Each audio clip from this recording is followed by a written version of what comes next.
this athleticism. That's and I'd be like, hey kid, you want to tell me about the daughter of a black cat? Is her? Hey Rabbi, you want to tell me about the afterbirth of a black cat of the daughter of a black cat? No, it's disgusting. It's an amazing connection that you make with what is going on. And now, some of the reasons why people fall off the bandwagon. People say, you want to see this black cat kid? Calm down, woman. I've been learning this. I don't remember what I learned last week. Doug, no one. Yes, sir. No one knows. It's not English. Speak English, Doug. These are all valid points. I'm not going to get into whether athleticism like this, fast, or slow. Look at this one. What's the alternative? Are you learning every single day with Jerusalem? Are you learning on Friday? Are you learning on Sabbath? Are you learning on Sunday? If the answer is no, then this is for you. The other question you have to ask yourself is, did you learn all of Torah? Did you learn all of Shabbos? When are you going to do that? And finally, the Zohar says, and how time came down, the Zohar talks about it. If someone can learn something in this world, when we get to the Shemai, we don't learn that with the Zohar, because Zohar will explain things better. Go through all the Shabbos, even if you don't remember it. Even if you don't really understand it, the Zohar will explain it to you better. But if you don't learn it, you learn the Torah, the Nafis, the Tzvachim, the Ha'ar Tzvachim. You didn't learn it. You're not invited into the Shem. And finally, one of the pitfalls that people have is when they miss you down. You will miss it down. There's sickness, there's symptoms, there's vacation. And a mistake that the Zohar makes people do is says you have to make it up. Don't go back to the shield. Let's make this up first because I don't want to have a hole in my Gemara and my Mishnah. And that's a big mistake. Skip what you missed, go back to the shield, go back to where Christ was holding, write down what you missed, and you'll make it up at a different time. But today, you must skip. Don't fall for that. And don't be a perfectionist when it comes to that learning. Don't say, well, I didn't finish the sector, I don't want to do this. I need to finish. Because at the end of the day, if you finish $2,700 versus $2,711, it's not the end of the world. But to do that, they're not going to do it at all. And now, let's just jump in to the beginning of Shabbos. The Mishnah discusses Kriya Shema. The Torah says you yourself to hold from members of the right to say Kriya Shema twice a day. When you go to sleep, nighttime, and when you rise in the morning. And what is nighttime? The Mishnah in the Gemara leaves down 6 shittas. The shitta in the Mishnah says like a child. And the Mishnah uses a lesson of when the Kohanim who are coming go to Pharaoh and Mikvah, and then after it's covered, they're able to eat truma. Until what point can you say Kriya Shema? The Rebbe says until the end of the first Mishmar of the Malachim, the night is divided into 2, so the third into the night. Rabbi says until Chatzos, halfway through the night. And the Leo says until Amar Shachar, into the light of dawn. In fact, the Gemara says Chachamim agree with the Leo that the time is Amar Shachar. You're like, how can you say, so in order to dismiss people from Avera, they made a study, made it better, and they said, you must say Kriya Shema before Chatzos. The same halacha applies to Hekdesh halacha in Yevarim, and to, in other words, when Kohanim put the karbanos, the limbs on the Mizbeach, and certain karbanos that are only eaten for one day and a night, such as Chagas and Arsham, the shear is until Chatzos. It's a real shear until Amud. The reason why our Mishnah starts with Kriya Shema Meir and not Kriya Shema Shach is 2 reasons in the Gemara, because the Torah says it was shut and then on that word it's not going to be up. Or because by Kriya Shema it says that you error first the night, and then by the Gemara the day. As we mentioned before, the Kohen and eat truma after his carnival, after he says the carnival, and even before he the carnival, because the Torah says, "Fall Hashem is the Torah." Unlike the typical meaning of the Pasuk, but it means when the sun comes up, the ball is here, when the sun goes down, the fire, and it says that the Torah came the day the light is dark. And now we're going for the sixth cheapest of the Gemara brings down. This is what it says. The time of St. Yishmael is Shkia, that's when Shabbos comes in. Remaining the first cheapest is slightly before Truth of the Father, that's when the Kohanim are clever on it. The ritual says, say something Father, there's no Shkia. That's when the Kohanim should eat the Truma. And Hamina says, after it says the Father, that's when both people sit down to eat. And remaining the second cheapest says, when you eat, Friday night, it's like after that, and Rav Akka says this is the latest man. It's when people sit down to eat a weekday meal at night, having a wonderful day, you should be sorry to finish that together all day. I had to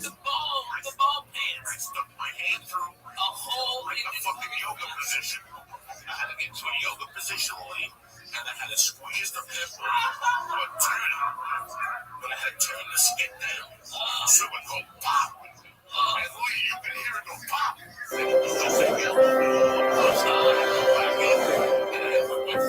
I take the fucking piece of skin out when he changed the matter. Rafa is not Gimel. Tremendous mazel tov for every single one of you who started Shas. You should be zoicha to stay on board, stick it out, and finish Shas B'Yizrat Hashem. Welcome to over 1,500 new subscribers in the last 24 hours. That brings us up to 7,500 new subscribers in the last 4 days, I think it is. Our goal initially was to get to 10,000 new subscribers during the Siyum Shas. We're almost there. With your help, just send out the link, put it on your status, tell your friends about it, or make a tremendous Kiddush Hashem and a big difference. We're going to the mission that points to Eliezer to take Tishma until Soy Hashmur Rishayim until the end of the first Mishmar. There are 3 Mishmars according to one sheet on Shemayim, the Malachim and Shira, and when one Mishmar ends and the next one begins, that's when you can say Shri Shema. The question is, if you divide the night into 3, it equals to 4 hours each, so why didn't the Mishnah just say, you can say Shri Shema for 4 hours? The answer is to teach us that the Mishmaras in Shemayim coincide with the Mishmaras down here. We also have Mishmaras. For instance, the first Mishmar, you'll hear the donkeys neighing and making noise. The second, at the middle of the second Mishmar, you'll hear the dogs barking. At the beginning of the third Mishmar, the babies wake up to nurse. And when a couple wakes up, the wife starts talking to her husband. For another shot, all 3 of these signs happen at the end of each Mishmar. End of the third Mishmar is already daytime. I don't need a sign. But to tell you that you're in a dark room and your wife starts talking to you, or your baby wants a nurse, you should know it's time to say, Krishna. He roars like a lion 2 times a day. And he says, wow to the nation that I caused my son. I had to destroy my house, I had to burn my ankles, and I had to send Christ on the dogs. I don't know what the tickets is doing. They're the number 1 team in the country right now, kids. I went off the path and I went into We're the number 2 team in the country. This is the game of the century. And when I finished, he said, Solon. And I said, Solon, number 1 versus number 2. What are you doing here? I had to die. She died on the way. She died in the start. They're the number 1 team in the country. So you guys have 3 things from me. First of all, you don't go into the football. And if you're traveling, you dive on the way, and when you dive, you must have an angle to kill stuff. And we are not continuing to ask him, what did you hear in the football? And he said, I heard a voice that sounded like a pigeon cooing, and the pigeon was saying, or the voice was saying, oh, you're body, my people said that I have to be macker in my house and burn my vehicle, and I have to magnify yourself. Says, oh, you know, in the motion of a shvur, and a double shvur, I swear to you, double. And the Baruch says this every single day, 3 times a day. When the Baruch sees Christ going to shows, and they say, Amen, Rabba, he bows his head to the elbow, and it says, and he's starved to the elbow, but he sent Christ from the dollars. Why don't you go into a further of the rulings? There are 3 reasons in the Gemara. First is Chashav, is suspicion. And that's the reason if you go in with 2 people, they're not that good, they're cruising. So it's still a shot that a person will be with a Zayna. People will say it's with a Zayna. The second reason is my fellows were worried that the ruins will cave in. And that's the reason, if you go in with 2 kosher people, that you don't have to say. Finally, the third reason is Mazikim, Shaitim. If it's a brand new place and 2 people that are kosher, but it's in their place that the Mazikim like to hang out, it's still dangerous even though you have 2 people. Or if you're just with 1 person, or you're by yourself, and you're in a field, so there's no women, there's no chashad, yet there's mazikim, Rebbe says that the night consists of 4 mishmaros, in other words, 3 hours each. The Rambam says he woke up every night at Tzoyis and says, I woke up 2 mishmaros before that. Now, if you hold that there are only 3 mishmaros in the night and you woke up at Tzoyis, which is in the middle of the night, that means there's only 1.5 mishmaros left. How do we reconcile this? Says the Gemara, because the Rambam was saying that he woke up 6 hours to the end of the night, plus 2 hours, because kings would sleep 2 hours in the day. Basically, he woke up 8 hours before everyone else. 8 hours divided by 2 equals 4 hours. In other words, it's 2 mishmaros that he woke up before the other. Yes, it's only 6 hours of nighttime. 1.5 mishmaros was 8 hours before the kings, which equals 2 mishmaros and 4 hours. But Rashi says you can call 1.5 mishmaros, 2 mishmaros. The Gemara says halacha. In front of a dead person, he's not fucking learning because it's like since the dead person can't fucking learning, he'll feel bad. Unless you talk in learning that the dead person was mechanic. Another Chinese Gemara is you shouldn't talk any shtuyot, you shouldn't say anything in front of the mason. It still makes you feel bad unless you're talking about the mason stuff. There's a contradiction seemingly in the Psukim. One person says that Davanel woke up at Tzoyis, the other person says they woke up before the night. The Gemara has 3 charts. Either Davanel is saying, I never slept as Tzoyis, or he said that I was learning Torah up at Tzoyis like a horse that dozes off, but he's learning in his dozing. And then from that point on, he was Jabba Kari, he was stretching himself like a lion. Or the shot is, I'm still Tzoyis, he learned Torah, and then from Tzoyis on, he basically Shirosh. This is Bachas.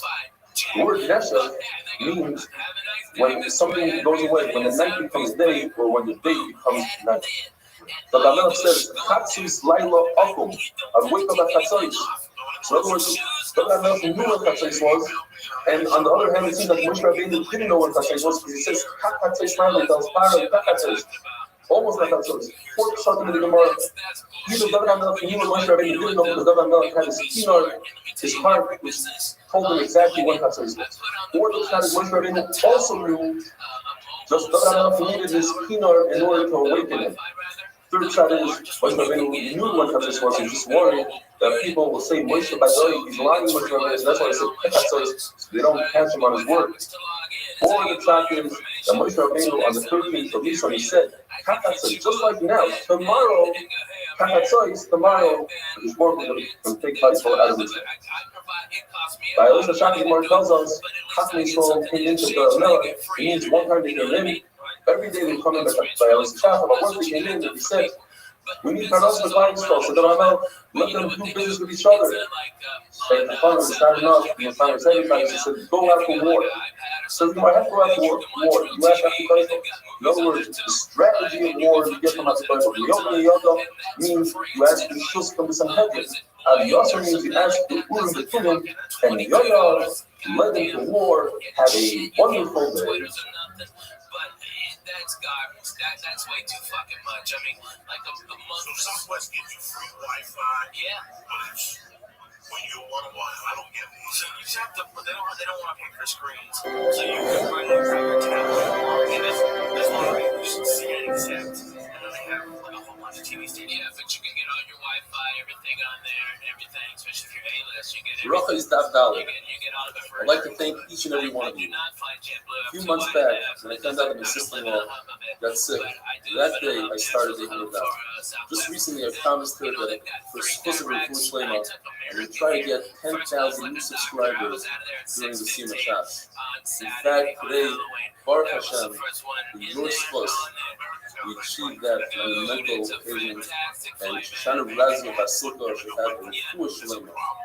I also like to thank the over 1,500 people who viewed the regular 42-minute cheer. You can find that on YouTube. Search under Eli Stefanski or Ramat Chemish Dafyomi and subscribe. The pasuk says in Tehillim, David HaMelech says, "Shomer nafshi chassid ani." David HaMelech tells the Baruch, don't you think I'm a chassid? Shut up. Don't you think I'm a chassid compared to the other kings of the world who get up 3 hours into the day, and I get up at chatzos? Or the other kings, they sit around with their friends, while I act as a local rabbi. I check Why out you mention Michael with my Pittman? fingers. I get my hands bloody to make sure I don't know, that women are injured. tied to their husbands. I just I'm a took David chassid. Montgomery as my I fifth asked pick. Mickey I Boishes, feel like I'm known wasting as him. Ish Boishes. The reason why it's called Mickey Boishes is because he embarrasses David HaMelech. David HaMelech asks him questions and he says, is this hard? Is this kosher? And he embarrasses him to Allah. He's that much better than David in Allah. So David HaMelech got his revenge, so to speak. When they had a son Daniel, he was called Hillel because he was able to embarrass Mickey Boishes in Allah. It says in the famous pasuk, "Lule hemanti lirois b'tuv Hashem." The word "lule" has dots on top of it. So David HaMelech wasn't sure that he would be zoicha ha'olam haba, and the reason is because he was worried perhaps he'll sin and he won't be zoicha. As we see by Yaakov Avinu, even though the Baruch promised for shmira, protection, it says in the pasuk, "Vayira Yaakov," he was worried. Why? Shema Yibrim Hachem. In fact, we see that the chet was vital. Ezra showed the same kind of what up, Am? How you living? What's good? Can you hear me? Yo, Doc, how'd you find out about me? Through YouTube stream, some friend sent it to me. Oh, your friend is amazing. All right, very well. Have we met before? Can I tell my friends about you or no? Oh, absolutely. Bring them in. Yeah, sure. Wait, I'll just take your time. Invite them and then I'll come back on voice chat. Take your time, my friend. Can you tell your friend about me? You want to just make my fucking day?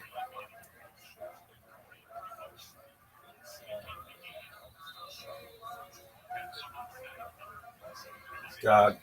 Alright, so kid, what do you think about David Montgomery? They're playing the Bears and the Bears suck. Haha. I think David Montgomery might have 1,000 points. But I don't know. Denver's really good. Just stay away from them.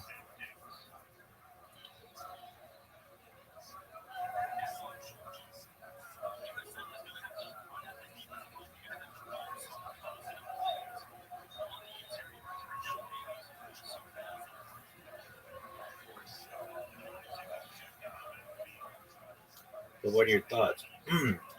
The fact that he's not starting that, I don't know. He's making a mistake. It's the number one team in the country, though. We're the number 2 team in the country. This is like November 13th, 1993 all over again.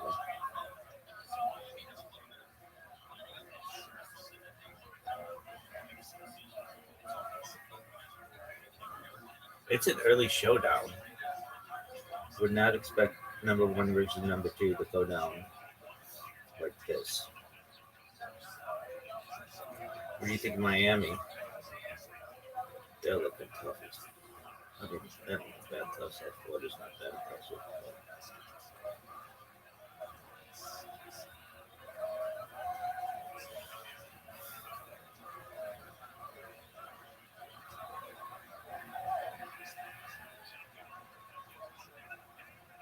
What a throw. What a catch. What a beautiful, beautiful play. That was beautiful.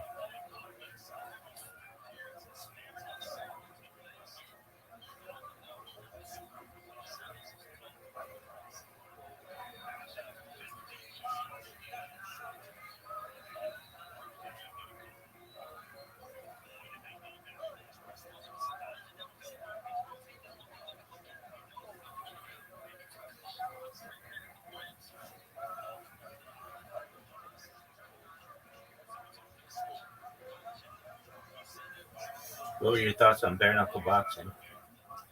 It's the best boxing I've ever seen.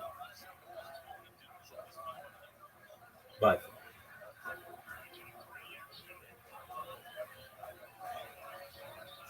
but I still like UFC more.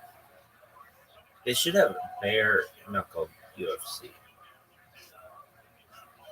or UFC with the gloves that have the hands.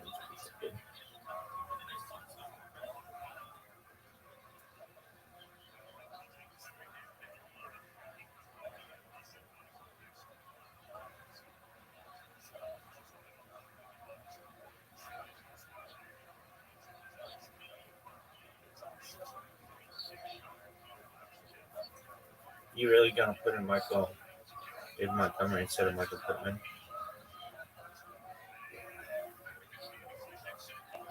Denver's got a really good team, and the Colts played Miami, who sucks. Automatica Grammatica.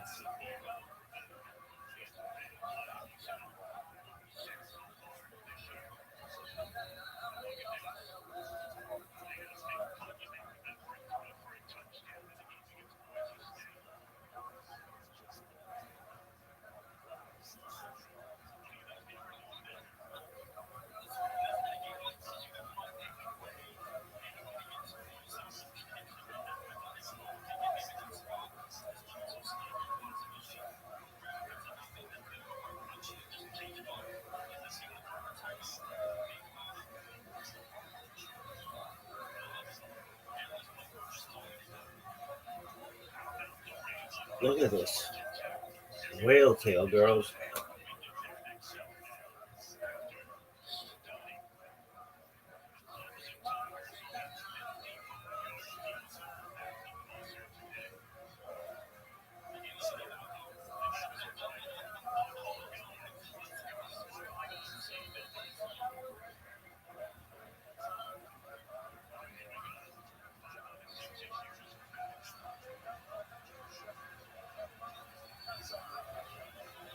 From deep. I can't ever see this shit.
Man, I'm gonna be David Montgomery and Michael Pittman.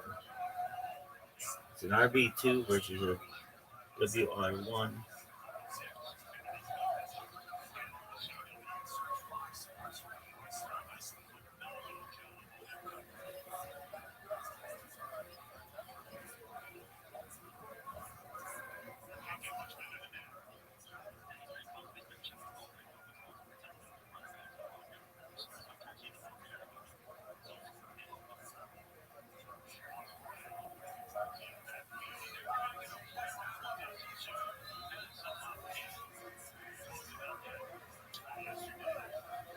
Are you proud of the way that your fantasy football team played last week? Incredible. Aside from Brittle Kittle, who even still played really well. I Lamar Jackson played amazingly.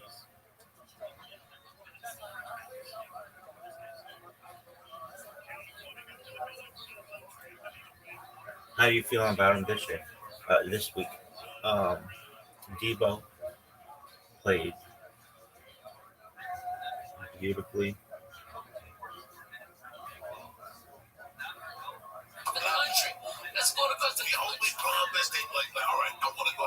Austin from LAX. Right. No. You gotta go to San Francisco first. Yeah. That's the problem that I foresee. Chicago. I'd love to take Brett to Chicago, but you know what? I don't want to get to LAX at 9. Yeah, that's hard. LAX at 9 as well. That's a rough flight. You know what? American don't get me anywhere at 5 a.m. if I call them and ask them. That's one thing about American Airlines. That's one thing about American Airlines. That's They why. have flights all That the is time. why I fucking fly American. They are Because 24 9 out of hours 10, there. they got a vampire flight. They are 24 hours. They got 5 a.m. to Chicago. That means you have to be at LAX at 4 a.m. What type of human being are you when you're working at 4 a.m. without drugs? You know? Yeah. Me. You know, it would be more effective, like, if they ran, like, Southwest is almost a 24-hour-a-day airline, and especially with its international flights now. But I'm telling you, man, American is the smartest in the business. They lower the rates of what they could, but they run them all the fucking time, and they lower the rates in that so they have more people go to the off times who are bargain hunting like the rest of us used to, and then main consumers can pay at an accelerated rate for the last immediate good flights that aren't as full because the cheap people got diverted to the other flights. It's a goddamn beautiful business model. That's how you fucking make money. But it's amazing how much these companies treat the customers like crap. Like, especially, Well, there's no fucking reason why I mean, all right, if you were the worst person in the fucking world, go work at the airport, because no one will bitch about you because they don't have time to fill out a form. They don't have time to fucking talk to your manager. They just don't. They've got a plane to catch, so they go, oh, that guy was a dick, and they watch your next plane. You can, it's free. It's awesome. If you're an asshole, go work at that airport. A lot of years I made a really bad mistake. This is the type of person I am because I know it's a corporation. I know it's a company. And I know, what was it? I never happened to know. I was having a chat today with Her hair looks amazing. And I said, listen, I know people who are shit agents, but the agents are killing. Yeah. Doesn't matter. Just because he's, I was looking at it right now. Here's the funniest thing ever. IMDb, they've got a rating for agencies and management and all that shit. CA is obviously number 1. William Morris is number 2. Innovative is like 8. And then the agent top was like 200, it's like 300. I mean, it's a fucking nightmare. There's some management companies I looked at, and here's what's fucked up. You look at Jeff Susser's management. Yeah. They're 4,300. A regular person will look at that and go, I wouldn't even talk to that management company. Yeah. what do you mean 4,000? But that's not what they cost. That's how, that's the rating. That was the rating. That was as far down the list. But they've got 3 clients. They've got 3 clients. Millions. So it doesn't matter. It doesn't fucking matter. It doesn't matter. You understand this? It's all bullshit. What are the rankings based on? The client's earnings, and the client's earnings. And so, I'm with William Morris, and I think worldwide they're number 1, but here in America, CAA is, especially in LA. Alright, but William Morris is badass. Who gives a fat baby steak? If they're at that level, unless they're worthless or fucking strung out on something. I mean, there's been a lot that have risen and fallen because of what they're snorting and what they're drinking on their fucking expense. But man, if you got one client and you're that guy's manager, and that fucking guy is Kevin Hart, your rating would be, that you only have one client and you're so far down. But Kevin will work hard and make a ton of money. But what if he takes 2 years off, just to relax and build up a new act? That's when your rating drops to 5,000 like assessments. But how much TV does even Joe and Kevin do anymore? No more. Is Joe he's still throwing people around in UFCs, right? Right. But that's Some guy called me and they said, he would be such a fucking amazing action hero. I understand. Almost he would be fucking amazing. Okay, but Joe Rogan, with a fucking skull and tats and crazy shit. Okay, driving a hot rod to the fucking desert for hot bitches. What the fuck? I'm all for that. That fucking nice ass Corvette of his fucked up. Oh god, damn it, run to it. He can throw a friend of mine asked me, he can change a light bulb with a kick. if you put a show on TV, wouldn't you want to be example? Because I go, he probably would do it if I asked him. But it's the last thing on his mind. It's the last, and if you understood his life, he does the easiest path of resistance. You know, we were talking about work ethic a couple of weeks ago. You know, he got that job at the UFC as a volunteer. He called the guy and said, I'll fly myself out. I just want to do something with my time. You guys have an idea what the UFC pays him? What he's become, and that champ is at the voice of that shit. Yeah. This didn't come to him because he trained. He went to the IDT Institute of fucking, you know, balls. he stepped up. And that's what this whole thing's about. It's Yeah, fucking balls. so if you have this job, right, guys, this is how he looks at it. And I look at it the same way, right? You got this job that flies you into Vegas or whatever every once a month to call a fight. They pay you a shitload of money. He gets residuals from 2 shows, guys. Yeah. Remember, he was on 2 syndicated shows. Hits. Why would you want to drive for Warner Brothers and put up with that? Yeah. Why? You know how hard it is to be The Rock? It's fucking. You know how hard it is to be The Rock? hours a See, day. people are dancing because he doesn't know what the fuck he's doing. He's gonna wake up one day and go, first of all, how many needles can I stick in that blood? How many needles can I stick in my neck before my kidney blows up? Because that's how the public needs to see you all the time. He went on some show a month ago and said he eats 20 pounds of fish a day. That's all great, man. Okay? But you gotta stick needles in your blood if you're that fucking big. Hey, me and you go to some sushi spots. We got him on that one. Yeah, we got him. So, I don't know how hard you got to train right now, Joe Rogan, as a family. He's He doesn't want to come down here. Why would you want to such a genius? I was telling some damn things. What do I want? What do I want? Well, I want the Joey Diaz show. Not 20 million years. I'm 52. I did blow for 30 fucking years. I you know, I'm surprised I didn't fuck the mouth with so much bad pussy I ate. Like the Kardashian black guy. Oh, yeah. Lamar Odom. Let me tell you, I would foam at the mouth. those bitches are the fucking kiss of death, dude. 20 years. I'm overweight. You gotta look at your fucking weight. You gotta look at your life and go, I wonder if I gotta fucking last. So do I really want to drive to Paradise every day and put up with this folklore producer and director on their creative thoughts for a show for 5 years and my glory to stick away from my kids? The kids are fine.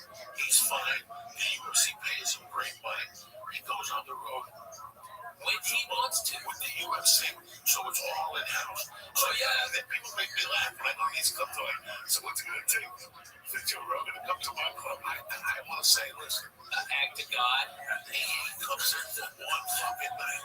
He doesn't want to get 11 in '98 being at the Laugh Factory. I tell the story constantly. As whether people like him or dislike him, or he's not really funny.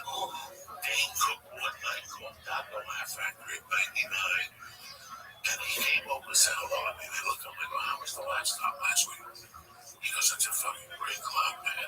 Yeah, that was He 96. goes, but No, I mean 2000, 2001. he goes, 2000. the only problem is, there's a lot of work. Yeah. Wednesday through Sunday. And I looked at him. And I didn't think about what he was saying, but I got it. Dude, and that guy had a ton of money, and we had $2 to our name, and we would have loved it, but no. He goes, I just want to put bigger places. That's it. Just one show. That's it, one show. He put that out there. He put a plan together. He changed comedy with that move. With that move. And I saw it happening. I remember saying it started it. Dane is the one who started it.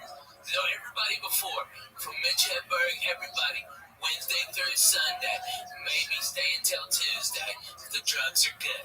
Everybody, Dougie Stanhope, everybody did it. Fucking Dog, these stadiums need to just start putting the fucking model. The clubs had roofs on their shit control the because whole time these because game there delays are wasn't- awful. After comedy died, after the 80s and the 90s were fucking dead, There were no headliners that were selling tickets. Okay, so when comedy started This shit sucks. the clubs, there was less clubs, and so these comics, so they could fucking keep the money down. But now the dumb fucks, they got greedy, like they always do when they fucking start making money. They start putting all these comedy clubs everywhere, and then they go, oh, I got no fucking headliners. And then that's when we got the power, and it was fucking Dane Cook that showed the way. You can say, go fuck your Wednesday and eat a dick on Sunday. I'm doing, no, you know what? I'll come in Thursday for Friday morning radio, and that's it. That's it. And I'm back at home in LA early Sunday. We put it together.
Where's this guy making this big up? Yeah, wherever it's I know I don't have the tech yet. Where's this cat making this?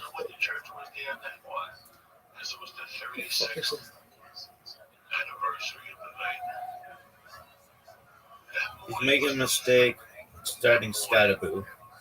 Where did this fuck even go to school? No one gives a shit, but I do.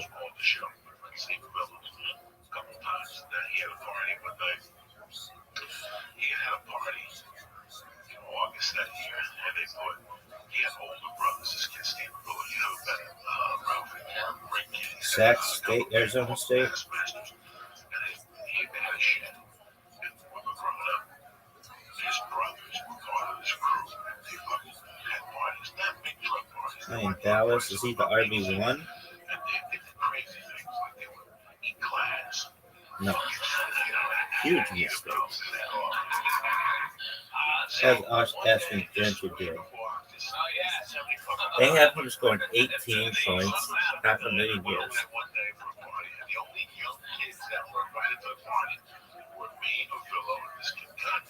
And at this party, they took a garbage can, and they filled it up with everything they had. They put Hawaiian punch in it, and they took bees.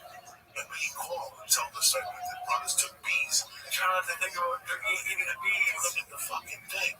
So, and with ice, and this stuff had like 150, one rub. Oh my god. It tasted terrible.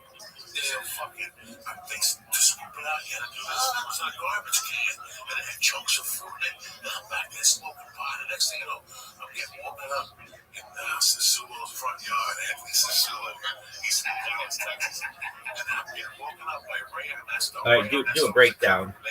All right, Lamar Jackson, just head and shoulders better than Jacob McCarthy. He sucks. Ashton Gentry over Connor, James Conner. This shouldn't even be close. Tony Pollard over Scataboo. That's what we're delivering, just ass kicking. Tariq Hill pooping the floor. That one's not very good. How did he get? Oh. Devo already did better than we thought. Luke McConkey, Vlad McConkey. So. Only fan is everybody's high on him. Tyler Warren.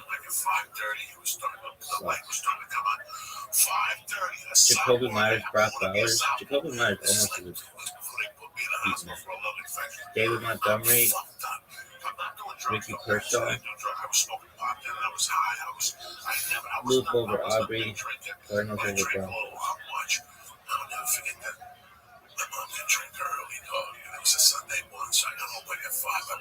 about 10 o'clock in the morning. I can hear like ice cubes and shit. That's what I woke up to. I can hear Cuban music. And I heard her come up the stairs. She goes, oh, yeah, well, I need to wake up. I made breakfast or lunch. And she had it like a glass. In those days, towards the end, she used to drink a Bloody Mary with a Heineken in it. Shit, right? What the fuck? Like some Bloody Mary with a Heineken in it. Walking around your house. She was such a spit. Like, she was such a spit. She was fucking solid. Dude, are you serious? You're not gonna She was talking to me. get a boo? Appreciate this. I can't write this. You can't write this. Yeah, You're he's supposed to fucking cut the lettuce serious. off the celery. She was such a spit. She just ate it, right? She just ate it.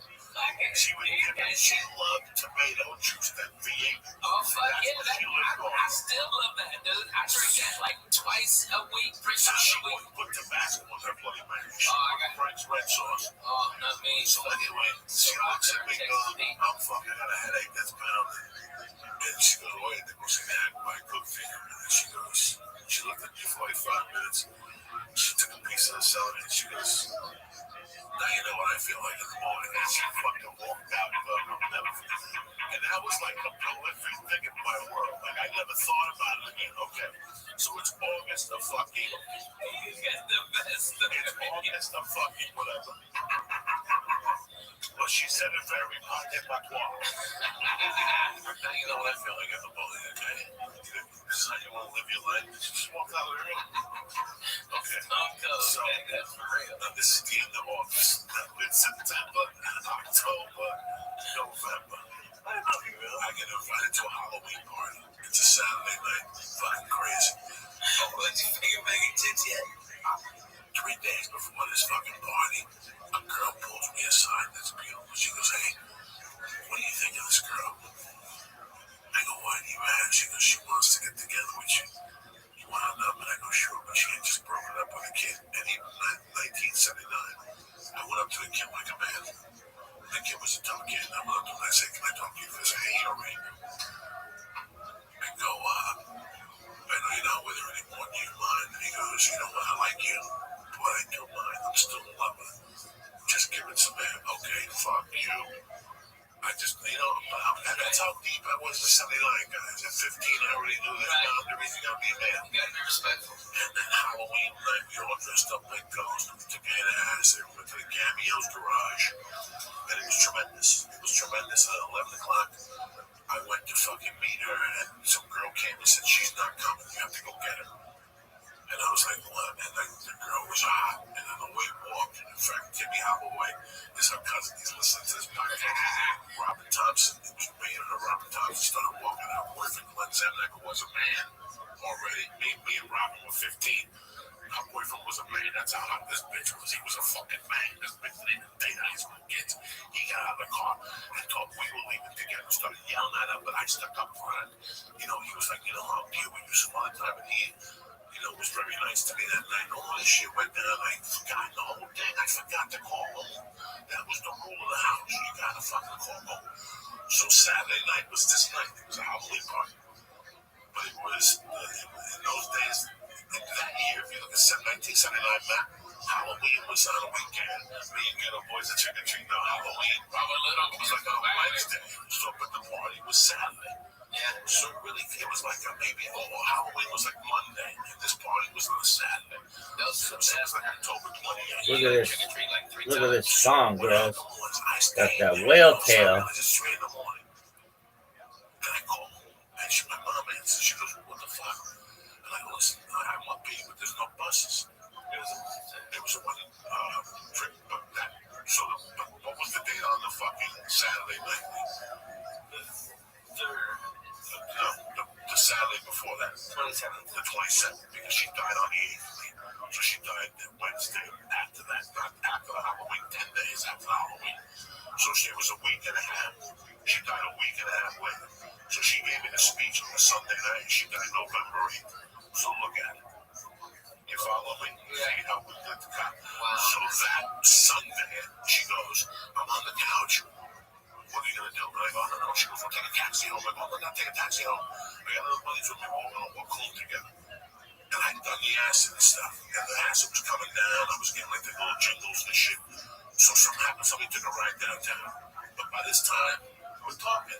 It's 5 a.m. I'm not gonna call her back. She was already sleeping. And I'll never forget that I fucking my friends dropped me off. I had a ghost costume on.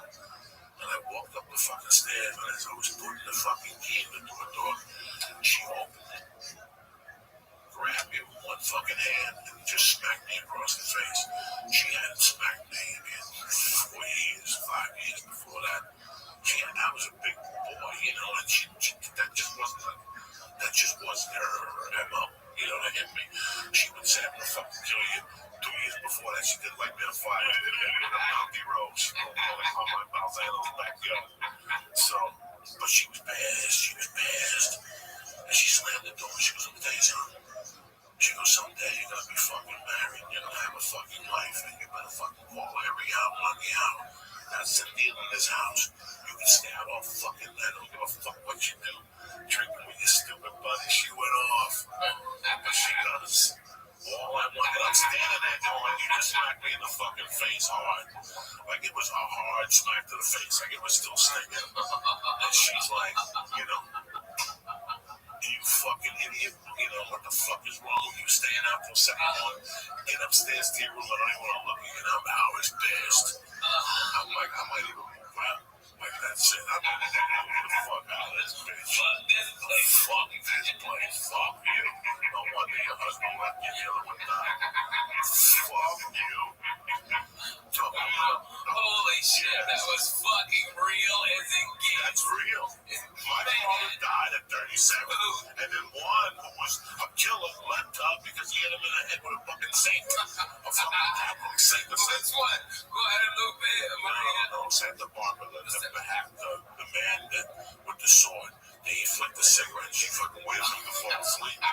She broke it over his head. Nobody could deal with that. He didn't know what to do. He was lost. He was in a deep sleep.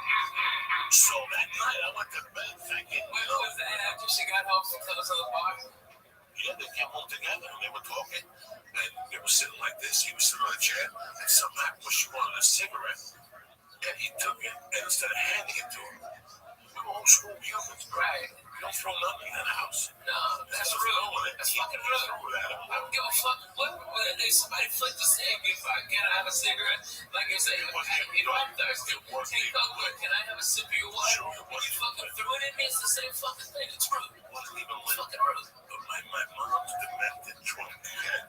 It was disrespecting, so she waited for me to go to bed. She hit him in the head. And he fucking left the next day. But so I'm walking up the stairs thinking, That's just. I'm walking up the stairs. Oh yeah. I'm walking up the stairs thinking, you know what? I ain't tolerating this shit no more. You know, I'm 15 and a half. I get a job. I go to the Balzanos. That was my plan. I don't need this shit. People hit me I with shit. went to Balzanos when I was working at Halfbrick Heights one time. Yeah. Political beat. So the next morning she woke me up again. She's like, yeah, cook something. She said, but let me tell you something. She goes, get up. And she got up. She going out. I was like, oh, fuck. And she goes, first off, I'm sorry to put my hand on you. You're too old for me to be in here. But number two, she goes, I just want you to understand something. All I want on this deal is for you to grow up and be a man. That's it. I don't give a fuck how you do it. I want you to grow up to be a man, okay? When you tell somebody you gotta go home, you go home. And she kissed me in the cheek and she walked out. And I didn't think much of it. I just sat there. And I was like, you know what, whatever. I'm a man. What the fuck is a guy? I am a fucking man. I was just sucking titties behind the high school last night. I'm a fucking man. I worked last summer. I made $75 a day, you know, in my head. And in the morning, you know, whatever. So 10 days later, when I found her dead on the floor, the first thought was like, she's never gonna find that I got left back. But the second thought was, here's what she was saying. She gave me a heads up. That's all she wanted out of this, for me to be a man. Whatever I knew in her world what that meant. But I just wanted to celebrate that. I know she liked churches. Yeah. My mom loved going to fucking pray. There was a church down the block in St. Patrick's Cathedral. It was in the 70s and 60s, and every year on February 26th, my mom would give the guy 100 and bring him a bottle of shivers, whatever, flowers, and they would set the casket up like a fake casket. And my mom would do a fucking thing for my dad. And she used to say, I love her. We used to go to churches just to fucking look at churches. Even though she would go to church. In the 6th and the 5th grade, I was 10. That's 1973. In that year, something happened. The New York Mets went to the playoffs, the NLCS playoffs against, look it up, Lisa, against the Cincinnati. What do I look up? The New York Mets against the Cincinnati Reds, 1973. Oh, poor Mets. This is The how Royals whipped the shit out of them. They 17 spins, and they did it right there. And the fucking, I mean, fucking, who's that black guy? Spike Lee, he took his hat back off. Okay, Jerry Seinfeld was booing back to his $1 billion. Okay, and the little team blew it. Fucking no money, Royals. I'm so proud of them. God bless. it's an American dream. It's an American dream. American dream. What the hell is Whipped up the deck. at their house? What year was it? 73. 1973, New York went to the Cincinnati Reds. Tremendous. October 6th to 10th. And New York won the series. Who do you think you're doing? With Joey the Bananas? But they lost the A's. Right, Pete Rose beat the fuck out of Bud Harrelson at second base. It was when he was sliding in. But that year, my mom, what happened in my first community, we were talking about. Oh yeah. You would think when they built these big fucking stadiums, they're like, come on, let's put a roof on it. Yeah. It's Saturdays. It was Wednesdays a lot. Wednesdays and Sundays sometimes. Hey, did you have the little lace of that guy? That would have been a It's all the pro bills. You should eat some pot cookies and say fucking just fucking believe you did that. You don't have like I grow those. yes you do. How do you grow those? You just let it just let it fuck. What am I supposed to do? Breathe. It's a I'm fucking not going to an asshole. no making big mutton chops. Everybody think you're a hipster faggot. It'd be great. Get you some mutton chops. Lay clear to death.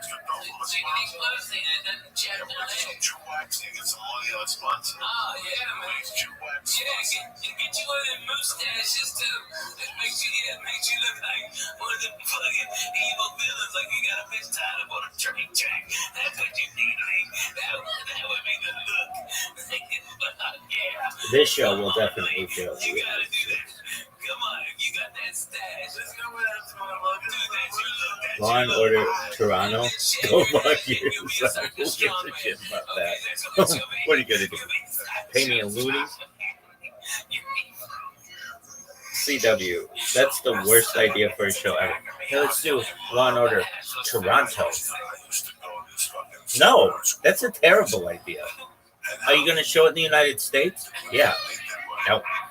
No one's going to watch this. Riser's not even going to watch this. No wonder it's on CW. Dude, I don't even know that they had sports. They have a ton of sports.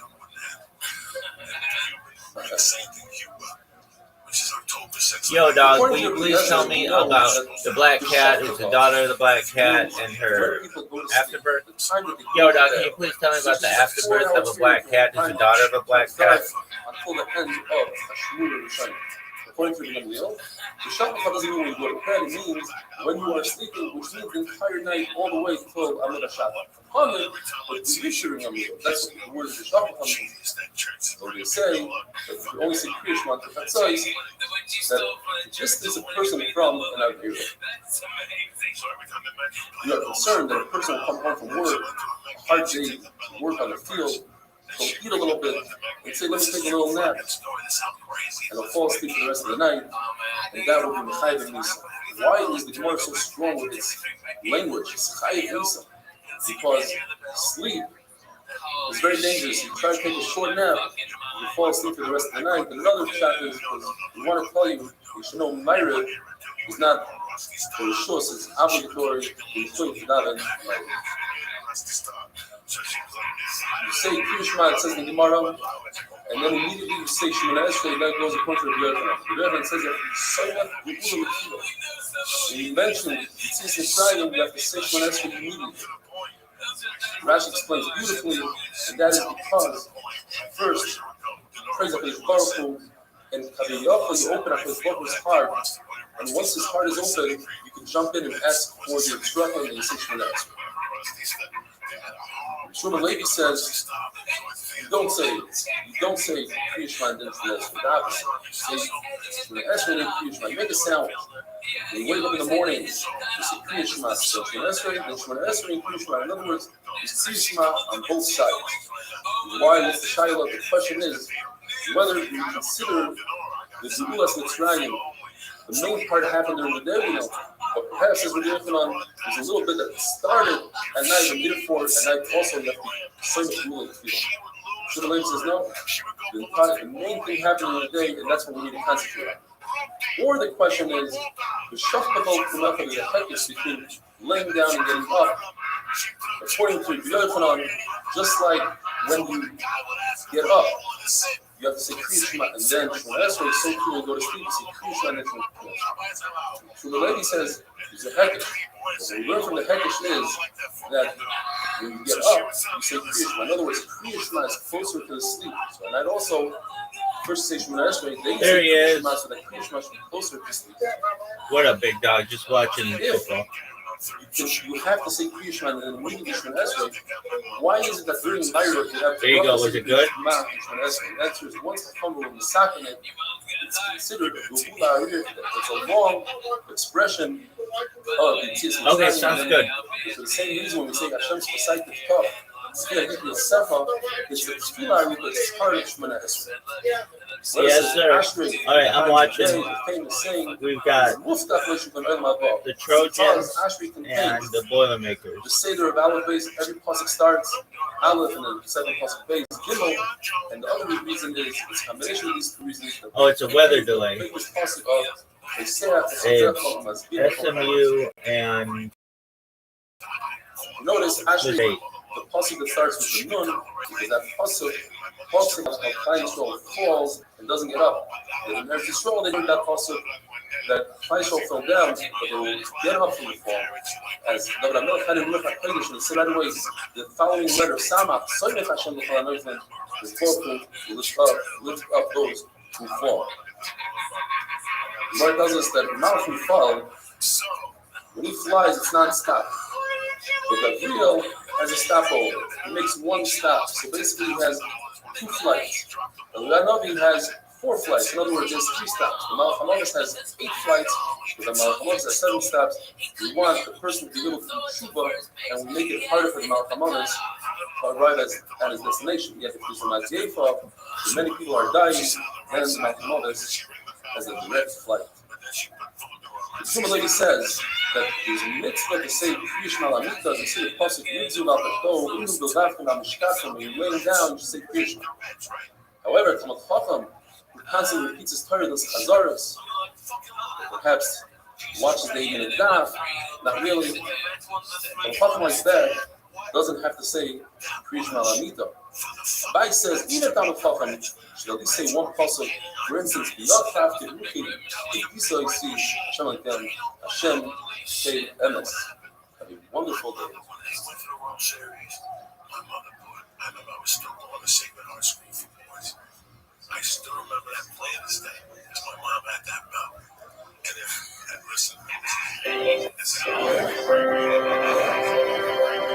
not only for you, the school, you go in on Sundays, and you come home on Thursdays.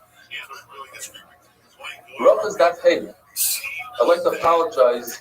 We're simply overwhelmed by the vast amount of new subscribers that we just had in recent days, and it's very difficult for us to get the video out to everybody. We're working on it, we're building technology, and hopefully in the next few days we'll have it all sorted out. The Gemara says that a person should use his Yetzer Toy in a battle against the Yetzer Hara constantly. If that doesn't work, he should learn Torah. If you see that he's not beating the Yetzer Hara, he should say Kriya Shema. If it's still not working, he should remind himself of Yom HaMisa, the day of his death. This has come as a surprise to some people that even Shas, all of Shas, came down from Moshe Rabbeinu on Sinai. As we learn in the pasuk, the that's referring to the luchos that starts with Dibros, the one is required to learn Torah. A mitzvah called Torah. The mitzvah is referring to Mishnayos. Asher Pesachti is Nevi Mitzvah. How do I get halacha? From Gemara. You cannot derive halacha from a mitzvah, rather from Gemara, and all these came from Moshe Messina. The Gemara discusses Kriyash Malamita, that Kriyash Malamita acts as a double-edged sword to kill away the mazikim, and Rishosh says to get rid of Yisurim. Says Rabbi Yochanan, I don't need a pasuk for that. Every kid knows that the pasuk says if you do everything that the Baruch Hu tells you, for something that's trying with a single echo, Torah is something that gets rid of Yisurim. Says Rabbi Yochanan, if you don't learn the Torah, then the Baruch Hu sends terrible Yisurim. So the Gemara says Baruch Hu doesn't act like a regular king. A regular person who gives a present to somebody, when he sells something, he's upset. The Baruch Hu gave us as a Torah, and he's excited about it. He says, if a person has Yisurim, and this is a Yisod for life, a person should introspect, should check to see what might cause Yisurim. If he can't figure it out, he should assume it's because he's not learning Torah about the Torah. And if not, you should understand that Yisurim Shalahava. There's a concept that the Baruch gives you Yisurim in order to double your Sachar and El Haba. The Baruch says the Gemara gives Yisurim to the people he loves. On one condition, that those people accept the Ahava, and if they do, they'll be Zochah to children and Arichas Yamim. The Machlokes, if Yisurim Shalahava is only in a situation where it doesn't create Bittul Torah, when one man knows it's only in a situation where it doesn't create Bittul Tefillah, and according to Rabbi Yochanan, even if it creates Bittul Torah and Bittul Tefillah, it's still considered Yisurim Shalahava. The more reads a Kavachaymer. If a slave leaves his master when his master knocks out his tooth or his eye, certainly Yisurim, which take hold of the entire body, they should give you a kafaras amanis. Rav Shimon Bar Yochai says, and this is also a great insight for life, anything good comes with a struggle. The Baruch Hu gave us 3 gifts, and they all came with a struggle. He gave us the Torah, he gave us Eretz Yisrael, and he gave us Olam Haba. If a person is involved in learning, or is Milos Chasadim, or Rahman Islam buries his children, says the Gemara, all his affairs are forgiven. The Rebbe says, although Tzaras is considered a kapara on the Mizbeach, yet it's not considered Yisurim Shalahava. Those Yisurim, the difference is, those Yisurim come to take away Chatoim and Averis. Yisurim Shalahava, as we mentioned, means that it comes to double your Sachar. To make a distinction, says the Gemara, perhaps if somebody has Saras and Eretz Yisrael, where he has a lot of Gusha, it's very embarrassing, he has to leave the Machane, he has to leave the cabin, then that's considered not Yisur Shalahava. But if it's in Chutz La'aretz, in America, in Bagal, you have Saras, that's Yisur Shalahava. Another distinction you can make is if the Yisurim are visible to others, if the Saras is visible to others, that's not Yisur Shalahava, but if the Saras is covered, it's Yisur Shalahava. Famous Lashon of Rabbi Yochanan had 10 boys that were nifter, and he carried on himself a bone of one of his children, of the last child that died, and he said, this is a reminder of the Yisurim of the Hava that the Baruch Hu gave me, because Rabbi Yochanan was a tzaddik, he didn't have Yisurim that wanted Shalahava. And the Gemara makes a distinction. If a person never has children, that's not Yisurim Shalahava. But if a person of Mother's time loses a child, that's Yisurim Shalahava. Here, but Abba was sick, and Rabbi Yochanan went to visit him. And Rabbi Yochanan asked him, are you happy with Yisurim? And he says, no, I'd rather not have Yisurim, and I'd rather not have the Sachar. The explanation is because it causes things to the Torah. Rabbi Yochanan says, give me your hand, he gave him his hand, and he healed it. Rabbi Yochanan himself was sick, but he couldn't heal himself because a person cannot take himself out of jail. The Rebbe said the same thing. He says, I'd rather not have the Yisurim, I'd rather not have the Sachar. And the Kibbutz Abba took his hand and healed Rabbi Yochanan. Rabbi Yochanan once visited Rabbi Lazar, who was also sick, and he saw that his house was dark. He rolled up his sleeve and became light in the house. Rabbi Yochanan's skin shined. And he asked him, why are you crying? If you're crying about the Torah that you didn't accomplish, the famous concept, doesn't matter the quantity, it's the quality that counts. And if you're crying because you don't have parnasa, not everybody has future fathers, two tables. You have Torah, you should be happy with that. Says Rabbi Lazar, I'm crying about you, about your beautiful face, your beauty that one day is going to be buried. And he explains, because the Yochanan, the Maharsha explains, the Yochanan was the last of the beautiful people that lasted from Pullman of Ice. And that's the end of an era. They both sat and cried. Rav Huna, 400 of his barrels became vinegar. Chacham came to Chayasim, and they said, listen, you have to look into what you've done. There's a reason. And he said, what you questioned me? And they told him they knew. They knew that he did something. And he said, what you questioned him, that he'll do something without a reason. You see from here, every Yisroel, all Yisroel that we have comes from the. And he said, I don't know. You tell me. And he said, well, perhaps you didn't pay your sharecropper. And he said, well, the sharecropper is a Ghana. He stole from me. That's why we paid. And he said, nevertheless, even though he's a Ghana, if you steal from him, then you taste a little bit of his neighbor. She said, okay, I accept it. I said, I'll pay him back. And in fact, either all his 400 barrels became wine, or the price of vinegar became higher than wine. Abba Binyamin got him before he did any malacha and before he ate. And Rashi says a tremendous good before he learned Torah. He says, you don't understand what Rashi is saying. Of course, you can learn before davening. You should put your bed between north and south because the Shekhinah is facing east and west. And if you do so, you'll have Banim Scharim, and the wife won't miscarry, have a wonderful day. You lose your concentration. It's fucking crazy. I used to love baseball. I know everything about the Red Sox. It's 162 games before the postseason. I don't have time to watch all the games. Well, not every one of them, but watch one of each series and feel like a fan, you know? You know what I mean? I like the Houston Astros. Rocha is that vav.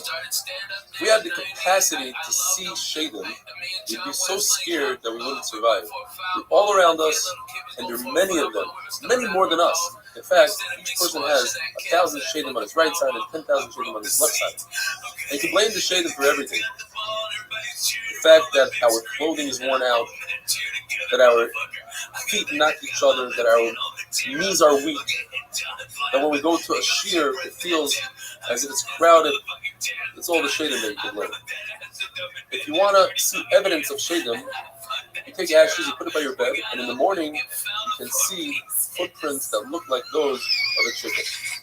If you want to see them, that's kind of dangerous, but you can if you take a black cat, a female black cat, who's the eldest, who's the daughter of another black female eldest cat. You take the afterbirth, you burn it, you put the ashes in your eyes, and then you can see Shadim. Rabbi tried this trick, and it actually damaged him. Chachamim had to daven for him to be healed. Abba Binyamin continues to say halachas, and he says that tefillah is heard only in a shul. It says the shmaya el aruna vel tefillah. The place that is rina, that is singing, there's where the davening should take place. The Baruch Hu is found in a shul, and he comes to where there's a minyan. He actually comes before the minyan gets there. And Hakadosh Baruch Hu is there when we're doing the Torah, when there's 3 dayanim, the Torah is considered Torah. Hakadosh Baruch Hu is there when a chavrusa is learning Torah, and Hakadosh Baruch Hu is there when a person is learning by himself. The difference between a person learning by himself and a chavrusa is that a chavrusa is exclusively written down in a sefer that's for everybody to see. Yet for an individual, it will be in his own private sefer. That's how Tosis explains it. It says in the pasuk, the famous Gemara, that a person thinks about doing a mitzvah, he had an idol and he couldn't do the mitzvah, he'll get schar as if he did the mitzvah. Hakadosh Baruch Hu wears tefillin. And the Baruch Hu says, Klal Yisrael gave me this one great shvach, and he said, Shema Yisrael Hashem Elokeinu Hashem Echad. I'm going to say, what does HaKadosh Baruch Hu put in his tefillin? And one of the batim he has, Kimi Goy Gadol, and the parasha Umi Goy Gadol. In the second bias, he says Ashrecha Yisrael, and the parasha of Mika Amcha. In the third bias, it says Oya Nisa Elokim, and in the fourth bias, it says U'Titcha Elyon. If a person is used to coming to a shul and he doesn't show up, the Baruch asks about it. So where's this guy? If he finds out that it's because he went for bar mitzvah, the person will have light. But if he finds out that he went for bar shus, even to make a parnasa, he won't have light. The Chofetz Chaim brings this Gemara, and the Chofetz Chaim says it's impossible for the Baruch Hu tells the person that this is what a person is going to earn this year on Rosh Hashanah. It's impossible that if a person has more than time to go daven and to go learn, and he takes that time instead of learning, he goes and he earns a parnasa. It's impossible that the Baruch Hu will take away from the learning that you're supposed to learn. In other words, you should stay and learn, and nothing will happen. It'll make the same amount of money. Rav Evans says if the Baruch Hu comes to the shul and the meaning is not there yet, miyad koyes, he gets upset immediately. The person has a permanent place. For his davening, then he's like a Roman Vinu, and it says that we have Ram Ezra, Hashem will help him. And when he dies, they say, who's this Anav, who's this Chassid, the child of Abraham. When you go towards the shul, you should run. But when you leave the shul, you don't run because it looks as if you're running away from the shul. In fact, on Shabbos, when it's us to run, you're allowed to run. It's encouraged to run for shul. The Gemara has a list of things that what we might perceive that you get schar for, it's in fact something else. When you go to shul and listen to speech, you don't really understand the speech, you get the schar not for listening to the prayer, but rather for walking to shul. The schar for arguing and learning is the schar that you get for the purified, for the amilos hakari that you get from coming up with the schar. The schar that you have going to a base of Avot to be Menachem Avot is not to talk. The opposite. Shikusa is being quiet is what's referred. When you fast, on a fast day, you think that the schar is for fasting. In fact, the schar is even greater when you give money to the poor person to break his fast. The schar of you mask with somebody saying a hesped is not in the speech that you give, but rather in the crying that you do. And the schar that you have from going to chasana is the schar for telling the chassan great things. If you daven in a shul, outside of the shul, according to Rashi means opposite of Daran Kodesh, that wall, and your back is towards Daran Kodesh, you consider the Russian. The Gemara says a story that Aliyah Navi met somebody that was davening outside the shul, and his back was towards Daran Kodesh. He said, "Shoot me from around," and Aliyah Navi took out his sword and he killed the person. It says in the passage, "Zilus Adam." These are the things that people are used to, such as davening, and people disregard the davening. They don't treat it with proper respect. The other one says, "Krum" is a lashon of a bird. When a person is being supported by others, he has a certain usha that his face turns to the color of his bird, called krum. Not only that, he is Nidai. He gave him a punishment with Asian knife, fire and water. The Gemara says you must be careful with all three fields. Mincha, you see that Navi is answered during Mincha. By Meir, it says Minchas Eretz, and by Shachris it says Hashem Boiker Tishma Koyin.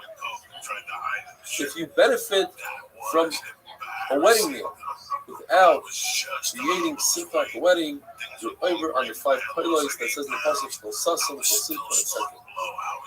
You are misameach chasam kala. You benefit from the 5 kolos that it says by Matan Torah, by the kolos of Bracha. The continuation of kol sasim, kol simcha is a very long passage. It says that Yevim Toida Beis Hashem. Some say that when you go to a wedding, misameach chasam kala, it says if you brought a toida. Or it says if you built one of the ruins in Yerushalayim, because that's also the continuation of the same passage. It says, "The Asher is Aretz Kolishem." If your friend says hello to you, you should try to say hello before your friend does. As it says in the passage, "Baki Shalom V'Rutfeyu," seek out peace. Now, if your friend says hello to you and you snub him out, you don't say hello back, you're considered a gazlan. It says in the pasuk, a lashon of zeilas anim. You're a poor person, you don't have anything. All you have is the ability to say hello, and somebody stole that ability from you. That other person is a gazlan. Have a wonderful day. And I went to the steamroom. I would sweat the cocaine that I wasn't a fiend no more. So now it's 2 a.m. You know, I'm ready to go across the street to the Y. I'm still all hungover on the floor. And the fucking steam was packed. Kids jumping up and down. I'm like, I can't do my fucking laps. Fucking dope pool, the lap pool was wide open. Oh shit. Bracha is Dav Zayin. The Gemara tells us that even HaKadosh Baruch Hu David. But what does he say? Who does he say it to? The Gemara says he says it to himself.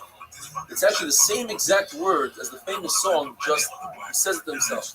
The famous song, Tanya, Omer B'Shmuel ben Elisha, Hamachas Nechnasi Lahakis HaShoresh. I once walked into the Beis Hamikdash to serve HaKadosh Baruch Hu with Paris. The Re'isi HaKadosh speak El Hashem Tzvachos. I saw HaKadosh Baruch Hu himself. V'Yoshev was sitting, V'Amar Li, and he told me, Baruch Heinu, give me a bracha. Amarti lo, your mercy should overcome your anger. As the Gemara is going to explain, as the Baruch gets angry. And your mercy should overcome your midos. You should treat your children with mercy. And he shook his head in agreement. But the Baruch says it a little differently. He says the same words. He just says,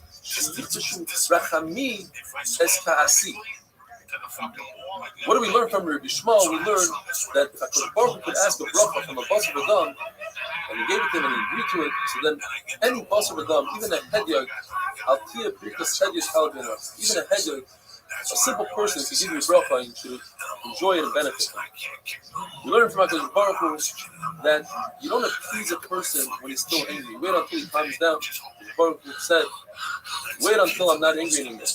When does HaKadosh Baruch Hu get angry? Every single day, for a split second, for a 16th of a second. The Gemara says it's 158,888. One part of that, which is a 16th of a second. Or the amount of time that says that it takes to say the word rega.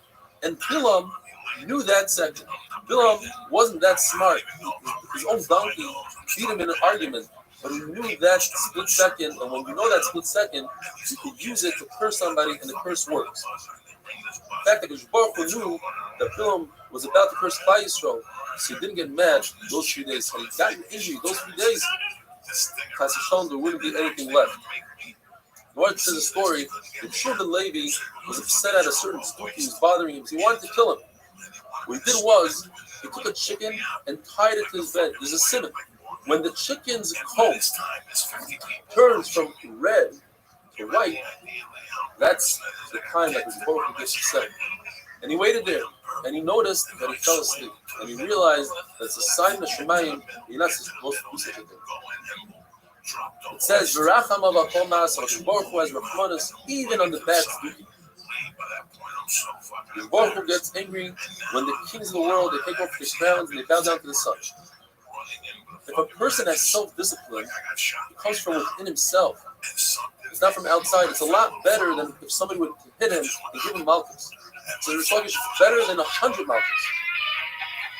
That says the Gemara that Moshe Rabbeinu asked for 3 things, and he got all 3 things according to one man. He asked that Klal Yisrael should have Shekhinah. He asked that the Goyim should not have Shekhinah. And he also asked to understand why is it that sometimes Tzaddik Viralo, the good guy, is sometimes has a bad life, and sometimes Rosh of the third life, the bad guy has a really good life, supposedly. And it's told that one shot is Tzaddik Viralo. We're talking about a Tzaddik, but it's not a Tzaddik Gomer. If it's a Tzaddik Gomer, you wouldn't have that. What's the shot? The Baruch Hu wants to give a person the surah so that the Tzaddik who's not Gomer should be a Gomer. Go in the Gan Eden. And Rosh of the third life, the Baruch Hu wants to erase all his schlusim in this world, give him his schar in this world, so when he comes to the Olam Haba, he shouldn't have Gan Eden. The mayor says that Moshe Rabbeinu said, I want to see what you look like. The Baruch said, listen, I offered you as a snare, you didn't agree. Now that you want, I'm not interested. So the Gemara Yosim says, the schar that Moshe Rabbeinu covered his face, he was zoich hamina keneged midah, that his face glowed. Sachar, that Moshe Rabbeinu was fearful of Hashem, so humans were fearful of him. Like even the Sachar, that he didn't look at Hakadosh Baruch Hu. Hakadosh Baruch Hu showed him his Achayra. What does Achayra mean? Says the Gemara. He showed him the knot of the tefillin shoulder. When Hakadosh Baruch Hu says something, he promises something, even if it's connected to a condition. If the condition doesn't happen, Hakadosh Baruch Hu still will fulfill his word. For instance, Hakadosh Baruch Hu said, "I want to fulfill all of Israel." And don't worry, Moshe Rabbeinu, I'll make them into a great nation. But then he didn't kill Klal Yisrael yet. He made Moshe Rabbeinu a great nation. In fact, Moshe Rabbeinu had, as the Torah tells us, 600,000 descendants. You haven't said in the name of Restream by your father. Rav Avinu was the first one to call the Rebbeinu Shalom master, Adon. And when Daniel was saved, it was in the merit of Avraham Avinu calling the Rebbeinu Shalom Adon. Leah was the first one to be Moed HaKadosh Baruch Hu, to sing praise to HaKadosh Baruch Hu, to realize that what Hashem gave her was more than what she deserved. The name Reuben, says the Gemara, is made out of two words. Reuben, see my son. Leah was saying, look at Esau. He sold his Bechar willingly, then he complained. And he said that Yaakov took it away illegally. My son Reuben lost his Bechar to Yosef, yet he didn't complain. Not only that, he wasn't jealous, and he tried to save Yosef by Tzileyum Yodam. The name Rus comes to describe David HaMelech that would sing Shirois B'Shishbachas HaKadosh Baruch Hu. In fact, you see that the name of a person has a tremendous effect on the person. A son, a kid who's rebellious is worse than the war of begging mother to his parents. And the Gemara asks a question, when David HaMelech was running away from his own son Avshalom, it should have been the worst thing in the world. Yet David HaMelech says, Mizmer LeDavid. He's saying a praise to HaKadosh Baruch Hu. Shina LeDavid. David HaMelech was relieved, like a person paying off a big debt. It's upsetting, but it's a relief. He was relieved that HaKadosh Baruch Hu told him you're going to have a rebellion from within your house, and he thought perhaps it's a mamzer or an eved that's going to rebel. He's relieved that it's his own son. His own son is not going to kill him. When are you allowed to start up with a bad guy, with a Russia? So there are four ways. Either when it's Mila Deshmaya, it's the Shem Shemayim, it's not a mundane thing. Otherwise, it might be dangerous. Or if the Russia is not having a good time, it's not a good time for the Russia in his life. He's on the down. So on the down, you're allowed to go after him. Or he's on the up. He's doing really well. But you're at Tzadi Gomer. Tzadi Gomer, go after him. The other thing is, even if he's not at Tzadi Gomer, still go after Russia if it's not a good time for him. If a person sets a permanent seat in a shul, then his enemies fall from within him, in front of him, and finally the Gemara says it's better to serve a Talmid Chacham than to learn Torah from him. Have a wonderful day.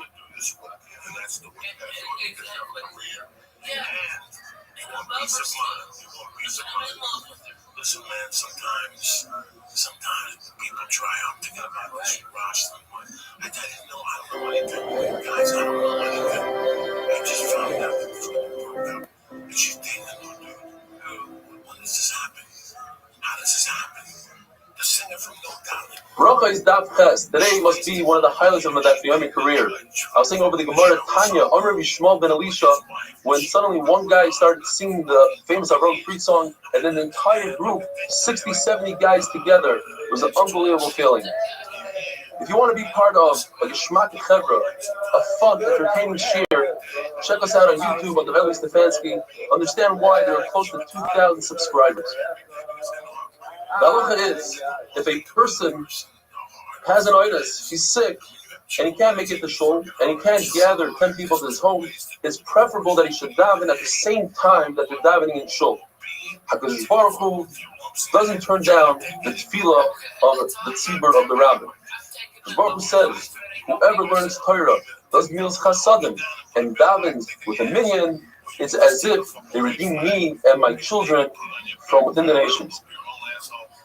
The Shlach says, if there's a shul in a city and he doesn't go in, he's considered a bad neighbor. And because of him, he creates galus for him and for his children. Rabbi Ephraim was under the impression that there are no extremely old people in Babel, because it says in the pasuk, that's referring to Yisrael. When he found that there were old people, he said it must be because they come to shul early in the morning and they leave shul late at night, and that gives arichas yom. Rav Chizda says one should not sit right by the door, the entrance of the shul, because it looks as if he wants to run away from shul. Rather, he should give himself 2 doors distance into the shul. The Gemara brings 4 pshatim from this pasuk. Every chassid, pious person, should daven for this. Right before he needs this thing, and he'll get it if he davens for it. What is this thing? The first pshat is, Rav Hanina says, it's referring to looking for a wife. As it says in the pasuk, matzah isha, matzah kai, the matzah matches matzah in the pasuk. In fact, in Eretz Yisrael, they would ask, matzah, or you might say, after you married, now that you find out, the woman you married, is she a matzah, matzah isha, matzah kai, is it a good woman, or u'moitani married magas is a isha? The Rashi says it's referring to Torah. You should ask for Torah and you'll receive it. Rabbi Ephraim says you should ask for Tvura, for burial. The Rabbi Yisrael said it's talking about death. You should ask for a good death, a pleasant death. In fact, the Lord says there are 903 types of death. The worst one is Askara. The best one is Mishas Nashika, like taking a tear out of milk. Askara is like taking thorns out of wall. It's very difficult. You should ask for a good Misha. My Zutra says it's referring to a bathroom. You should find a good bathroom. And the word says, in fact, Mar Zutra seems to be the best out of all of them. Says Rav Chizda. It says in the pasuk, Oyav Hashem Shari Tzion Mikol Mishkenes Yaakov. What does Hashem love the most? He loves Oyav Hashem Sha'orim Tzuyone Ba'alacha. He likes the places that they come to the bottom of the halacha more than shuls and Bati Medrash. The halacha is one should daven where he learns. When Abai heard this halacha, he changed his ways. He used to learn at home and go daven in shul, but then he changed it to where he would daven and learn in the same place. Rabbi and Ravasi, they had 13 shuls in Feria, yet they chose to daven by the pillars of where they used to learn. It says, from the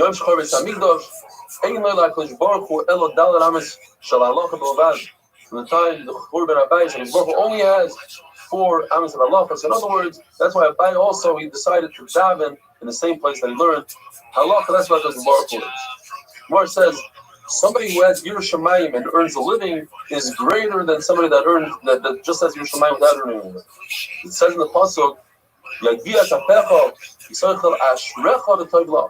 We learn Ashrecha by Lamazeh, the Toivla by Lamabah, whereas just Yerushalayim only has Lamabah, not Lamazeh. There's a halacha that one should live right next to his Rebbe if he's subordinate to his Rebbe, if he accepts everything his Rebbe says. Otherwise, it's not good to live next to your Rebbe. We see that Shlomo Melech didn't marry the daughter of Pari as long as his Rebbe, Shimon Geri, was alive and lived next to him. Says the pasuk for Oizvei Yichalu. There's a halacha that if the same Torah is open in shul, you're not allowed to leave the shul.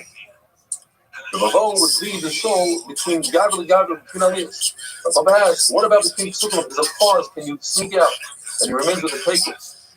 Rav Shimon says, I turn my back to the same Torah and I learn, they're doing what they want to do and I'm doing my thing. The halacha of Naimikra Nechaparagam brings Arichas Yamin. You should say 2 psukim and 1 targum. What if there's no targum on the pasuk? Like Asheres Diva. Asheres Diva. Says Rashi, in that case, the Gemara says you should still say it, meaning you should say the pasuk 3 times, once instead of the targum. One should not wait until Yom Kippur to say the entire Shem Mikra Targum, because every Yom Kippur is the day that we eat, it's as if you're fasting, and do not say Shem Mikra Targum earlier than the week that you need to say that.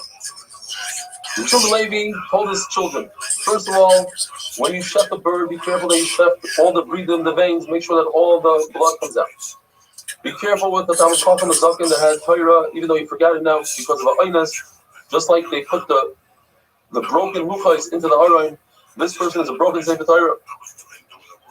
Rabbi told his children, do not cut meat on your hands. One shot is because it's a sakana. You might cut through, you might slip and cut your hand, or you might nick your hand. Some of the blood will go into the food and it'll disgust everybody. The halacha is you're not allowed to sit on a mita aramis. A bit of a gaya. One shot is it's referring to going to sleep without saying Kriya Shema Amita. The other pshat is Rav was telling his children who were kohanim, do not marry a geyores because you're a kohen. It's also, and some say that it's a goya mamish. Why? Why can't you sit on the bed? There's a story of Rav Papa. A woman told him, a goya said, sit down, and he said, let me see what's underneath the bed. And she looked up the bed, and there was a dead baby there. She wanted to blame him for his death. Wow. Lacha is, one should not go behind the. It looks as if you don't believe in the soul. There's a number of conditions. If a person is carrying something heavy, it's obvious that he's not trying to avoid the soul. He's wearing tefillin, it's obvious that he's Yerushalayim. If he's running, it's also obvious that he's trying to get somewhere. And if the shul has another door, then people will think he's trying to go to the other door, and it's not a going to the shul. Rabbi Akiva loved three things about the nation of Madai: that they cut their meat. They don't cut their meat on the table, and they would kiss each other only on their hands because of germs. And when they discuss private things, they would go into a field so nobody else could hear. Rabbi Yonah says, I like three things that the Parsiim did. They had sneas in three areas: when they ate, when they went to the bathroom, and when they had relations. Nevertheless, the Parsiim are ready to go with all the sneas. They're ready to go straight into Gehenna. The halacha is like when we live in the Mishnah, that you could say Kriya Shema all the way until Amud HaShachar. Rav Shimon Bar Yochai says that there's a possibility of saying Kriya Shema one after another. One will be for the night, one will be for the day. That is, if you say Kriya Shema right before Amud HaShachar and right after Amud HaShachar, the one after Amud HaShachar will count for the daytime, even though logically right after Amud HaShachar is considered night. Since people get up then, your Yoitza, Kriya Shema Shachars, have a wonderful day. Let's get something on the As Comic Standing is a great show. And it shows a lot of comics in the country, vice versa. I don't know if I'm saying Ralphie was on last Comic Standing. He was already a brilliant headline. Ralphie was already a headline of people paying tickets to go see him. Rocha is Das Pest. The Gemara tells us a story. The two Talmidim, they came home from a wedding drunk. And they didn't say Kriya Shema. They asked Yeshua ben Levi, the father of the Chassan, whether or not they could say Kriya Shema, even though it's the Netzach Haman. Yeshua ben Levi says, yes, we pass like Restream by Yochai, that in a time of an oinus, like being drunk, you could say Kriya Shema of Meir all the way till the next. In fact, that's the halacha. You're supposed to say Kriya Shema of Meir up until Chatzos. If that doesn't work out, you have until Amud HaShachar. And only in the case of an oinus, you go till Netzach Haman. As in our Mishnah we had that the sons of Gamliel, they also went away, but they didn't have a noinus. They didn't come home drunk, and they asked Gamliel, did he say Kriya Shema? He said, yes, up until Amud HaShachar. Because they weren't sure whether or not Chachamim, who are the rabbin, argued with their father or not. They knew their father, but they weren't sure if Chachamim agreed. And Gamliel says, yes, Chachamim agree with me. The shir really is up until Amud HaShachar. Chachamim made a takana siyag, say Kriya Shema before Chatzos. Elazar ben Azariah has Xer Shalom. There's an extra word hazeh, and he learns out that the time to eat the Korban Pesach is only up until Chatzos, whereas with the Kiva holds, the time to eat Korban Pesach is all the way to the morning. The Kiva learns from the word Kipazah. Kipazah he holds is the hastiness of Klal Yisrael. When did they leave in hastiness? In the morning, so therefore you can eat the Korban Pesach till the morning. Elazar holds that Kipazah is referring to the Mitzrim. They were in a rush to get Klal Yisrael out. The Geula started by Chatzos, by Makkos B'Chayos. They wanted Klal Yisrael out. In reality, Klal Yisrael only left the following morning. There's a pasuk that seemingly has a three-way contradiction. It says, "Sham tizbach es pasuk." When do you shut the pasuk? Bo'erev, which means in the afternoon. The pasuk continues. It says, "Kivay Hashemesh," as we learned, "Kivay Hashemesh," referring to Shkia. And the pasuk continues and says, "Moyed says Chametz Mitzrayim." When did Klal Yisrael leave Mitzrayim? In the morning. So which one is it? Is it noon, Shkia, or the morning? So the Gemara, the pasuk is telling us two different things. Shechita of the Korban Pesach happens in the afternoon. The eating of the Korban Pesach occurs only after Shkia. Until what point can you eat Korban Pesach? According to Yeshua, which is like your because you can eat all the way to the morning. According to Elazar, it's until Chatzos. The Gemara now goes on to explain a few psukim.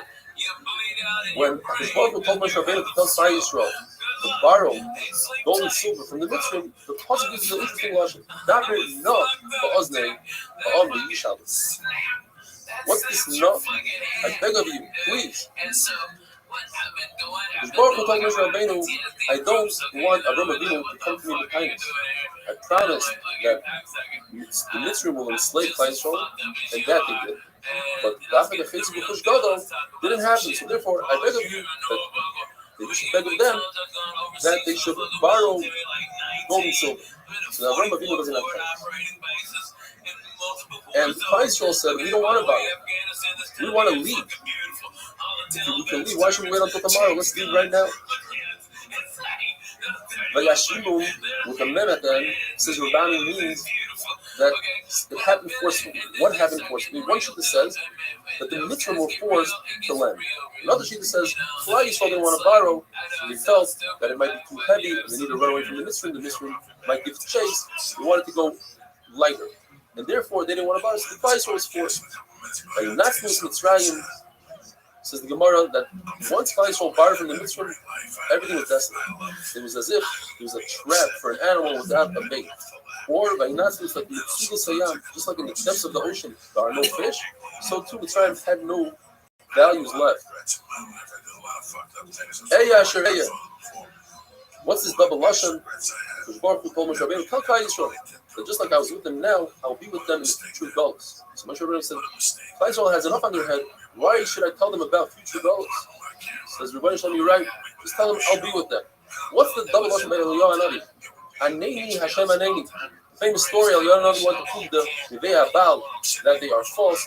So we had them try to consume meat with fire from Shemayim. It didn't work. And then he begged Rebbeinu Shalom, bring an ace, bring down fire from Shemayim and consume the meat. In fact, that's what happened. But Aneni the second time was Klal Yisrael shouldn't think it's witchcraft. They should understand that it's Bnei Shemayim. Says the Mishnah, Kriyashma in the morning is said so when you could differentiate between Chelas and Lava. This is Chelas and Lava. That's one shot.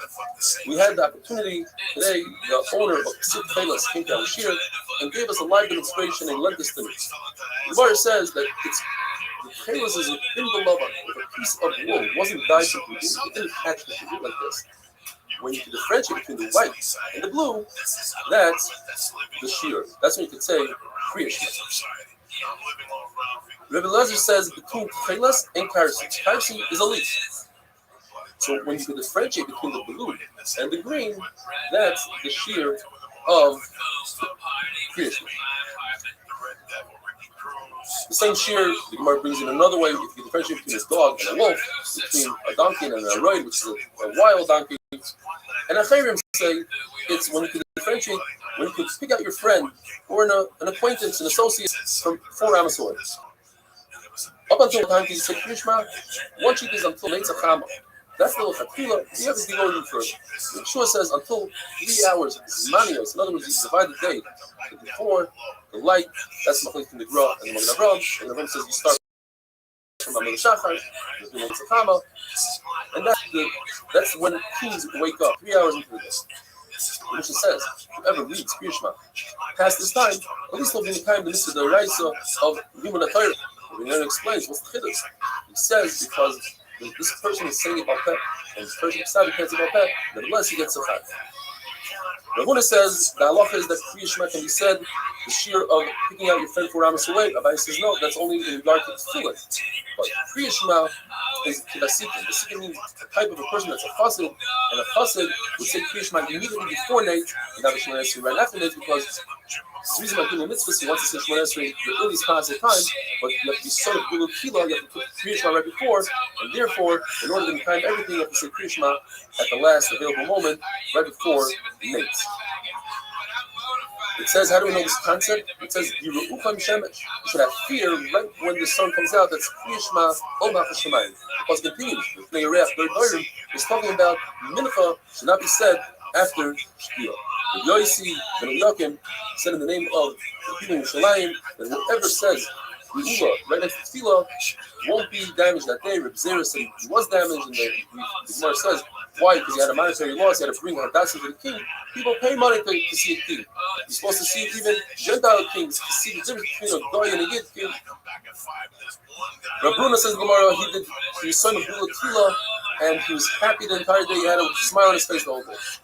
Hashem Spasai Tifta, that we say, Gemara in one shot says, we only say that in Mincha, otherwise it's a Hesed Tefillah Tefillah. Well, as we had in the beginning of the Sefta, but since Chachamim would convey it in the Tefillah, it's like part of the Shemona Esrei, like Hashkivein, where he said it's part of the Gal Yisrael. Shemona Esrei is because of the 18 difficult Tefillim that David HaMelech had that correspond to the 18. Yir L'Rotzain is the capital Yutes in the 90. That's why we say Yir L'Rotzain after Shemona Esrei and not before. Have a wonderful day. That's awesome. She is so cool. She opens her body. She got more big. She's a She's making a fucking man. She's 45. She dances in a cage. She looks like she's like 26. She dances in a fucking lesbian. She gets married. Gay guy. Where was that? She hooked up with that dude in Alaska. I had to do this. Listen to me about 15 years ago. I had to do this. She married a gay. Rava is that view. The Gemara tells us a story that Rameir had really bad neighbors. So he doubted that they should die. Beruria's famous wife told him that's not the way to do it. You're probably thinking, you should get rid of all the chatayim. Yes, get rid of the sins, but don't get rid of the sinners. What you should do is daven that they should do tshuva. In fact, daven that they should do tshuva and the requires of tshuva. A min once asked Beruria, how does the pasuk make sense in Navi? Lani akara shaloi lada. Because she didn't give birth, she came out in a song, and she said, Shaita. Look at the end of the pasuk. Last and loving by the Geula. There are going to be many more cries from Yerushalayim than Edom. In fact, the word Akara is referring to that our children don't go into Gehenna like your children do. Rabbi Vo explained to Amin, why is it that David HaMelech put the parak of Avshalom, him and Avshalom, is the third parak in Tehillim, and the parak of him and Shaul is all the way at parak of Zion. It shouldn't be the opposite. It's not in order of how it happened. So he told them, we believe in a concept called Smuchim. When a pasuk is next to another pasuk, or a parak is next to another parak, we learn something from it. We learn from the parak Gog and Magog, which is parak Beis. If somebody might tell you, how is it possible that Gog is going to rebel against the Baruch Hu? I'll tell you, look, my own son rebelled against his father. Shimba Yochai explained the famous pasuk in Ishes Chaim. He was pasuk b'chachma, v'sori as chesed al shayna. Shlomo Melech wrote it about his father David, that he had Ruach HaKodesh later on in life about 5 times that he was in different worlds. One of them was the world in his mother's womb. He said Shira, he said a Baruch Hanachi about it. When he came out and he gazed at the stars and the mazalas, he said another Baruch Hanachi. And when he nursed, he also said a Baruch Hanachi. Two shatim, either because humans are different than animals. You nurse from a clean place, or you nurse not in the Makim Erba. And he said Shira when he had the falling of the Rishayim, and when he spoke about the day of death. Rishayim Pazi says that it corresponds with HaKadosh Baruch Hu and the Neshama, the 5 times. HaKadosh Baruch Hu fills the whole world, the Neshama fills the whole body. HaKadosh Baruch Hu sees it, but it's not seen. The Neshama sees it, and is not seen. HaKadosh Baruch Hu feeds, Mefarnas the whole world, and the Neshama is Mefarnas the whole body. HaKadosh Baruch Hu is pure, he's tar, so is the Neshama. HaKadosh Baruch Hu sits in the inner rooms, so does the Neshama. So therefore, the person that has the Neshama within him should come and praise HaKadosh Baruch Hu. It says, my innards. Because Baruch is not like a human being. If an artist paints a picture on the wall, he can infuse it with life and a neshama. Where Baruch not only can he infuse it, but he can infuse something within something. A baby that's within its mother can infuse it with life. As Chana said, ain't sur telekenu, and we learn ain't sire. There's no artist like our God. In other words, Baruch Hu can create humans, and nobody can do anything similar. Ke'ein biltecha, we learn ke'ein levaloischa. Ein levaloischa meaning HaKadosh Baruch Hu outlives everything he creates, whereas an artist, usually his art outlives him. The Lord tells us what happened in the story between Chizkiah and Yeshayahu, who were both tzaddikim. Chizkiah was the king, Yeshayahu was the Navi. They didn't want to visit each other. Each one held that they had more honor, the other one should come to them. So HaKadosh Baruch Hu made a compromise. He made Chizkiah really sick, and he told Yeshayahu, go visit Chizkiah. So he went to visit him and he said, Kimeis Ata, you're going to die, the loyalty, and you're not going to live, which is a double lashon. The Gemara explains, you're going to die in this world, and you're not going to have Olam Haba because you didn't do Puru, you didn't get married. Because he said, I saw Ruach HaKodesh that I'm going to have descendants that are not worthy. So, Yeshayahu told him the famous line, Bahadi Kashi Rachmana Lola, why are you getting involved in the Rebbeinu Shalom's business? Let him do his thing, you do your thing. So he said, okay, so give me your daughter, and our two chusim Well, there's likely that I won't have bad descendants. So they told him it's too late. The Xer already happened. So Chizkiah got upset. He said, even if a sharp sword is on your neck, you should never stop davening. And the Gemara tells us that immediately Chizkiah took the Musar, he got up and went to the wall. What's the wall? The walls of his heart. He said within his heart. Or, lady says, he said something that has to do with a wall. He said, if Isha Shunamis, with the story with Elisha, that Elisha did kiss Amazing to her son, in the schos, because she built him a wall, as Gemara is going to discuss later. So my grandfather, Shlomo, he built in Kaidus and that shouldn't have deserved the schos. Chizkiah told him, Baruch Hu, he said, I did everything. What did he do? Says the Gemara, an amazing thing. He was Soymach Geula L'Tfilah. Lady says it means that he took the book of medicinal remedies and he buried it. As Gemara says, Chizkiah did 6 things. 3 things the Rabbanim, Chachamim agreed with, and 3 not. He buried the book of the Refuahs. He broke the copper snake that Moshe Rabbeinu made to heal people. People started doing Avodah to it. And when his father, the Rasha Achaz, died, he dragged his body in the streets on a bed of rope to show people this is what happens when you do Avodah Zarah. Those 3 things Chacham agreed to. But what they didn't agree to, that when he plugged up the water of Bichon in order to to create that the soldiers of Pharaoh shouldn't have water, they didn't agree to that. He says, let us both deal with it. When Chizkiah gave the doors of the golden doors, the Tzachar, they didn't agree to that. And when he did Ibra Chayish, he made an extra month of the year. On the last day of Adar, he said that's not good because that last day could be Nisan, and because it could be Nisan, you don't do Ibra Shan on that day. If somebody uses other people's chus when he dies, he says, "Akash will answer me in the chus of my forefathers, like Moshe Rabbeinu did in his chus Avram." He's answered in his own chus, but Chizkiah used his own chus, and he said, "Answer me, my chus, Asher Salach Yefonecha," etc. So they used the chus of David. Now going back to the story of Isha Shunamis and Elisha, she said, "Let's make him a wall." The machlokes, where did she put Elisha? She put him in an open aksaga, and she had to build a wall to divide aksaga. And then, what does Aliyah mean? Aliyah usually means in the attic. It means she put him in the best of her house.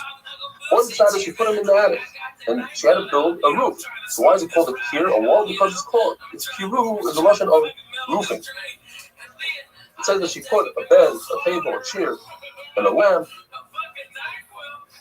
The Gemara says Elisha benefited from it. You're allowed to benefit from favors that people give to you. But Shmuel would refuse favors. He came with his own little suitcase. Wherever he went, he had all his belongings. Nobody could give him a favor. She knew more than her husband that Elisha was a kaddish. How did she know? She noticed that flies wouldn't land on his table. Another child is she noticed that his sheets were clean. They didn't have any carry on them. Whereas his Misharis, Gehazi, didn't have dusha. He grabbed her inappropriately. Says the Gemara that if a person hosts the Talmud Chacham and gives from his own belongings to the Talmud Chacham, it's as if he was a makir the Talmud. The Gemara says 3 halachas in Tefillah. First one is that you shouldn't stand in a high place when you daven. There should be no haughtiness when it comes to davening. You're supposed to put your feet together like we do during Shemona Esrei, and you're not supposed to eat and drink before davening. If you do, it's as if you have gaiva and then you try to be man with Shem Shamayim. Shmuel said, like in Yeshua, the Kriya Shema is said until 3 hours into the day. The Brisa says that if you say Kriya Shema after this man, it's as if you were Mekayim Talmud Chayra. But you should say Birkas Kriya Shema 2 before and 1 after. Rav Chisda agrees to that. And in one lashon, Rav Chisda argues that. Mani says, somebody who says Kriya Shema in the right time has a bigger source than learning Torah. Have a wonderful day.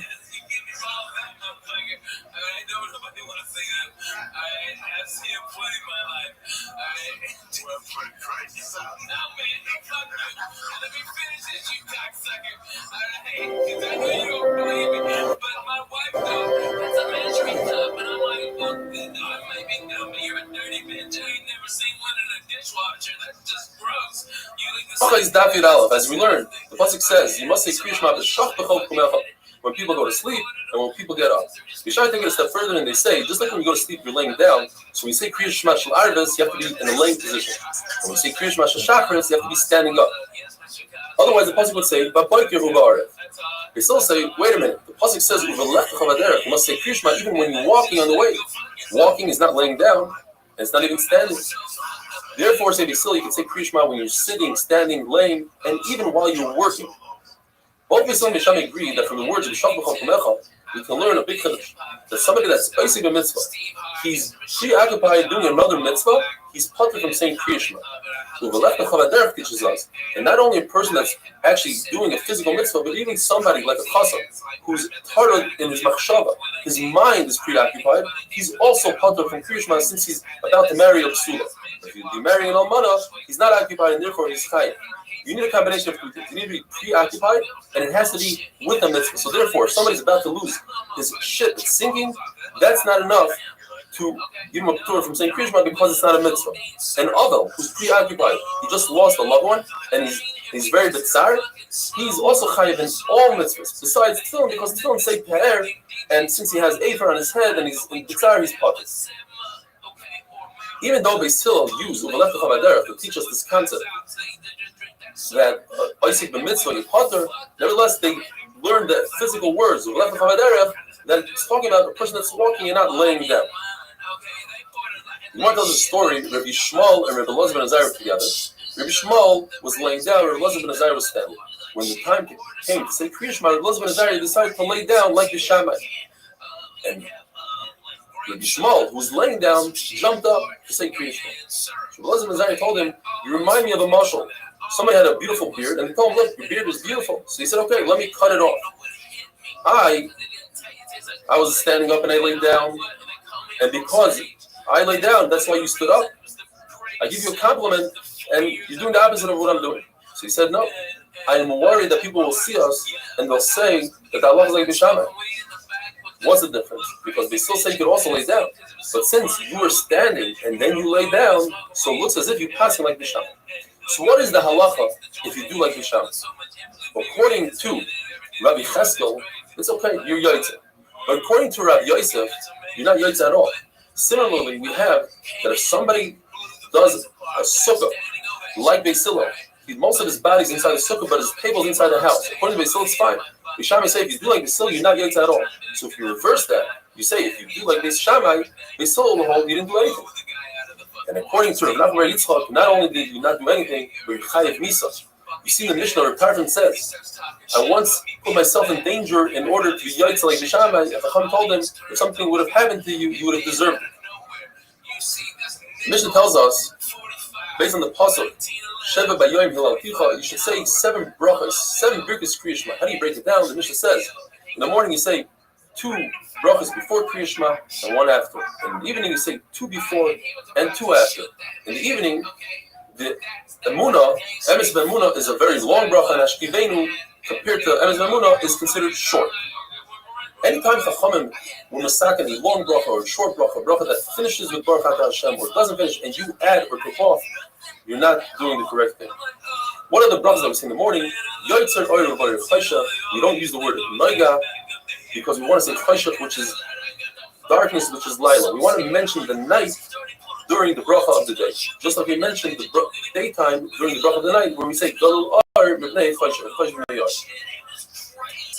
According to Shmuel, what's the second bracha? Ahava Rabbos, like Nusach Ashkenaz. According to Chachamim, it's Havas Olam, like Nusach Sfar. Because it says, therefore, one should say Ahava Rabbah in the morning and Havas Olam at night. Like Nusach Ashkenaz, I guess places were Chachmei Sarfas Ashkenaz. Shmuel says halacha that if somebody gets up early to learn, he should say Birkus HaTorah. And if he said Kriya Shema with Birkus Kriya Shema, so Ahava Rabbah patters him from saying Birkus HaTorah.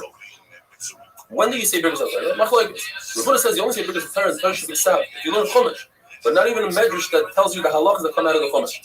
Rav Elazar says even medrash. Rav says you say Birkus HaTorah even from Mishnah.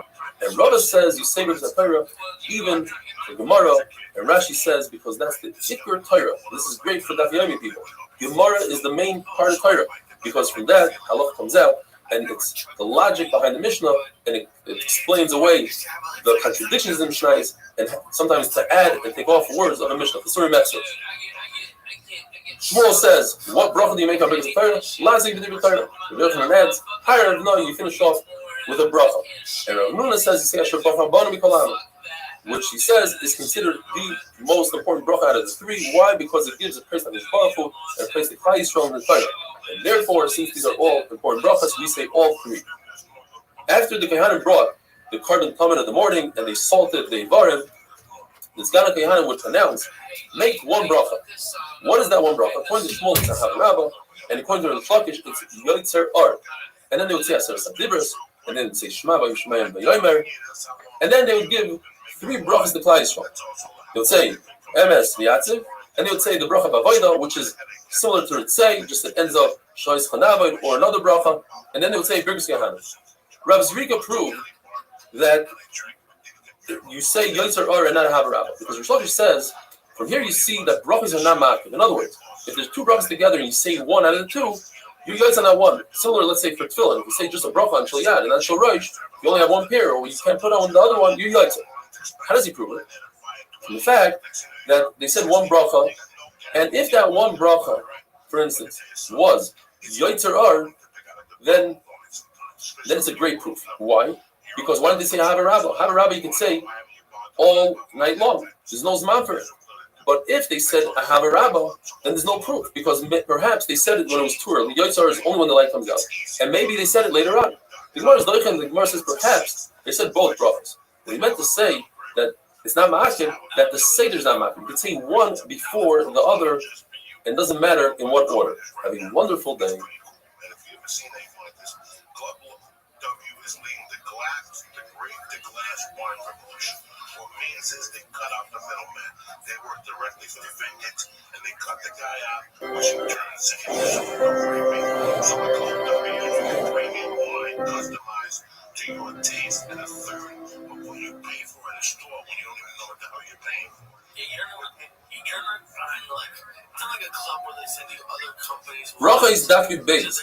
Although in the Beis Hamikdash they would say Aser Sadibros, Chachamim were misakin that outside of the Beis Hamikdash we shouldn't say Aser Sadibros, because the meaning would say that's the only part of the Torah that we have.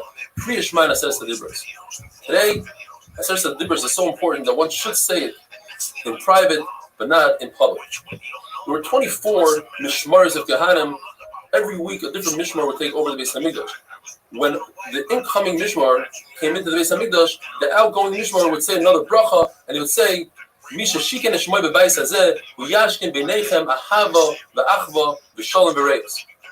The Gemara goes through a series of questions regarding brachas. If a person starts in Ma'ariv, he starts off thinking that he's saying Shachris. He says Yotzer Ar, but he finishes off Hamarav Aravim. And the same thing in Shachris. He thinks he's saying Ma'ariv, Hamarav Aravim, and he finishes off Yotzer Ar. In both cases, he's Yotzer because he's finished off correctly. The reverse, if he started off correctly but finished off incorrectly, in Shachris he started off Yotzer Ar, but he finished Hamarav Aravim, and in Ma'ariv he started off Hamarav Aravim and finished Yotzer Ar, he's not Yotzer.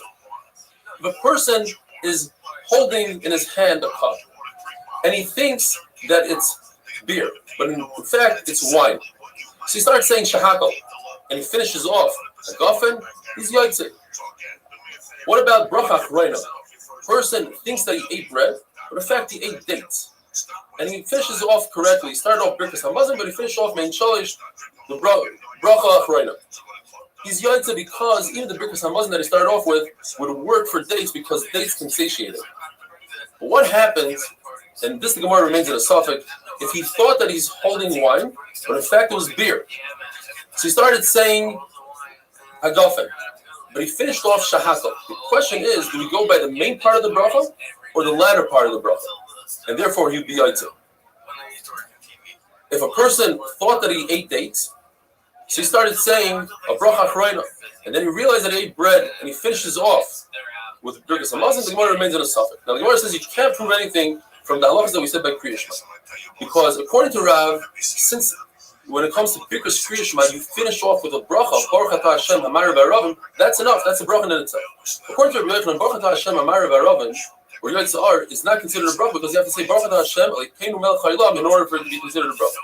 Nevertheless, you can't prove anything from birkas Kriya Shema, because birkas Kriya Shema, when a person starts the bracha, he intends to mention the day and the night in the same bracha. So every bracha really is a bracha for the day and for the night, and therefore he's yotze.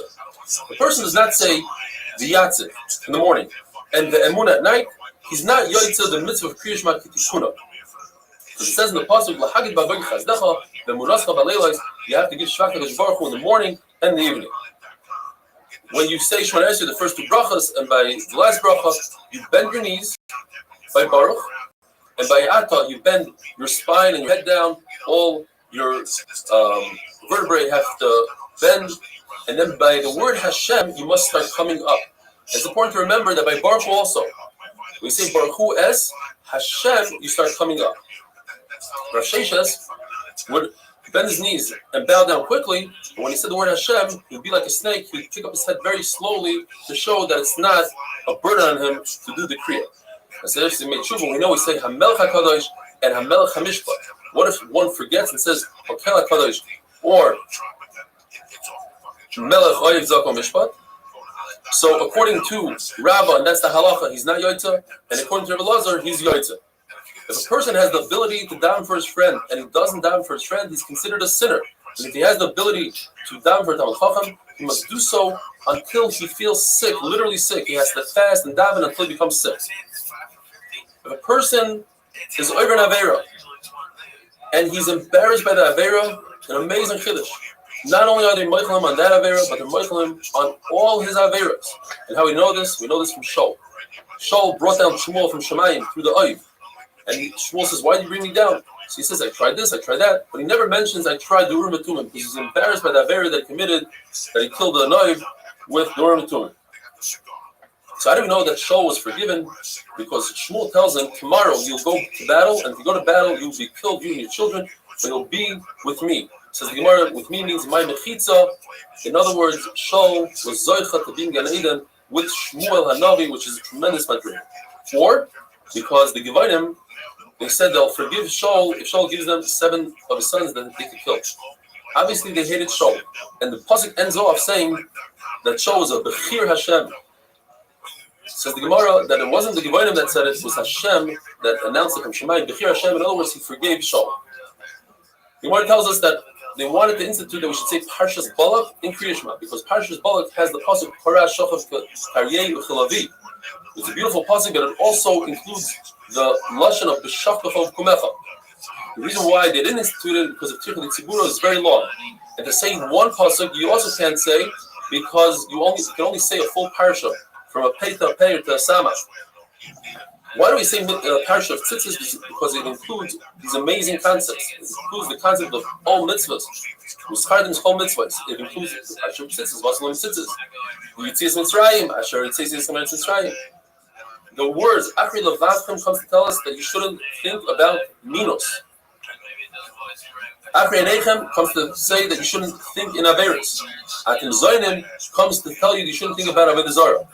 Says the Mishnah, this is the famous Mishnah we said in the Haggadah, even though nighttime is not a time to put on tzitzis, nevertheless, Rabbi Elazar ben Azariah holds that you should say the parsha of tzitzis.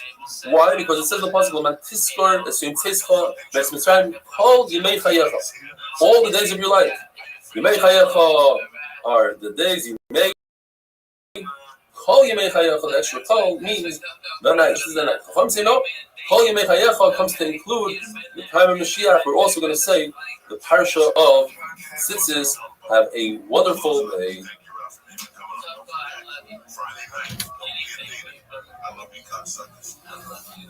Thank you, sir. Thank y'all for having me on. I really appreciate it. You stuck around. And but I love it when it makes me cry laughing, so I'm sorry. Bye. Bracha is Daf Yud Gimel. The Gemara tells us that once Mashiach comes, we're not going to be mentioning the Geula from Bavel, Horas, and Bagai, but we will be mentioning Mitzrayim, though it's slightly muted compared to how we mention it today, because the main focus is going to be on the Geula from Gog and Magog, as the pasuk says. Hineni Oisach Chadasha. I'm going to give you a brand new Geula. It's going to be so large that you're going to forget about the other Geulas. At Mashal, a person bumped into a wolf, and he has a great story to tell over to his friends. He bumped into a wolf, and he was safe. Later on, he bumps into a lion, so he forgets about his first story and tells him the second story about the lion. And after that, he bumps into a snake, forgets about the other two stories, and all he tells people is how he was saved from a snake, he defeated a snake. Klal Yisrael is going to be so busy with the Geula of Gog and Magog, they're going to forget about all the other Geulas that they had. We know because Baruch Hu changed Yaakov Avinu's name to Yisrael. It's a mutter to call him Yaakov. We see we do that every day. The answer is because HaKadosh Baruch Hu himself called Yaakov Avinu Yaakov after he changed his name. So there's no Issa. However, when it comes to Avram Avinu, the Torah tells us, do not call him Avram. Therefore, his name was Avram, which means the father of his nation. Avram means the father of all nations. There's an Issa D'Oraisa, Allah v'na asay, to change his name and call him Avram. What about Sarah? Her name was Sarai, princess of her nation, Sarah, the princess of all nations. So the Gemara tells us that HaKadosh Baruch Hu told Avraham Avinu, this is what you need to call her. But he didn't tell us. So therefore, if we call her Sarai, we're not over and Israel. With that, we finish the first parak of Shas. We should be zoicha to finish all the prakim of Shas together. Says the Mishnah. If a Sefer was fixing a Sefer Torah, and the way you fix a Sefer Torah, you say the words to yourself, and you fix.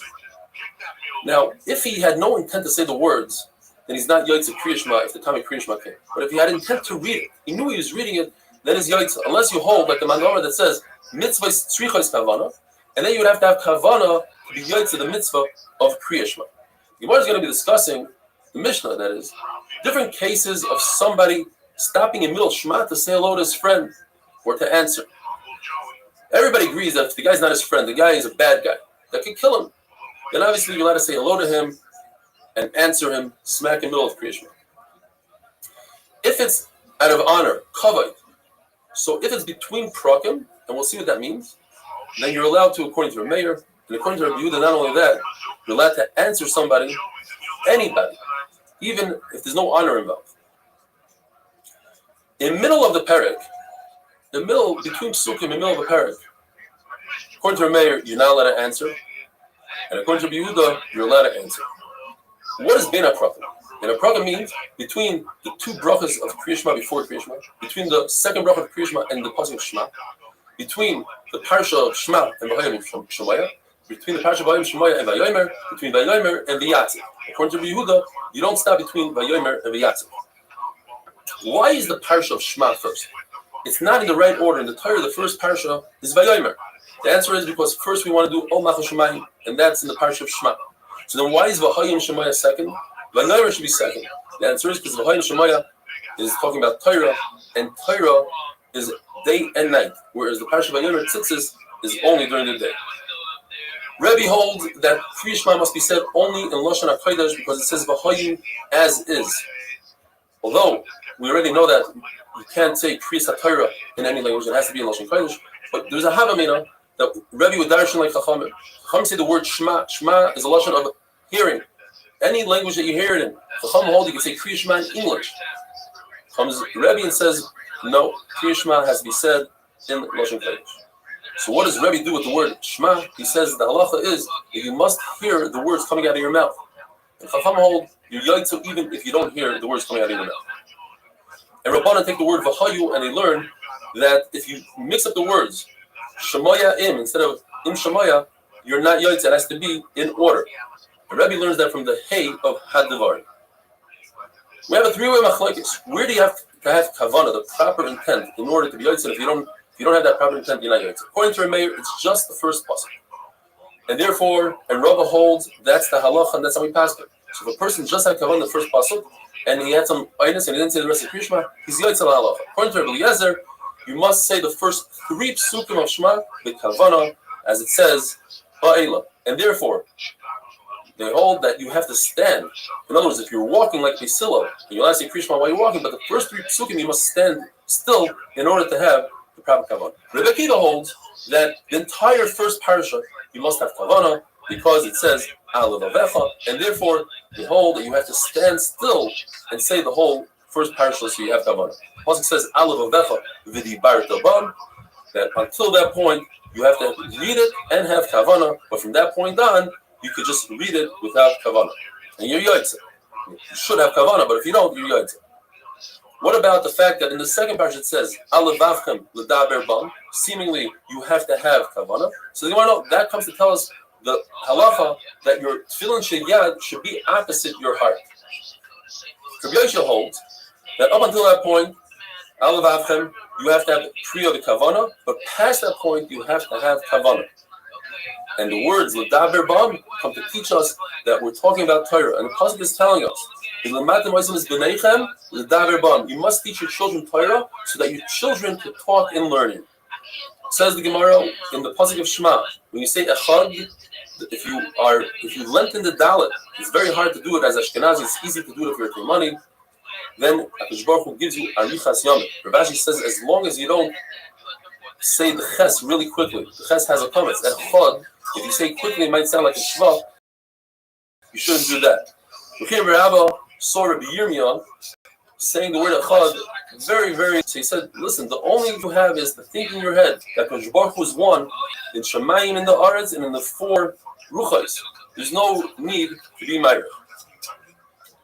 Rebbe would teach his Talmidim Torah from morning to evening. He had no time to say Kriya Shema, and he was actually punished from Kriya Shema. So what he would do is he would put his hand on his eyes and he'd just say one pasuk, the first pasuk of Shema Yisrael. And his machlok is whether or not later on Rebbe would repeat the entire Kriya Shema. We know one thing. We know that Rebbe would say over to his Talmidim every single day, would talk about Yitzis Mitzrayim. Either because he wanted to be Yotzei Yitzis Mitzrayim, or he wanted to be Maskir Yitzis Mitzrayim in the proper time. Have a wonderful day. And then like 2 weeks later, I saw Kaufman get beat by a woman.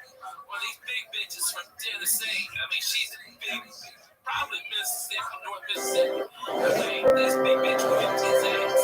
Okay, and so it's third tier, but it's legendary. You know, I mean, it was Mid-South and something else. I forget the name of that. Bracha is Daf Yudaled. If you or if you know somebody else that might be interested in a Daf Yomi share that's entertaining, fun, gishmak, with a lot of visual aids, search for our share online on YouTube under Ramat Bet Shemesh Daf Yomi or Eli Stefanski, and come see for yourself why, since the beginning of brachas, over 1,000 views per share. We learned in the Mishnah that there are certain situations where you're allowed to ask or tell somebody hi, say shalom to somebody, and answer him. Says the Gemara, if you could do that in Kriya Shema, then certainly you could do that in the middle of Hallel, which Hallel is only the Rabbanan, and Kriya Shema is the Raisa. Although Hallel is a Persuma Nisa, nevertheless, you can compare it to Kriya Shema. Now, the Gemara qualifies that. If you're saying a Hallel Shalit, meaning on Yom Tov where you have to say a full Hallel or on Hanukkah, then you could only say hello to somebody, Beina Proket, between paragraphs, and not in the middle of the paragraph. However, if you're saying a half a Hallel, like on Rosh Chodesh, Chol Moed, then you could say hello to somebody, you could answer them in the middle of the paragraph. The fact that Rav Ina didn't answer to Rav Bar Shava is because he didn't think he was chashuv enough for him. It wasn't an issue of covet. In fact, they passed him that in our day, since people understand that you're not going to answer them, you're in the middle of Hallel, you're in the middle of Kriya Shema, so we don't have this concept of Shoylo Meishet Mipnei HaKavod. Two halachas in regard to tasting food. If you're tasting a food and it's less than a revius, and it's on a tinus, and Machlokes Rishonim what tinus we're talking about, you're allowed to taste it on a fast day. Since you accepted the fast, that you won't be eating, you didn't accept the fast, that you won't be benefiting and having enough. And also, if you taste food, you don't have to make a bracha for it.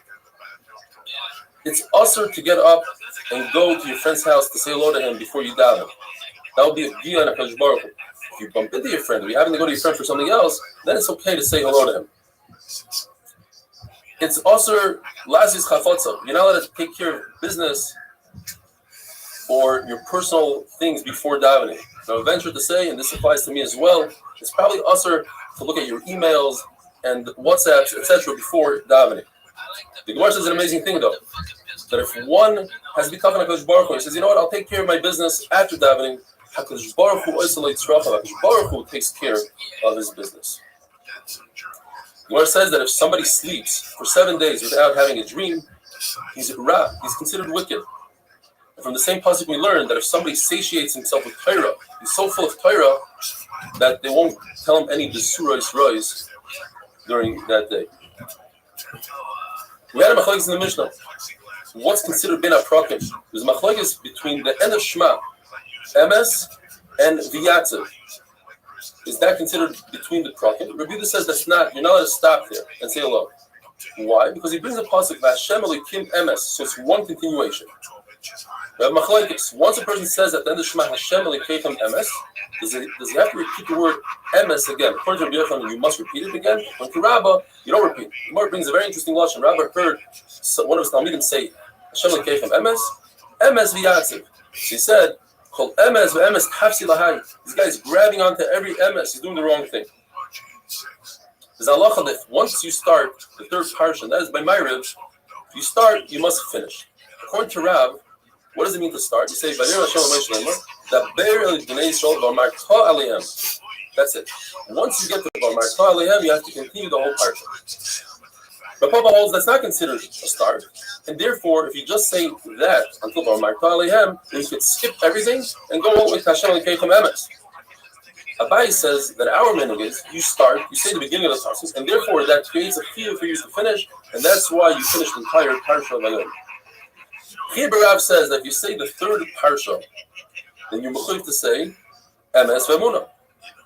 But if you don't, and this is a Ma'ariv, then you have to say, instead of the third parsha, you have to say Moedem anachnu lo Hashem shortziseinu me'eretz Mitzrayim. You took us out of Mitzrayim. You suddenly started and you redeemed us from slavery. And he demanded sneezing for us on the war. And with you, what did we sing to you? And then you continue from that point on all the way to God Yisrael, and then you say Shemona Esrei. Shmuel Bar Yochai says, not only is the parsha of Shema Ol Malchus Shamayim, that's why we say it first, but the parsha Shema has three concepts in it: Lilmoid, Lilamed, Lilasos. It says in the pasuk V'dibar Tabam that teaches us you have to learn Torah. Lilamed, that you can teach others. V'shinatim Levanecha. And Lasa is to do, to take action. Ufshartam, you put on tefillin, ufsaftam, you write mezuzahs. And that's why it's before Vayim Shemoyah. Vayim Shemoyah only has the Lamed, which is the Matem, Esberechem, Daber Ba. The Lasa is, again, ufshartam, ufsaftam. And finally, the final parsha of Vayomer is only to do, take action. V'asulam tzitzis, that make tzitzis. One must put on tefillin, and only afterwards say Kriya Shema. The fact that Rav, one time, they saw him saying Kriya Shema before tefillin, you must say it's because his shliach, the person that went to get his tefillin, took a long time, and he was worried that he's going to miss his Kriya Shema, so therefore he said Kriya Shema first. The fact that Rav would get up really early, he'd wash his hands, make Birkas HaTorah, and teach Torah, which is an asiyah, says Rashi, and then only afterwards he would put on tefillin and then Kriya Shema. You could be doich and say there's no raya from there. That's because the reason why I did Torah before Kriya Shema is because it wasn't the time of Kriya Shema at all. So why we bring the story? We bring the story for a different reason. To say that we had about 4-way machlokes. When do you say Birkas HaTorah? From here you see that Rav said Birkas HaTorah even on Mishnayos. If somebody's digging a grave, he's Isaac the mitzvah. He's talking from all mitzvahs, including Kriya Shema, tefillin, Shemona Esrei. He's digging the grave with another person, then they could switch off. One could come out of the grave and he'll say, put on tefillin, Kriya Shema, and tefillah, and then he'll switch with his friend. Rabbi Shimon ben Karcha says that in Kriya Shema, when it comes to reading, you say Ol Malchus Shamayim, which is Shema, and then you do Asiyah. But he's mitz, that when it comes to physical Asiyah, tefillin comes before Kriya Shema, which is Ol Malchus Shamayim. The person says Kriya Shema without tefillin on, according to Ula, he's made Eidos Sheker. He's testifying falsely because in Kriya Shema it says you should wear tefillin.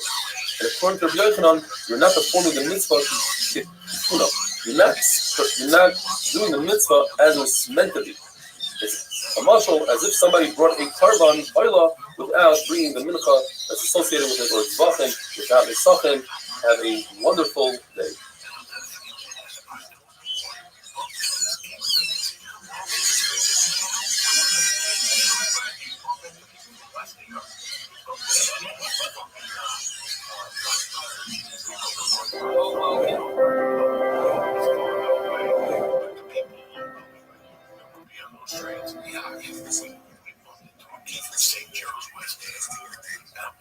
Bracha is daf hezvav.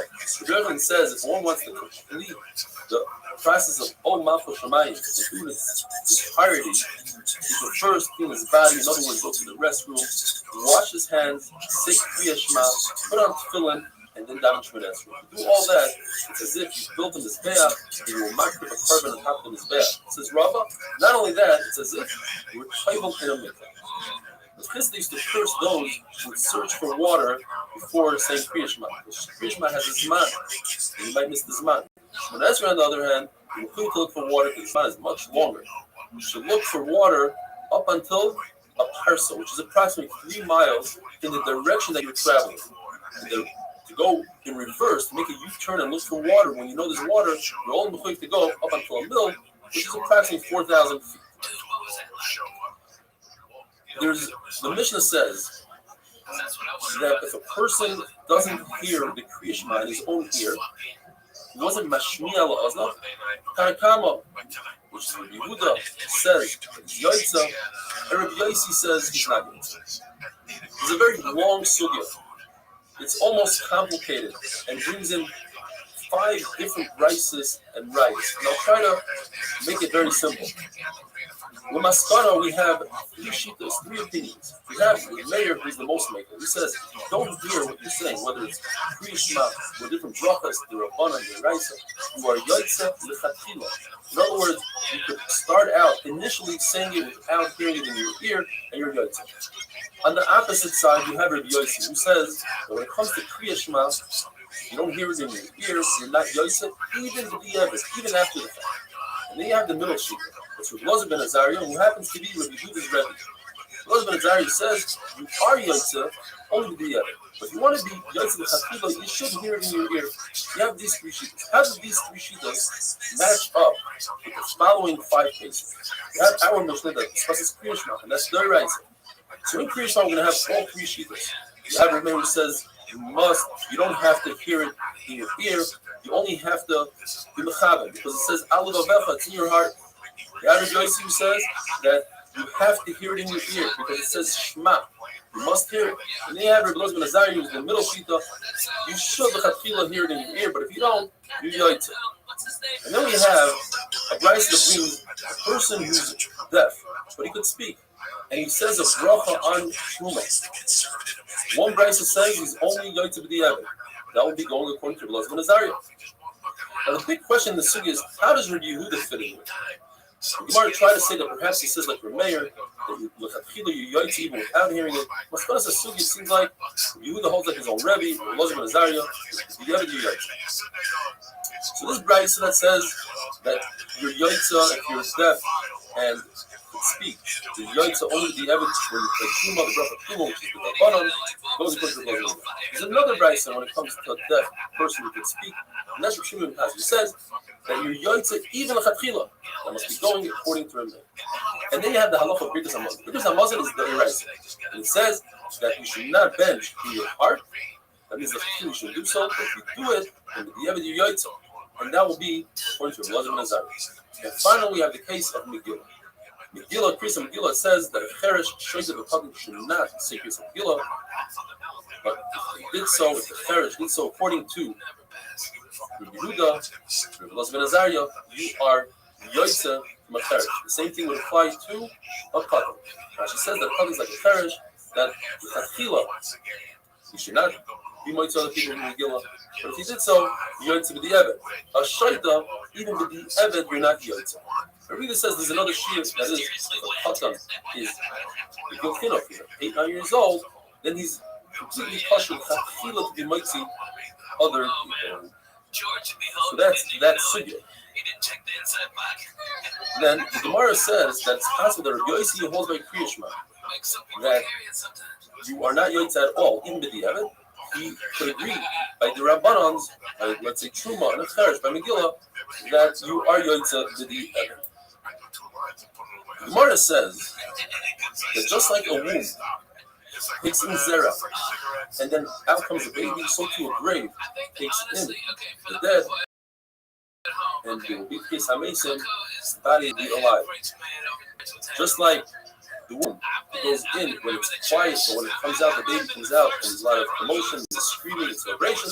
So too, how the fiber, when the body goes in, it's a crying, when the body comes out alive, like Kis HaMesim, there's going to be a huge celebration. This is the source for Kis HaMesim in the Torah community. It says in the pasuk, "When the following the Torah Kigadas Ali Nohar to a Holim Nota," just like a river to take a person out of his coma and make him tar, so to the Holim, referring to the Beis HaMedrash, to take a person and take him out of Choiva if he has Averis and bring him into Schus. We learned in the Mishnah that if a person said Kriya Shema but he wasn't Mekdakir, what does that mean? He said all the words, but perhaps two of the words were connected to each other. The Gemara gives examples where the end of one word ends with the same letter as the next word begins, like Al Levavecha. They both, Al ends with a Lamed, and Levavecha starts with a Lamed. If you say it quickly, it sounds like Al Levavecha. Without, you're supposed to stop in between. As you see in the Sidurim, they stop between all these words. And we learned that from the Madik, it should be Limud Tam.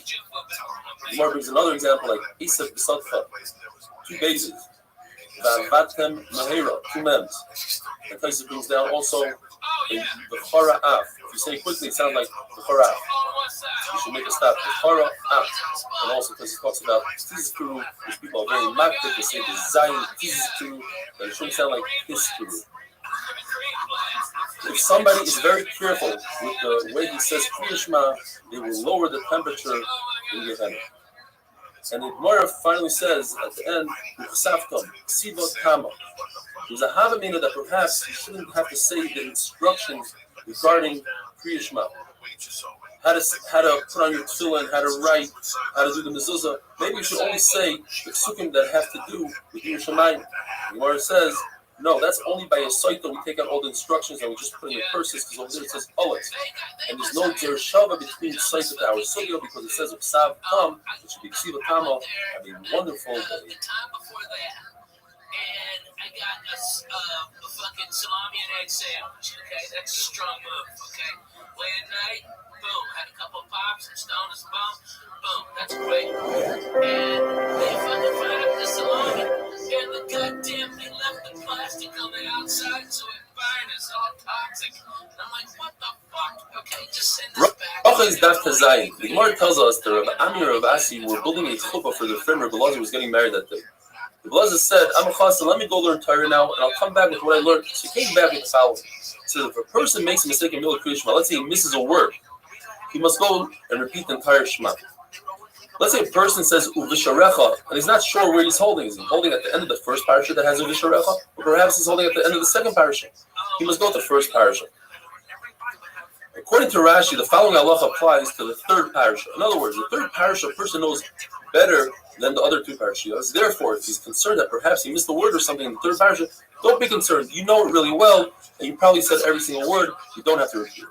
Says the Mishnah, if you have a worker who's picking fruit from a tree, or even his boss, and they're on top of a tree, and the time of Kriya Shema comes, you're allowed to say Kriya Shema on top of a tree, provided that the first pasuk of Kriya Shema they stop working and they concentrate on the first pasuk, on the first pasuk. According to other Rishonim, you have to concentrate on the entire first paragraph. But when it comes to Shemona Esrei, you must come off the tree and down to Shemona Esrei where it's sturdy and they're not concerned and they'll be able to have the proper kavanah. If it's a tree that's really sturdy and has a lot of branches, such as an olive tree or a fig tree, you're allowed to stay and remain on top of the tree. The Gemara makes a distinction between a worker who receives a salary for his work and a worker who only receives food. The one who receives a salary has to be a lot more careful with his time and how he uses it, and he shouldn't cause a loss to his boss. So therefore, when he davens Shemona Esrei, he should only say the Shemona Esrei known as Havinenu. It's the shortened Shemona Esrei where you say the first three brachas and the last three brachas, and everything in between is shortened to 3 to 4 words. Like you see in the picture, this is from a siddur given to servicemen in the English Army in 1940. When you say Birkas HaMazon, you only say 2 out of the 4 brachas. You say the first one completely, and the second and third bracha you combine together. The fourth one is only the Rabbanan, you don't have to say. When it comes to Birkas HaMaiti, since it's only the Rabbanan, they don't even wash and say a bracha. Somebody that works for his food should be careful not to be a chazan, because that's a waste of time for the owner, and he shouldn't do Birkas Kahanim, he shouldn't do it. As we learned in the beginning of the Masechta, Ha'isek b'mitzvah, patur min mitzvah. If somebody is occupied with a mitzvah, he doesn't have to say Kriya Shema, because it says B'shivtecha b'veisecha. And from Uvelech L'chavaderech, we learned that a chassan who's not physically doing a mitzvah, but he's preoccupied in his head with the mitzvah of marrying a basula, therefore he is patur from Kriya Shema, because he has a combination of 2 things. He's preoccupied and it's a mitzvah. Therefore, a person who's preoccupied but not in a mitzvah, for instance, if his ship is sinking and is very occupied with that, but it's not a mitzvah, He's chayiv in Kriya Shema because he's obligated to take that preoccupation out of his head. If, for instance, he's an avel, he lost a loved one, and he's preoccupied, that's also not a mitzvah, and he's chayiv in all the mitzvahs. Person who marries an almana, he's not preoccupied. Yes, it's a mitzvah, but he's not preoccupied, and therefore he's chayiv in Kriya Shema. The Gemara tells us that Gamliel himself, when he got married, he did say Kriya Shema because he knew about himself that he could be mechaven. And the Gemara says that anybody who's muchzak, that has a chazaka, that he's a chacham, and he could mechaven during Kriya Shema, he's allowed to say Kriya Shema. But anybody that's not muchzak, according to Gamliel, that's considered gaiva. He has haughtiness. He says, "Oh, I could be mechaven." And chacham say that he could say Kriya Shema regardless. An aval who just lost a loved one is usher to bathe, unless he's what we call an isness, somebody who's spoiled, likes to take care of himself, and he's not bathing for enjoyment, but rather he can't live without it. And that is in a time that the isser of rechitza, of bathing oneself, is the rabbanah. The first day is the isser deraisa, but the first night, according to some, and after the first night, according to everybody, then it's only the rabbanon, and rabbanon were makir when it came to an isser. The person who loses a slave, we don't stand in the rows that we stand in front of Avelim and say Hamakim Yinachim. We don't say Hamakim Yinachim, and we don't make the bracha of Rechava, which is by the Suda, the first Suda of Avrah. What do we say to somebody who loses a slave? We say Hamakim Yimalach Esreifa, like we do for any other object that one might lose. There's no hespedim that you give on a slave. According to Rabbi Yossi, if the Eved, the slave, was a kosher, he was a Talmud Chacham, then he could say, "Oy ish toiv neman v'nehenem yigyoi." Wow, what a great person he was, and he was trustworthy, and he was nehena. He worked hard, and that's how he earned a living. Chacham disagree, and they say, if that's what you say about a slave, what is left to say about any kosher Jew? And therefore, you don't say any hesped on a slave. You don't call a slave Mister or Abba or Ima, which was in those days a way to call somebody in a nice way, unless this slave is a chashuv slave, and then you could give him that kind of surname. We only have 3 avos, Avram, Yitzchak, Yaakov. We have 4 imayos, and we don't have any more. In other words, you can't call one of the Shvatim Ruvain one of our avos, because the chashivas is up to 3 avos and 4 imayos. Whoever is careful with Kriya Shema and Shemona Esrei, says the Gemara, he'll have Olam Hazeh and Olam Haba. And now the Gemara brings many different tefillos that the Amoraim and the Tanaim would say after Shemona Esrei in order to make the Shemona Esrei their own. And the time permitting, we'll go through most of them. Rebbe Lazar would say the following: that we should have a hava v'achva v'reis v'shalom. In other words, we should have peace and harmony, achdus, and we should have many talmidim, and that the future should show a lot of hope, and we should have Gan Eden, and we should have the Yetzer Tov, and we should wake up in the morning and find that we have Yerushalayim, and we should find all our needs. So Yochanan used to say, peek at our shame and see how hard we have in our life, and you should use rachamim and ois and chasidus, and you should give us graciousness, and you should use good and invasun osecha. Reb Zera would say, we shouldn't sin, we shouldn't be shameful. Reb Chia would say, our occupation should be Torah, and we shouldn't have pain in our heart, and we shouldn't have dim eyes. And Rab would say the famous davening that we say are Rishchaydish. Long life, Chaim shel Shalom, shel Taiva, shel Bracha, shel Parnasa, shel Tzatzamayis, Chaim sheyesh b'hem yiras chet.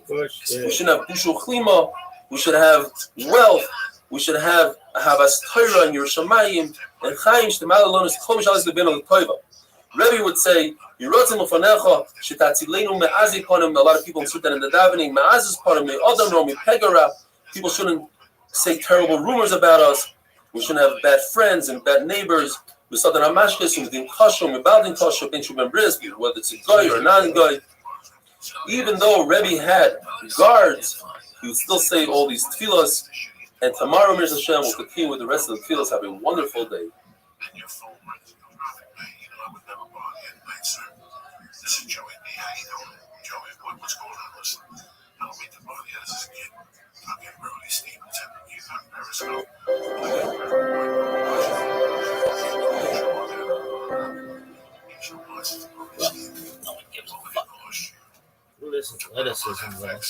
Bracha is Daf Yitzayim. We're going to continue with the special davening that Tanoim and Amroim inserted at the end of their Shemona Esrei. Rav Safra would say, please put peace between the Malach and the Shemayim, because when they fight, war breaks out down below. Have peace between Talmidei Chachamim and between people that learn Torah Lishma for its own sake and people that learn Torah for their sake, for their coverage. And those who learn Torah Shalei Lishma, they should have the schos to learn eventually Torah Lishma. According to one opinion, Alexandria used to say, Hashem, put us in a corner. If you're already putting us in a corner, make sure there's light in that corner. And don't put us in a dark corner, and our heart shouldn't be aching, and our eyes shouldn't be dim. According to another, Shaz Alexandria said, it's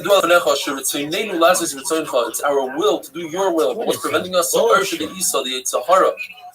And Shibud Malchiyos, the fact that we're in Gauls, please take those two things away and we'll behave properly. Rabbi used to say, when we say on Yom Kippur by Vidui, I shouldn't have been, I was not worthy to be born, and now that I was born and created, I'm still not worthy. I am dust when I'm alive, and certainly after I'm dead, after I die. And you're also saying that I shouldn't sin any longer, and whatever I sin, please be erased completely. My brother Ravin used to say, basically what we say every day after Shemona Esrei, etc. And then he goes on to say, save me from a Isha Ra, from a bad woman and a bad guy. Maybe one of Rav Sheshes, and this is what we say when you have a kindness yachad, he'd say, when we had a Beis HaMikdash, we would be marked korbanos on the Mizbeach, and we would only put the chaylev and the fat and the blood. This kindness that I'm fasting, now I have less fat, less blood, that should be as a korban, and be mechaper. And then the Gemara goes on to say beautiful sayings that Tanoim and Abraham used to say. Rebbe would say, when you finish Yoy, it says, everybody's destined to die, whether it's an animal or a human being. Are you fucking serious? The famous song, Ashrim Nish Bala Torah. Praiseworthy is the person who grows up with Torah and toils in Torah, and creates a beautiful nachas to his creator, and he dies with a great name, with a great reputation. What are these guys? A good name is better than good oil. Hey, so this is my favorite. There's a black cat, the daughter of the black cat. She's got after birth, we burned it, we put ashes on her, etc. The Lishka Dadasi, a person should be a master when it comes to Torah. Have Torah in your heart, and you should always have your Shemayim in front of your eyes. Watch, guard your tongue, guard your mouth. There's one rabbi did it, and then he fucked his eyes up, and everybody was like, nobody was like, dude, that was a fucking stupid ass idea. Chacham Yavne would say, I'm a creation and you're a creation. I go to learn Torah, you go to work in the field. Yo, what is this? My job is easier. I'm closer to home. And what are you going to say? And this is unbelievable. NBC. If a person says, I'm an Amaretz, what good is it that I'm learning Torah? I don't understand it as well as the other one. Says the Gemara, that's not true. The main focus is the intent and the effort a person puts in. You can learn the same amount as somebody else, and that person understands. I like it back in the day with that lady's same hand amount right of stars that other person, because you have the same intent. Abai used to say a person should always be conniving when it comes to the Tzahara, try to trick him when it comes to Yiras Hashem. A person who answers softly will do away with a lot of anger.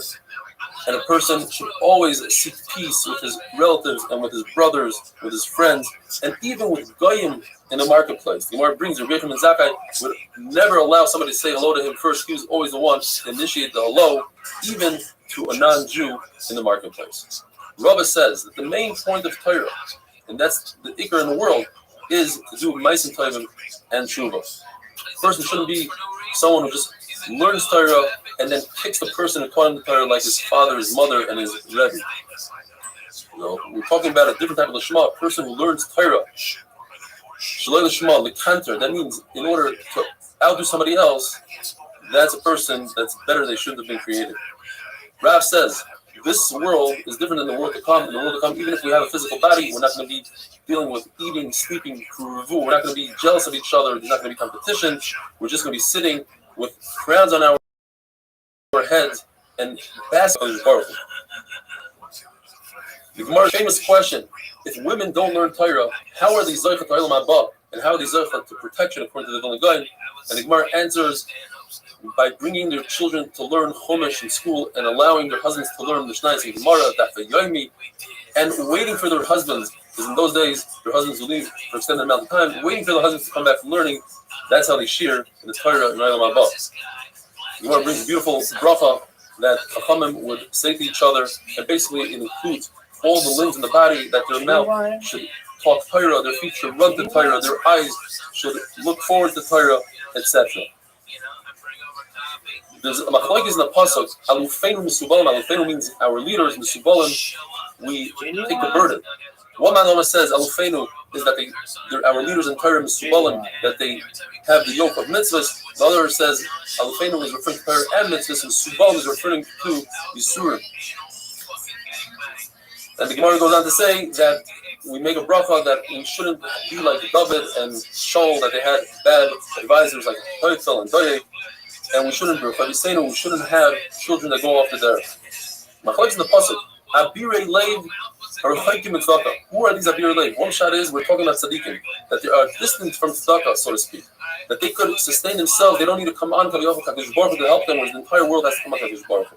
More brings that Rav Chanina, the famous Baskel, would come out and say, Chanina B'ni, he doesn't need anything but some boxer, some charuvim, where the entire world is sustained because of him. The other shot is that Abiri Leib is referring to the Rishayim, like the Gevinim that lived within the midst of Klal Yisrael for many generations and they never became Gerim. They didn't see the beauty of Klal Yisrael. Or the people from Machasya, who they saw Klal Yisrael gathering together before Yom Tov, 30 days before Yom Tov, before Pesach, before Shoshana. Places even brings that a flume of fire would come down from the sky, a pillar of fire, and they still didn't do tshuva. They didn't become ger. And the goes on to say that there's a machlokes. Well, we know you're allowed to do malacha on Tisha B'av, and in a place that you don't do malacha, you shouldn't do malacha. But if you're Talmid Chacham, you should never do malacha on Tisha B'av. The question is whether the person could act like a Talmid Chacham. Is that considered metzik yura, or is that considered haughtiness or not?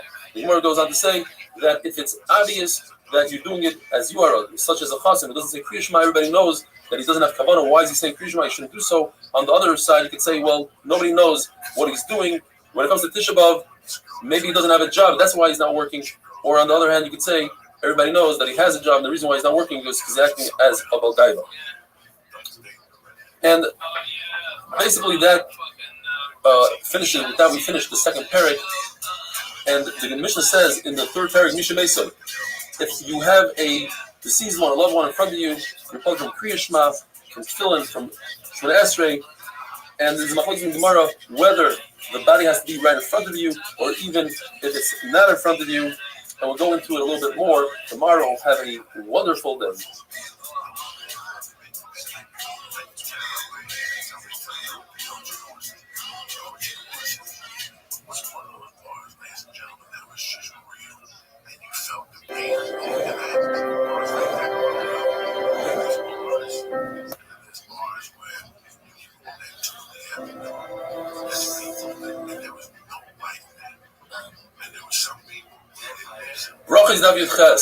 Before we get into some amazing stories, let's first talk about halachas that have to do with the dead.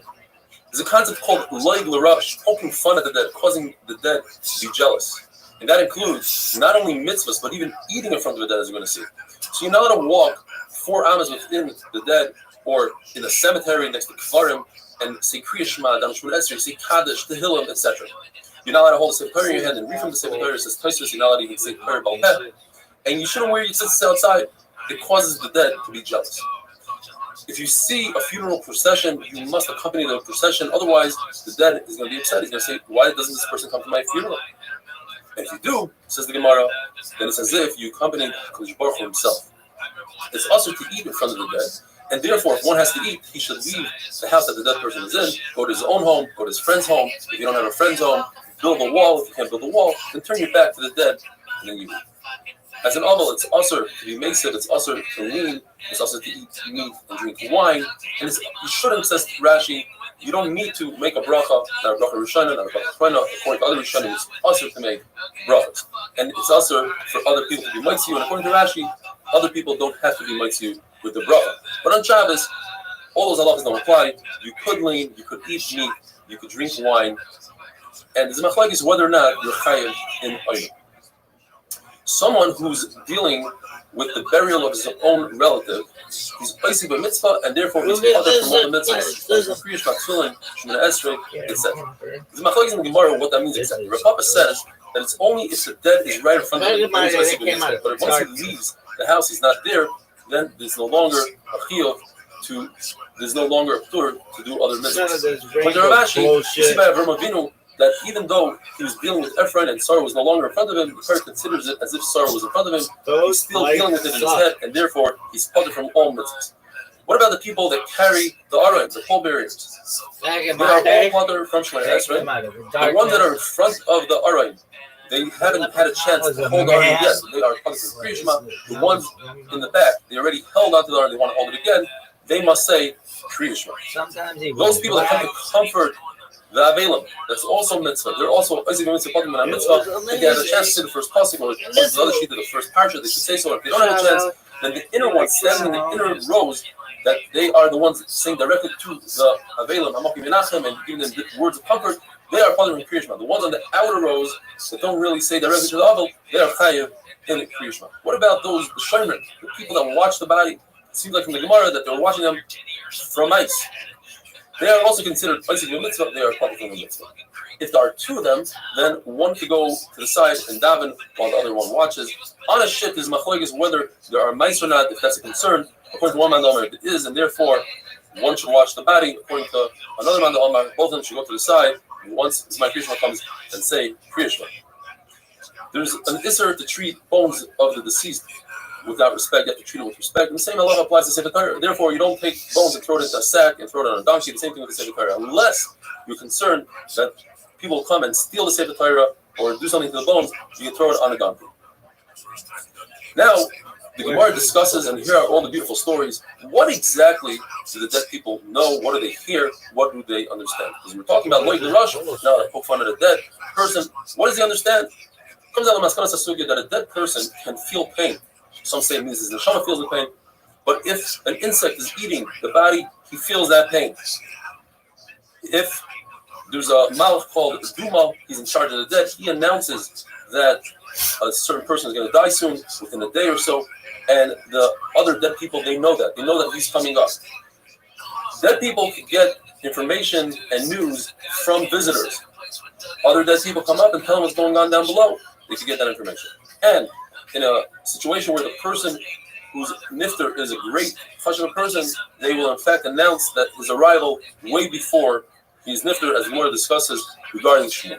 Says the Gemara, the sons of Rebbe Chia were wondering if their father, who already was nifter, does he know about their pain? Because they forgot their learning, they were busy working, and they forgot their learning, and it bothered them a lot, and they were wondering whether the father in Shemayim knows about it. One of them said, what do you mean it's a pasuk? Dead people don't know anything. Says the other one, you didn't learn right pshat. Mason is referring to the Rishayim. They're in this world. They're not concerned about that. But tzaddikim, even when they're dead, they're considered alive. But tzaddik is always concerned about Olam Haba and what the future holds for him. Gemara talks about Ben Yoyada, that there's nobody like him in the first Mikdash and the second Mikdash. The Gemara says perhaps he was toivel in the ice, he cut open the ice and was toivel inside, or it means that he went through the entire Sifra de Beirav, which is the hardest sefer, says Taisus, in one day, in one short winter day. Says the Gemara, an amazing story. There was once a chassid, usually when the Gemara says chassid, it's referring to a Yehuda Bar Eloi or a Yehuda Ben Bava, that his wife really bothered him to the point that he had to sleep in a cemetery. And we're talking about Rosh Hashanah night. He was sleeping in the cemetery and he heard two young girls that were nifter. They were talking to each other. They said, let's fly around the world, let's see what's going on. Behind the says one, I cannot fly, I'm buried in Machzel Shulchanim in reeds. The Tzlach explains, since her body didn't decompose, therefore she couldn't fly.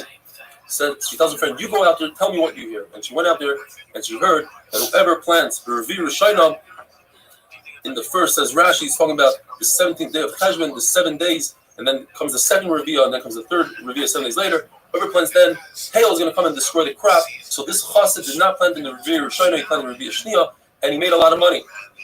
The following year, he decided to do this trick on his own. So he went and he camped out in the base of cars, and sure enough, he hears the two Ruchai saying, "Let's go fly. I can't fly. I'm in Machzel Shekanim. So you come back and tell me." And she said, "I heard that whoever plants in the second Revi'ah, the Shidafine, the heat is going to come and ruin the crop. So he planted in the first, and therefore he made money. Everybody else lost their crop." Says his wife, "How did you know to do this?" So he told his wife the secret. The wife had a big fight with the mother of the girl that was flying around in the paragon, and she made fun of the mother of the other mother. And she said, "I know that your daughter was buried in Machzel Shekanim."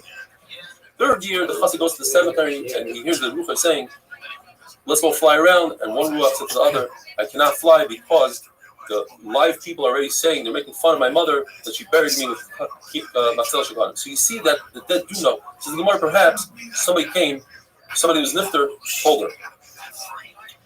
Zihiri once gave money to a lady and she died, and he went and he asked her in her grave, "Where's the money?" And she told him exactly where it was. And she also said, "Tell my mother that we're going to have a visitor soon tomorrow. Please send my comb and my makeup."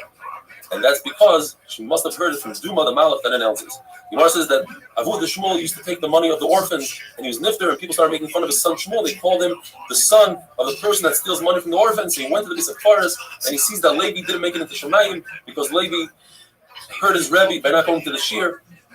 And he sees his father, and his father's crying and laughing. "Why are you crying? Because you're going to be nifter soon. Why are you laughing? Because they consider you as a huge individual here in Shemayim." He said, "If I'm so big, have Levi go up to Shemayim." In fact, Levi went up to Shemayim. He says, "Where's the money?" "The money is buried between our money." It was a sandwich. Our money is Yisrael's money and our money. I didn't want it to get ruined. I didn't want people to steal. And in fact, they returned the money. Upon you see that the dead know what's going on, but it's different because Shmuel was such a chashuv person. They announced it in Shemayim way in advance. Have a wonderful day.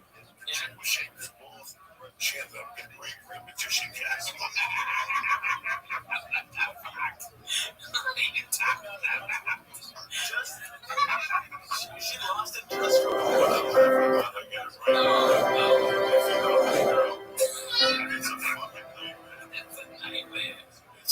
that was like the 30th one, right?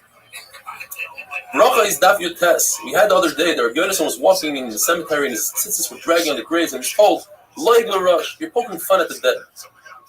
It seems like Rabbi Yonason himself retracted, because Rabbi Yonason says that Baruch Hu tells Moshe Rabbeinu, "Tell the Avis of Rabbi Yaakov that I kept my promise. I gave Klal Yisrael Eretz Yisrael."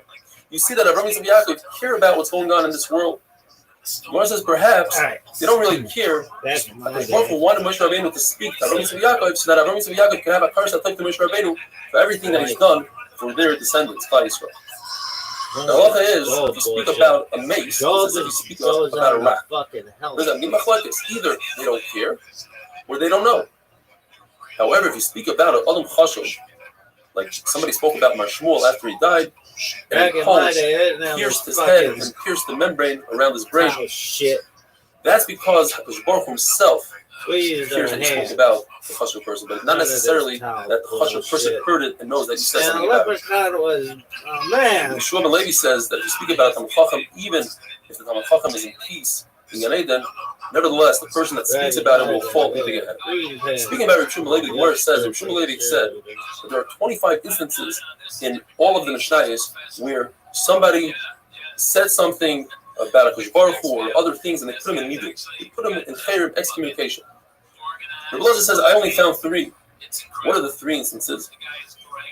That a Kavan b'Mahawel says that the concept of Saita, if somebody has an affair and the husband suspects her of having an affair and they give her to drink Mayim HaMa'arim, you don't do that to a Guyaris and a Meshuchraris.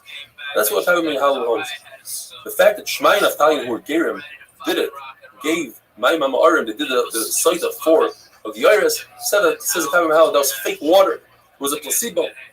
And for that, says the Gemara, that they put him in Midu. Says Rabbi Kavan b'Mahawel was a great man. There's nobody like him in Chachma, Tahara, and Yiras Hashem. Therefore, it couldn't have been Kavan b'Mahawel. It was, in fact, Elazar ben Chanoich, who made fun of the concept of Nechilas Yadayim, and they put him in Yidui.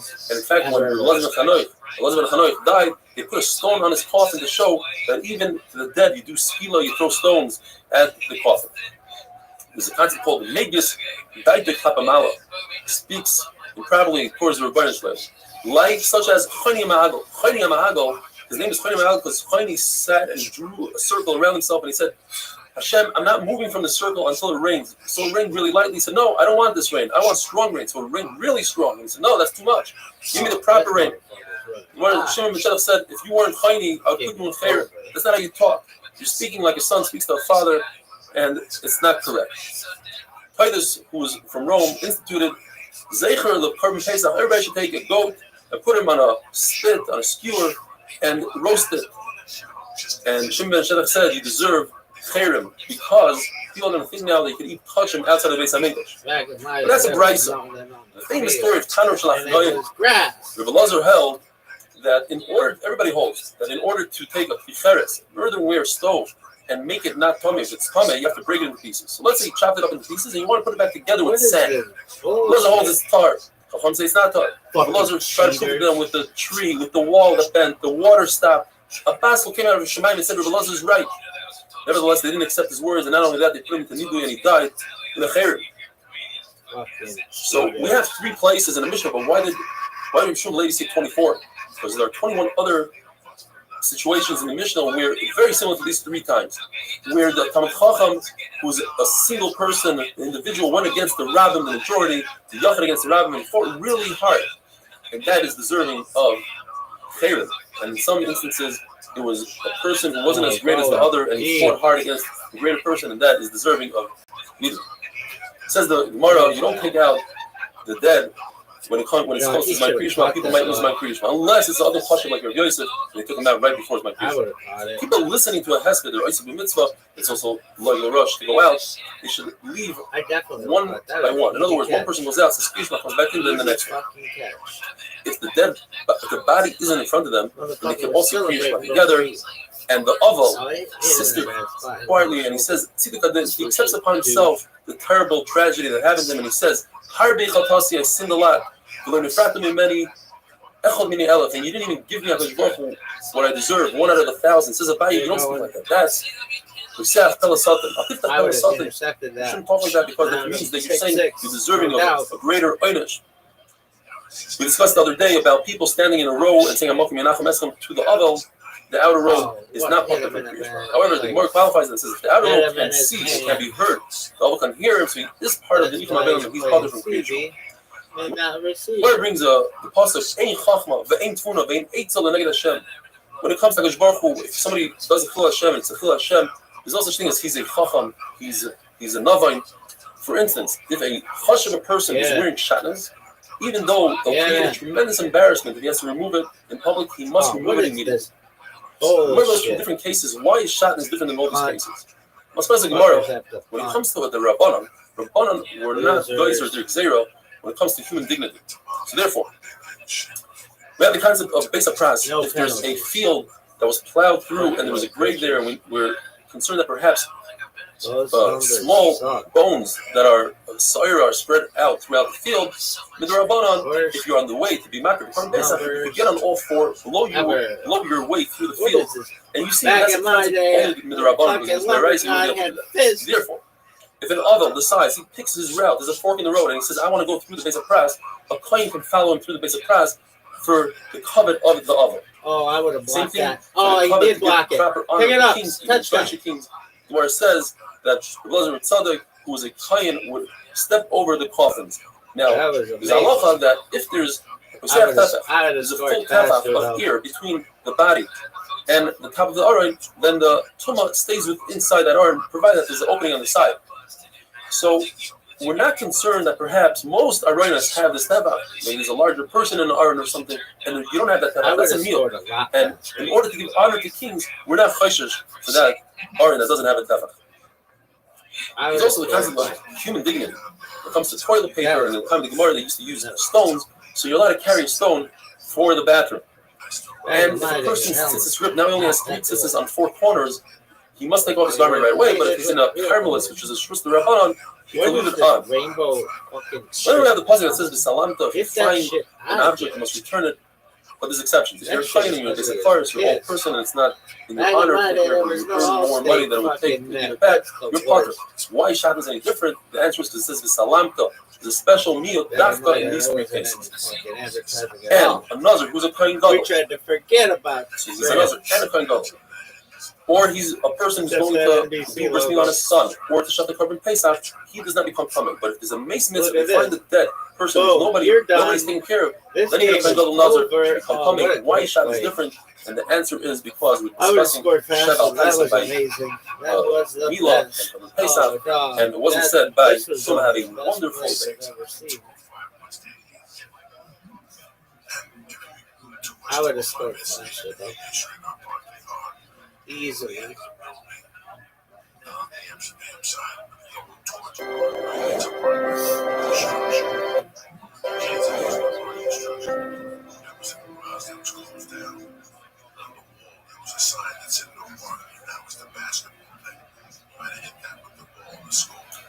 Bracha is Dav Chav. Rav Papa asked Abai, why is it that the previous generations, they had so many nisim?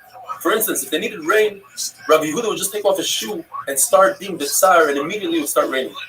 And us, we scream and we cry and we daven and nothing. And don't tell me, says Rav Papa, it's because they were greater than us in learning. In fact, we are greater than them in learning, says Rav Papa. They, Rabbi Yehuda, only learned Nezikin, says Rashi, B'kama, B'Tziva, Vasra. We learned all Shishis of Rebbe. When Rabbi Yehuda tried to learn Uktzin, he had great difficulty. He said it's like all the questions that Rabbi Shmuel's Rabbeinu used to ask. When we learn Uktzin and Yadois, how a branch transmits tumah into the fruit, but if the branch is really wet and soggy, it doesn't. We have 13 pshatim in there.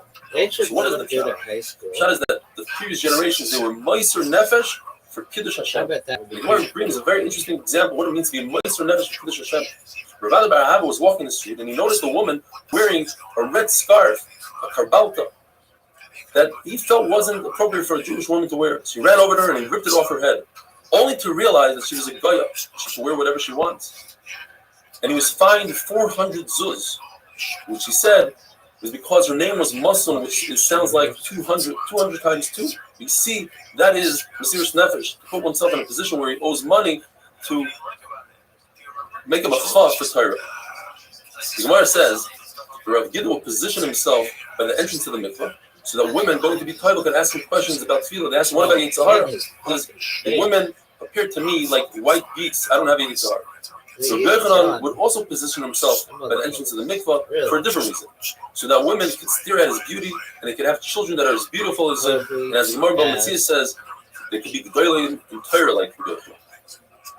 He asked Yochanan, what about Ayin Hara? You're not worried about Ayin Hara? He says, no, I come from Shevet, from Yosef. There's no Ayin Hara. Why? It says by Yosef, Alei Ayin, he's above Ayin Hara. Or V'yivzul Arayu, he's like a fish. Fish don't have Ayin Hara. They're in the water covers the Ayin Hara. Or the eye that didn't go after Ishis Beitifar will not be Mizoik from an Ayin Hara. Says the Mishnah. Kanim are potter from Krishma until, even if the Kanim is of the age of Chinuch, Kanim from Krishma, because we don't want his father to be worried about the son's Krishma. He has to go to work early in the morning and can't schlep into shul that early. Tefillin, a Katan, we're concerned, won't have a guf naki, a clean body. Women, as we know, are potter from all mitzvahs aseish azman grom. Anything that has to do with a specific time. Therefore, Kriya Shema is a specific time, in the morning and evening, they are potter from Kriya Shema. Women are potter from tefillin. And the chiddush is that I would think that they'd be chayav in tefillin because there's a chiddush in tefillin and mezuzah. And in the mezuzah, they are chayav. For mashman, women are potter from tefillin. Now, they are chayav in a mezuzah. Why? Because in a mezuzah it says the mezuzah brings longevity, and women need longevity. I would think that a mezuzah it would be potter because it says and then right afterwards there's a hekesh, just like they're potter from Torah. They should be potter from mezuzah. Kamashman, they're chayav in mezuzah. A woman is chayav in Shemona Esrei because Shemona Esrei brings rachamim, and women need rachamim. Even though Shemona Esrei is erev, boiker, tzarayim, it's his man grama. Nevertheless, because of the rachamim, they're chayav. What about Kiddush on Shabbos? This is machlokes whether they are chayav midaraisa or midarabbanan, but they're definitely chayav. According to Rambam, the chayav midaraisa it says zachar v'sham, shama v'zachar. Whoever's chayav in keeping Shabbos is chayav in mentioning Shabbos and doing Kiddush. According to Abaya, it's only chayav the rabbanan. Birkas Hamazon, they are chayav. Although Moshe Rabbeinu says that Klaisel should eat in the evening, in the morning, so it seems like it's a mitzvah sensation as my grandma. Nevertheless, they are chayav. The one wanted to prove that perhaps the Hamazon of a woman is a deraisa because she can be mighty to her husband. So the Gemara, that's not a raya, because in the same place it says that a katan could be mighty his father, and a katan certainly is the rabbanon. We have to say that the father only ate a shear of the rabbanon, less than a sevilla satiating achila, and therefore the katan could be mighty. So maybe that's what it means that a woman can be mighty to her husband in a situation where he ate a shear of the rabbanon. What is this? The Gemara says the Malachi Ashar told Rabbanon it's not fair. You said that we shouldn't take bribes. But you show favoritism towards Klal Yisrael. It says, Yisa Hashem Pana Beilecha. It says, Rebbeinu Shalom, of course I show favoritism. I told Klal Yisrael to say Birkas Hamazon when Achalta v'Savata, if you're satiated, and they were machmer on themselves, and they say Birkas Hamazon even on a kepetza, like Rabbi Yehuda, or the Zayis, like your mayor. That's why I show favoritism. The Mishnah says as follows. We know that about Keri, cannot learn Torah. Ezra was misaken that they have to be Torah. So how does one say Kriya Shema if he's about Keri? Says the Mishnah, he should think it in his mind, he should contemplate it. And therefore, he doesn't say Birkas Kriya Shema. And when he eats, he doesn't say Hamaitzi. And Birkas Hamazon, he says it in his head. He contemplates it, he's Maharit. But Yehuda says no. About Keri, he must say Birkas Kriya Shema, he must say Hamaitzi. He says Birkas Hamazon out loud, he says Kriya Shema out loud with his mouth. Machlekes between Ravina and Rav Chisda, whether Hirur is Kedibur, contemplating something, thinking about something in your head, does it have the same effect as saying it with your mouth? According to Ravina, it has the same effect. So why does about Keri only think it if it's as if he's saying it? Because we require you, just like we said at Har Sinai, you should not say it with your mouth. Think it in your head. According to Rav Chisda, Hirur lav Kedibur. So if so, why is he thinking about it at all? It has no effect. You have to say Kriya Shema. And the answer is, you're right, it doesn't have that effect. The issue is, if he's sitting in Shul and everybody's saying Kriya Shema, he's going to look as if he doesn't care about Kodesh Baruch Hu, and we want him to be Isaac and be doing the same thing as everybody else is doing. Have a wonderful day. Flonase, go fuck yourself. Yo, dog, I would be so good. I would be like, touchdown, boom. Touchdown, boom. I'd be running. Reverse handoffs. Look at this move. Bracha is Dav Chav. We learned that about Keri, he must say something with the Raisa, such as Kriya Shema or Birkas Hamazon. He has to think it in his head. Where Shemona Esrei, which is only the Rabbanon, he doesn't think it at all. How do we know that Birkas Hamazon is the Raisa? It doesn't get any more clear than this. It says in the pasuk, you eat b'savata and you're satiated. You say Birkas Hamazon. Birkas HaTorah. It says that Moshe Rabbeinu said, Hashem Hashem. I'm going to announce Hashem's name, and Klal Yisrael is going to say Amen. And then from there, we're going to continue to the Shira that is brought down in Parshas Haazinu. From our Mishnah, it seems like that the Birkas Hamoitzi, the bracha you say before even Rabbanan, because it says that you don't have to contemplate at all. You don't have to think about it. Even though we have a Kavachomer going in two directions, that one should perhaps say Birkas HaTorah after you learn Torah, and one should say Hamoitzi before you eat. If you make a Birkas Hamazon after you eat, so certainly you should make a bracha after you learn Torah. Oh, baby. If you say Birkas HaTorah before you learn, so certainly you should make the Birkas Hamazon before you eat. And the answer is they are not similar at all. Birkas Hamazon comes after you're satiated and you feel good about yourself. So you say Birkas Hamazon. You don't make that bracha prior to eating because you didn't have anaya. Whereas Talmud Torah, you're saying the bracha because you're about to go into Chayei Olam. This brings the Torah above. So you say prior and not after. What is this bullshit? Rabbi Yehuda holds, unlike what we learned about bullshit, that Kriya Shema is only with the Rabbanan.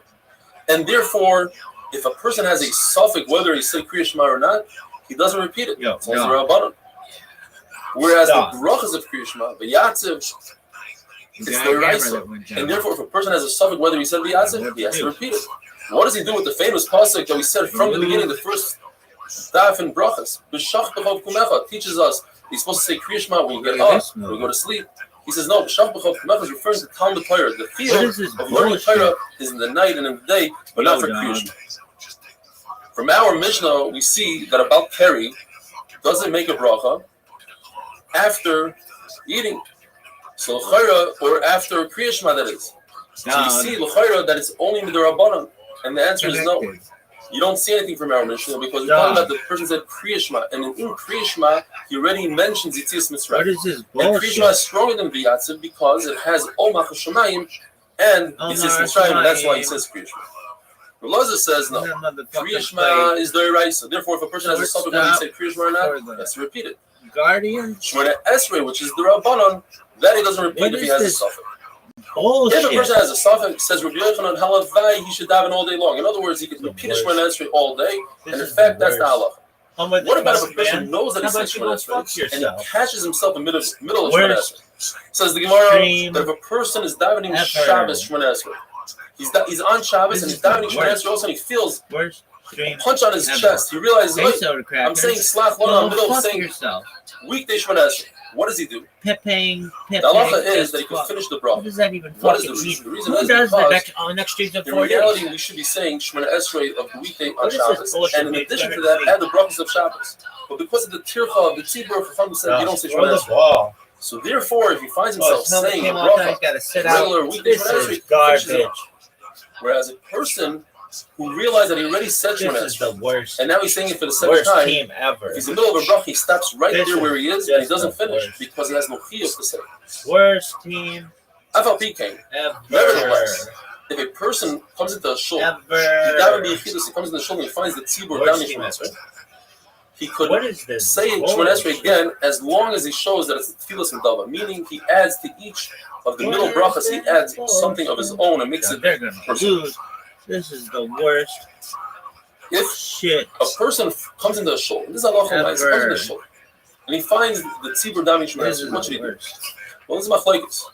According to Rav This is Huna, the worst if he could finish Shemona Esrei before shit everybody gets to the chazan gets to Moedim, ever. then he should start Shemona Esrei and finish. Because This the is problem the is you don't want worst. to be davening Shemona Esrei while everybody bows and does Moedim, because then it They looks like fucking you cheat. don't agree to the Moedim.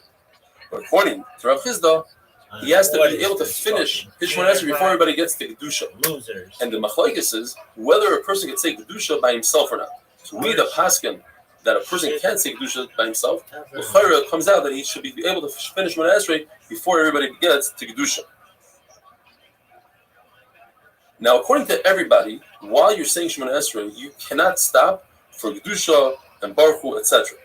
The machlokes is whether you could stop in the middle of Shemona Esrei to say Amen Yehei Shmei Rabbah. According to Rabbi Yochanan, you could. We don't pass an halacha like that.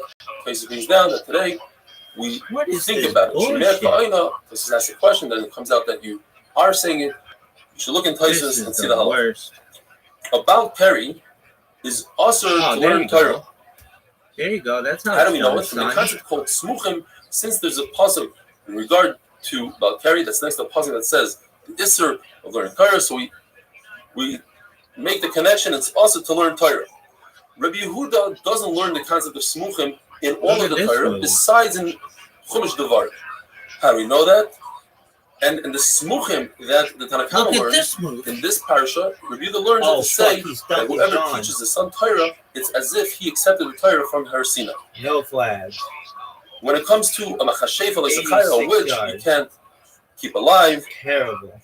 So we learn it, her Yeah, you the better misa fucking that be she has, hurt. Veskilo, we learn from a So that kind behema. of coverage. And Rabbi Yehuda learns it from Worst Rabbi Yedanim because he doesn't learn the concept of coverage smuchim. Yet, when it comes ever. to Chumash Devarim, he does learn the concept of smuchim.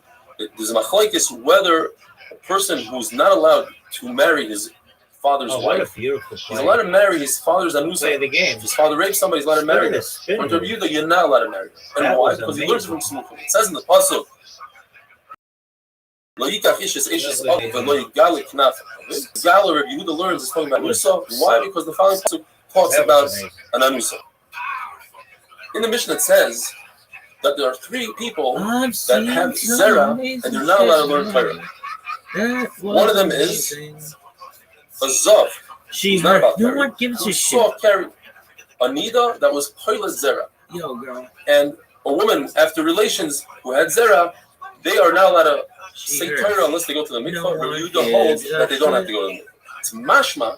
It's only in these three cases that Rabbi Yehuda holds they don't have to go to the mikvah. But what if the person is about Terry without any side effect, any ziva, plita, etc., just a pure about Terry? Perhaps he holds that he has to go to the mikvah. The Gemara comes out and says no. At the end of the day, Rabbi Yehuda holds that about Terry is usher to learn Torah. He just holds that when it comes to Birkas Shema, etc., he made them like Hilchos Derech Eretz. In other words, since they are Durabanan, so you're allowed to say them. Have a wonderful day. Whatever I want it to be. Then your business. Well, doesn't that make it like hard to like reference you? No, just say them. Rabbi and Pim. Fuck you. This is the worst stream ever.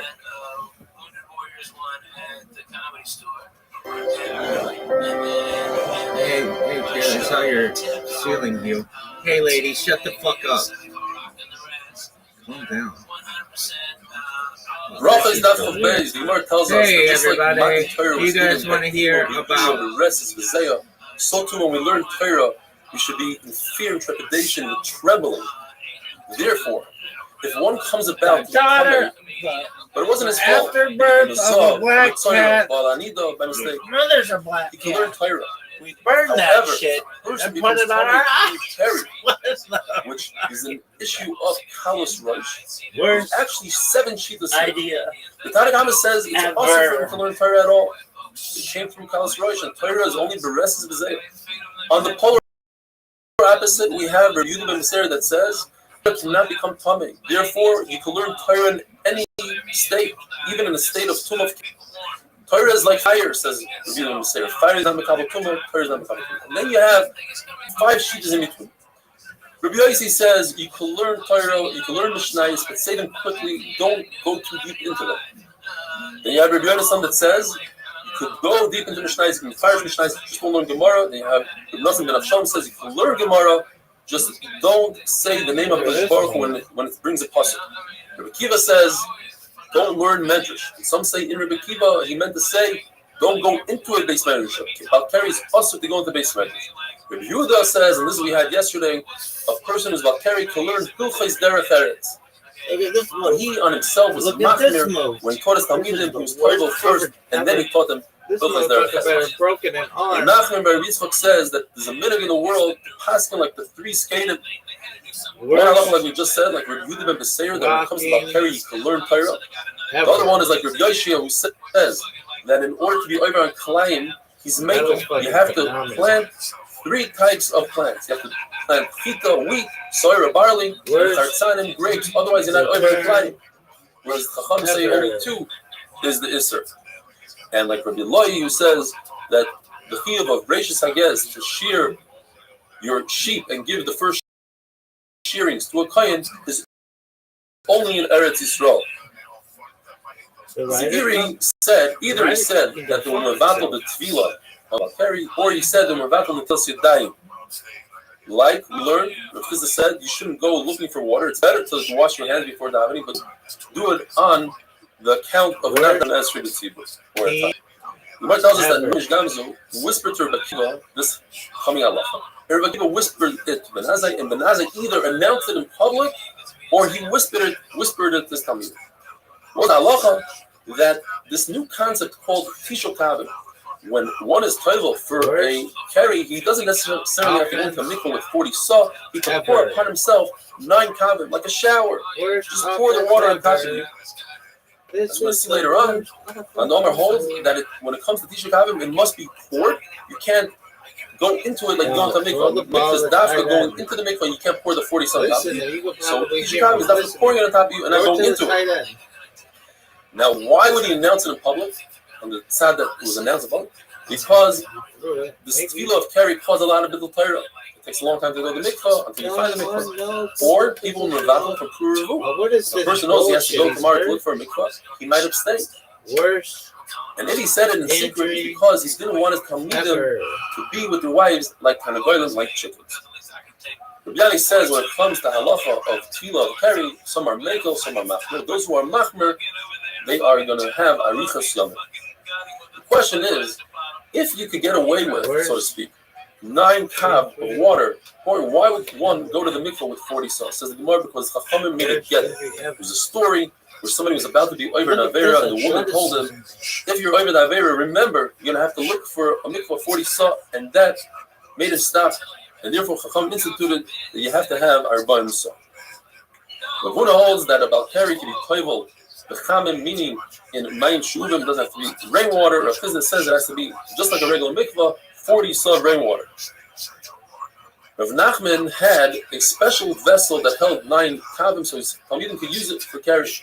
So they told him, what do you mean? Rav Akiva holds that only somebody that's sick and the carry came against his will, he could use 9 kavim. But your Talmidim, yes, the Talmid Chacham is considered like a sick person, they're typically weak.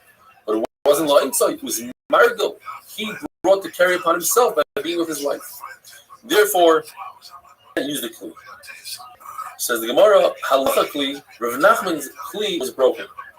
Though, according to people in Usha, his vessel was repaired. Why? Because in Usha they said the exact opposite. A chayla who brings upon himself carry, like an Chacham, could use 9 kavim. A chayla that the carry came against his will doesn't even need to be toivel at all. Ezra was masakin the tefillah for carry, and he said you have to go to the mikvah with 40 saw. What about somebody, a regular person, a bari, that the tumah came against his will? Abaye says Ezra was also masakin something, and that's the 9 saw, the 9 kav. And according to Rava, Ezra wasn't masakin that. That's go, baby, go, baby.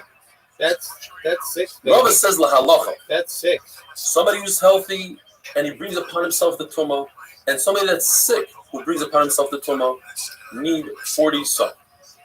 If somebody's sick and the tumah comes against his will, lioness, or somebody who's healthy and it came against his will, but somebody who's sick, they're both putter without anything, not even 9 saw. According to everybody, somebody who's teaching Torah is different than somebody who's learning Torah. Somebody that's teaching Torah and he's healthy or he's sick, but he brought it upon himself, needs 40 saw. But if it happened against his will, he could teach with 9 saw. And some are mechulik and say since he's teaching Torah, he needs 40 saw. Some say that about Keri needs dafka, karka, it has to be a real mikvah. Some say no, like we mentioned before, it could be in a kli, it could be like in a bathtub.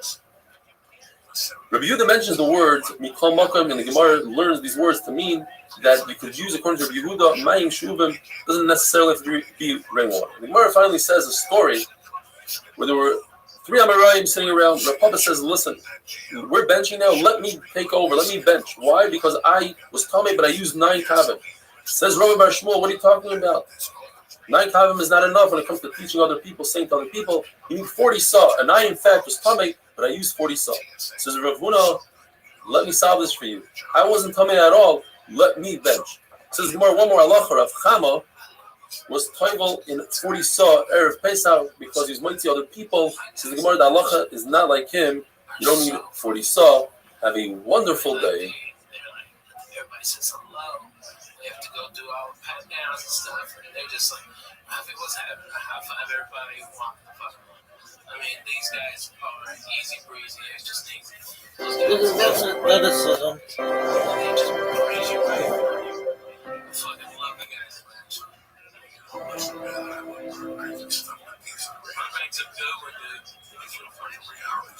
Bracha is daf chav gimel. What is that? Middle of Shemana Esrei, and he realizes that he forgot he's about Keri. He doesn't just walk away from Shemana Esrei. Rather, you should finish off Shemana Esrei, but be bekatzer. You should shorten every single bracha. You should say the beginning and the end, and take out everything in between.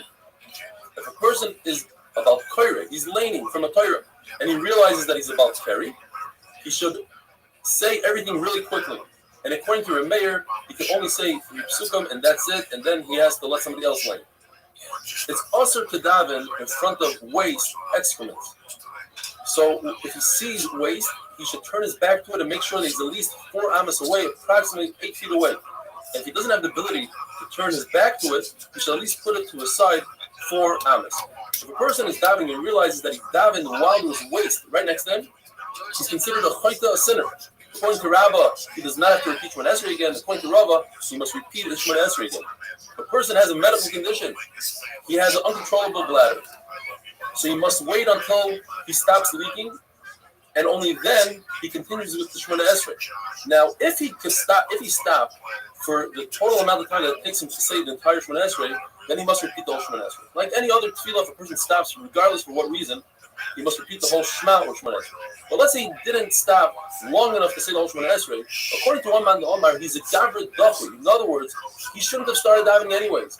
If he came to the situation where he's at, that means when he started davening, he also had to go to the restroom, and since he didn't, his whole tefillah is no good, and he has to repeat it. According to the man, the Omar, he doesn't have to repeat his davening. What is and now bullshit? this brings us to Gimel and Aleph. If a person needs to relieve himself, he has to go to the restroom, and he cannot wait for 72 minutes. He can't hold it in, which is the time it takes to walk one parsa.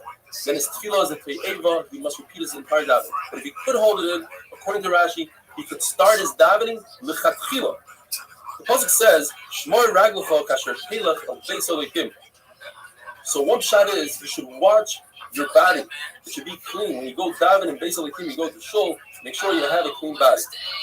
And Ravashi, the other Madonna says, be careful not to sin. Don't be fighter, because then you'll have to bring a carbon to Beis Elokim, referring to the Beis Elokim. The continuation of the pasuk is, don't bring a carbon like a fool, meaning a fool doesn't know why he's bringing a carbon. Perhaps he has to bring a chatos, and he brings an oil instead, and he won't have the proper kapara, he won't have the right tshuva. If a person is wearing tefillin shoroich, he has tefillin on his head. According to Ravina, he could go relieve himself tanins, and according to Rava, it's also why? Because he might come to go for this.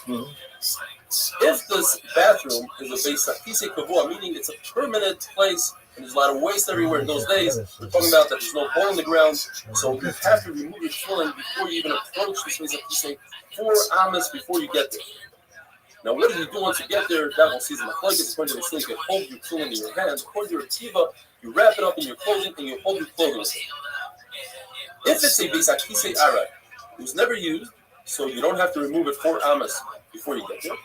But once you relieve yourself, now you just create a beis hakisei kavua. Now you cannot put your tefillin on until you move away 4 amas from that place. According to Mishamai, what you do with your tefillin is there's a wall separating the beis hakisei from the Rosh Hashanah, where everybody's walking. It's a busy place. So you put your tefillin on the shelf facing everybody else in the Rosh Hashanah. The issue with that is that somebody could come and snatch the tefillin. The Gemara tells us a story that once a Zoyna walked by and she grabbed the tefillin, she ran to the Beis HaMedrash, and she told people, "Where's this boy that owes me money?" That boy, obviously, he wasn't over the Avera, but she lied, and he was so embarrassed that he threw himself off the roof.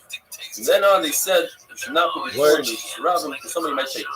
The issue with this tefillin on the inside part of the wall is because inside it's quieter and there are a lot of rodents, and they might take your tefillin as well. Look at this athleticism. Therefore, it says, Beis Hillel, you must hold your tefillin in your hand. So what do? You take the tefillin in your right hand and you put it against your heart. You roll them up, and you have to make sure that the ritzuas don't come out of your hand one tefach, because the ritzuas have kedusha in them. The tefillin shel yad has a yud. The tefillin shel roish has a dalet. Together with the shin on the tefillin shel roish that spells shakai, the name of HaKadosh Baruch Hu, so that has special kedusha. This is all if you're going to wear your tefillin afterwards. It's still daytime left. But if it's night, this is the last time you're taking off your tefillin. You're not allowed to hold the tefillin in your hands. You must put it in a bag. Now, if it's a tefillin bag, then you must make sure that the tefillin bag has 1 tefach of air in it. That creates a new domain. The tefillin bag is its own entity, and then you can put the tefillin bag on the ground. But if it's a brand new bag, you never used this before for tefillin, then even if it has less than a tefach, you can put the tefillin on the ground, just like if you take a jar and you put food in it, and you bring it into a room where there's a dead body, it's not makabel tum as long as there's a slight amount of air in there, says Taisves, because you don't need a full tefach in that situation. And this brings us to Amud Beis. The Gemara tells us 2 different stories, and they both say the same thing. That Rabbi Yochanan and Rav Nachman, when they came, they approached the restroom. They would give their sefer of Agadita to the Talmidim, but they didn't give their tefillin to the Talmidim. They preferred to hold the tefillin by themselves inside the restroom. They said, since there's a heter, they still give us a heter to bring tefillin into the restroom. They prefer to bring the tefillin into the restroom because that gives them a shmira, a protection from azikim. During davening, the Gemara tells us you're not allowed to hold your tefillin in your hand, you're not allowed to hold a knife or money in your hand. The Taz says this refers to everything. You're not allowed to hold anything in your hands because this will reduce your concentration during Shemona Esrei. You're not allowed to sleep with tefillin, even a temporary sleep, just a few moments of sleep, because you won't be able to control your body and it could bring a bizayon to tefillin. There's a concept of tznius, when one goes to the bathroom, even though nobody's in the room with them. If it's a man, he's allowed to expose himself to 2 tefachim in the front and 1 tefach in the back. A woman, only 1 tefach in the back and nothing in the front. If a big sakise, you have a bathroom, a restroom, which is a permanent bathroom, so there's a lot of stuff going on the ground. The ground is softer, so we're not concerned that there will be a splash of tanim on the leg. So you don't have to wash it off. And therefore, you may hold your tefillin in your hand. Whereas if it's a big sakise, arai, it's more chomer than a Beis HaKisei Kavua because since the ground is very hard, we're concerned that maybe there'll be nitzotzos, something will splash on the leg, and you're mechuyev to wipe it down, and you might use your tefillin, and therefore you're not going to hold your tefillin in your hand. The person doesn't want to be embarrassed when he goes into a very long meal, a sudas teva. He doesn't want to get up and build a meal to go to the restroom. He has guests and he's embarrassed. What should he do? He should walk 10 amas, approximately 20 feet, and every time, try to go to the bathroom. Do this 4 times. 10 times, 4 hours. The machlokes, whether you remove your tefillin before you get to the table, or you take off your tefillin by the table and put them on the table, that's the cover for the table. Everybody agrees, though, that for Birkas HaMazon, you should wear your tefillin. In those days, they used to wear the tefillin all day, especially during something like Birkas HaMazon. If a person designated a pouch for tefillin, his tefillin bag, and he also put his tefillin in there. So he has 2 things. It's also to put money inside that bag. According to Abaya, even if he never put his tefillin in, as long as he thought that it's for his tefillin, it's also to put money inside the tefillin bag. Have a wonderful day. It was just out of the laugh factory. And the feeling afterwards, like you're like, oh God, there's like, oh my God, there's like, you get to exhale. Right? And then you really take it in, and then everything's all right. The panic that you can't do those jokes no more because people are gonna. Rafa is Daf Chavdalit. In order to protect one's tefillin, you're allowed to put your tefillin between your mattress and your pillow, provided that you don't put your head directly above the tefillin. Shmuel says you're allowed to do so even if your wife is in the room, and the Brisa says you're not allowed to do so if your wife is in the room. But Allah is like Shmuel. To put your tefillin underneath your feet, that would be complete disrespect to tefillin, and that's awesome.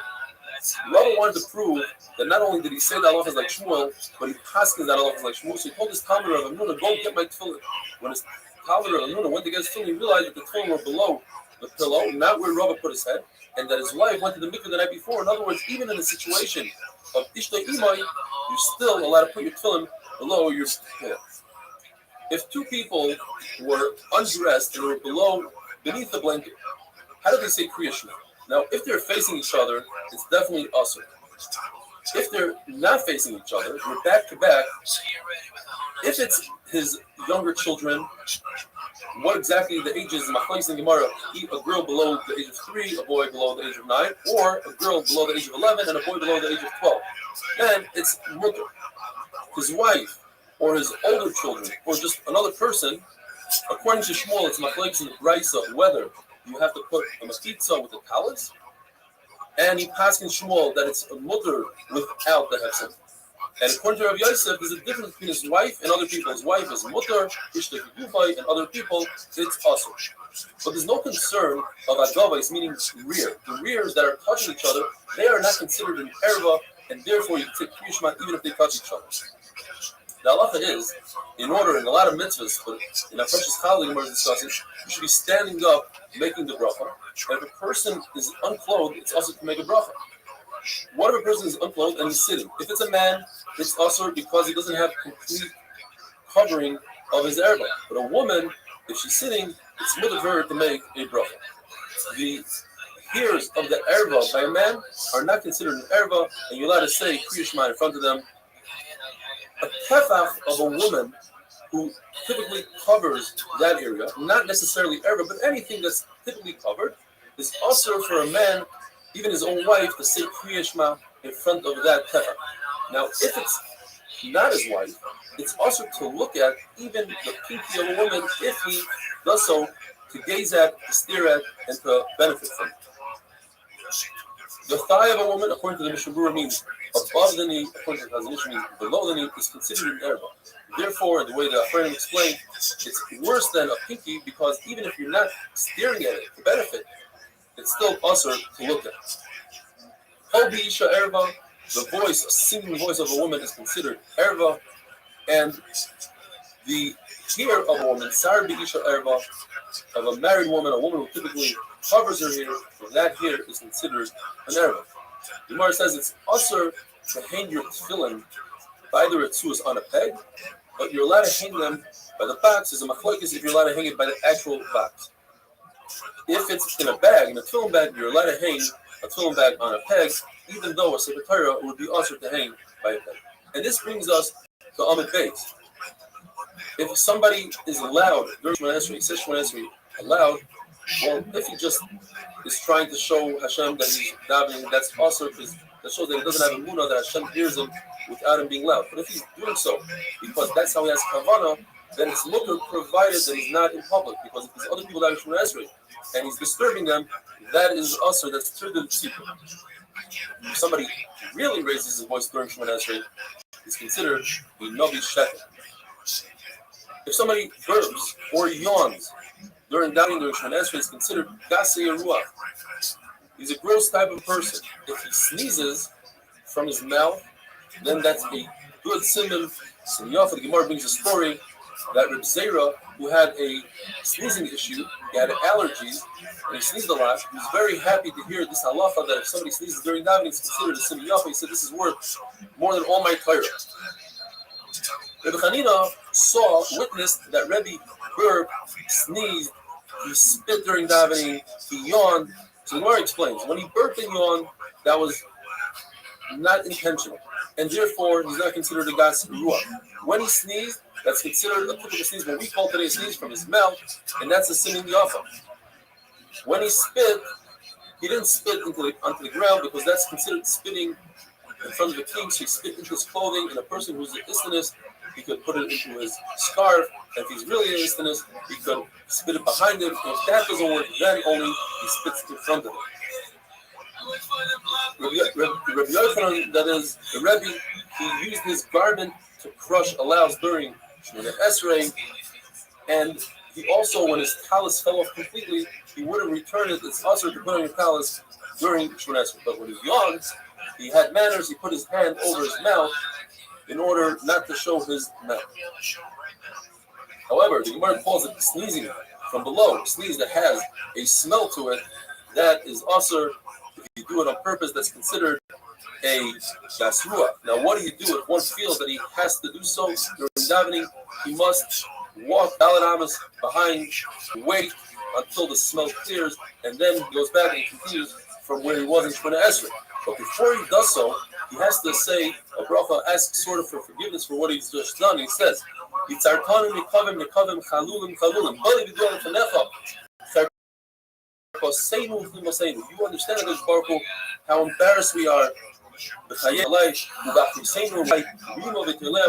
maggots in work, and then it's unbelievable that in the middle of Shemona Esrei he makes this bracha, and then he continues with his bracha with his Shemona Esrei from where he led off before. And the Gemara tells us that Rabbi Yehuda held that it's usher to move from Chutz La'aretz to Eretz Yisrael, as the pasuk says, "I will come and get you from Galus."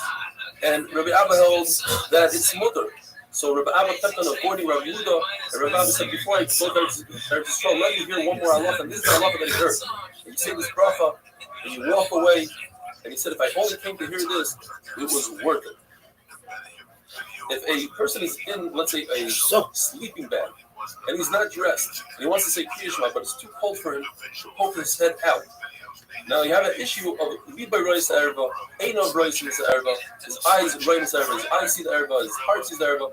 So what you do is you make him a pizza, you put some sort of cloth between your neck and the Erva, and that's enough. That goes according to the Manhoma that says that it's not an issue for Liba Rois Erva. That's an issue when you put the cloth a little bit lower down, and that creates a chatzitza. If a person is walking the street and there's excrements, there's soya all around, Lovia Matunov, one man Omer says you can put your hand on your mouth and continue saying, provided you continue to walk. If you're standing still, everybody holds. That's a spot, girl. And the other man Omer says, continue putting your hand on your mouth. Doesn't work. Have a wonderful day. You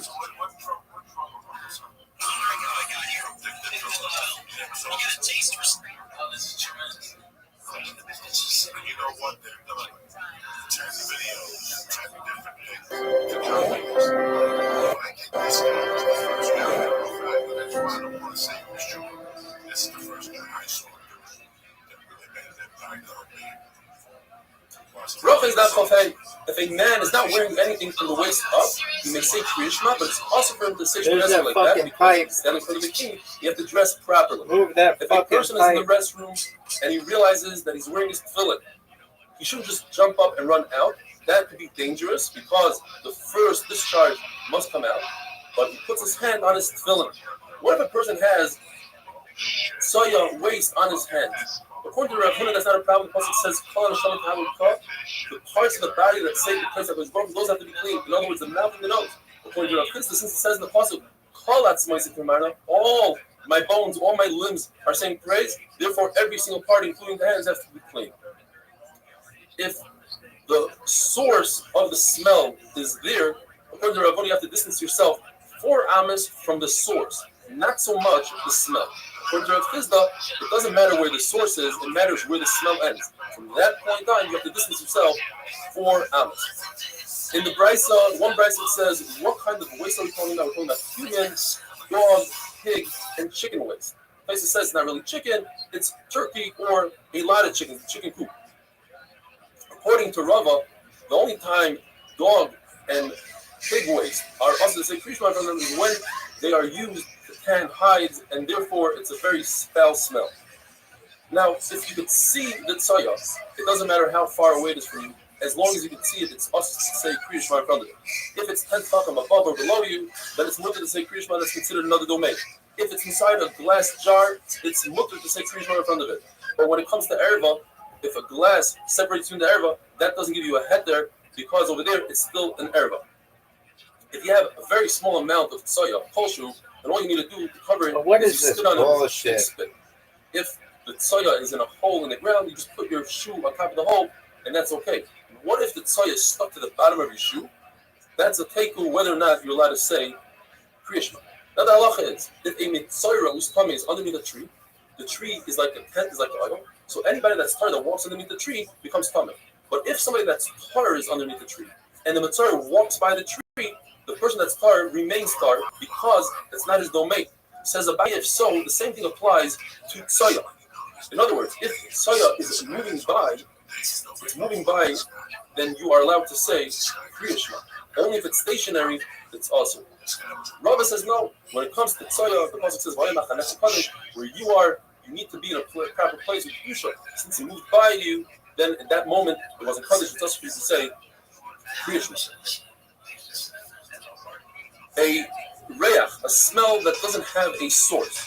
So Gemara gives an example that the yeshiva bacher, they would sleep on these machatzalos, but their friends would learn next to them. Now, when a person sleeps, doesn't really have full bodily function control, and it's possible that there's some sort of reach, smell that comes from the bacher. Nevertheless, you're allowed to learn Torah. However, you're not allowed to say Kriyishma. Now, the person himself is the one that created that smell. He's not allowed to learn Torah. He must distance himself from that smell. What about if we don't know whether what you're looking at is meriglayim or, let's say, apple juice? It's a suffix. So even if it's in a heap of trash, where typically there's a lot of tsoya and a lot of meriglayim, it's mutter because the isra midaraisa of Saint Kriyishma in front of meriglayim is in front of a stream coming out of a person. But once it hits the ground, it's not also the right. Michael, how you living, Pam? You have a suffix. However, when it comes to good, son? You don't know if you look Yo, at dog, just chocolate. one moment. How'd you find out about me, my friend? Do I remember you? Maybe. I don't know. Tell me about yourself. What are your hobbies? What are your interests? What are your favorite things to do? Dog. No one knows what that is. Dog, you know how much shit I just stopped for you? You stupid ass. Stupid ass. Worst name ever. Dog, I'm so excited for the NFL. I could shit.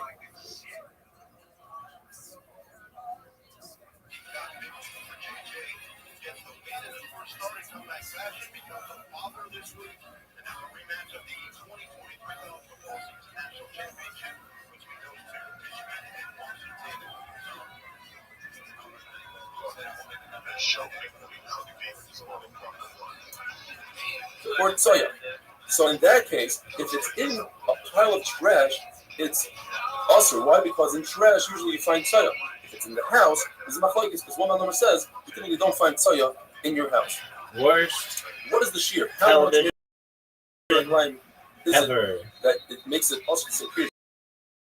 One number says in other words, it's so moist Not that the first rodeo. you can make It something looks else. like it. The other number says Demonstrates only using means being the fact. great As long as it makes creatures your in hand pool. moist, doesn't have to make Longest sense. streak. And finally, we have Nebo, who says Well, I think that they must you just see the outline Only of it on the finished ground, once even in though the it's not last moist 6 at all.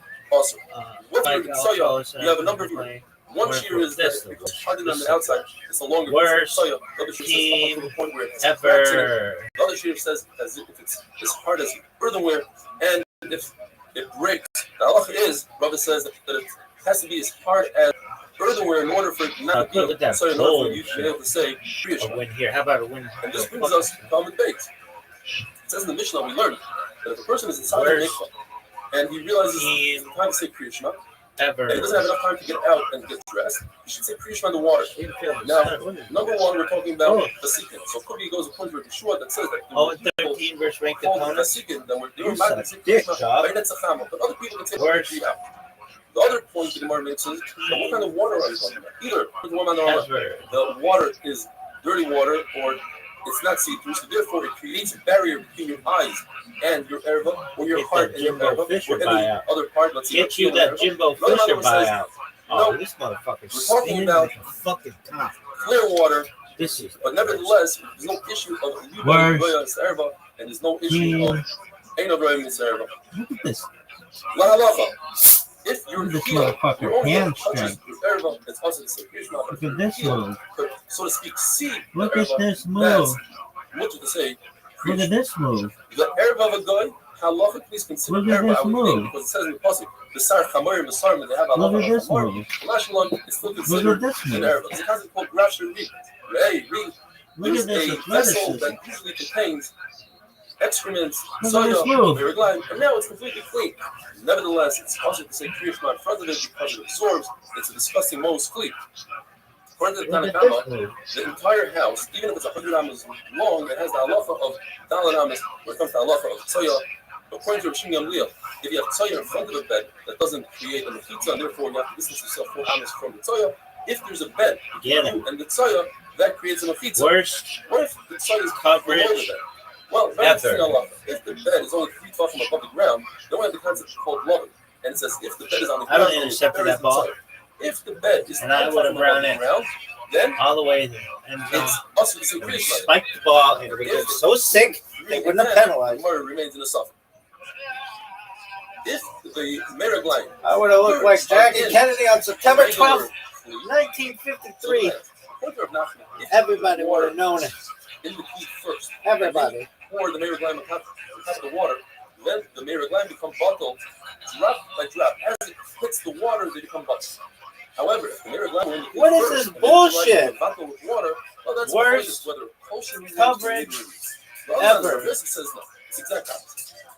If you put it in water before the Meragline, then there's a machlokes whether you need a kosher or a reveal. If the Meragline were in there first, you certainly need a reveal. And finally, for today, there's an Isser Kashmish in a house that has Sekatara and Tefillin. You either remove the Sekatara and Tefillin from the house, or you build them a pizza if you can. That's 10 Love it. Or you put the Sekatara and Tefillin in a double wrapping. Have a wonderful day.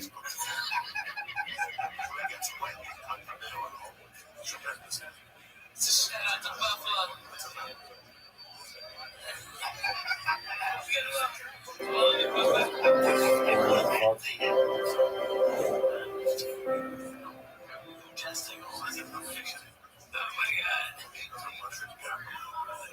Rocha is Daf Chavav. It's a huge day for my wife and I. We became grandparents. I want to thank all the well-wishers, the many emails, WhatsApps, etc. If you happen to be in Ramat Beit Shemesh this Shabbos, Shalom Zachar at my house. You're all invited. Nachal Noam to apartment 9. The Gemara says that it's also to daven Shemona Esrei facing a bathroom, even if there's no tzoya in the bathroom. If somebody designates a brand new bathroom, there's a suffix whether you're allowed to daven Shemona Esrei inside the bathroom, but outside facing the new bathroom that was never being used, it's mutter. So there's a type of bathroom called parsim, similar to what we have today. It's where the tzoya falls out. It has some sort of pipe that removes everything. So that is considered, sasom is considered sealed, and it's mutter to daven facing. Says the Mishnah. The Mishnah brings 3 cases where there's an additional tumah to the carry. Ezra was masakin, they have to go to the mikvah in order to say the Torah if a person is about carry. So what happens if a person is a zav? And we had the sugya earlier, a person is a zav gomer, he saw 2 riyos even in one day. Now he has to wait Shiva Nakiyim 7 clean days. During that time, he became about carry. Now, if he goes to the mikvah, it doesn't really help much because he's already coming. Same thing, if a woman was a nida, so she has to wait 7 days, and she was pilot, she admitted shishma zera, so she also has the tumah of carry. And then the case that's interesting is where she was mishamish. So through tashmish she became kamei through carry, and then afterwards she became anida. In all 3 cases, Tanakama holds that you have to be toivel in order to say the Torah. Review that says since it doesn't help anyways, you are potter. Now the Gemara brings a case that's exactly the same as a woman who's mishamish and then becomes a nida, and that is if a person is about carry and then he becomes a zav, since the tefillah doesn't help anyways, according to the Tanakama. You do need a tefillah in order to talk in Torah, and according to Yehuda, you don't need. And with that, we finish the 3rd parak of brachas. Mazel tov, hadron alach mishameis. Says the new Mishnah, the new parak. Shemona Esrei, according to the tzaddikim, the people that are called vasikin, they would daven Shemona Esrei exactly at sunrise. All other people would daven Shemona Esrei up until chatzos. That's midday. And that's v'loy ad b'chlal, up until midday. And Rabbi Yehuda says up until 4 hours shois maniyos, up until 4 hours, including the 4th hour. If somebody purposely, b'mezid, didn't daven, that's what the pasuk says, me'uvas lo yuchal liskoin. This is something that he can never fix. If a person forgets the daven Shemona Esrei, it doesn't matter if it's shachris, mincha, or ma'ariv, he says 2 Shemona Esreis in the following tefillah. If he didn't say shachris, he'll say 2 minchas. If he didn't say mincha, he'll say 2 ma'ariv. And the big chiddush is in mincha, because mincha, saying by 2 ma'ariv is already considered the following day. Nevertheless, you think, Overs manoi, batal korbanoi. No. Since it's davening, it's rachamim, you could say 2 ma'ariv because you missed the mincha the day before. Yet, if somebody does say 2 Shemona Esrei in the following tefillah, he gets sechar for saying that tefillah, but he doesn't get sechar for saying that tefillah for zman. The continuation of that pasuk of Mu'uvas Le'yuchal Liskoin is the Chesaron, the Chesaron Le'yuchal Limanos. And the Gemara says that's referring to when people get together and say, let's do a mitzvah, let's go be Mevaker Chayla, let's go give tzedakah, and you refrain from going with them, that's Chesaron Le'yuchal Limanos. And with this, we come to Amud Beis. If a person forgets Mincha, the weekday Mincha, Erev Shabbos, what should he do? He says 2 Shabbos Ma'ariv, even though it's a different type of Shemona Esrei. It's the Shemona Esrei of Ma'ariv of Shabbos. The issue, the inyan is, why is it okay? Because, in fact, as we said the other day, Shabbos Shemona Esrei should be a Shemona Esrei. It should have 18 brachas, and it's just Chachamim said not to be matrios, not to be matriachas. They made it less brachas. So therefore, if we say a weekday Shemona Esrei, we say Shabbos Shemona Esrei instead of a weekday Shemona Esrei, it works. What if somebody forgot the mincha of Shabbos? The following tefillah is Ma'ariv of Motzei Shabbos. It's a weekday Shemona Esrei. What do? You say 2 Shemona Esreis, 2 Ma'ariv, and the first one has Abdullah in it, Adon Kanatanu, and the second one does not. Because the halacha is that the Shemona Esrei that you're saying first should be the one that you're mechuyev to. So the first one is Ma'ariv, same Ma'ariv. The second Shemona Esrei is the Tashlumim. What if he reversed it? He said the first one for his mincha and the second one for Ma'ariv. Halacha is he has to say a third one because he's not Yaitzer. The kasha is that the Gemara brings down. We say that if a person says how he forgets to say Havdalah, he doesn't have to repeat Shemona Esrei at all. The Gemara says it's a kasha, but the halacha is you have to say a third Shemona Esrei. In that brayso, we learn that if somebody forgets to say Mashav Baruch or the same Talmud Mata, he must repeat the Shemona Esrei. Now going into the davening, why do we have Shachris Mincha Ma'ariv? The first sheet is Rabbi Yossi. It's based on our Avos Hagdosh. Avram Avinu, he instituted Shachris, as it says Vayashkim. He got up in the morning. Yitzchak was Mincha because it says Lifnei Sarah, and Yaakov Avinu was Ma'ariv Vayolan Sham. Now, Rabbi Shua ben Levi says that it's based on the Avos, but they were so mechet. We compared it to the Korbanos. Shachris is up until Chatzos, like the Korban Tamid that you bring in the morning, and Rabbi Yehuda says up until 4 hours. Mincha is from the time of Mincha G'dayla, meaning 6.5 hours into the day until the Erev. Rashi says at Chashecha. You learn in Rashi means until Tzesik Chavim. Other Rishonim say until Shkia. In fact, the Mishnah Berurah says that Mincha should be said and finished with the Chazar Shashatz and everything before Shkia. B'di'evet, you have up until 15 minutes before Tzesek Yechavim. But the Mishnah Berurah points out that it's better to daven b'yechidus before Shkia than to daven with a minyan after Shkia. Mincha is like the tamid of the evening, which goes until the evening, which Yehuda says it's until Plaga Mincha, halfway till Mincha, meaning 10 3/4 of an hour into the day. Ma'ariv is because of the varim of the oila that you're makriv on the mizbeach all through the night. What's musaf? Musaf is anshei knesses hagdoila. They were masakinet, and that's why it's a problem of musaf that goes all day long. Whereas Yehuda says it goes until 7 hours into the day. You should hear only psuras tayvais. Have a wonderful day.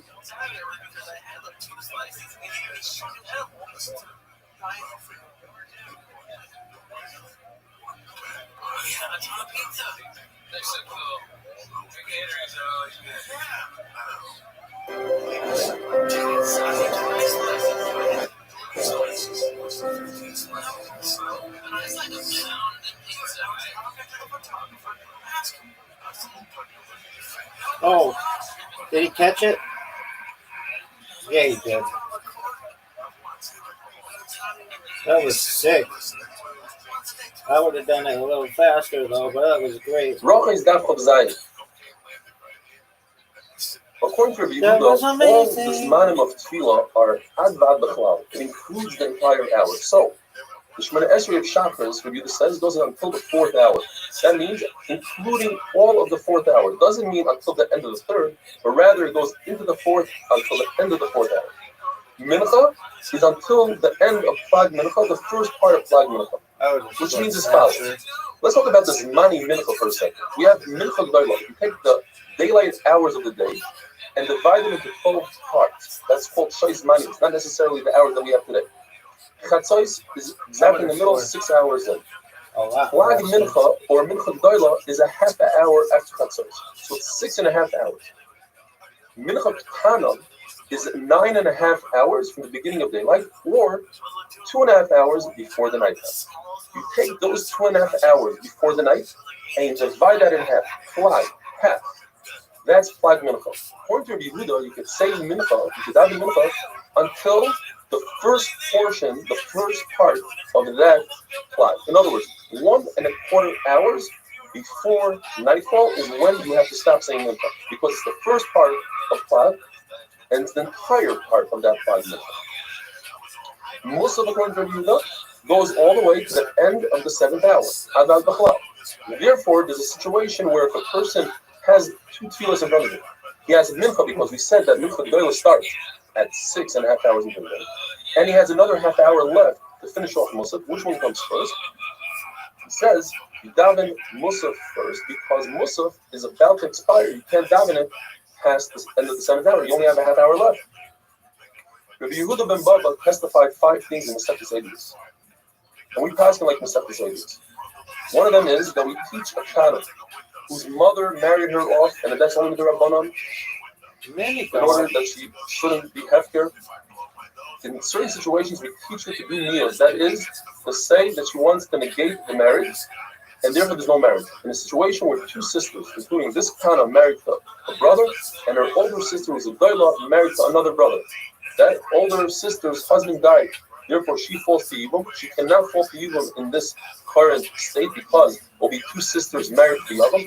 Therefore, we teach the younger one to do Mion, and she'll be a proper Yavam of the older one. We taught a testimony, that you can marry off a woman based on an Eid Echad, one witness testifying that her husband died. We also testified that they did skila to a chicken who killed a person. And that for the Yisachim on this Mizbeach, it's enough to be considered old wine, it's enough to be 40 days old.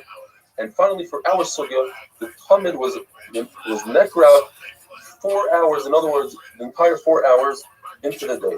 And that's why we pass like Rabbi Yehuda that we daven Shachris 4 hours in the day, not until Chatzos. Rav, except Shabbos, he did an early Shabbos, what we call today, after the flag, because he holds like Rabbi Yehuda that flag is the end of the day, and after flag is already nighttime. Chachamim say you can only be Makabel Shabbos after Shkir. It's a coming depending on which Rishonim, because they hold that Mincha goes all the way to the evening. And whoever does the other Gemara about you could do any way you choose, says the Gemara. If the entire congregation daven Shemona Esrei, they thought it's nighttime, they daven Ma'ariv for Motzei Shabbos, but it was still Shabbos. They didn't see that it's only a cloudy day. Their tefillah works because of Tirchut Tzibura, but if an individual made a mistake, he has to repeat the daven. Rebbe sat in the Beis HaMerchatz in a sauna before the Gzeira against doing Zeyah, and he was Mekabel, after he was Mekabel Shabbos. So first he was Mekabel Shabbos, went to the sauna, and then he taught Torah. Rabbi Yirmiyah Ba'aba, who was a Talmud Chaver of Rav, he davened Mincha of Friday behind Rav, who was davening Ma'ariv of Shabbos. And you see from here that Rav didn't take his 3 steps back, he didn't do a Shalom because Rabbi Yirmiyah was still davening Shemona Esrei. You learn out halacha that if somebody's davening behind you, you're not allowed to take the steps back, you're disturbing him, or the Mishabura brings that the Shekhinah is there. However, if it's out of the 4 amas of the person, you're allowed. And the only reason why Rabbi Yirmiyah was allowed to daven behind Rav is because he was also his friend, he's a Talmud Chaver. But a regular person, a regular Talmud, is also to daven behind his Rebbe. If he does, he causes the Shekhinah to leave Klal Yisrael. Just like if a Rebbe says Shalom to a Talmud and you answer him back like you'd answer to a regular person, Shalom, instead of saying Shalom Aleichem Mayri, that also causes the Shekhinah to go. And if a Talmud opens up a yeshiva without asking permission, gives shiurim, that's Nisal the Shekhinah. Lahalacha, a person could make an early Shabbos and he can make Kiddush before nightfall as long as he repeats Kriya Shema. Shmuel says that a person could daven Motzei Shabbos on Shabbos itself and make Havdalah on a cup before Shabbos is over. A very interesting story. The Gemara says that in the name of Rav, they said that Rabbi Shmuel ben Rabbi Yossi stood at this particular pillar and he davened the tefillah of Shabbos, Ma'ariv of Shabbos, on Erev Shabbos. Says, well, that's not what happened. It happens to be it wasn't a pillar, so it was a palm tree. And it wasn't Rabbi Shmuel ben Rabbi Yossi, it was a Rabbi Lazar ben Rabbi Yossi. And it wasn't Erev Shabbos on Shabbos, rather it was Shabbos on Motzei Shabbos. This is whether the Ma'ariv is obligatory, you have to daven it or not. And the Gemara brings, and therefore our Mishnah says, Ein lo keva, our Mishnah holds that it's not a field. And the Gemara brings a very famous story that Reb Shimon bar Yochai asked Rabbi Yeshua, do you have to daven Ma'ariv or not? And he said, it's a Rishus. And he went and he asked Rabbi Gamliel, who's the Nasi, and Rabbi Gamliel said it's a Chayva. He said, wait a minute, Rabbi Yeshua said it's not a Chayva. He said, let's wait until everybody comes. Everybody comes to the Yishmael and he says, ask him. He says, do I have to daven Ma'ariv? And he says, you have to daven Ma'ariv. Where Yeshua said, I don't have to. No, so Rabbi Gamliel says, is anybody here Mechulot? And Rabbi Yeshua said, no, nobody argues with that. But they said in your name that Rabbi Shimon bar Yochai said that you said that it's a Rishus. Says Rabbi Yeshua, I can't argue with him. He's alive, I'm alive. How could I argue with him? Rabbi Gamliel forced Rabbi Yeshua to stand as the shir went on. And the tzibur was very upset. And they said, last year when I came to Rosh Hashanah, Rabbi Yeshua asking that it's Yom Kippur, and Rabbi Gamliel said, I want you to come on Yom Kippur, which I hold is not Yom Kippur, with your stick, with your money. And you asking when it comes to Torahs, that you made Rabbi Yeshua stand up like you did today. We have to get rid of Rabbi Gamliel.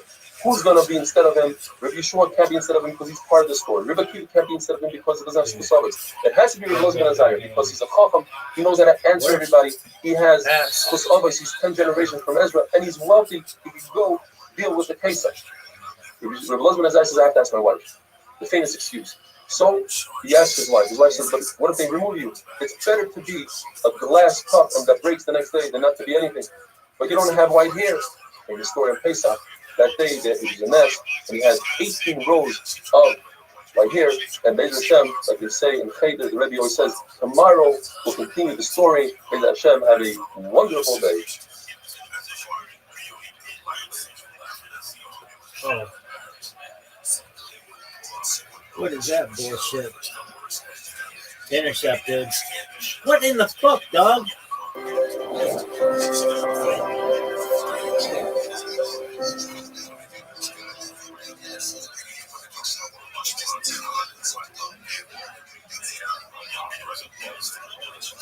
Rabbis Daf we're continuing the famous story where they removed Gamliel as the Nasi and replaced him with Rabbi Elazar ben Azariah to that date from the team and the famous snake.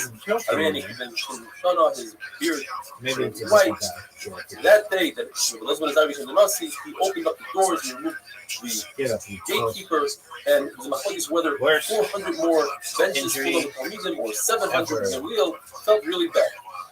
Look how much Hirai prevented from so many people, and they came in his dream and they showed him white vessels with ashes inside, meaning that they were not, the inside wasn't as perfect as the outside. In fact, these people were proper people, they were going to learn Torah, they just wanted to make Gamliel feel good. So that day is where Masechtas Idiois or Idiois was written and authored, everybody came with all the perfect halachas. Any time in Shas that's mentioned Boy Bayoim, it's referring to that day that Rabbi Elazar ben Azariah became Nasi. Any halacha that they had a question about became resolved, and Gamliel didn't prevent himself from going back into this medrash and even fighting again with Rabbi Yeshua and halacha. In fact, there's a big fight between him and Rabbi Yeshua, whether in Amoini Yehuda, there's a person in Yehuda who came from Amoin, whether he could be a ger or not. It says in the Torah that he does not accept ger from Amoin. Rabbi Yeshua claimed that Sancheriv came and mixed up all the nations, and therefore they are no longer considered Amoinim, called a parish, Meruba parish. This particular non-Jew comes from the Roy, and therefore we accept him. Gamliel argued with him, and everybody agreed to Rabbi Yeshua. Says Gamliel, if everybody agrees to Rabbi Yeshua, I see that perhaps I made a mistake by fighting with him, and he went to ask him He went to his door, and he saw that the walls of his house were black. He realized he's a Chacham, he deals with things that make his house black. He says, I see you're a Chachamim. Rabbi Yeshua tells him back, I see you don't understand the needs of Klal Yisrael from the Chachamim, how the misparnas. And he says, I accept. And I ask him Mechila, Rabbi Yeshua didn't take the Mechila. Says the Gemara, an amazing thing. So he says, well, at least when Gamliel does Rabbi Yeshua, at least be mindful in the honor of my forefathers. As you see, his great-great-grandfather was Hillel. And look at all the Zaylim, all the Nesiim that came from Hillel all throughout until Gamliel. And in fact, Rabbi Yeshua was Michaelim. So the Gemara Rabbi Akiva said, if so, once Rabbi Yeshua was Michaelim Gamliel, we could reinstate Gamliel. What do we do? So he sent the launderer, and the launderer said in the Remez, the words of Rabbi Yeshua, he said, let the person that wears the clothing, the cloak, continue wearing the cloak, referring to Rabbi Gamliel, and the one who doesn't, referring to Rabbi Elazar ben Azariah. You shouldn't say, give me your cloak, let me wear it. Rabbi Gamliel didn't accept it.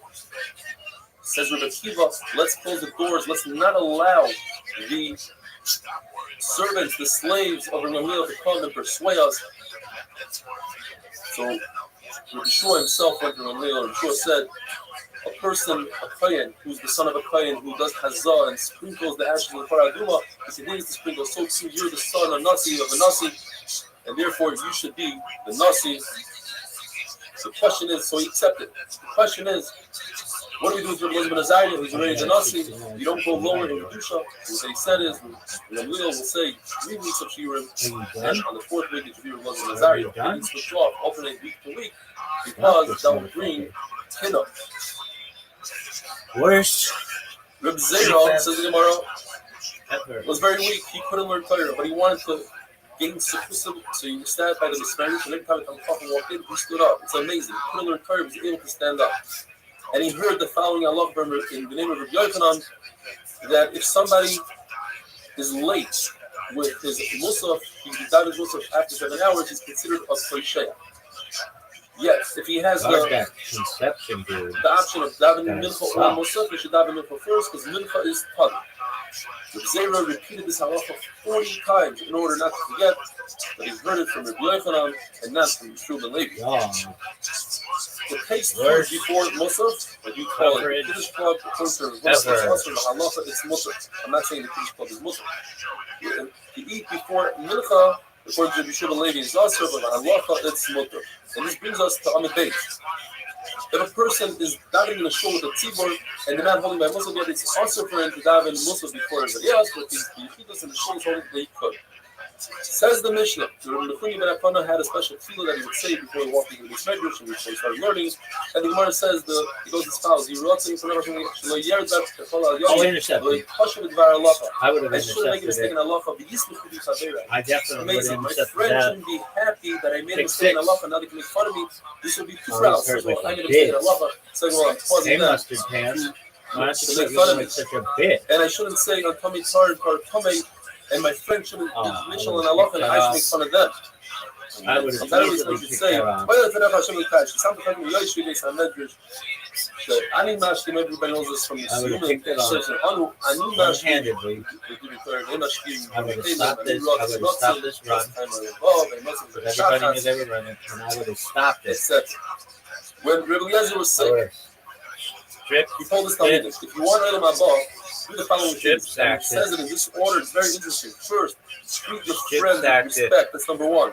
Number two, don't allow your children to learn too much Chumash, because then they'll stay away from Gemara.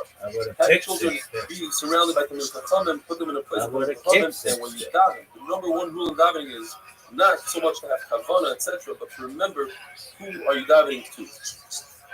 When Rabbi Yochanan was about to die, what is this? He was crying, and he asked him, why are you crying? He said, if for a bus of a dog, for a person, a regular king, we're so fearful that he could judge us and put us in jail, etc. But it's a king that today he's here, tomorrow he's gone. You should convince him to bribe him. I'm not going to be afraid. I don't know if I'm going to the name that says, ever. And he gave him a bracha that your years from mine should be as you should have fear of his bracha like you fear human beings. I would have done He said that before his death. He said, get the king out of my house. You're about to be coming. And prepare to see the Skill, Melody, he's coming to greet me. I'm going to be like, oh, placing an aid. Says the Mishnah, that is the worst fucking logo you say that age ever. You say, not all of it, you say beginning and the end. Logo It depends. If you know how to say Shmonesri ever. very well, it's Shmonesri, it's not the same interest. Worst In a place of Sakana, you say something called the logo and the difference between that and Armenia is that you say Tzara, you must repeat it again later on. And once it's Tzara, you say, worst defense ever.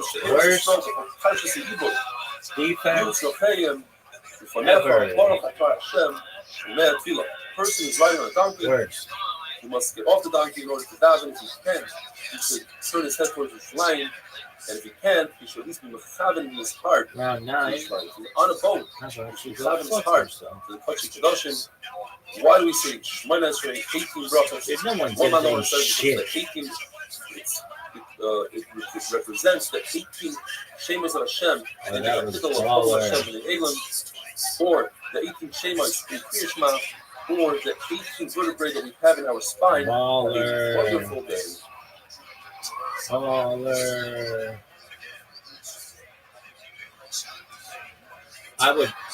I would hand it off. Psych, bitch.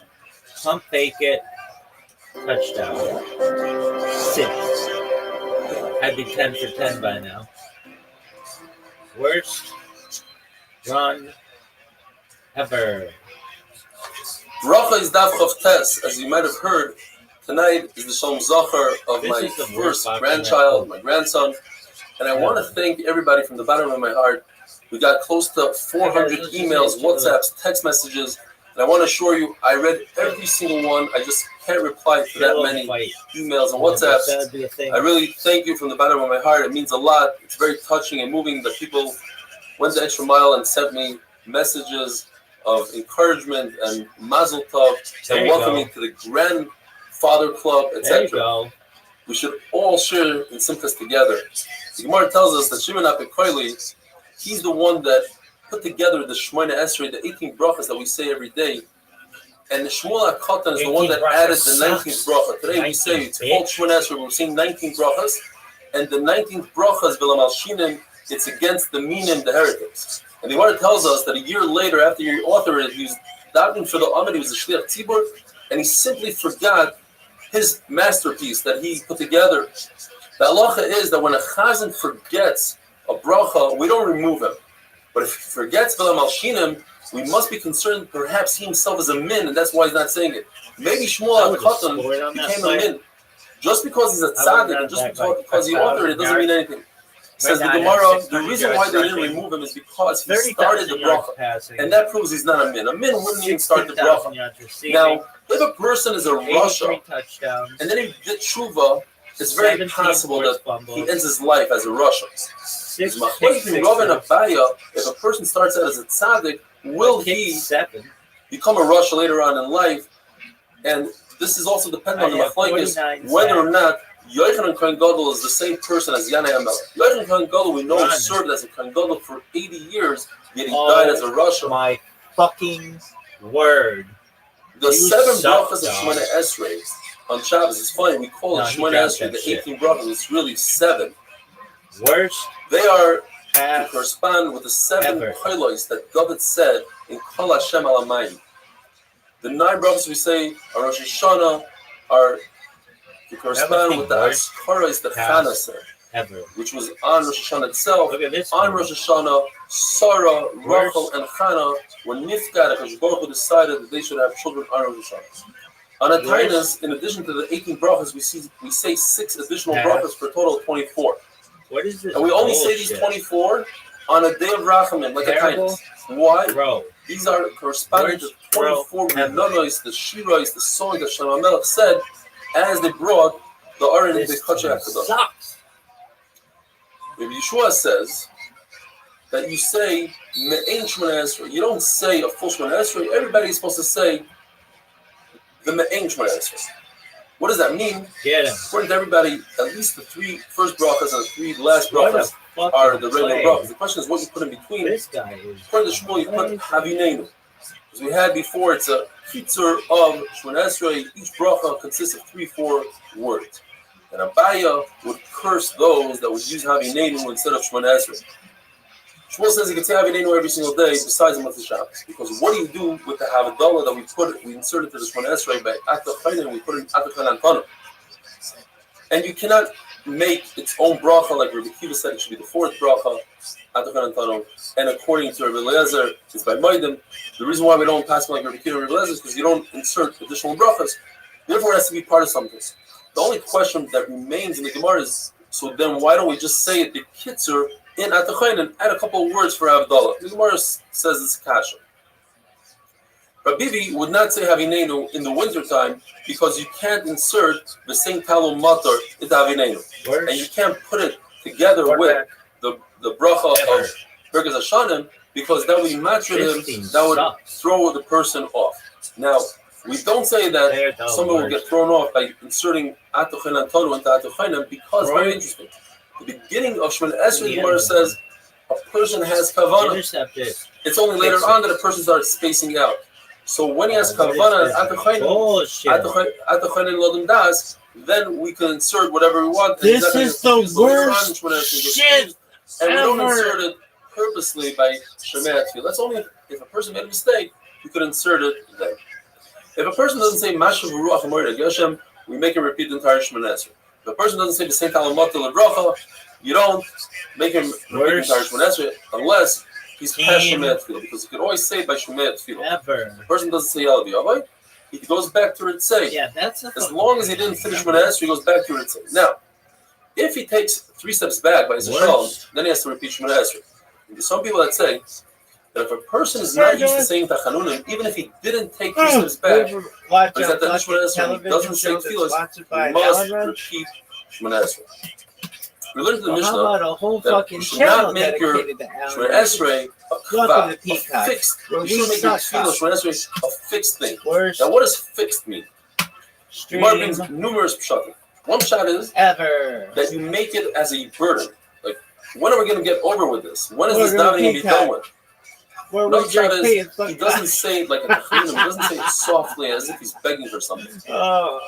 Another shot is that it's a Shmoneh Esrei that you don't add your own words. You just read from a siddur and you're done. You're supposed to make it your own. You're supposed to show that you care and add words to it. But Zera said that's not true. I know how to add my own tefillah, but I don't because that could throw me off. Another shot is that he doesn't daven when the sky is red. In other words, you don't daven chakras by Vesikin, and you don't daven minchas. That's like by Shkia, when this all the way at the last moment. And in his show, they would curse those who would push off minchas at the last moment because you could come to forget we suck dick and we eat veg. The Mishnah discusses tefillah k'tzara. If you're in a situation of danger, you should say tefillah k'tzara, shortened tefillah. One of the things you say in that tefillah is the whole parshas Ibur. Because the parsha of Ibur, the Gemara explains it's referring to pregnancy. For anything. But just like when a woman is upset when she's it's like the gay pregnant, word. so too HaKadosh Baruch Hu, when he's upset, should have Rachmanas and Klal Yisrael. Because of the Shalom Zohar, just stick in a little vart. What does it mean? A woman that is pregnant, she's upset. The pshat is that every good thing comes with pain and aggravation. This is the worst Yisrael was fight. In order to come to a beautiful, healthy child, you have to go through very vigorous labor and delivery and everything else that's involved. So just like a woman who's upset, in other words, she went through pain, but at the end she had a beautiful thing. So too, Klal Yisrael, this motherfucker's either the king of Arabia or number one dude on the Hamas list. I don't know. When Bilam was going to curse Klal Yisrael, that led people to go off the derech and be Mizrahim because they didn't have wear suits and tennis shoes. That's a good look. Actually, it's good for us. It brings good things. And some people say that this tefillah k'tzara shas Ibur means losers. Klal Yisrael are not doing the right thing. That the Prophet is still thinking about Klal Yisrael. If a person is walking in the safari with dangerous animals or bandits, you should say tefillah k'tzara. What is this tefillah k'tzara? Lezer says, "Aser ritzoncha b'shamayim imal v'tein nachas ruach li'yiriyecha mitachas v'atoy b'necha asay baruch atah Hashem shomei tefillah." The Lezer Tzelik says, "Shema tzakas amcha Yisrael v'asay meher b'koshasam baruch Hashem shomei tefillah." There's another one in there. And finally, Acherim say, I think this is a song. V'daydem k'tzara. Yiratzin shetitan kol echad ve'echad k'dem parnasasoy. V'chol dvio b'io dem achsoyroy. You should give everybody what they need. So bad. So bad. And the halach is, this is what fair enough about it. Yonavi said, don't get upset, because if you get upset, that brings to Naveira. Oh, what is that? You should always say, Fil Saderech, and that we know what it is. Yiratzin. Etc., etc. Have a wonderful day. Have a great Shabbos. And Mazel Tov. And Simchus by everybody. Stream ever. Oh, that was douchey. Worst logo ever.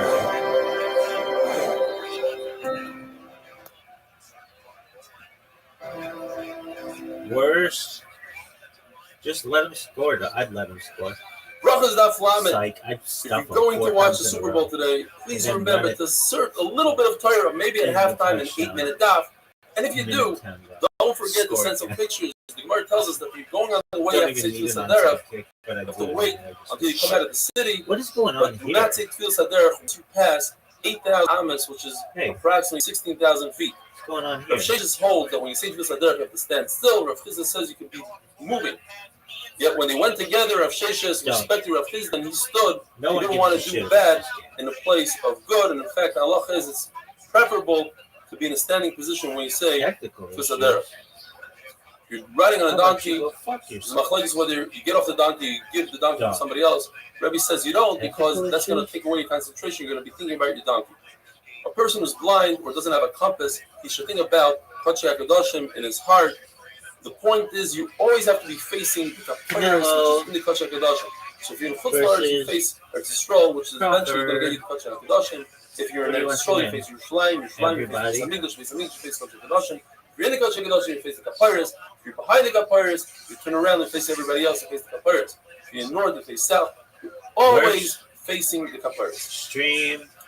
There's a machlokes. What do you do if you have an emergency situation and you won't be able to daven Shmoneh Esrei b'kavanah? The father Shmuel used to daven Shmoneh Esrei extremely early. According to Rashi, even before Alisa Shachar, places says that doesn't make sense because there's no such shear that's in the middle of the night. It has to be slightly after Alisa Shachar. Restream and Elazar is mechulik, and he says first you say Kriya Shema, then you say Shmoneh Esrei. It's better to say Shmoneh Esrei sitting down. But it's right after Shema that to say Shmoneh Esrei standing up. According to Abu Shmuel, it's better to say Shmoneh Esrei standing the Kavanah. Merema and Razutru, before they said a shear, they would grab a minion, even though it was really early, they would grab a minion and daven. And once they gave the shear and the sun came up, it was Netzachama, then the Talmudim would sneak out one by one to daven Shmoneh Esrei. Rav Ashi, very interesting. He would give his maturgumon, his announcer, he would give him a lot of material to say over, and when he was saying over that material, he, in a sitting position, would say Shema and Shmoneh Esrei. Why didn't he get up and go out and say Shmoneh Esrei? Says Rashi, an amazing thing. He didn't want to be that person to cause the whole base measure, the Rosh Shiva, to stand up in his honor. That would be too much of a tircha for everybody. And he didn't want to daven really early like Shmuel's father, because he never saw his rabbeim do it. He didn't want to bring a minion because he felt that was a tircha. Maybe he would push off the start time of the shir. Says the Mishnah. Chachamim say that you daven musaf even be yechidus without a tzibur. Elazar Azariah says no. Musaf is only the tzibur.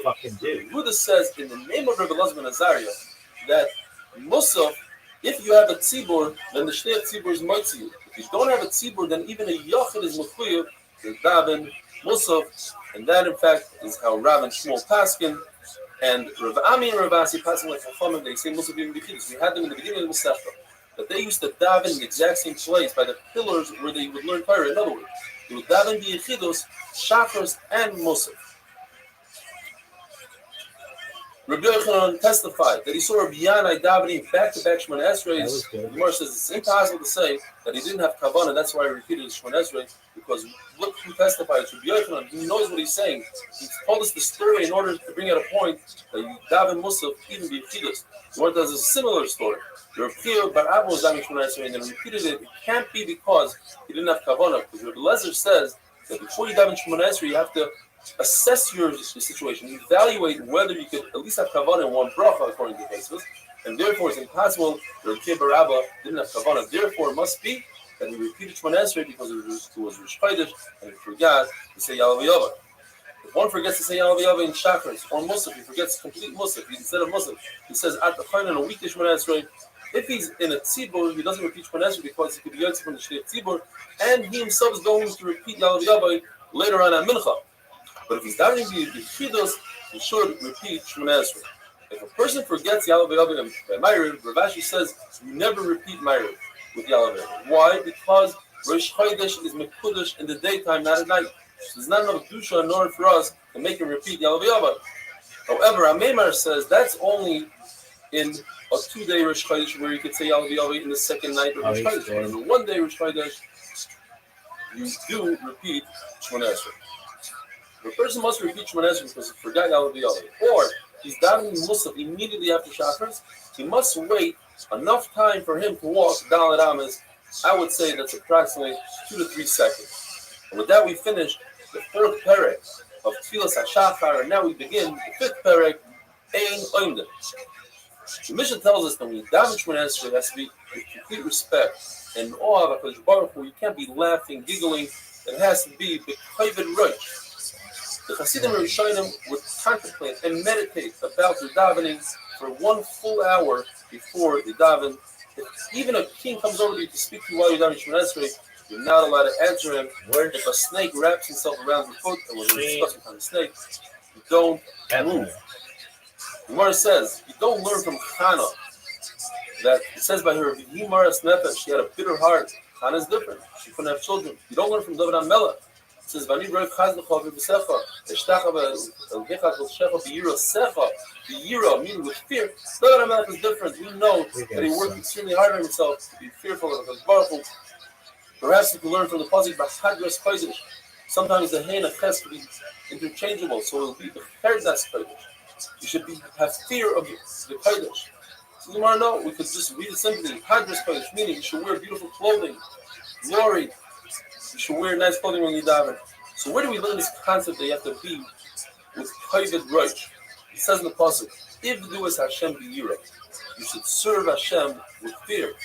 The question of the Pasuk is, the Gilu Bira'ada should be joyful, but with trepidation. What does that mean? That anytime you are joyful and happy, on the other hand, you should have that fear. The Lord tells us, the Rabbi asked Abaye, why are you so joyful? It says in the Pasuk, Gilu Bira'ada, you have to be fearful. He says, don't worry about it. I'm wearing tefillin. That will keep me in check. Similar story. Reb Zera said to Reb Yirmiyah, B'chol etzev yeh moiser. I'm a Litvak, so I could allow myself to say this. This is probably the Litvak's most favorite pasuk. To be sad, you get sachar for being sad. At least that's what the Hasidim would say about the Litvak. But part of me see from the pasuk, you should be fearful of Hashem. Don't run around laughing and being joyful. Says Reb Zera, I'm wearing tefillin. It's okay. That's a sign for me. Keep me in check. Have a wonderful day.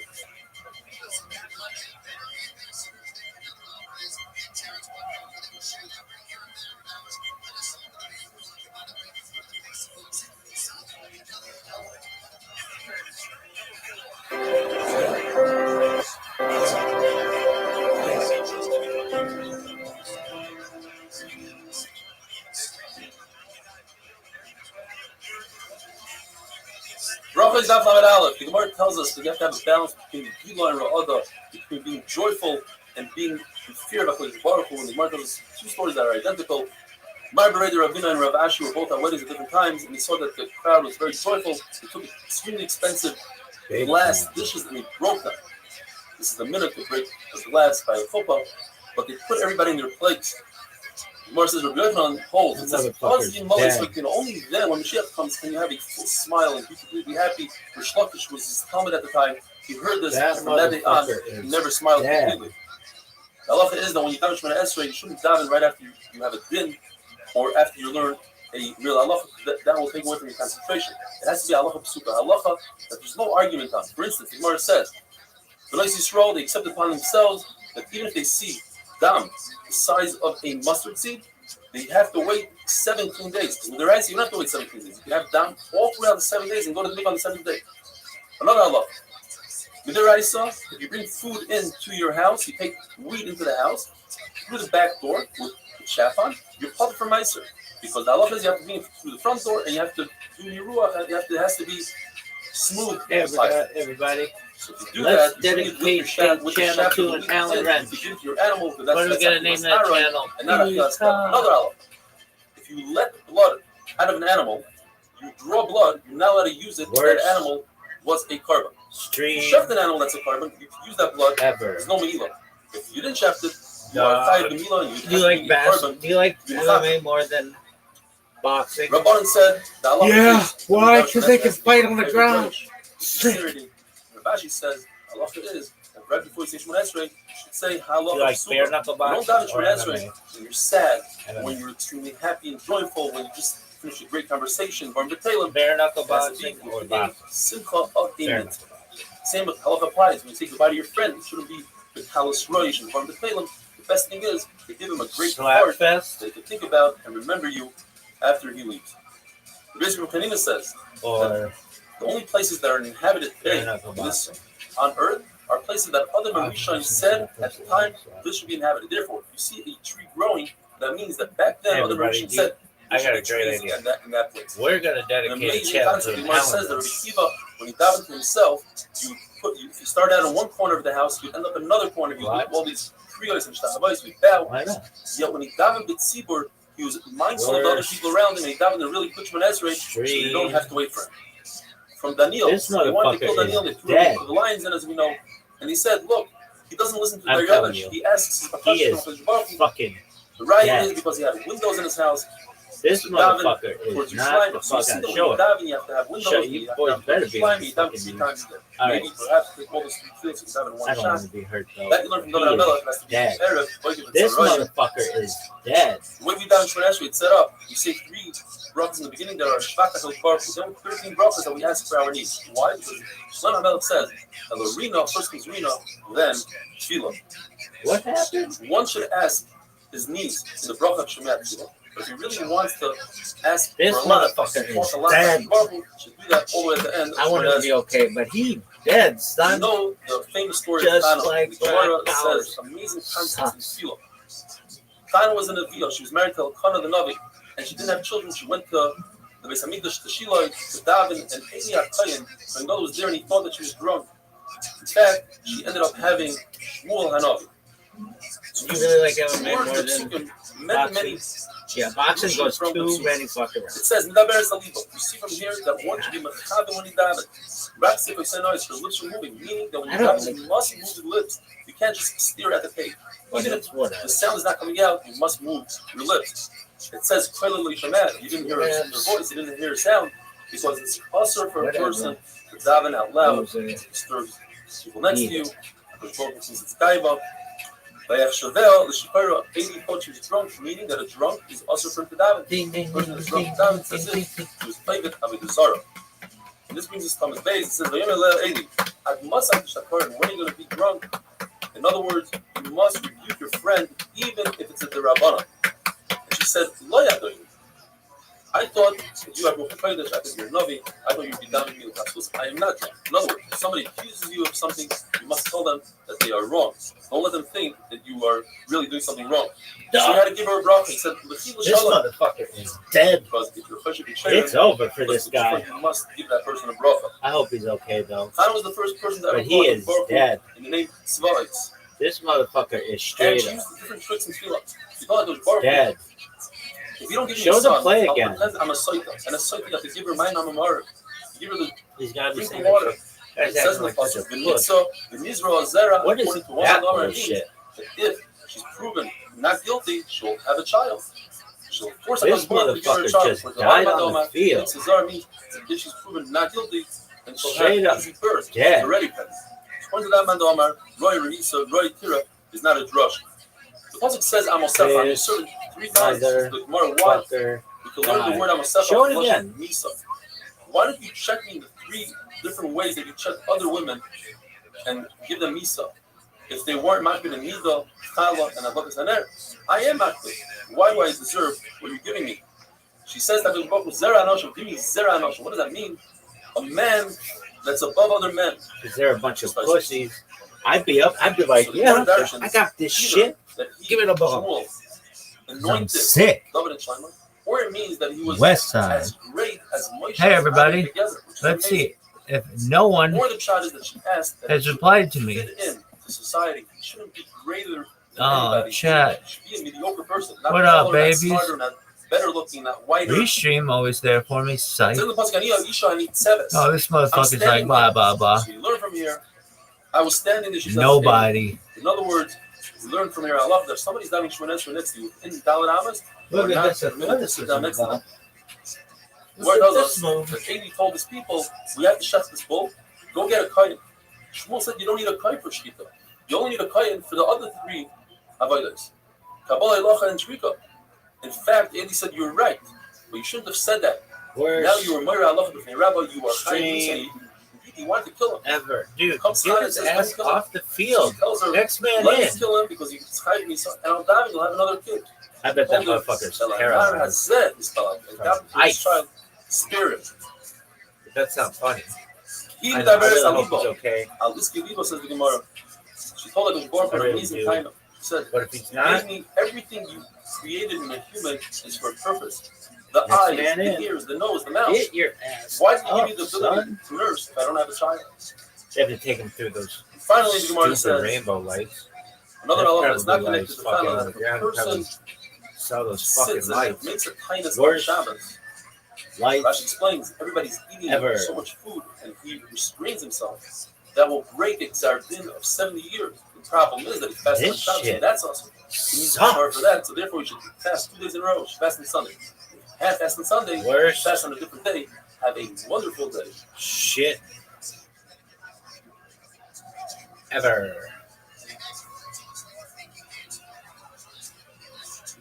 Worst shit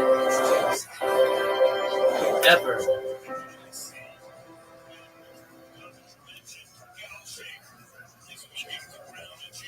Bracha is Daf Lamed Beis. Want to extend the heartfelt mazel tov to my daughter and son-in-law Meir and Elisa Jacob, the bris of their son Naftali Moshe. This Very motherfucker's apropos. dead. Today's daf He discusses is the tefillah dead. of Moshe They're gonna Rabbeinu, and cancel Rashi this explains game. that Naftali means tefillah. It's the tefillah of Moshe Rabbeinu. The Gemara tells us that Did he Klal stand Yisrael up? always has a good answer why they sin, because it says in the pasuk by Asher Hari Oisi, I'm the one that causes you to sin. Like clay in the hand of an artisan. Get him one of those The double one that molds decker. us. It's his fault that we sin. Baruch Hu should remove the heart of stone that he put in us. It's his fault. I'm the one that inserts your ruach. And then finally, Moshe Hashem. Moshe down Hashem, the Gemara Darshins Oh yeah, that Al motherfucker's Hashem, dead. which Did you is see a him was strong on the ground lashon, like, lashon dude, about he's growing dead. the tefillah to Hashem like Hannah did, which is not the best thing in the world. The Dizov. What's this place? Dizov. It's the lashon of the Dizov. Enough of this gold. It's your fault, HaKadosh Baruch Hu, Dead. that you gave us so much gold and silver Get that the we sinned fucking with the egg. Without that, we triage. wouldn't This be able to sin. motherfucker is The dead. muscle is that person had a very weak cow, a bony cow, and he fed him a lot, and then the cow This comes around and kicks him. Whose fault is it? It's the owner who fed him. Is Therefore, he got kicked. dead. Like a father, another marshal that gives his Get son up, everything, son. he feeds him and he feeds him, and then he Dead. gives him a lot of money, and he puts him by the door of the house of the Zionah. It's the Worst. father's fault that they sin. Gemara says when you Are they gonna put him spoil on a somebody, cart? spoil a kid, you fill his stomach, that causes sin. They don't even have a And finally, HaKadosh Baruch Hu, with the midst of Moshe Rabbeinu, says you're right. The chesed rebasi, I gave them a lot of money, a lot of silver, the Okay, zav, well, that's a also good and a sign lot that they of could do that. gold, and what He's he just did, what acting he like a made, puss. the He Zar could do called that. Baal, it's my fault. He's good. Baruch tells Moshe Rabbeinu, late Move your rate, feet, dog. go down. What's this double lashon? Baruch tells Moshe Rabbeinu, I only gave you your godless, Give your him the thumbs up. greatness. Hey, Use sorry, for you gotta go Klal through Yisrael. these Once I ugly don't have ass Klal Yisrael, lights. give it back to me. Worst. And therefore Moshe Rabbeinu became extremely weak. Lights. Until Moshe Rabbeinu Ever. realized that it's in his head when Baruch said, "Perish me, Worst. leave me alone, so I Stream. can go destroy them." Meaning, if you don't leave me Ever. alone, I can't destroy them. So Moshe Rabbeinu was Hey, mischazik my name is Mike tefillah. Alco. I suck dick. It's like a mushal where a king is beating up his son, and the king's best friend is Alright, watching in the enough of corner, that and he's scared to say bullshit. something. And when the king tells his son, Throw it in the "You're end lucky zone. that my friend is here, otherwise I would have killed Throw it in you," the end the zone. friend realizes that he has power, There you go. steps in, and he breaks up the Oh, fight. what the fuck?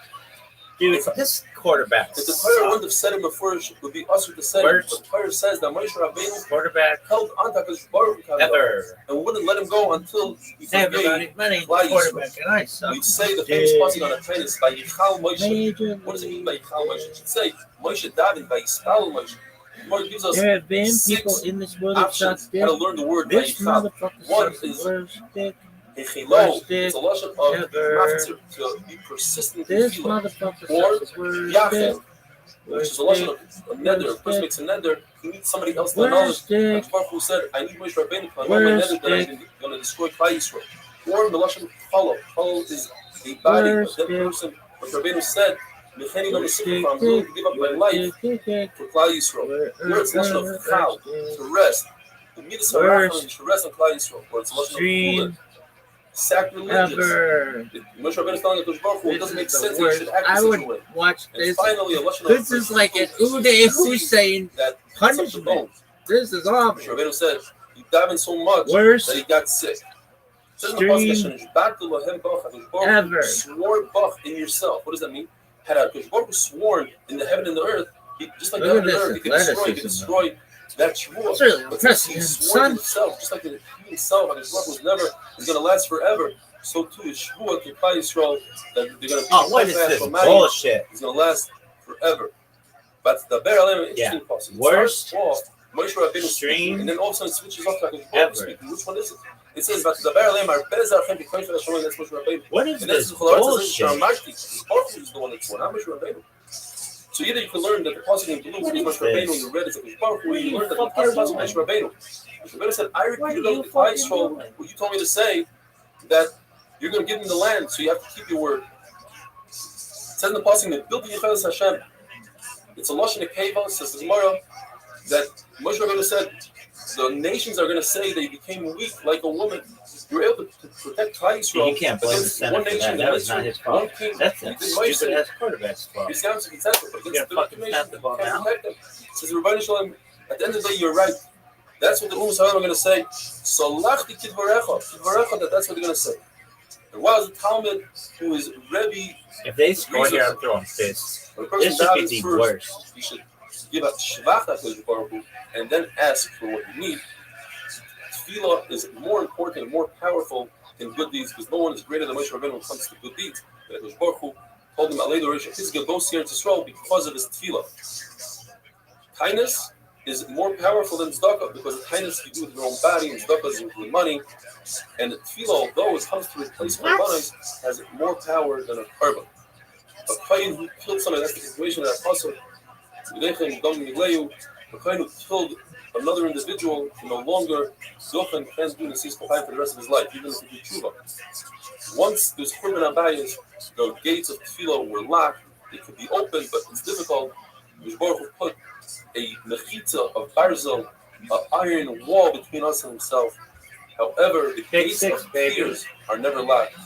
As Rashi points out, Hashem always sees the tears. He doesn't hear tefillah. He sees tears. He just has to be able to let him metabolize those tears.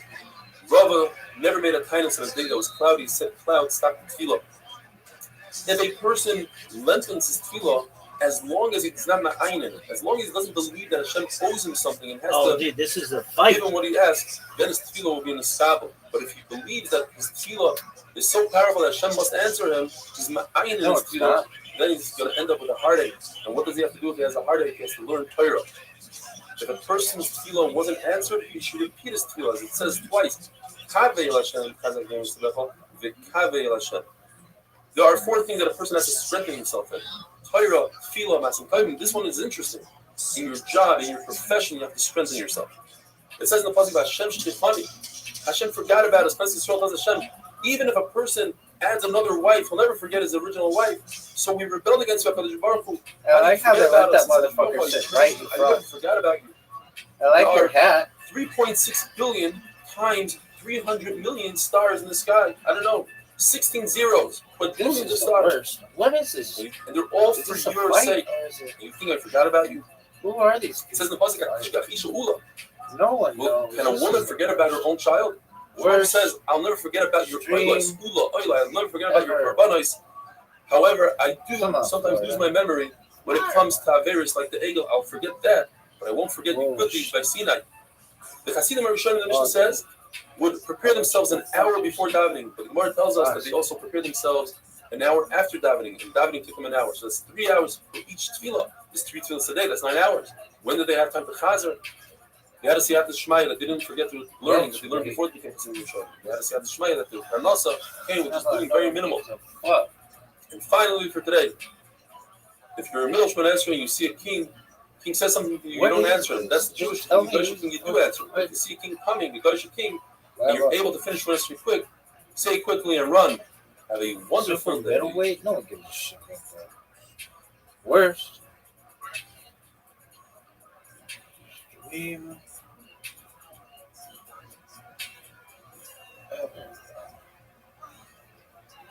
There's a junior. Who wins? No one knows. Muhammad Abdelkader. Morocco. Worst fight. Brachas Daf Lamed Gimel, the Gemara tells us a story. There was a chassid davening Shemon Esrei, Canelo and a non-Jewish officer walked by and said hello to him, and he refused to answer him because he was in the middle of Shemon Esrei. Says the officer, Reika, you're a boor. In your own Torah it says, you have to watch your soul. I can take my knife and cut your head off. What are you doing? She says, give me a moment to explain it to you. If you yourself were talking to a king and somebody said hello to you, would you stop? No. And if you did stop, what would the king do to you? The guy says, you cut my head off. Okay, Kaval Chaimer. I'm talking to Melech Malchei Amlach Baruch Hu. How could I stop?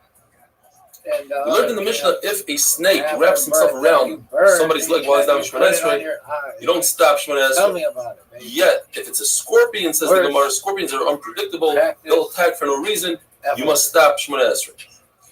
In fact, if a person is thrown into a pit of snakes, we testify that that person is dead. Why? Because once you go into their domain and you cause them to be uncomfortable, they will attack you. However, if you're thrown into a pit of lions, you can't testify that the person is dead because lions don't always attack unless they're very hungry, etc. If you see a bull coming towards you and you're down in Shemona Esrei, you must stop immediately. If it's a bull that never attacked humans, doesn't have 3 attacks against humans, then if it's within 100 feet, 50 amma, you run. And if it's a bull that attacked humans, as long as you can see it, you have to get out of there. Because there's a saying in Aramaic, if you see a bull, run to the roof and take the ladder with you. Because a bull will attack, he's unpredictable. Shmuel says that's only a bull in Nisan time and a black bull because there's so much food around that he goes crazy. The famous story with Reb Chanina ben Doisa and the Aroid, some call it Arvad, there's a very special animal that's the product of a snake mating with a toad. And if it bites a human being, there's a race who can get to the water first. If the human gets first, then the Aroid dies. If the Aroid gets to the water first, then the human dies. And there was a Aroid causing a lot of trouble. They went to Reb Chanina ben Doisa. He said, show me where he lives. He put his foot on his hole, and the Aroid bit him. And a nace happened that there was a ma'ayan that opened up right below his feet, and there was water, and he got to the water first, and he killed that Aroid. He took that Aroid, put him on his shoulders, and brought him to the base of Measure, and he said, Ein Aroid Mamus. The Aroid doesn't kill. It's our sins that cause us to die. And then the people said, wow, we feel bad for this Aroid that bumped into Reb Chanina ben Doisa. It says in the Mishnah, we sing Mashav Ruach where? In the bracha of Mechaya Mason, because rain is the same thing as Tchias HaMesim, it's the same power, it's the same nace. When we say the same Talmud Matal bracha, in the Birkas Hashanim, that's the bracha of Parnasa, because having our fields with rain and food, that's our Parnasa. Havdalah comes in the bracha of Choinen Adas. You need das, you need seichel to differentiate between Kodesh and Chol, Tomei and Tar. The Chacham say it's because it's the first bracha that you say in the weekdays. Every Shemona Esrei you say 3 brachas in the beginning, 3 brachas at the end, but the first bracha of weekday is Ata Choinen. Says the Gemara, there are 3 things, 3 words that are surrounded by the name of Hashem. One of them is Deya, Seichel. So it's a great thing to have Seichel and to use Seichel. And in fact, if you don't, person that doesn't use Seichel, we don't have Rahmanas on it. The Beis HaMikdash, Mikdash is wrapped around with Hashem's name, also great. Person that uses Seichel, it's as if he built the Beis HaMikdash. Nekama, revenge, we need to explain, because revenge seems like a bad thing. The Gemara says, no, in fact, revenge can be a good thing, depends how it's used. If it's used against our enemies, then it's a really good thing. Rabbi Kiva and Rabbi Lezer say that the bracha of Havdalah is not inserted into Ad Choinen. Rabbi Kiva says it's its own bracha by itself. It's the 4th bracha Shemona Esrei. Rabbi Lezer says you insert it in Maida. The question is, where does this machlokes come from?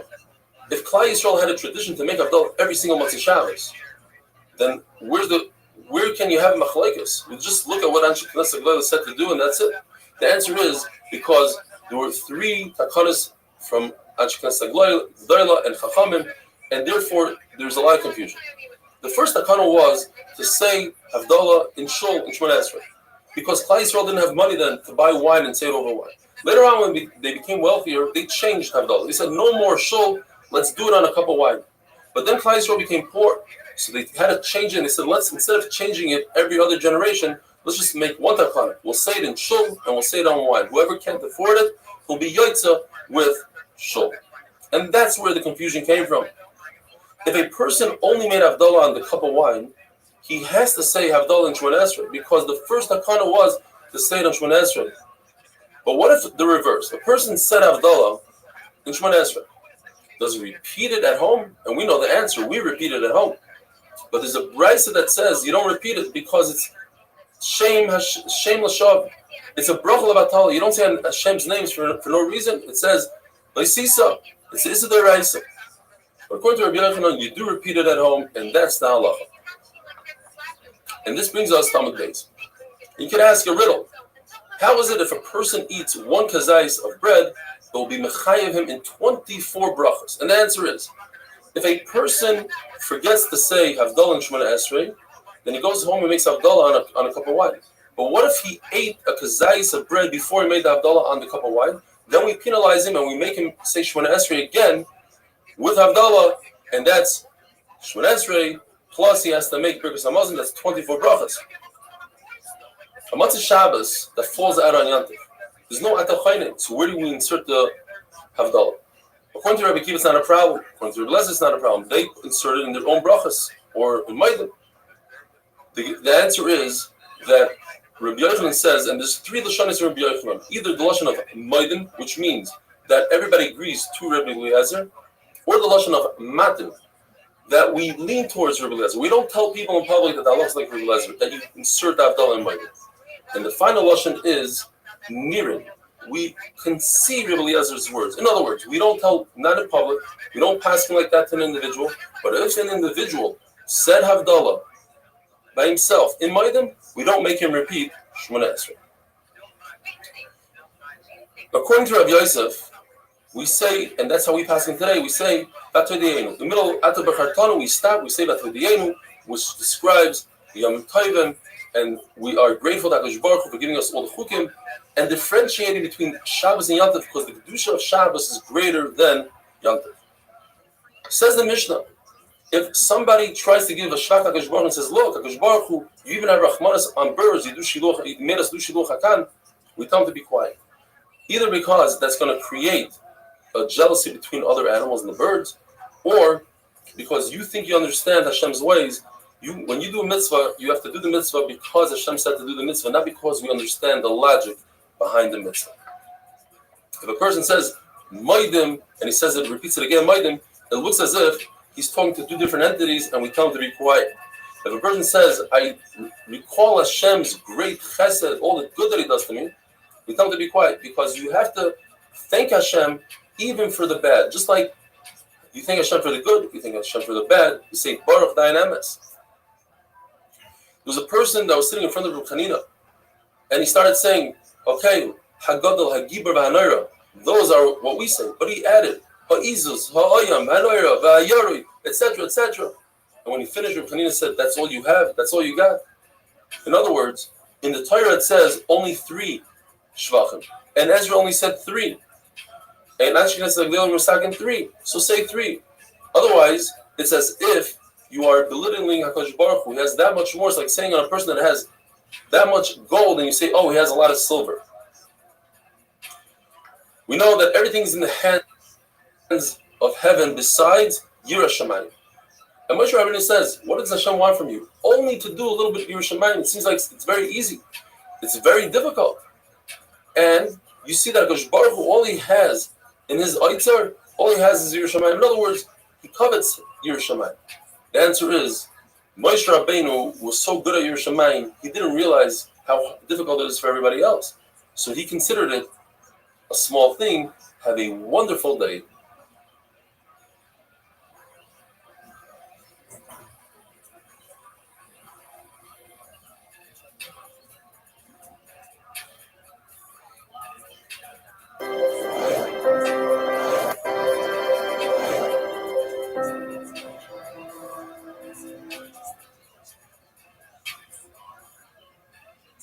Bracha is Dav Lamed Daled. If a person repeats words during Shema, he says Shema Shema, V'ahavta V'ahavta.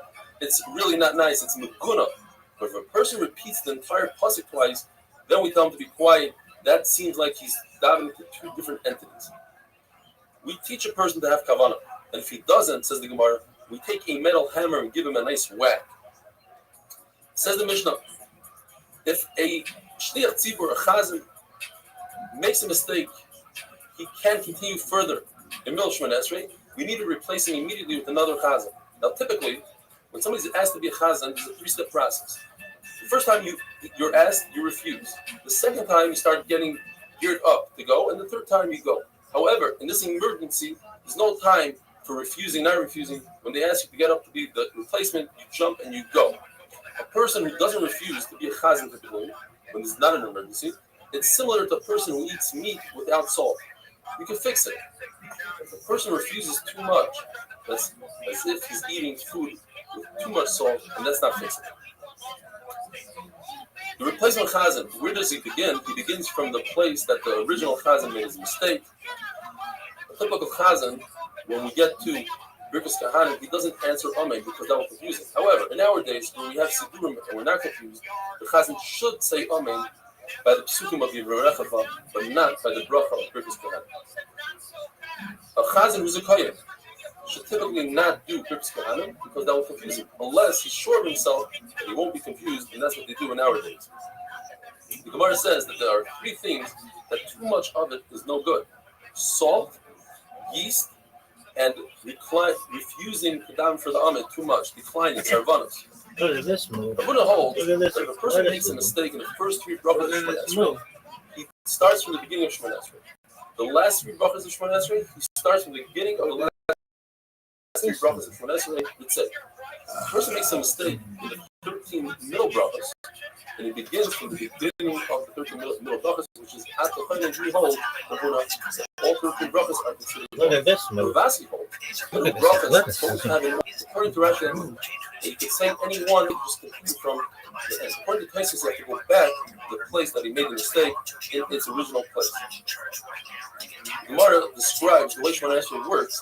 The first three brachas is like a servant setting up praise for his master. Once he praises him, then he goes in the 13 middle brachas and asks for his needs, and finally the three last brachas are thanks to his master. Talmidim came to Rebbe Lezer and said, this chazan is no good. He prolongs his davening. So Rebbe Lezer told him, what's the big deal? Moshe Rabbeinu davened for 40 days. He said about another chazan. The chazan is way too quick. So what's the big deal? Moshe Rabbeinu was also very quick. He davened for Miriam with a very short tefillah. In this passage we learned that if a person davens for a friend, it's not necessary to mention the name, because Moshe Rabbeinu didn't mention Miriam's name. You know, when we daven for an answer, we bend our knees and we bow forward. We're shayfa. We do this 3 times, actually 4 times in Shemona Esrei. 2 in the first bracha, right when we start Shemona Esrei, and Magen Avraham is the end of the first bracha. And then we do it once by Maidim, and the end of Maidim, which is Hatashim Kol Chana Loida. If one wants to add extra kiyos, he cannot do so. For a couple of reasons, it looks like funniness, etc. Now, if you're a Kohen Gadol, you bow by every single bracha at the end of the bracha. If you're a king, you bow at every single bracha in the beginning of the bracha and at the end of the bracha.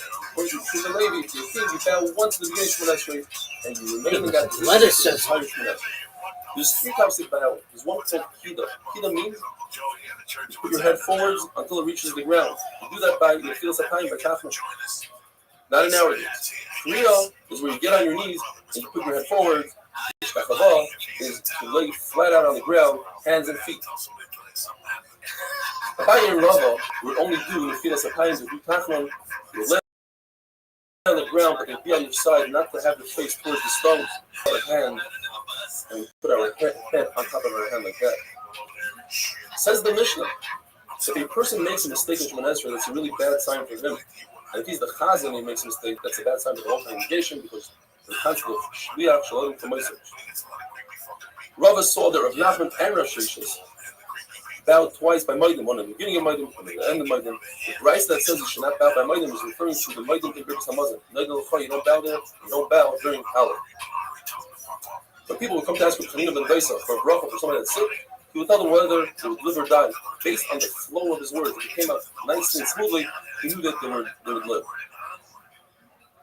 We say that if a person makes a mistake, it's a bad sign for him. Some say that means in the first bracha. Some say that the first bracha is referring to if you can't have kavanah, you should have kavanah at least in the first bracha. There is a machlokes word Rabbi Yochanan said in regard to nevuah, which is a nevuah of good things that are going to happen in Chumim, says Rabbi Yochanan is referring to a person who marries off his daughter to a Talmid Chacham, or does business for a Talmid Chacham instead of the Talmid Chacham, gives him the prophet, or somebody who gives the Talmid Chacham from his own.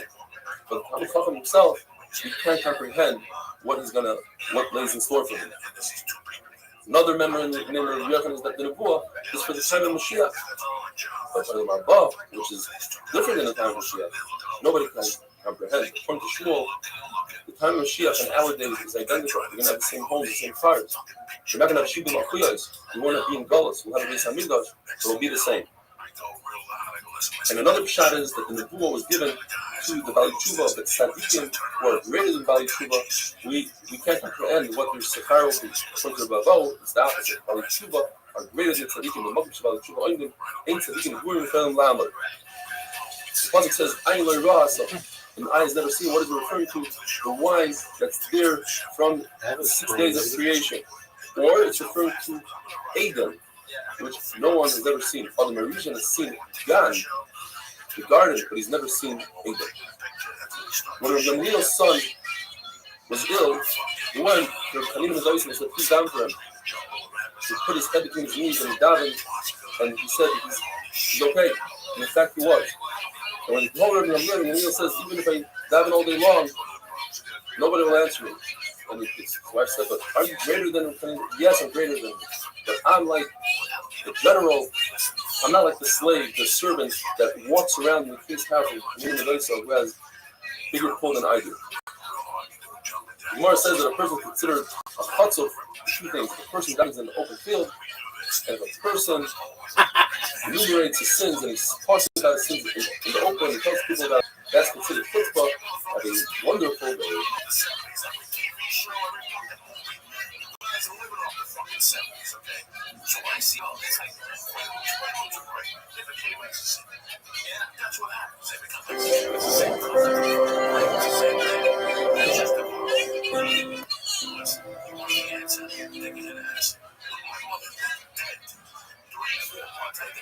Bracha is Daf Lamed Hey, Renu Perek Yitzam Nevarchim, which discusses the brachas that we make on food. We all know that the fruit of a tree make better creation. Besides, on wine, which is better creation. The fruit of the ground, vegetables, make better creation. Dova, the sun bread, which you make on Mitzvah Lachim. The Yehuda says that if they are green, the Yerakos, like cabbage, lettuce, you make better creation. Okay. We don't know the kinds of the brachas. How do you know you have to make a bracha? And the Gemara, the Maskana is that it's a svara, it's logic. Once you can benefit from this world without making a bracha. You might think you learn it out from the same pasuk that Rebbe Kiel learned. It was. You know, there's a concept called our first 3 years of fruit cannot benefit from the fruit. On the 4th year, it's called Neferutai. You treat it exactly like you treat mice and shayli. That is, you want to eat your fruit, you must bring it up to your shelf. Amazing. You don't want to bring it up to your slime. You must follow the fruit on money. I totally forgot about that. So just memory unlocked. So the Gemara, I had this people hold whole it thing, and and it was sick. You make 2 hallows, 2 phrases to Hashem. One before you eat the fruit, and one after you eat the fruit. Yet, you know that according to everybody, you need one of those kilulim to teach us the concept that you machalo the fruit. Now we're left with one. Now, the second kilul, you might need it to teach us that the pasuk is talking about grapes. Even if you say that the pasuk is talking about all fruit, not very or even if you have another limud of a zera shabbat, so that leaves us just one bracha. I would use that for Birkus HaMazon. Birkus HaMazon is the right, since I'll say, the Torah is telling us you have to make a Birkus HaMazon. And how do I know you have to make a bracha before you eat? It will be Kabbalah. If I make a bracha after I'm satiated, so certainly when I'm hungry, I should make a bracha. The problem is, where do I learn brachas for all other food? And if I say, let's learn from grapes, grapes have something special. They have something very strong there. Otherwise, I'm clear to give it to the 4th person, and therefore I have to make a bracha. Perhaps I should learn it from bread. Bread has a concept of challah, so maybe that's why I make a bracha. Maybe combine the two, learn from both of them together. Well, they are special, bread and wine, because they go on this path. Learn it out from the Shiva Minim. Shiva Minim, you have to make a bracha. No, Shiva Minim have Bikurim, the other two doesn't. And besides, according to the Manor that says, Never how does he know foods that don't grow in the ground, such as meat, eggs, and fish? Therefore, we have to come on to the logic. Svara tells me that it's also God. to benefit from this world without making a I bracha. would throw it so fucking far. It'd be like a stuff swinging as a knife. Necessary stuff. And using this company of Rabban ben Avad, which is the symbol of riches. Not only does he sin, Rabban ben Avad was a king, it caused Klal Yisrael to sin as well. And therefore, one should go to a chacham before he eats, and he should learn the brachas of food. It says in the pasuk, Hashem haaretz u'malayah. The entire land belongs to Hashem. On the other hand, it says, haaretz nasal b'nei adam. Hashem gave us the land. So which one is it? Well, before you make a bracha, Hashem owns it. Once you make a bracha, you buy it off Hashem. You have permission to use it. And this brings us from the base. It says in the pasuk, Vasafta the end zone. And then it says the lakafta the gani. On the one hand, it's the gun cost, it's our grain. On the other hand, it's Hashem's grain. Which one is it? When we do Hashem's will, it's our grain. When we don't do Hashem's will, it's Hashem's. I like their art. Famous machlokes. Look at this Whether a one. person should spend his days learning Torah or Look providing at him this Torah one. or Look at this it says in the athleticism. pasuk, Vasafta the gani. You should go out and What is this? gather your grain. In other words, you're a farmer. On the other hand, it says that you have to learn you should learn day and night. Which one is it? Sucks. It says in Shmuel you have to combine it with to learn Torah. Throw it. But combine it with the Teretz with Oh, that was learning a baller. living. That was Everybody baller. says it doesn't make sense to me that a person should waste his life He scored a touchdown, and everybody working on the knows it. field, What is this gathering bullshit? Therefore, if you do Hashem's will, then his parnasa will be done through Hey, other people. everybody. If you don't do Hashem's will, not only will you have to earn a living, Look but at this you will earn a living athleticism. for other people as well. Google. Says Abaya, many people Worse. did what the Shmuel said, which is combine Shit. earning a living with Torah and work for them. And many people tried to return by a place way, and it did not work. You have to be zealous again, not that Grega, just for the Torah all day. First generation, theirs after Minim, they made their Torah the main part of the day, and they're earning the livelihood. How's that Only paralyzed temporary guy? part of the day, small part of the day. Sucked. They didn't try to come up with tricks to outdo the Torah in their midst. They would bring their grain right to the front door, right from the gate, and create a field of mice. And therefore, says the Gemara, their Torah stayed and their livelihood, they made a good living. The later generations, with their livelihood, the main part of the day, the Torah was a small part of it. I And would they have came over scored. to how to prevent themselves from having to give mice by bringing Already the in this the game. skylight. Would be in there. They didn't learn Torah, and they didn't earn a good living. On olive oil, you don't make the bracha boirik tree 8 zayis because you don't become satiated from olive oil.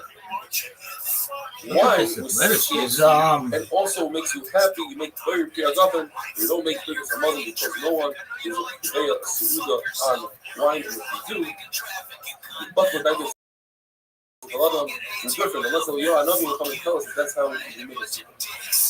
You don't make a bracha on oil because it damages the body. But if you put oil with the bread, you dip the bread in oil, especially in restaurants, the oil becomes a puff of bread and making the bread, so you don't make a bracha on oil. If you put shemen, oil, in a garoy, which is a certain mixture with beet soup, you put oil, olive oil with the beet soup, over there, the oil is a tachel, and you don't make a bracha on oil. However, if your throat hurts and you're eating the olive oil in the garoy because you want the olive oil because it's going to smooth out the throat, then you do make a bracha, very create on the olive oil, the finishes that even though you're doing it for medicine, you still have to make a bracha. Have a wonderful day.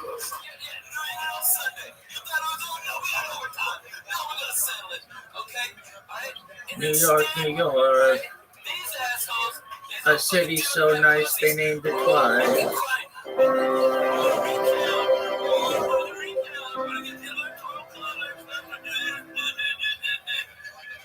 Choose some interest. How about no? Bracha is not flammable. Oh my word! What did you do to your face, woman? What's the proper bracha to make on them? People plant olive trees for the olive oil, the final product, and therefore, if you were to drink olive oil as is, in a way where it doesn't harm your body, the bracha would be very creative. When it comes to flour, you take grain That was itself big is time. an adama. But once you grind it and you make flour out of it, According to Shmuel or Yochanan, you continue to make Adama. According to Rav Nachman, since it's not its Oh, final are you stage, fucking you make a serious? shahako. Flour from barley is different. Since it causes harm to the body, there's worms. I Yet on the other celebrate hand, that it shit does give because the it's a body some hunt and sustenance, it's carbs. sucks. Therefore, you make a shahako on it.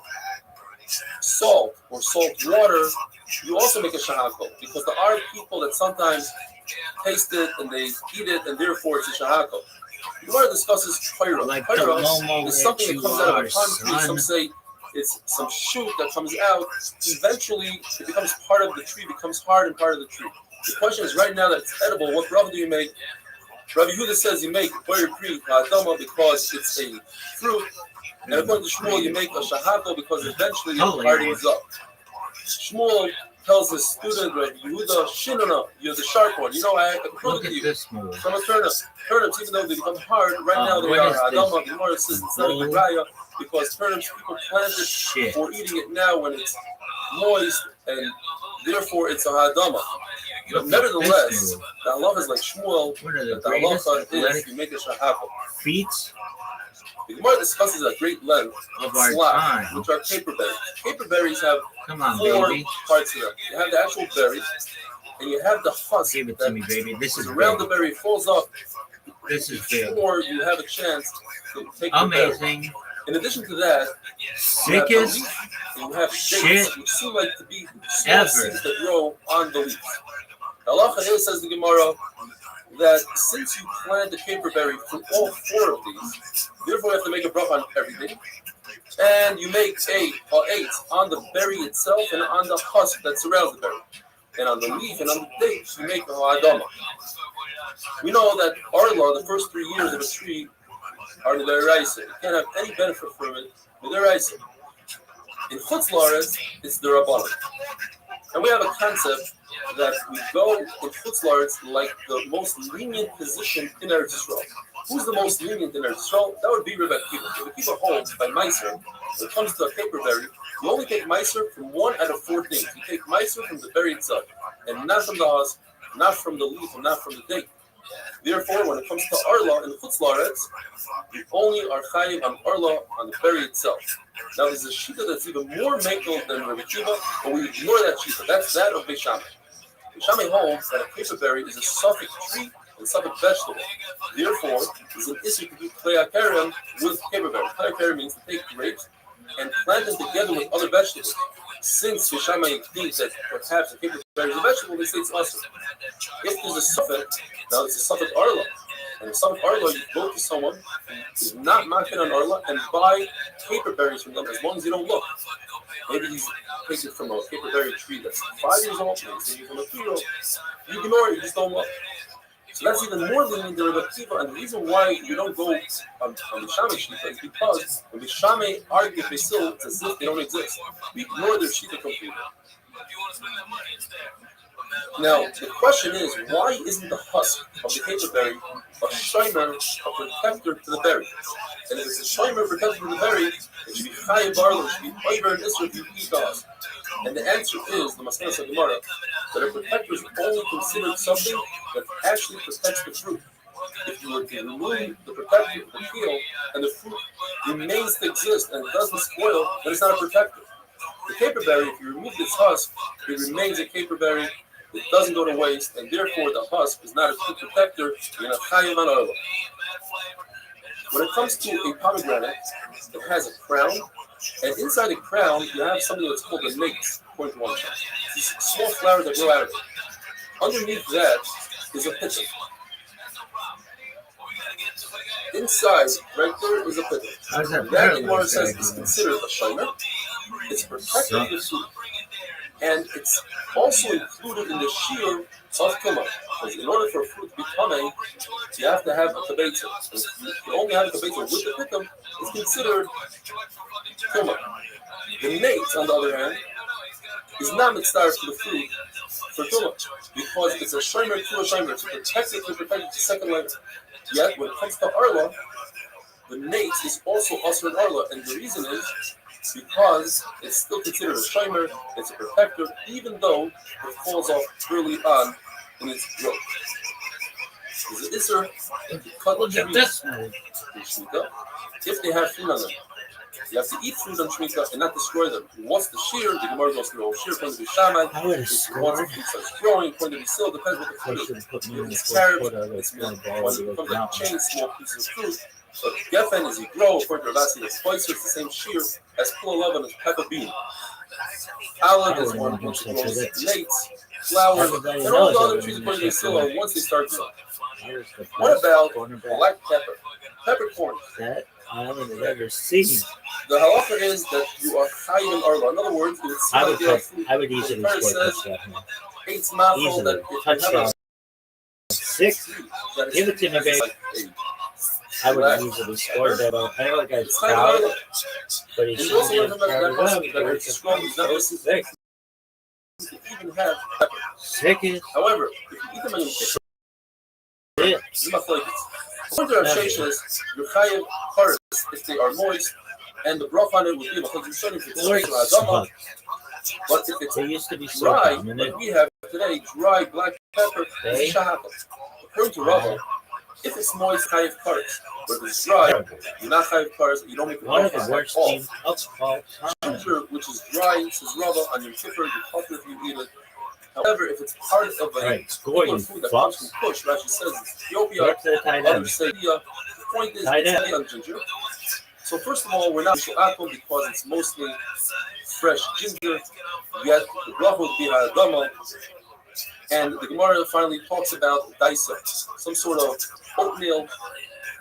If you eat it as is, just the oatmeal or the oats or one of the chamish tamidim, the bracha would be mezainis. But if you add a lot of honey to it, it's maflayos. According to Rabbi Yehuda, the main part is the honey, and therefore you make a shahako. And according to Rav Kahana, since it has one of the 5 minim, one of the 5 grains, the bracha is mezainis. This points out that even if you have the 5 grains, if the 5 grains are in there, to bind the One of the worst such as let's say licorice, moves the same ever. that If they kick the ball they have out there flour on and fist, just keep it together, guaranteed. it acts as glue. Then the bracha would be Worst shahako. Have a wonderful day. team. There's a lot of cities I go and I travel. People get mad at me. Periscope, listen, guys. It ain't the same. It ain't the same. I know you can Periscope on a weekend. There's some place you can see. Besides, you can drive on the phone on the fence and nobody sees me. There's some place. They're watching you stick out like a fucking... Bracha is daf lamed zayin. Oh, If a great person job. eats a mixture that First includes down. one of the 5 grains, you have to make a very many mezainis. Unless, like we said the other day, place brings down that if the 5 grains acts as a binder, then it's a shahako. Now we're going to be discussing the sugya of pas oirez and pas doichan. Bread of oirez and doichan. What is oirez?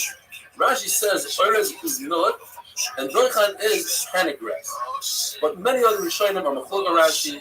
It's brought down la halacha that Look at the oirez yellow. is what we call today rice. And in Israel, Look at the oirez is yellow. rice. So what bracha do you make if you eat rice bread, and what bracha do you make? The 4-way machlokes. Rav and Shmuel hold that you make a Look at the shahako, yellow. and afterwards you make a burn of us. Look And at this has the come as a yellow. very big surprise to a lot of people. Rabbi Yochanan ben Nuri holds on the other end that you make a moitzi and a birkas hamazon on rice bread. Rabbana, What and would this you is how do if we you pass met it Lisa today, at? you make a That's how it zaynos does. Focus on the yellow. real holes, you make a zaynos and alam nifya. But once we mention burn the fashos, Throw it in the end zone. Explains what the words of burn the fashos means. I would throw it in the end This zone. says, If anybody wants to burn the know, fashos rabbis b'chesroino. What does b'chesroino mean? It means what's essential to life. Bread and water. So you think Hashem for bread and water.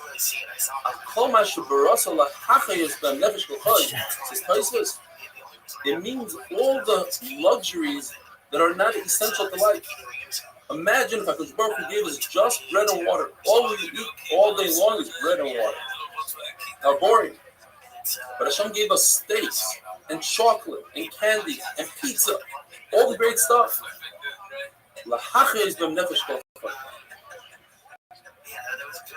What about oatmeal? What bracha do you make on oatmeal porridge? According to Rabbanon, you make a mezainis. That's what we do today, and we make a michya. that's But according to what your meal, talking and this is a huge kiddush, we make a birkas hamazon when we're done eating oatmeal. If somebody chews Good. grain, you make a butter Good out of it. job. But if you ground it and baked it and cooked This it, girl can get it. depends. If it remains as a bread, you make a moitzi, and if it doesn't look like bread, you make a mezainos. According to Yehuda, who says you have to be more specific when it comes to Bar Priya Adama, in the Mishnah he says that if you're eating cabbage or lettuce, you have to make Bar Minik B'Shai. Over here he holds that if you chew grain, you have to make Bar Minik Zirai. What if you chew rice? You make also Bar Priya Adama. Bullshit. And if you ground it, face it, and cook it, and it remains looking like rice bread, you make a mezainos. According to Gamliel, all Shivas Haminim, pomegranates, dates, and stuff like that, you have to make a Birkas Hamazon when you're done eating it. It's unbelievable. The Gemara tells us a story that Gamliel and Rabbi Kiva, they were eating dates. And Gamliel told Rabbi Kiva, you say the bracha Achrayna. Rabbi Kiva jumped ahead and made a halam mikya. And Gamliel was upset. I'm the Rebbe, you know, I hold that it's Birkas Hamazon. So Rabbi Kiva told Gamliel, but you yourself passed in that you should go by the Roiv. And Roiv hold that you make on dates, you make halam mikya. The Gemara brings different types of food. One of them is a chavitza, which is almost like a challah kugel, let's say. It's a capsule that has bread in it. Says the Gemara, if the size of the bread is a kazayis, then you would have to make hamoitzi. If it's less than a kazayis, it's a mezainos. And we learned this from when a Yisrael brings his mincha, and he hasn't brought one in a very long time, according to Rashi. He makes a shechiyah. If the kohen eats from the mincha, he makes a hamoitzi, provided that the pieces are kazayis. So you see that you need a kazayis in order to make a hamoitzi. There's a brayz that says that if somebody gathered crumbs from the mincha, and he eats the crumbs in a chatzi pras, in a shir of a chatzi pras, meaning he ate 4 kibbetzim in 3 to 9 minutes. So he could be yaitza the matzah. His matzah is lechem ma'ini, and this is really poor bread. But he's also chayav on chametz, if it's chametz. We must say that it's talking about a situation where these crumbs come from a larger bread that's still in existence, and therefore these crumbs have chashivos. La halacha, chavitza that has crumbs that are less than a kazayis, you make a hamoitzi if you could see that these crumbs come from bread, they are bread. It has a tzura than a hama. Now, if the crumbs are larger than a kazayis, even if you can't tell that they are for bread, you still make hamoitzi. Tosis holds, and this is how we pass it, that we're not talking about cooked chavitza. It's actually just bound together through some other thing, like with eggs or something. And only in that situation do you need a kazayis. But la halacha, if you eat crumbs of bread, then even without binding them together, it's definitely a hamoitzi.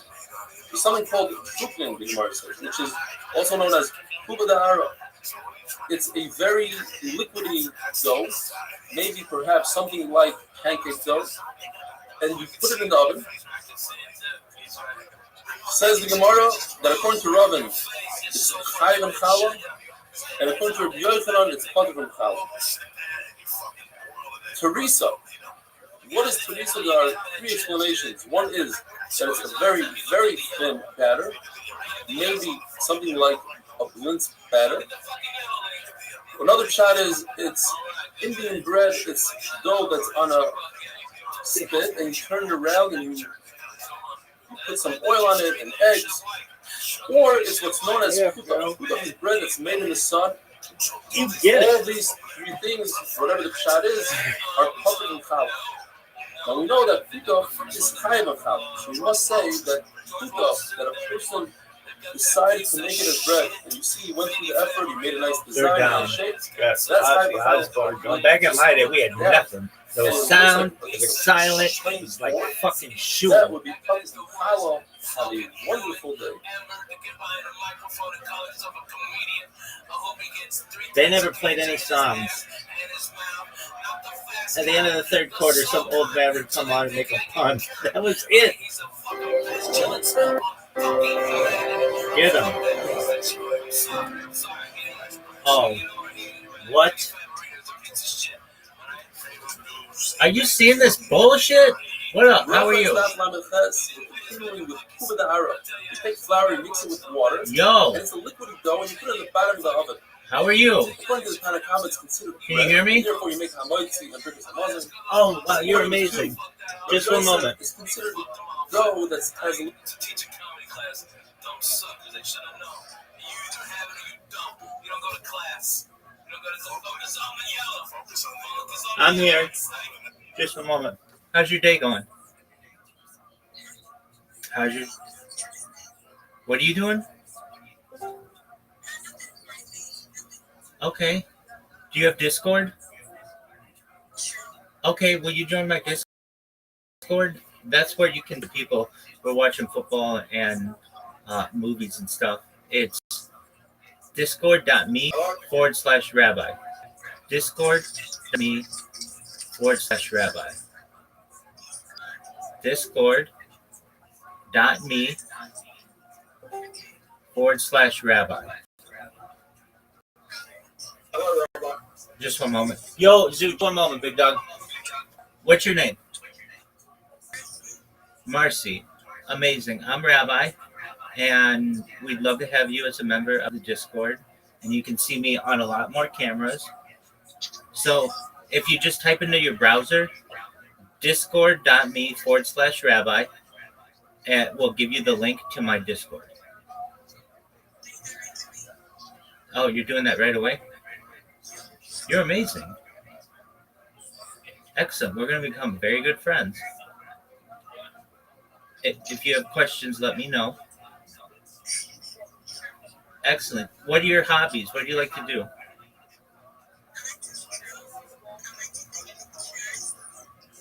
Excellent. What was the first thing you said? You like to stroll around? You said you like to stroll? That's amazing. I hear people say I like to walk or run, but never stroll. That's beautiful. It's totally beautiful. When did you learn I like to stroll?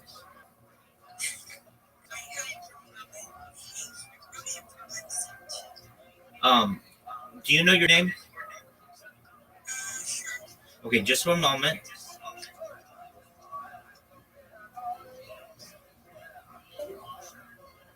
Okay, what's your Discord name? Okay, like MERCY? MERCYY? 0105. Okay, I just submitted a friend request to you.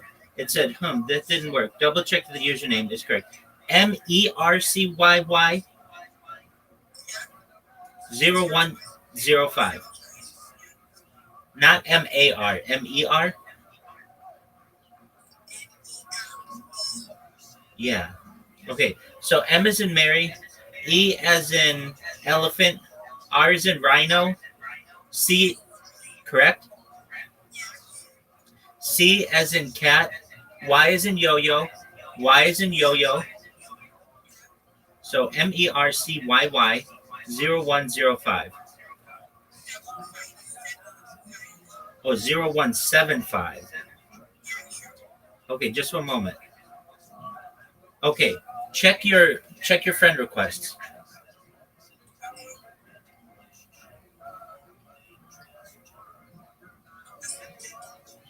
Amazing.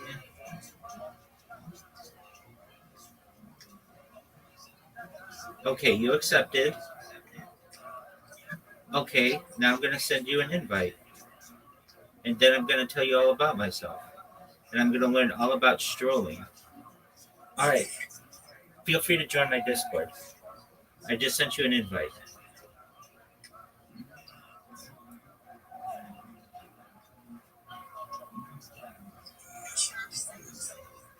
Accepted. Okay, and then join the VC, and I will talk to you.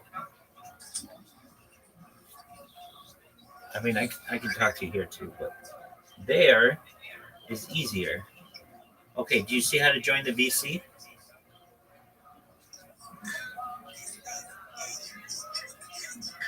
Are you at least 18 years old? You're 17. Oh, get out of here. I wish you were 18. Okay, well, Mercy, when you turn 18, come to my server. Until then, blessings to you. Best wishes. You're welcome. Shout out to Mercy. Now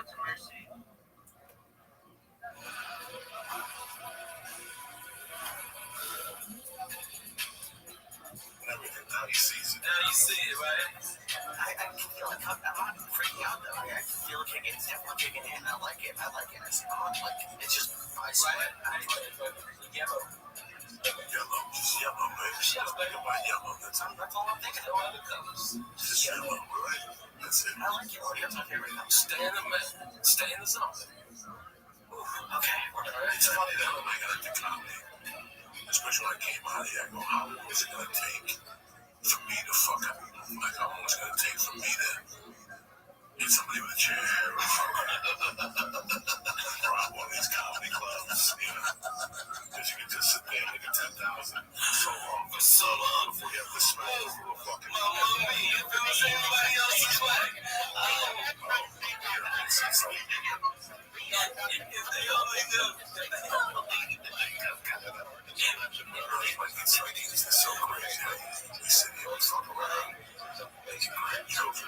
How sad is it that, like, fucking witnessed? Oh, yeah. Like Ozzy Osbourne down with everybody, and he's still doing more with girls. She's trying to talk like 2 months ago, he's still getting fucking high, and fucking the hairdresser. How old is this guy?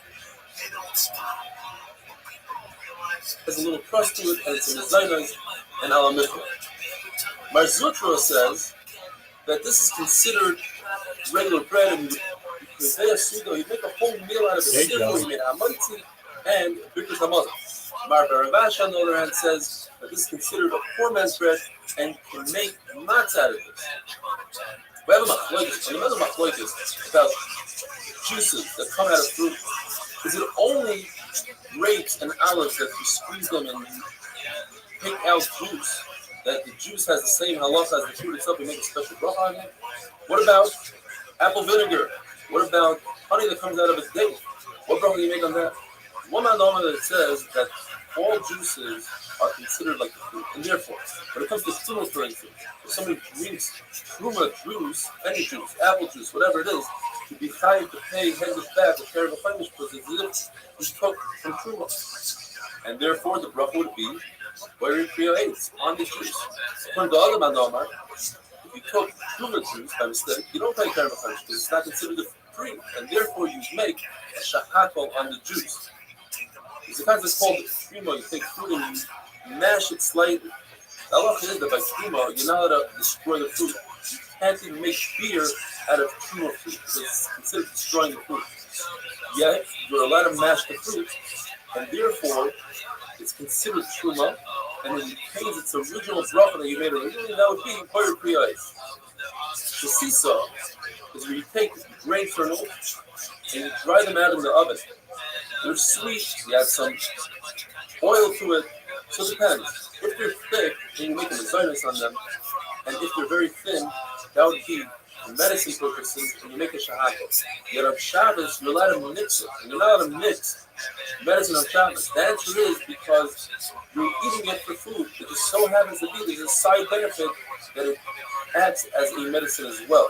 There's a kiddush here that even if you have havana to eat it as medicine, you don't go for it here. The body, I'm gonna be you can make a bracha on it, like we mentioned the other day, that any medicine that's medicine plus it gives you sustenance, you should make a bracha on it.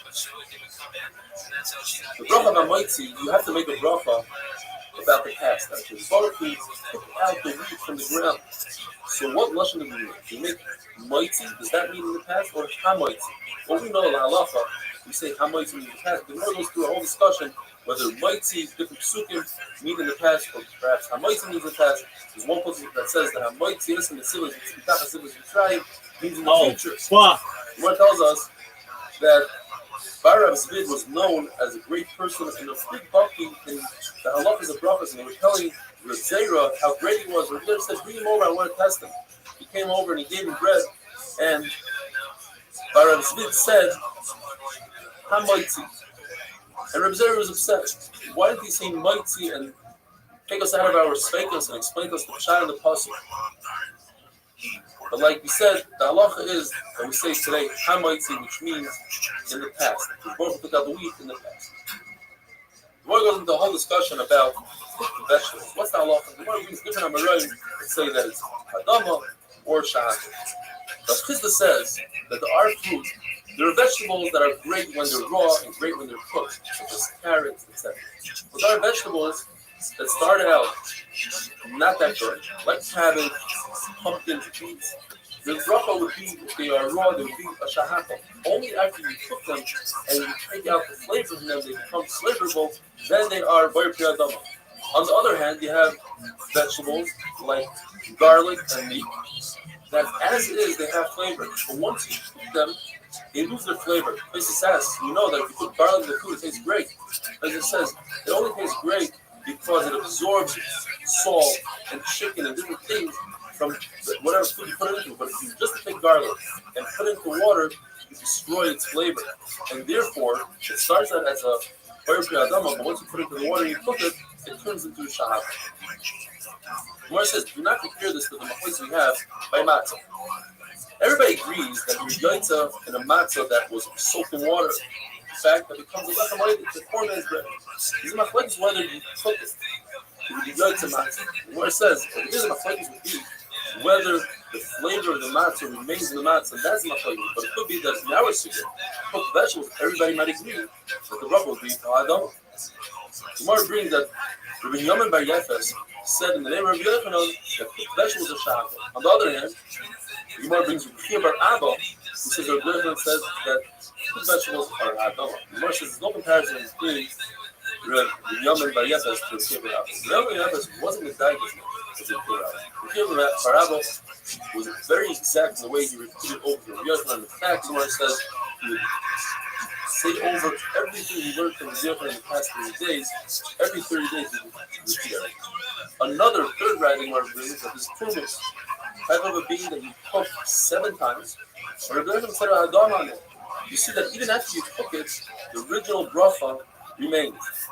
This is a Rabbi Rabbi saw Rabbi Yochanan say a bracha on a salted olive. And the salted olive has halacha as a cooked olive. Salt is like cooking. He said a bracha before and a bracha after. No rice in the Gemara, because perhaps he made a shahaka before and a bracha nefashis at the end. And finally, marar, you're yaitza with the stalk of the marar. But if you cook the marar or you pickle the marar, you're not yaitza with the marar. Why? Because the marar loses its marar flavor. Have a wonderful day.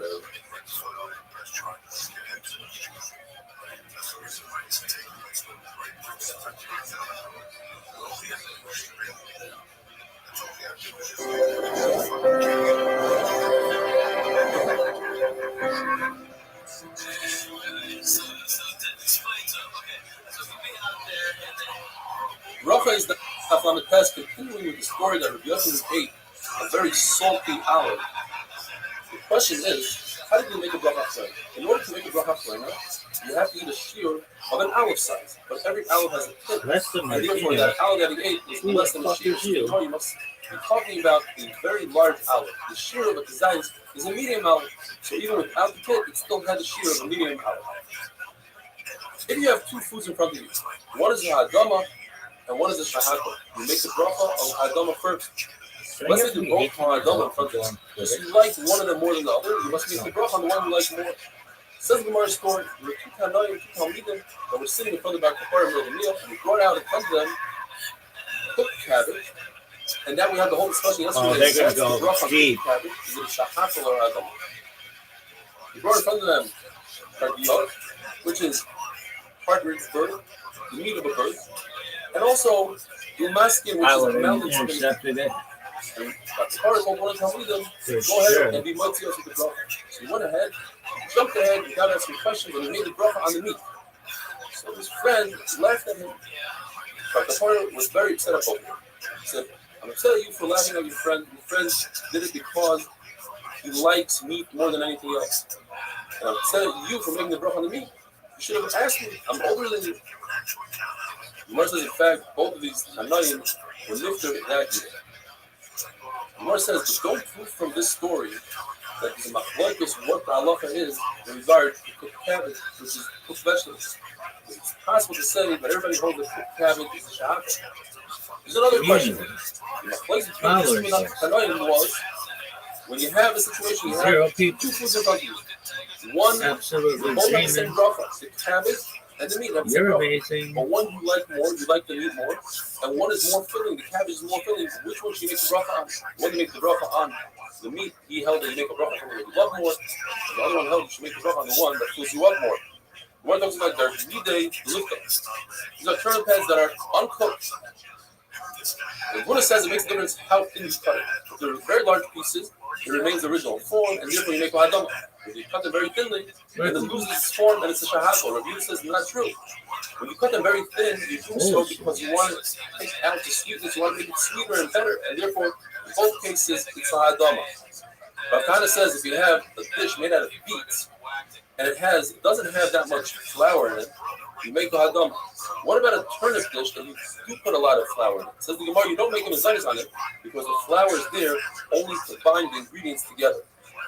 The Gemara tells us that beet dish is really good for your heart, it's good for your eyesight, and it's good for your intestines. So the Gemara provided that you put it on the stovetop and you cook it until you hear the sound of tuk tuk. You want to sound really smart if you ask your family a trick question. They know it's a trick question. What bracha do you make on vegetable soup? Just the liquid that comes out of vegetable soup. No chicken, no other ingredients, just vegetables. And the halacha is that it's hadama. It's exactly like the vegetable that it comes from. Not only that, the Gemara says even dill, don't think that dill is there to remove foul odor. It's there to impart the flavor, as the Gemara brings. That if once you put dill into the liquid, and it imparts its flavor, you're no longer over on eating truma if the dill's truma, and you're no longer from Kabbalah truma. We've used the dill itself as just a piece of wood because it already imparted its flavor. So you see that it has flavor to impart. Gemara brings a three-way machlokes. When do you cut bread? At what point of the bracha do you cut the bread?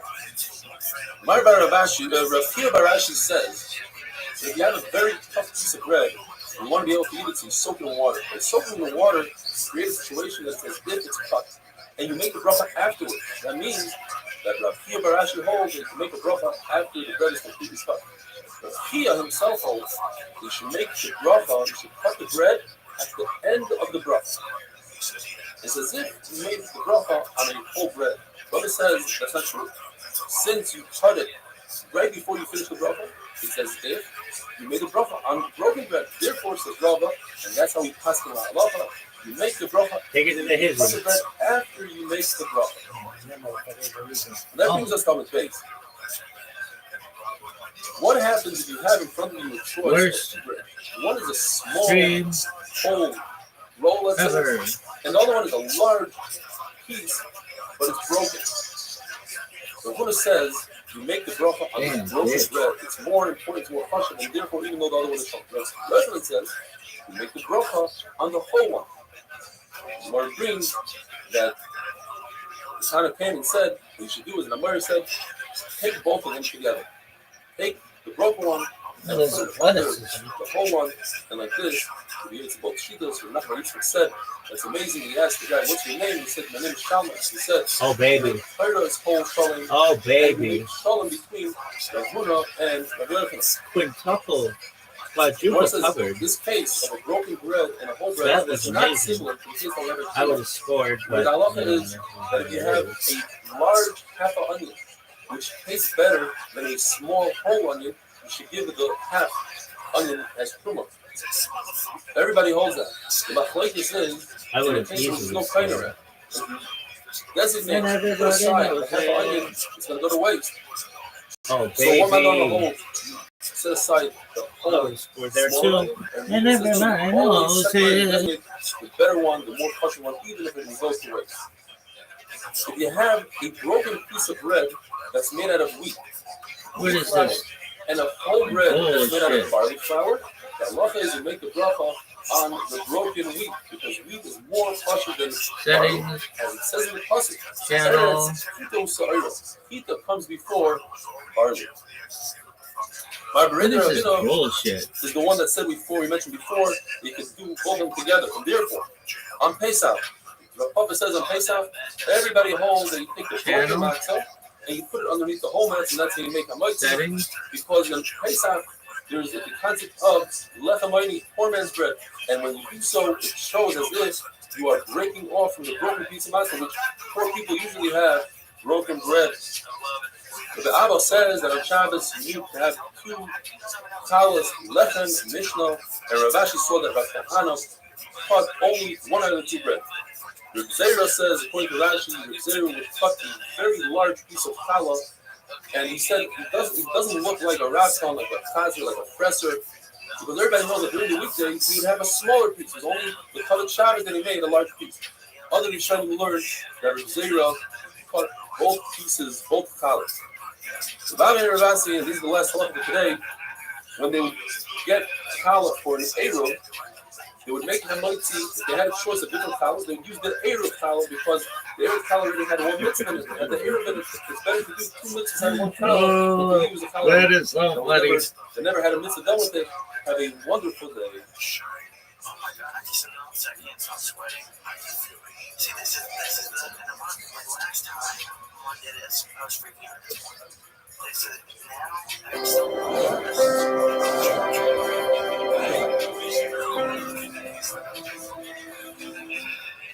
Follow this. Oh, dude, yeah, man, you rock. If a person talks right after he says Hamatz before he eats his bread, he must repeat the bracha again. Unless he's saying Look that at are this, according to the bracha, like he tells someone in his family, here, take a piece of challah from the bracha. What if he says, pass me the salt? That's not like this. Rabbi says, that's not. Baby.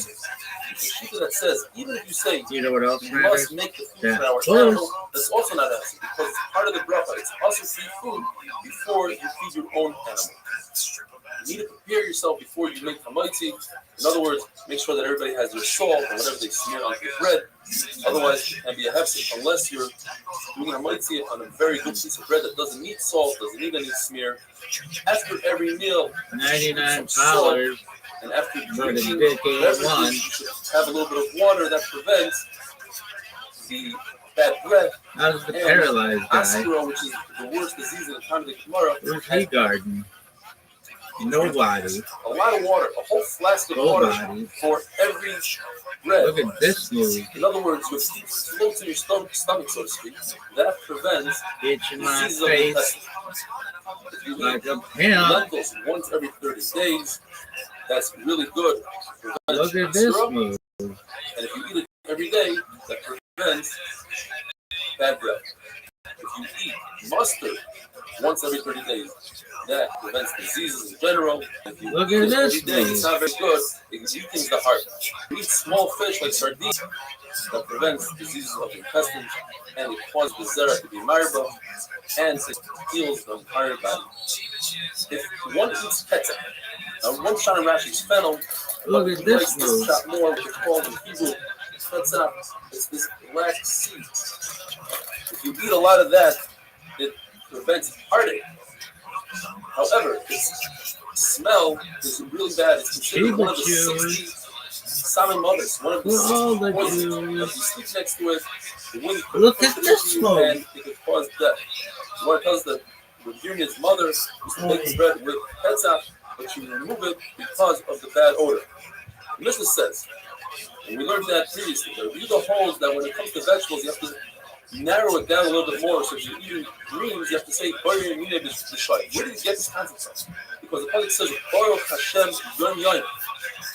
You don't have to bless Hashem at night. The answer is that every day, depending on the day, you give a historical bracha. If it's Shabbos, you give a special Shabbos bracha, special Yom bracha.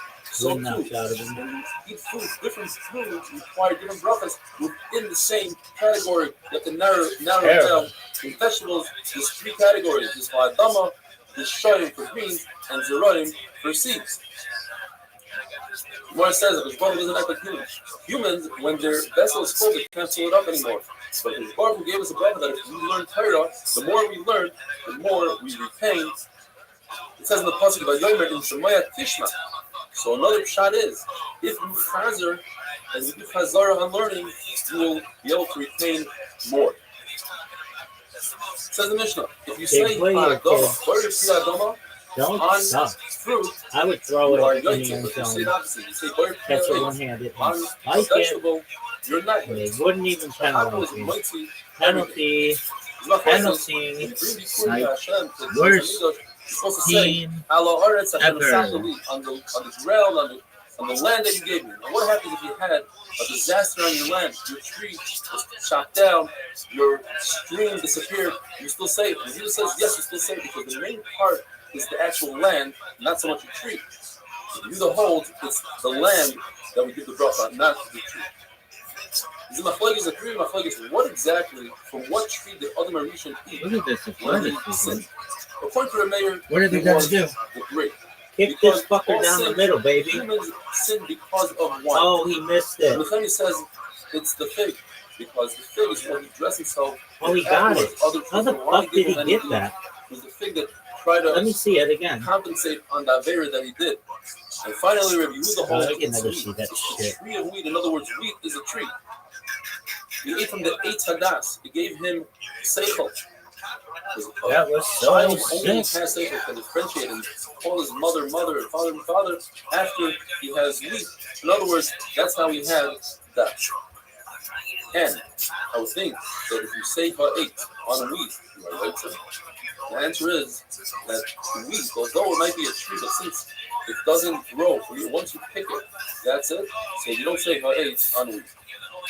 Rav Huna says, if you say shahakol, you are yoitz on everything besides wine and bread. And Reverend says shahakol will be yoitz even wine and bread. This is my flight. The Yoitz says if you change the words of the brachas of what Chachamim and Anshe Knesset were in the Sakin, you're not yoitz. Or Meir says, if a person uses his own language and he says, how beautiful is this fig? Baruch HaMokam. Less is HaKadosh Baruch Hu, says Meir, he's yoitze. But it's possible that if the person mentions fig, it's better than saying shahakol, because shahakol is just a general bracha. On the other hand, it could be that shahakol is better than saying your own language, because shahakol is a bracha that Chachamim were misagid. The Gemara tells us that there was a shepherd, his name was Lamed, and by benching, instead of benching, he said, Baruch Rachmanim Moreh, the high rifta. Blessed is Hashem, the master of this bread. And Rav said he's yoitze, the first part of Birkas Hamazon, the first bracha of Birkas Hamazon. And we know that Birkas Hamazon is one of 5 things that you can say in any language. The parsha of Saita, Giving a Meiser, Ishmak, Shmanesim, Birkas Hamazon are things that you can say in any language. But I would think you can say it in any language when you translate word for word. But in this case, he said his own words. For Mashmalim, that 2 things. Number 1 was in a different language, and number 2, it didn't even mimic the language that Chachamim instituted. Nevertheless, it's a good bracha. Rav says the most important thing in the bracha is mentioning Hashem's name. Rabbi Yochanan says you must mention Hashem's name, but you must mention the fact that He's a king. The Mishnah says anything that doesn't grow from the ground, the bracha is shahakol. Ruda says something that is from a curse. We're going to describe what that is. You don't bench at all. You don't take any bracha. He also says that if there's different foods, and one of them is from the Shidduch Hamirim, you must make the bracha on Shidduch Hamirim first, and according to the Talmud, it doesn't matter. So here's a list.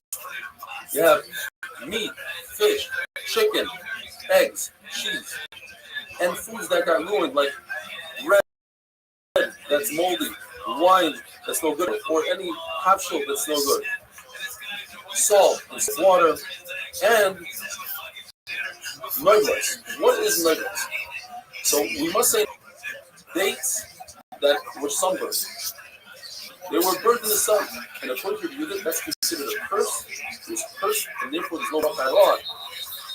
There's a concept called Imaylis Tmar, and that is when it comes to the halachas of night. Yavan Amaretz, we're not sure whether or not they took mice or not. You don't have to be making and take mice again on something that's really cheap, like these dates that were burnt. So the machlokes is whether it means dates that are burnt or dates that fell off the tree. Dates that fell off the tree should be hefker, and they are hefker. But over here, we're talking about we made a pile of them. They are goyer, and therefore they're rabbanan. They're chayev, the meiser. Have a wonderful day.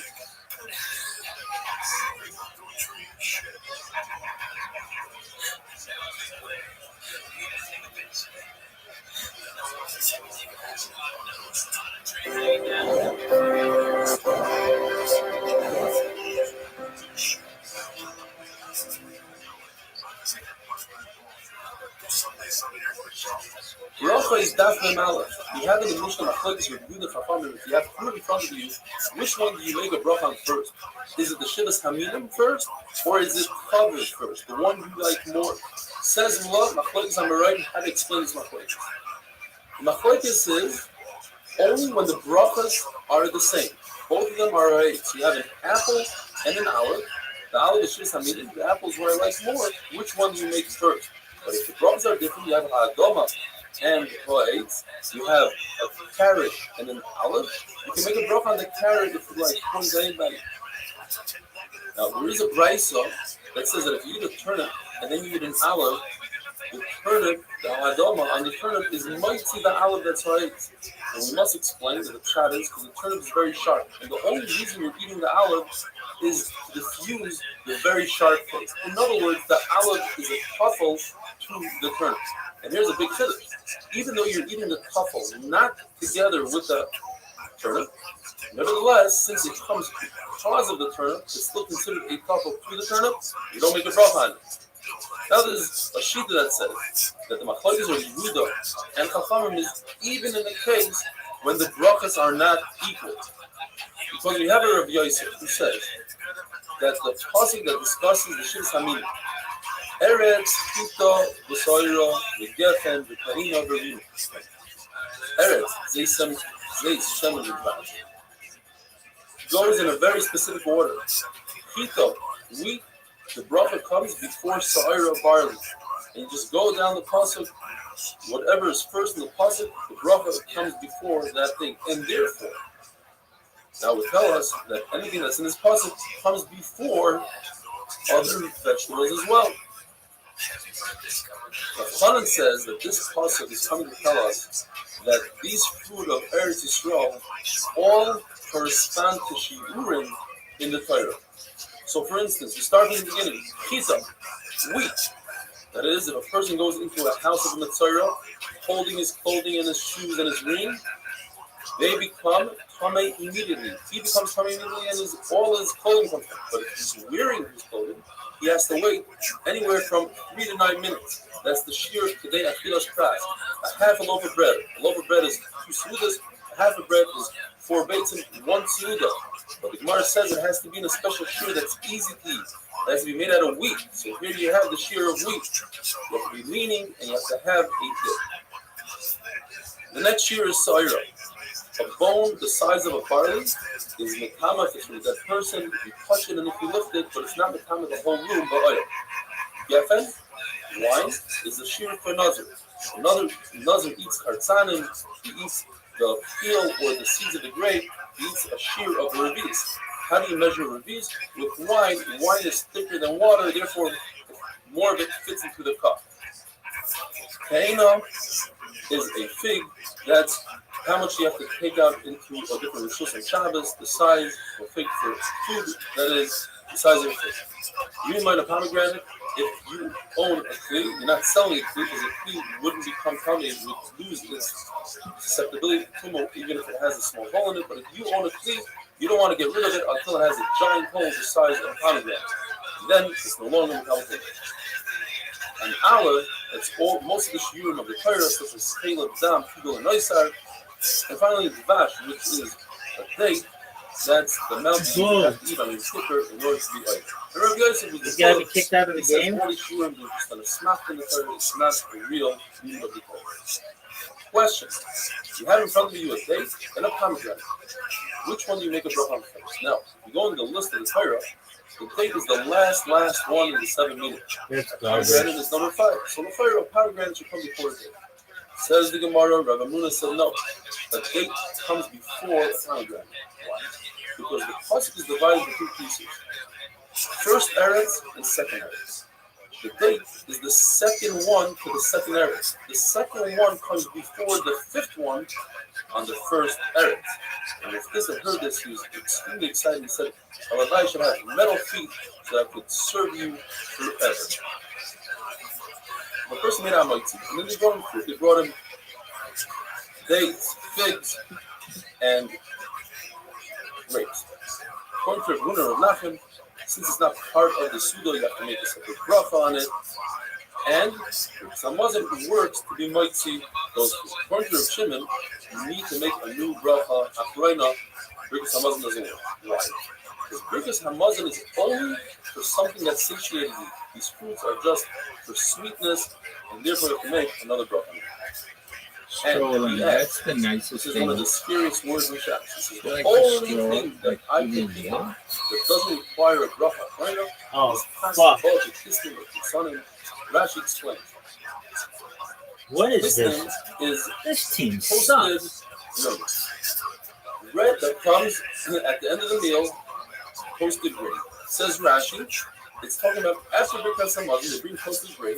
In addition to they bring bread, and since that bread has so little flour in it, less than the kazai's flour, it has a lot of nuts and other stuff in it. Therefore, you don't have to make a bracha koina. Taisvis argues with Rashi very strongly. Rabbi Chia says, bread patters all food, and wine patters all beverage. It says Rav Papa, Allah for and it says 3 Allah. I'm going to say how Rashi learns, but also how Taisus learns, because we go by Taisus, and that's what's brought down to Kamara and we need to do.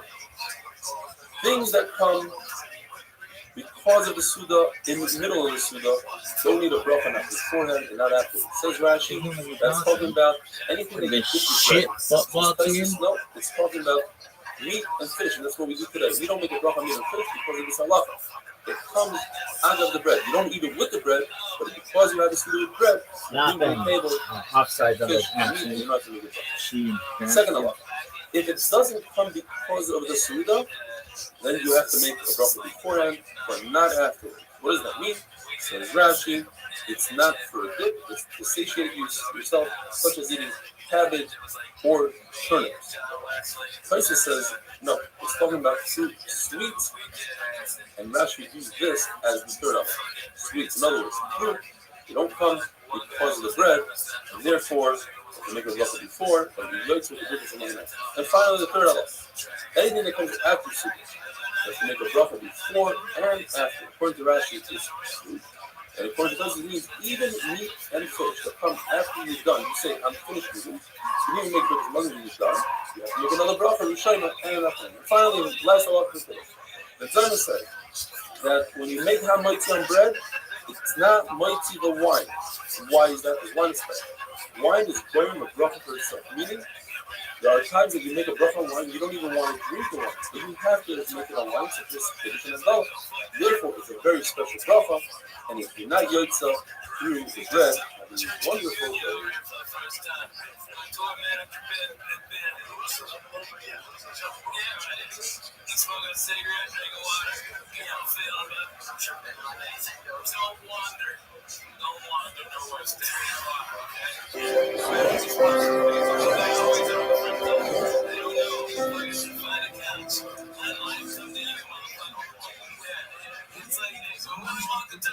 Bracha Dafman Bey is continuing with the sugya of Hasabah Kislev, bread that comes together with Kislev, which is toasted grain.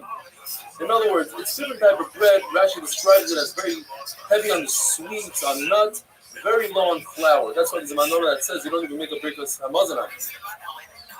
What bracha Rishayna do you make on it? According to Yehuda, you make Hamaitzi. According to Shmuel, it depends. If one is privei Suda on it, In other words, he eats 4 kibbetzim of it, then he would have to make hamaitzi. In fact, nowadays, if you eat any cake or whatever cookie that and you eat 4 kibbetzim of it, you would also have to make hamaitzi on that cake and cookie. Not to get see this says Shmuel, then it's just the Mazonis. Rabbi Yehuda was at a chasana that he made for his son, and they brought out Kistin. And he said, what's this tzitzi noise that I hear? In other words, he heard people say hamaitzi, and he wasn't happy with that. Shmuel said you could use lachmaniyot, which are kisanim, for eruv kateros, and the question is why? It's not real bread, and the answer is if you convey a seed on it, then it's real bread. Now, what bracha praina do you make on it? According to Rav Huna, you do not make a birkas hamazon. So, what do you make according to Rashi? It's a burden of pashas. According to Tosfos, it's a salam nifeh. According to Rav Nachman, if other people establish a meal on it, then you make a birkas hamazon. The concept of Pesach Hadas, one decides is no longer in the meal, even if he didn't make birkas hamazon, and they bring more food out, he has to make a new bracha. What's Pesach Hadas? There are 4 opinions. One opinion is once he decides the meal is over. The Papa says no. You have to remove all the food from the table or actually move the table out of the way, according to another thing. Rava was once at the Reish Golos, even though the meal was over, in his mind, he understood that the Reish Golos might bring out more food, and therefore there's no Pesach Hadas, and he didn't make a bracha on the additional food that came out afterwards.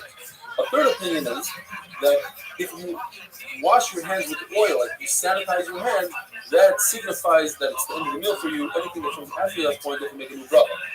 And finally, the fourth opinion, and that's the halacha, is that it's my machronim that establishes that if you wash your hands from my machronim, then the meal is over. Even though you didn't fence, if you brought food after that point, you have to make a new bracha. The Gemara says that there are 4 tifos. There are 4 things that must happen immediately after you do the first thing. The first one is I would intercept your hands on the animal. easily. You must do the shmita that comes right after smicha immediately. You say God Yisrael, you must have Shmonesrei immediately. Might have been one of the easiest interceptions I would have had in my entire career. And finally, This is an Abaye easy says, interception. if you invite Got it. One hand. guests, you will immediately have a bracha. Says the Mishnah, there are 3 times during the meal that one would drink wine in the time of the Gemara. One was before the meal started during the appetizer. One during the meal, and that was in order to soak the food in the stomach. And the third one was after the meal before Birkas Hamazon. Says the Mishnah that if you make a bracha on the wine that comes during the appetizer before the meal, that's enough to conquer the wine that comes after the meal before Birkas Hamazon. The same thing if you make a bracha on some sort of appetizer, that's enough for the appetizers during the meal as well. And this brings us to Talmud Beis. Gemara says that 1 cup of wine, a bracha on a cup of wine, is mighty the 7th cup of wine, provided that it's suckers. In other words, Shabbos, it's Yom Tov, it's after bloodletting or after coming out of a bath. But if it's during the week, 1 cup of wine has nothing to do with the other cup of wine. You have to make a bracha on each and every cup of wine. In fact, if you're the type of person that doesn't really drink a bunch of cups of wine, you only drink one, like a Abaye, then you would have to make a bracha on Shabbos also on the 7th cup of wine. He didn't have in mind when he drank the first cup, he's actually going to have a 7th cup, and therefore you have to make a bracha on the 2nd cup as well. The concept of making a bracha on what's the ikar, and you're mighty the kafel. So if you make a bracha on bread, you're mighty the tarteres, which is like cake or snack, but not the opposite. If you make the bracha on the tarteres, you're not mighty the bread. By bread, in the time of the Gemara, when they ate the meal, like we know, on the little seder, they used to lay down on their beds, on their couches. If they were in a leaning position, then one person could be made to everybody else. But if they're not leaning, the one could be suda, then one person cannot be made to other people. And nowadays, it's different. No, so well. Sit as it would be suda by sitting. During the suda, when you drink wine, it's the soap, the food, that has less of a chashivas than drinking wine for enjoyment. And therefore, there's a machlekes whether making a bracha on the wine that's there for soak food is mighty, the more important one of after the meal when you're drinking for enough. When wine comes in the middle of the meal, everyone should make their own bracha. One should not be mighty to other people because they're busy swallowing and they're concerned that they might choke and they want to have kavanah to your bracha. If it comes after the meal, then one person makes a bracha for everybody. And the Mishnah says that only when they're all leaning, one to be with everybody else, unless they plan initially to sit down and have the meal, and that is considered as they decide to do so. The Lord says a story that after Rav was nifter, his Talmidim went to the Levaya, and they all decided, they got together and they said they're going to eat on the banks of Nahar David. And when they got there, they weren't sure if that's considered to establish a Suda. And they were very sad because they had nobody to ask. They felt like the Rebbe wasn't there anymore. Reb Adar Ahava got up and he turned his shirt around, the shirt that already had Kriya on it, he flipped it around so he could perform another Kriya because he was so sad that he had nobody to ask. The Gemara tells us that Eliyahu Navi came and he said, no, because there was a contradiction between the mission of Brad, so we had to answer and say. The difference is, when people get together and they come up with an eitzah, and they decide they're going to sit down and establish a meal, that's enough. If the Be'er Suda and one can be nice to everybody else, have a wonderful day.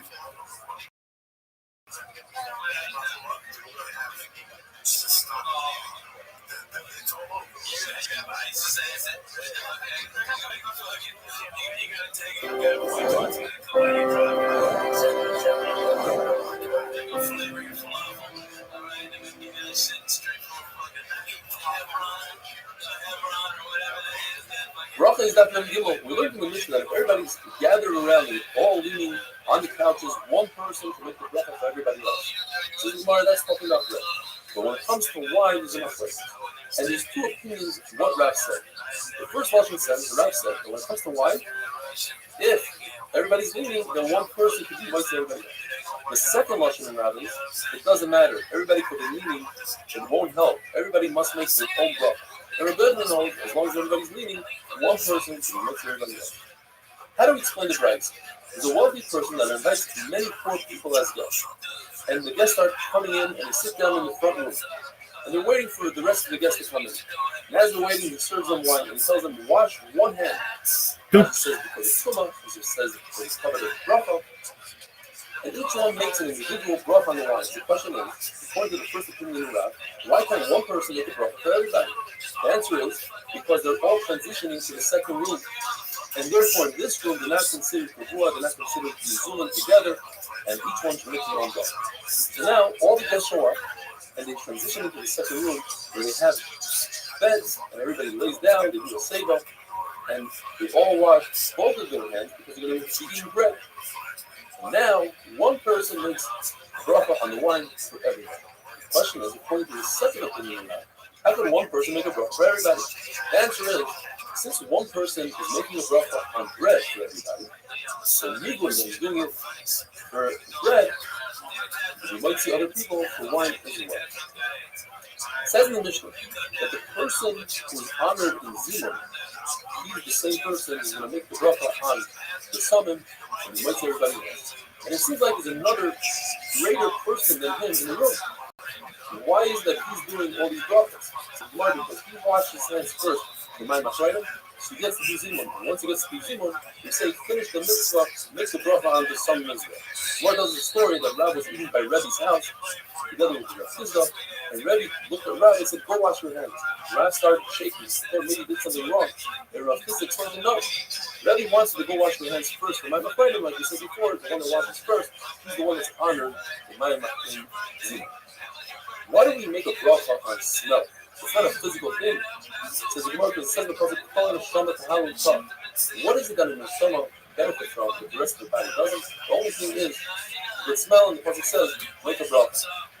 Rabbi Bar Yirmiyah says, just like when you're eating food, you eat bread, you say, I'm like to eat it, so you now, even before you eat the benefits. So too, when it comes to smell, you make the bracha before you actually smell. As long as it's going up in smoke, you can make that bracha. It says Rav, mugma, which is incense that you put on coals and it creates a nice fragrance in the smoke. The bracha is actually besides mush, which in English is musk, which comes from animals. The bracha will be firing over the sun. The Raisa says different from the Parsi saying that the only thing they say as it's summer is Parsiman of Rebbe and Hadassah. Now, what bracha do you make on a Parsiman? The oil of a Parsiman? Don't bring a rag from Rabbi Yehuda. Rabbi Yehuda loved Eretz Yisrael, and therefore inserted in the bracha, Koirei Shemen Atzenu our land. Bracha is like Rabbi Yehuda who says, Koirei Shemen Koirei. The Gemara gives a list of things that you say, Koirei Atze B'Sameh. The Sharto, which is Paskas, also known as Punch, which is one of the Samaman of the Koirei. Simlak is jasmine. Filthy Dima is spikenard, also one of the Koirei, which is Koirei name. And Narcoin, which is garden roses, are all anti-basar. What do you say? Some Gemara brings an example called sigle, which is a violet. If you have a fruit that's edible but also has a very good smell, such as an estri or a farbusha, which is a quince, then you make a special bracha. Nasan rea toiv bat eretz. In Nisan, when you start blooming and you see the tree, it says, "Baruch shel yizar b'yom klum." Nothing is missing in this world. You don't need these beautiful things. You can live without them. Why did he create these beautiful trees? It's nice by him and Adam. It gives us pleasure. Says Gemara, in the future when Shech comes, Bafim Yisrael, young men will have the smell of Levana. The Lord says an amazing thing that He's both created the world in a way where everybody enjoys their job. Even a canner enjoys the smell. It's used to the smell. Even though it's a really bad smell, it says Gemara, similar to a mushroom where a person puts a palm fruit on the back of a pig, and it's clean. The pig will find his way and roll into the mud. Even if this person, this tanner, finds another job, eventually he'll end up back tanning. If a person walks by himself at night, he might encounter a shade, and the shade could damage him, could harm him, and he'll see the shade. But if he holds a lamp in his hand, then it says, if he's walking, there she is. How you living, girl? You might see the shade, but the shade won't harm him. If he's walking the light of the moon. Excellent. What'd you do? I went to the Fire Festival with my best friend Adrian. Not the one got married. This one Adrian and our other friend Cynthia. Now we got to go see. You ever heard of the R&B singer Chrisette Michelle? Okay. Yeah, she sung and the group Silk. Yeah, I've heard of them. Yeah, and then my love the singer not here. Her name's Erica Dawson. She's cool. She had to look her up. But yeah, it was difficult. Did you have fun? Very difficult. I did. I'm glad my voice is back. It got some tea though. Okay, excellent. Would you do it again? Would Would I you, do it again? yeah, if you had the opportunity. Yeah, I would do it again, definitely. Excellent. That's what I like to hear.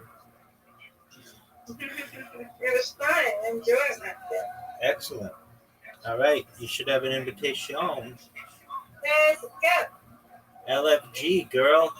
LFG. Yay. Look at you. Give it to me. I wanted that. I deserve that. Give it to me. Word, girl. No doubt. No doubt. No doubt.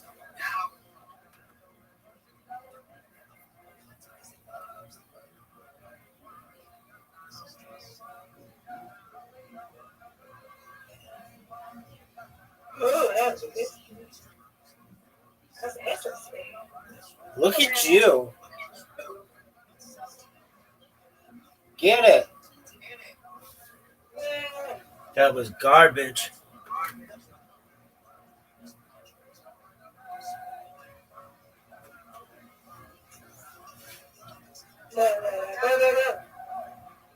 Get it. All right, That was amazing. good. Get it. Oh, Miss Aquarius. No one's touching you tonight.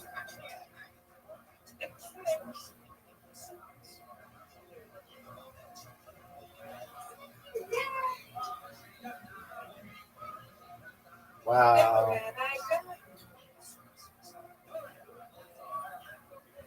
Wow. Miss Aquarius, get it.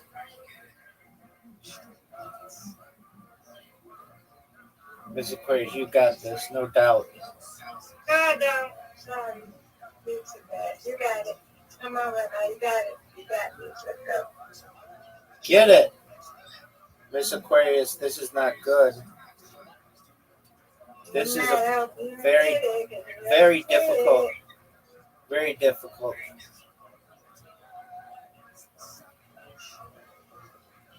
All right, Miss Aquarius. Get it, girl. Yeah. Okay. What? What's going on? You got it. Let's go, right now. You got this. Let's go. Come on. Yeah. Yeah, you got it. Let's go.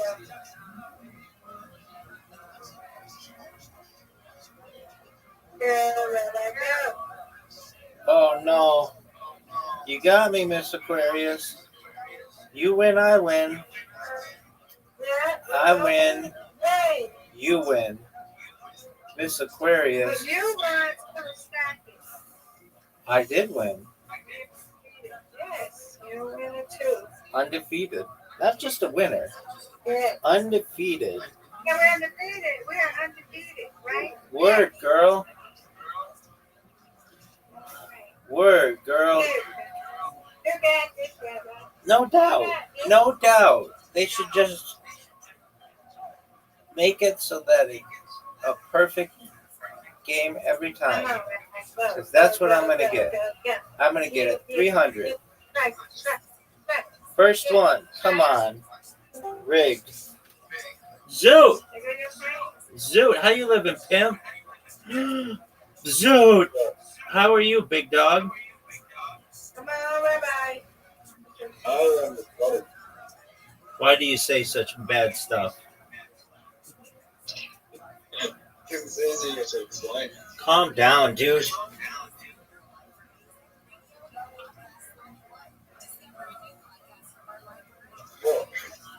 Oh!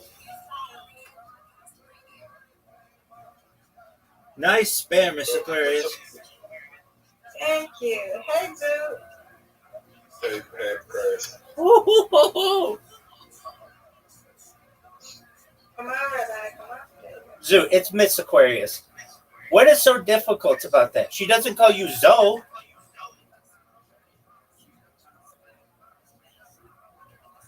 Oh, come on.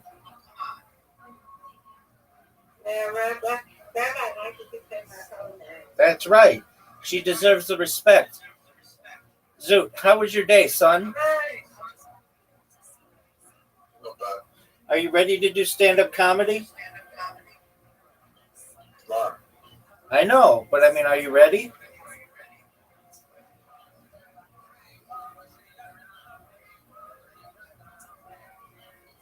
Are you ready? What are you going to say? What are you going to say?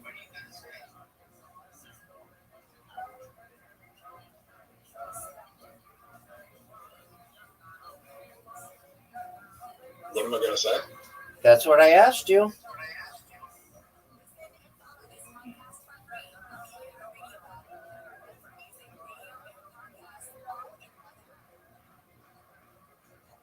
Yeah, I got it.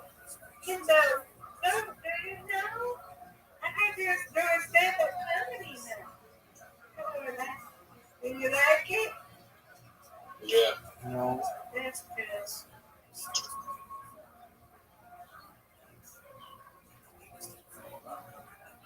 Zoot's going to be on TV in January if he plays his cards right. Oh. The editions in January. Okay, when does the show? When's the show go on TV? July. And What's the name of it? World Comedy. World Comedy. Yeah. We're opening, yeah. World Comedy will open this year. It's called World Comedy will open this year. Yeah. No, that's Alrighty, Miss Aquarius. I win, you win, you win, I win. Undefeated in bowling, undefeated in friendship. Excellent job. That's right. Good job. Okay. I'm gonna stay in here. Can't go to bed. Good night. Good night. Zoot, are you ready for me? Yep. Alright, Zoot. Zoot, did you know that you had an invitation?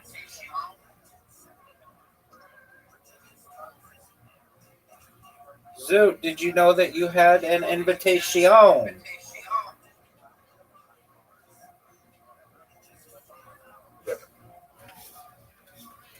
Are you happy about it? Rabbi, What up, pimp? if someone finds you unattractive, does that just mean they have shit taste? It's never happened. I don't know what that's like. But I imagine if it did happen, not necessarily. Wait, me personally? No, it's never happened. Yeah. I'm so funny that everybody finds me attractive. You think attractiveness? So you think attractiveness is based on human or looks? No, but I have an attractive personality, which makes people find me attractive. I have an attractive smile too, which people find very attractive, and so just that alone allows me to get ass.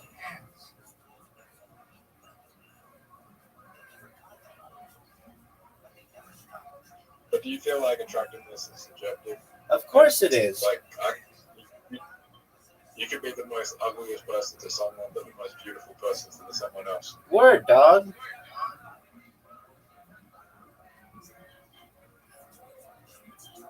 Dog. What do you want me to do, Zoo?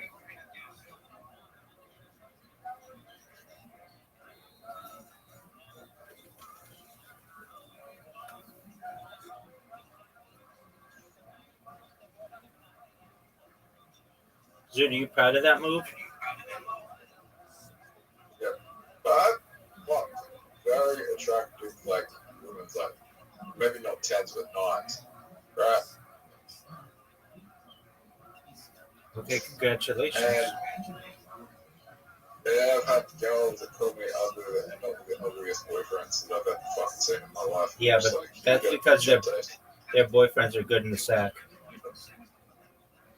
What? That means their boyfriends are good in the sack. No. Many times.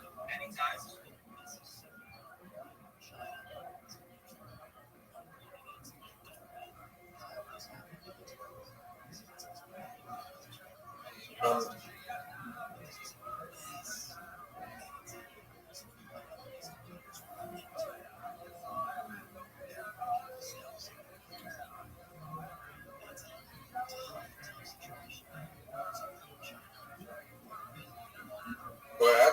I looked at myself in the mirror before and I can't find anything that's too repulsive. Okay, well then it's your personality. Then I'll get a better personality. That's tough to do. You learn social skills.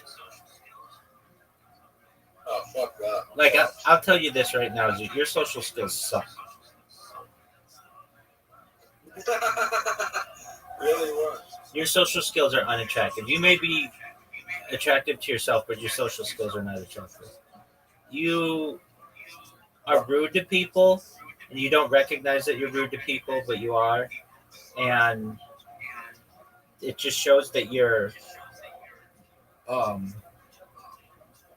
clueless when it comes to some social interactions. Like, I have a new person in here. Hold on, let me explain. You don't always listen to people when they talk to you. You're already thinking about what you're going to say.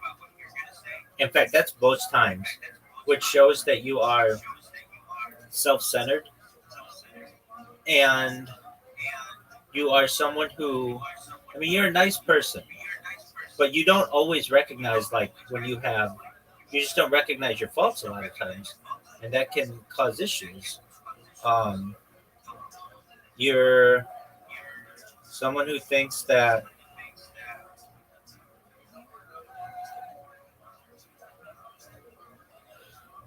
their opinion is always the most important thing, and maybe it is, but you got to give people an opportunity. Like, here's a good example.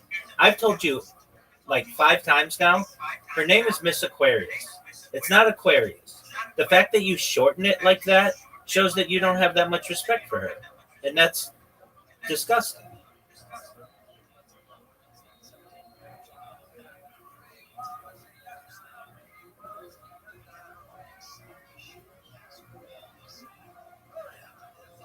It doesn't mean that you're a bad person. It just means that you don't pay attention. Like, I've literally told you this like 5 times. Like, her name is Miss Aquarius. It's not Aquarius. It's Miss Aquarius. And then you'll be like, yeah, okay. And then next time you see her, you'll be like, hey, what's up, Aquarius? It's like that's not her name. Oh, Big Dog.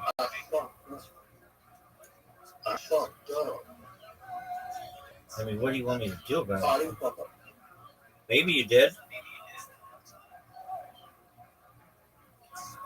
I mean, was breaking up when we were going up on something they were. Yeah, dog. That's a perfect example.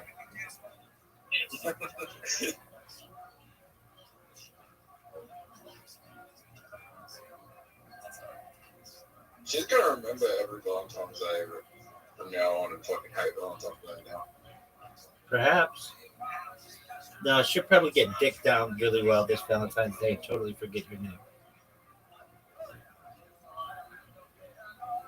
She's gonna be like the Grinch of Valentine's Day. You may think so.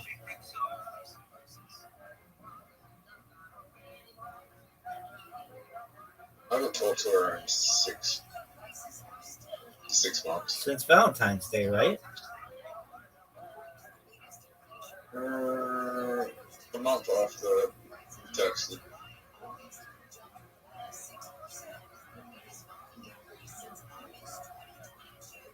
Since March. Since March. Okay. 28 weeks ago. Wow, you are really obsessed with this chick. I was obsessed with her. I wouldn't have broken up with her alone someday. Why did you break up with her?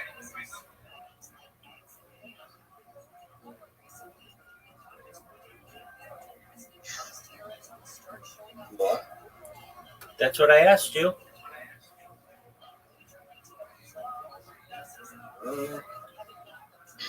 I didn't feel like she really. I didn't realize like she really liked me. Okay.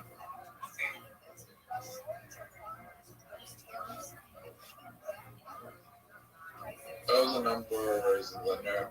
I knew, well, this girl is going to be like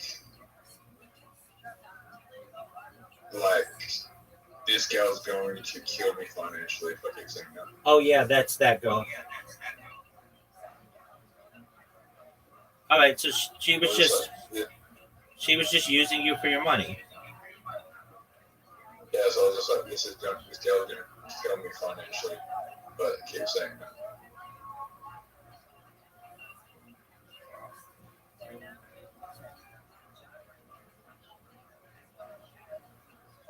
Oh. Are you proud of that move?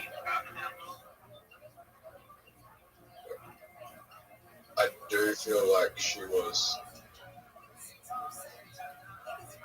I do feel like she was like we're both attracted to each other, but yeah.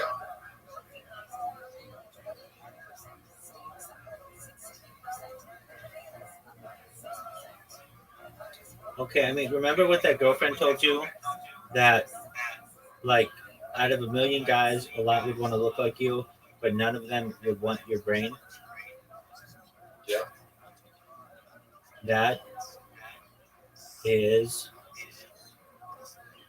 like, those are wise words. I think about that a lot, and nobody even ever said that to me.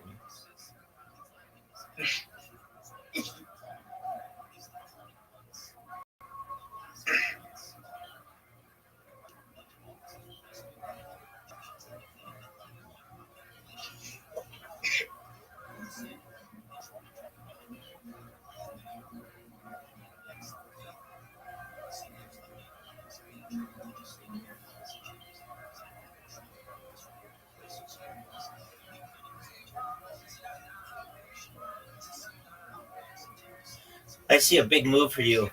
Do you see it? This is one of the biggest moves that you could have. The tide is turning, son. The tide is turning. You got it though. But you gave. Oh, you fucked up, Zoot. You fucked up. You fucked up. Zoot fucked up. Yeah, you did. Big time. You could have gotten 5 extra heal points. I don't know. Oh, it matters. Big time, son. Are you gonna go? I'm looking for the best move. Okay. This is the best move. Zoot, that was brilliant. That was absolute brilliance. I mean that. Like, normally I make fun of you for how you play this game. You just played an amazing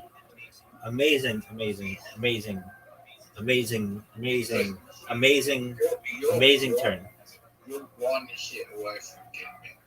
Oh yeah, I'm sexy as fuck. No doubt, son. No doubt, son. Oh, look at you. Look at you.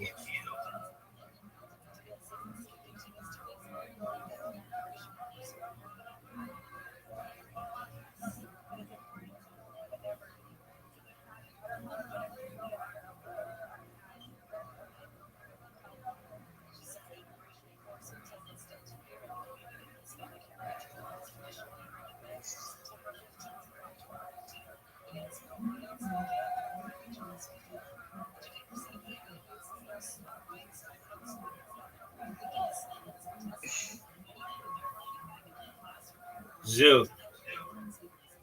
What do I do, son?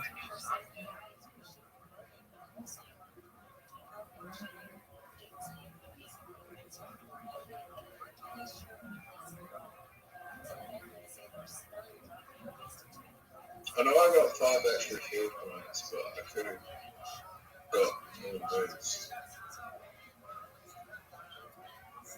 What are your thoughts, pimp? I mean, here's the issue here. What's the issue, Zoot? There's an obvious move where I heal, but you're going to get a heal as well.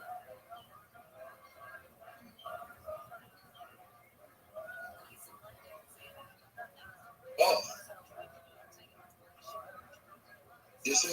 I actually might come back. Do you really think you're going to come back? I don't think your evolving was a good move. Okay. Drunk. You're drunk right now? No, threats. Drunk. I was high last night. How was that?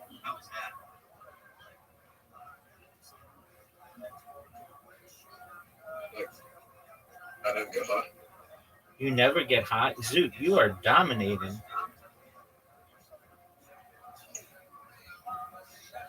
Zoot, did you know you are dominating? Zoot, are you... I've taken a few drugs this year because I have an addiction. Zoot, you could beat me right here.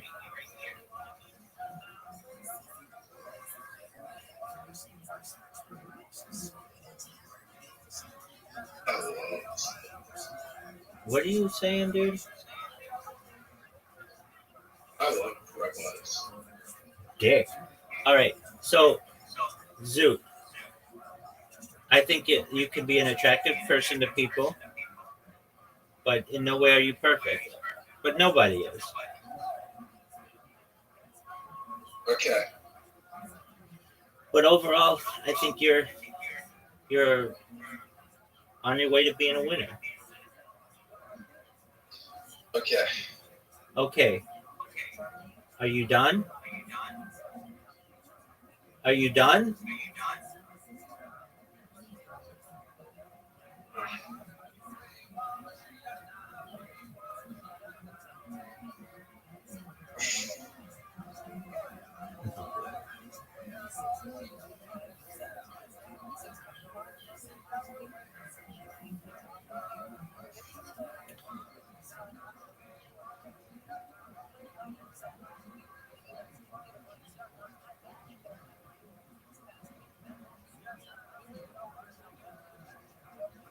Zoot. Zoot, I just lost. Oh, that was big time.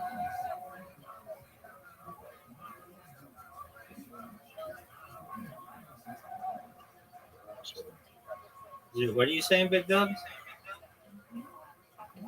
I'm gonna win. Are you? He'll leave.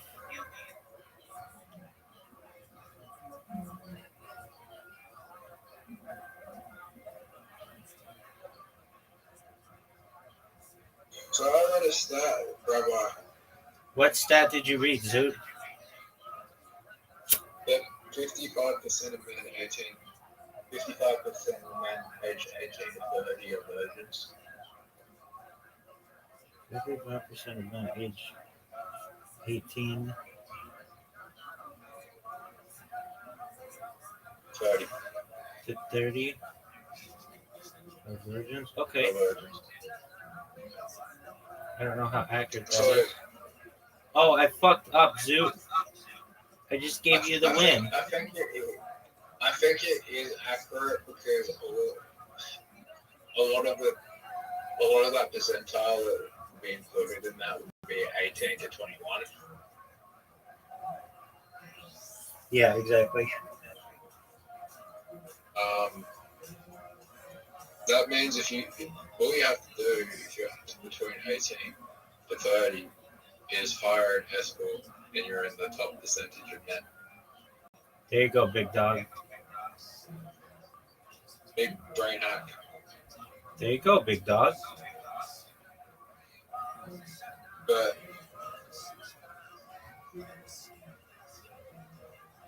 we're in such a shitty economy that hiring an escort is a fucking flex. Okay. Zoot, I just healed 15. Yeah. I just healed 15, Zoot.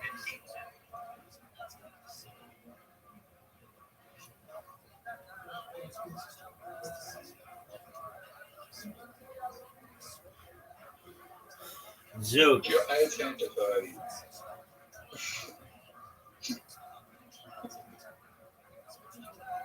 So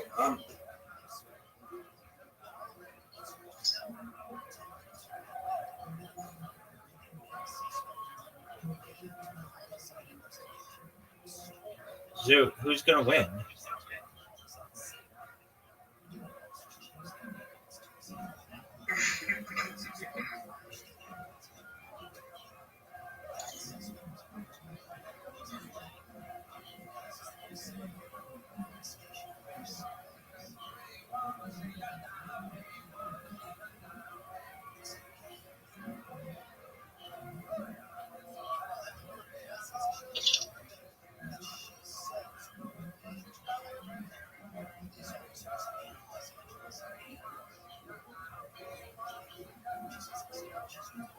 Zoot, you ready for the? Oh wow.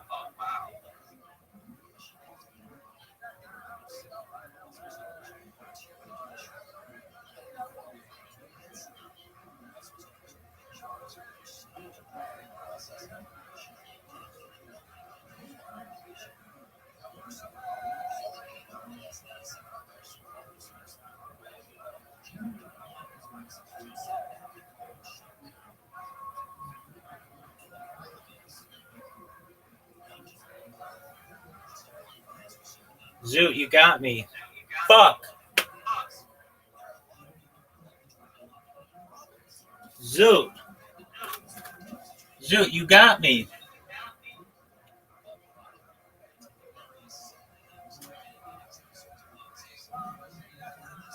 Zoot, are you proud? I want to interview you. How do you feel?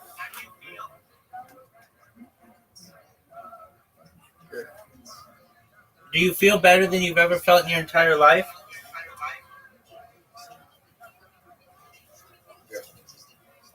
Are you ready to play again?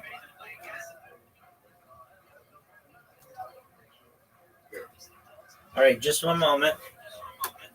I'm going to send you an invitation to a game.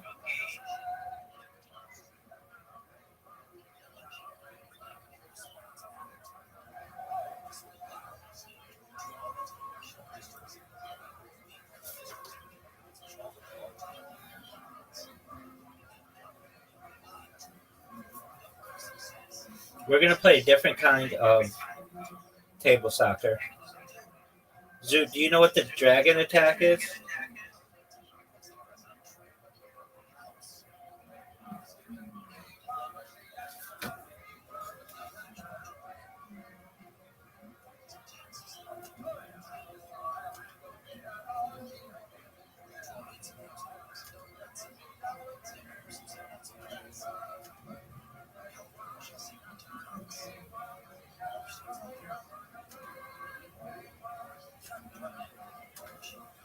Zoot,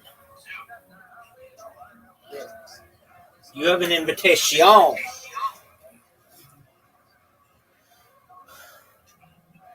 How did I get China? I never do China.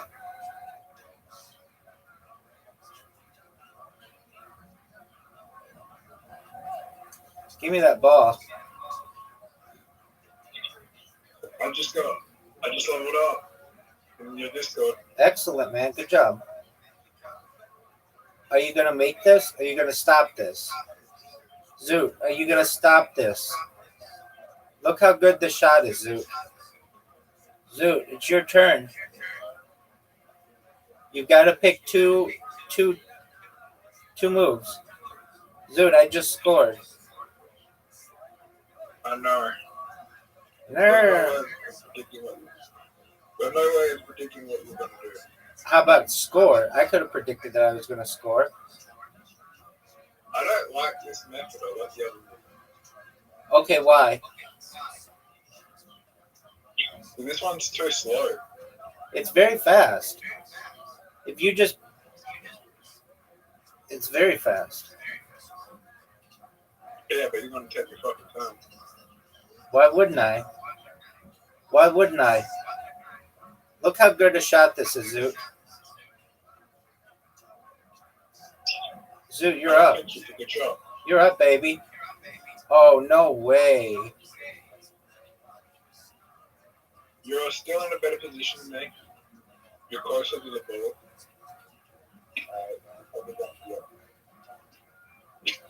The only thing is I have a better defense now. Brother, are you really struggling? Are you weird? You have a problem with it? What? Zoot, what in the fuck are you saying? You're not even speaking English at this point. Go. Have you ever made your own language?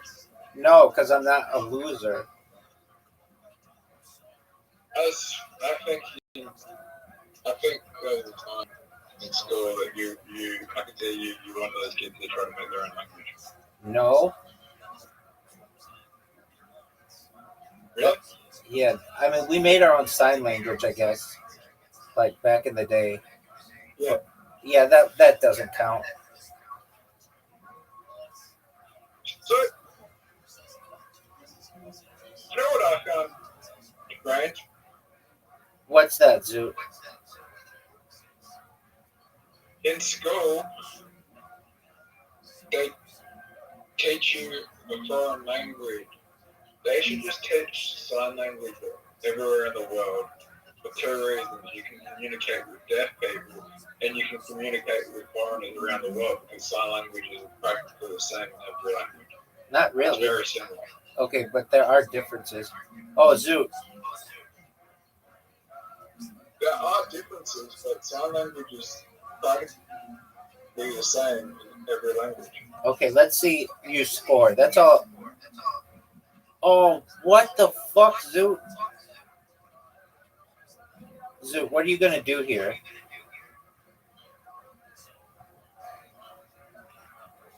Let me ask you something. What's that, Would baby? it be easier to universally teach everyone around the world sign language or teach them one language? Esperanto. What's that? It was a language that was invented in like the 1890s. That's really easy to learn.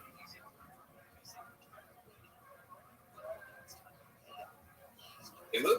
Yeah, you can learn it in like a month. Have you learned it? Well, I know some. It like doesn't have exceptions. Everything like is standard. Zoot, I'm gonna try to steal this ball from you and try to score. What the? How many people use it? How many people around the world use it? Probably like 100,000. Oh, Zoot! Look at this pass, Zoot. If it's so easy to learn, why is no one adopted it? It's not embraced globally. Because people know English better? Yeah, and they just don't want unification of people. Oh, Zoot! Zoot! This is terrible. Oh, Zoot, how the fuck did you fuck that up? Look at this, Zoot. Zoot, look at this play. Rabbi, what would you say my biggest flaw is? Your Tourette syndrome. Besides that, Your self-centeredness. self-centered. Yeah. How am I self-centered? You only care about yourself. Like, I'll even say to you, please, Zoot, stay. I have to go to the bathroom. And you'll be like, okay, and then you'll leave. Like, you may not think that, I don't know, but that's like extremely self-centered. Zoot, do you know what the Chinese dragon attack is? Zoot, watch this. I'm going to block out your guys. Zoot, did you know that it's 3-0? Zoot, did you know that one of the biggest fights of the year is on right now? Zoot, do you like any sports?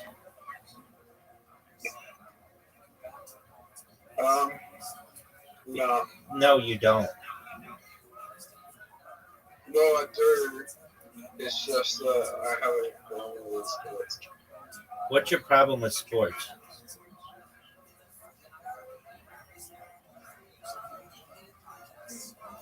Dog. My brother was sports obsessed, but he was very abusive. So I get drunk every time like sports come in. He was very abusive. Like physically. Is that because like you're a little bitch, or because like he was really mean to you? He was really mean to me. Do you get along with him now?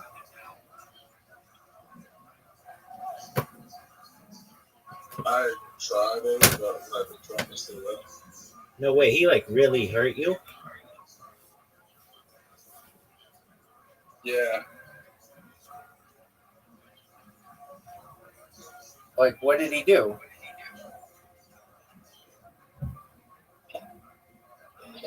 Humped me, broke me, suffocated me. Oh, so he was really a dick. Yeah. Does he get along with your mom? Yeah, yeah. They-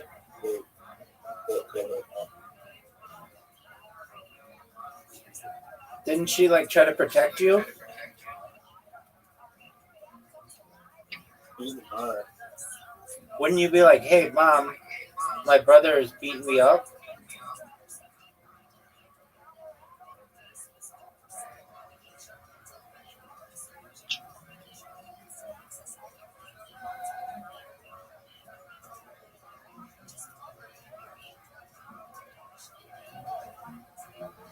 That happened when he was left. It He happened. was left. It happened when? When he was left and left before the bunch. Doug, you're covering your mic. What'd you say? I said it happened when she was left before the bunch. Oh, it happened when she was working. Is he older than you are? Yeah. How much older? 2.5 years. Okay. So he really liked sports, which made you not like sports, right? Yeah, I get that. Okay. I get that. That sounds like I you. think a lot of my stuff. I think a lot of my social problems stem from that years ago.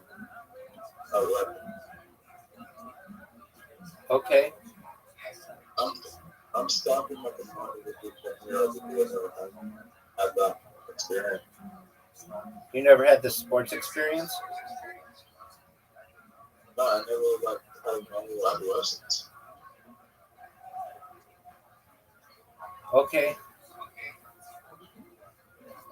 Is it possible that like your brother could have like caused you trauma mentally? Like, Yeah.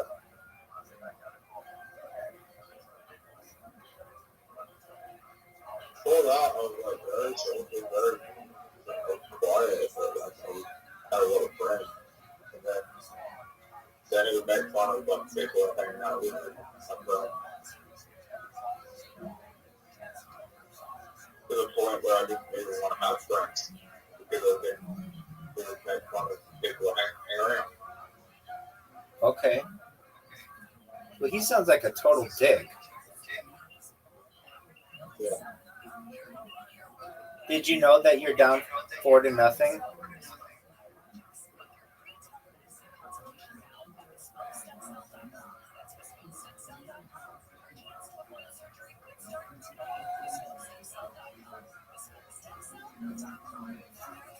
Zoo, did you know that you're down 4-0?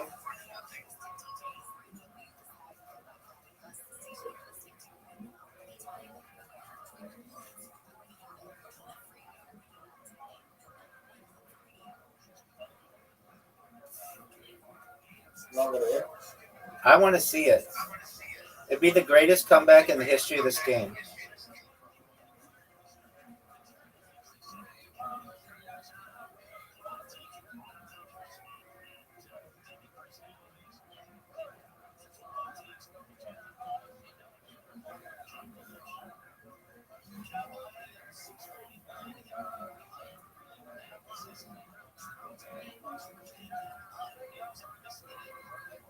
You don't like this version as much?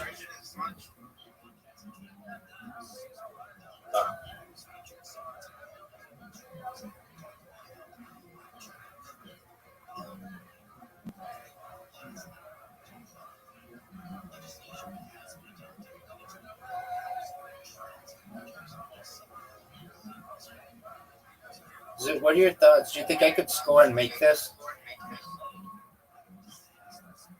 I think you probably could.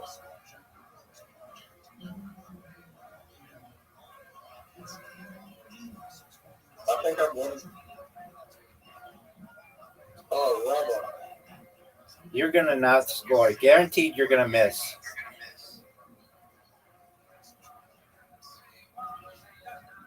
Oh, what the fuck? Oh, Rabbi. What up, pimp? What? Yes, sir.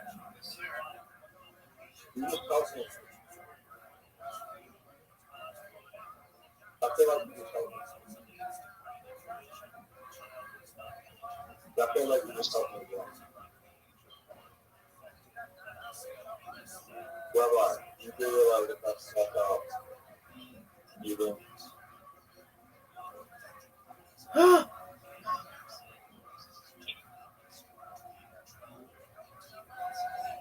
So I got shot out of 10. 0. From real men. 0 for you. Look at this. Look at this, Zoot.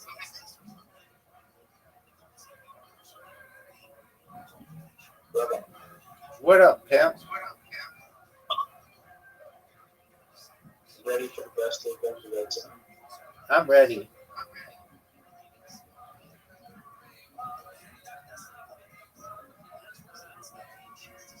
No matter what you do, he's taking his vote.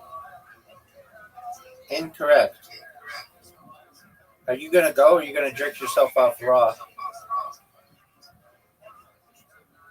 You know it's your turn?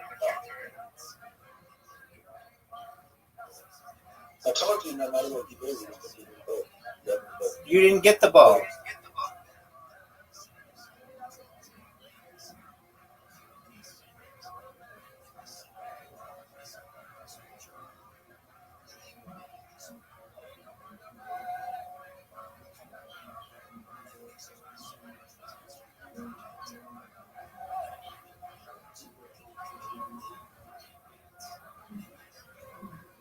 It's not going to hurt us. Rabbi, what?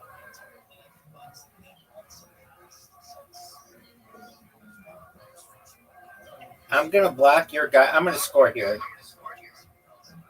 Oh, you need cosmetic surgery? Zoo, you're just talking goofy. Score, dude. Are you fucking serious?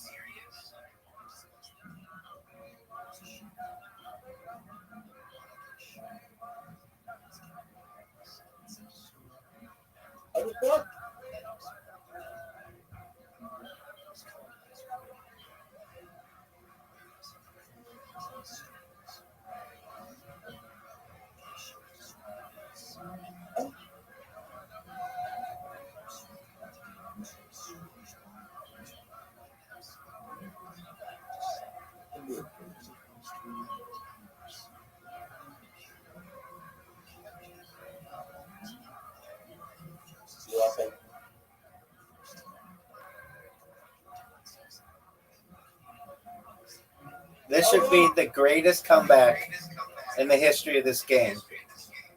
Zoot, you know that this would be the greatest comeback in the history of this game? No one's ever come back from 4-0. Zoot.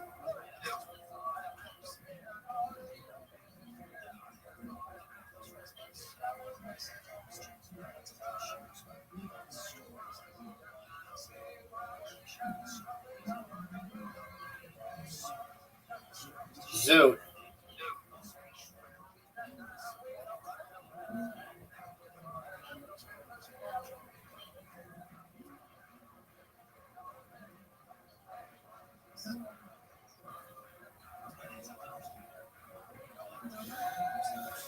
What are you gonna do, big dog?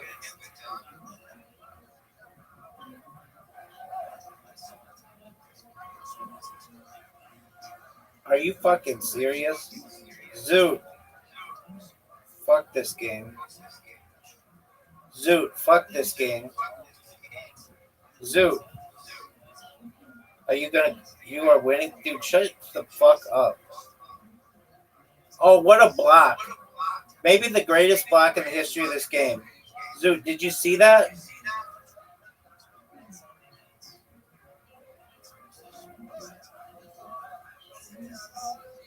Zoot, did you see that?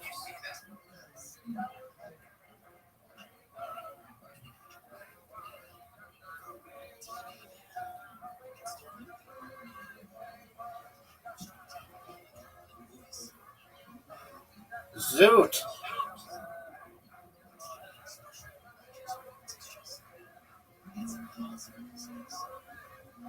You never always do that. Oh, I know. I know. Zoot, I know. I am well aware. I am well aware that this may be. We're done. We're done. It absolutely is. The greatest comeback in the history of table soccer. I'm even going to give you claps. That meant you lost 5 games in a row. No. You lost 5 rounds in a row. 5 goals. Dog. That was. How does it feel to lose 5 rounds in a row? It sucks. Make you feel any better? I lost 4 rounds in a row. Yeah, but you still came back and won, which was amazing. Dog. Are you going to watch this fight? Nah. Okay. I might go get a job. Why don't you go do that? I've got an interview tomorrow. With McDonald's? No. With whom? It's like an interview to get into like different types of job roles, like connections. Oh, like with the government? What? Is it with the government? Yeah, I guess. So Okay, well, it is a government-funded program. that's It great. is a government-funded program. That's great, Zoo. Are you excited for it? Yeah, it's like a program for autistic. But I thought you weren't autistic. You're not autistic until you're diagnosed autistic and not diagnosed autistic. Okay, I disagree with that. Doesn't mean I am. Welcome. Look who it is. What do you, Cartier, how you living, what do you fam? disagree with? Zoo, calm down. Cartier, how you living? Kicking ass, taking names. How'd you find out about me, my friend?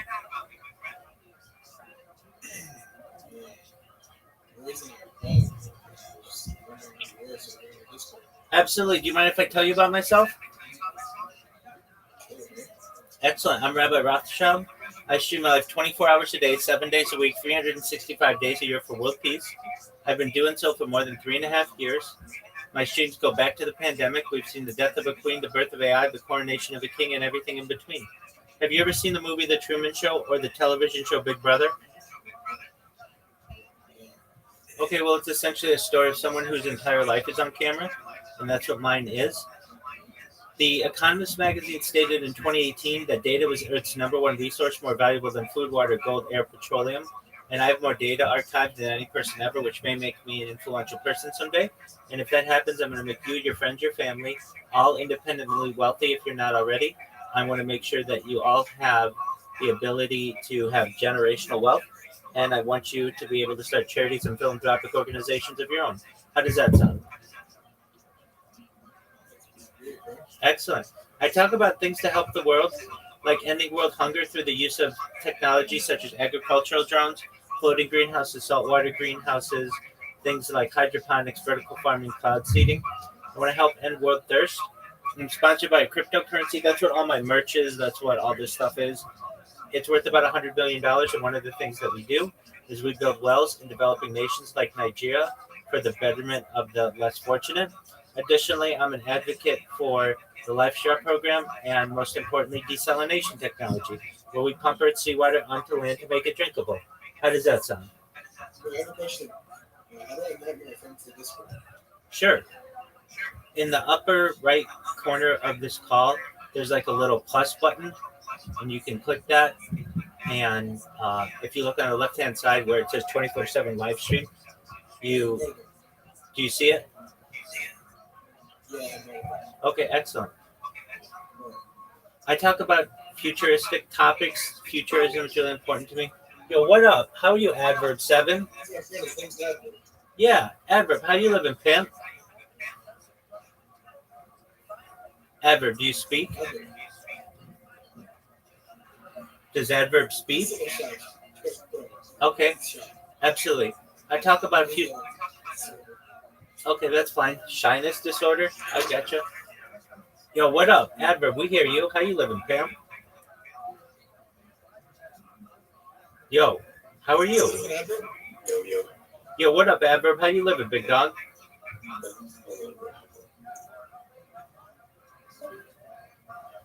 She said, hold up, he's talking on his PC. Just keep going.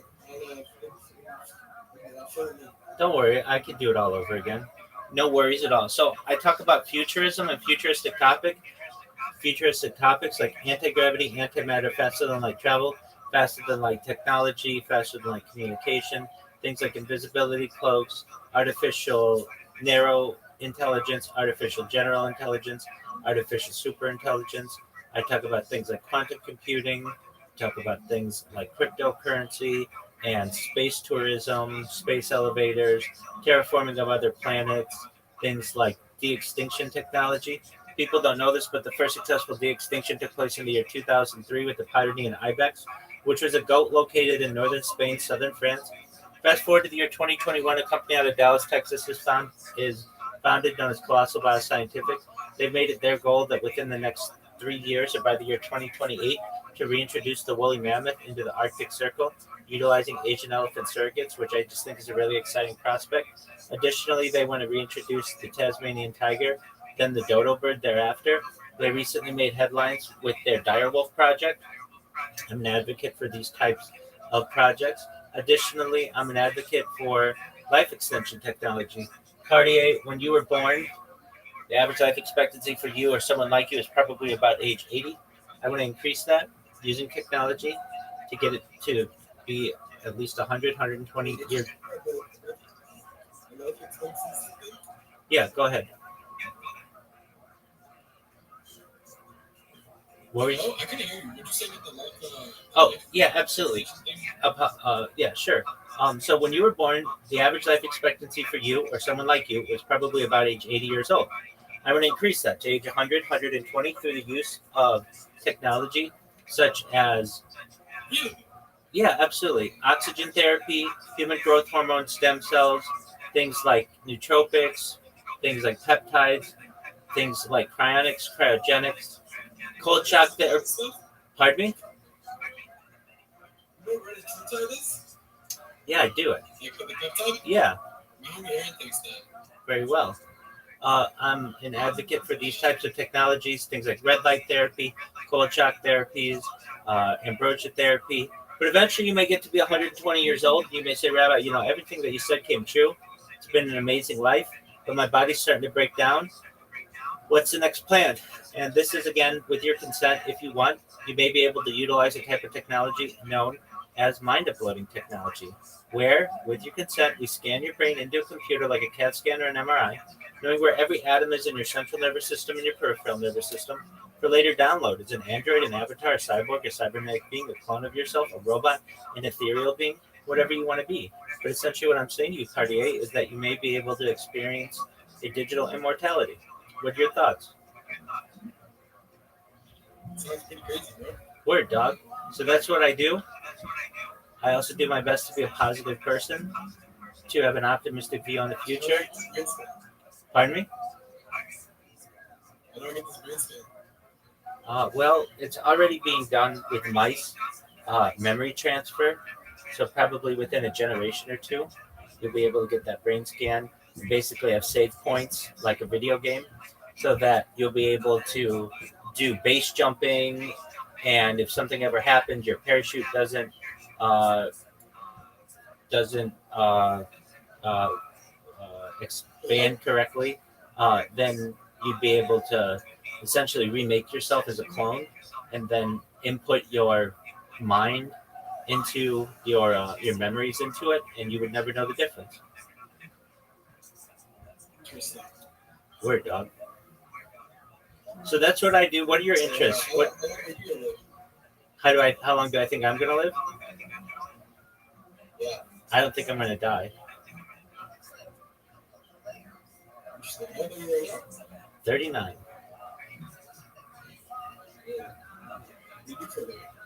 I'm a certified project management professional. I've launched apps on the App Store and Google Play. Additionally, I've had major contracts with Fortune 100 companies.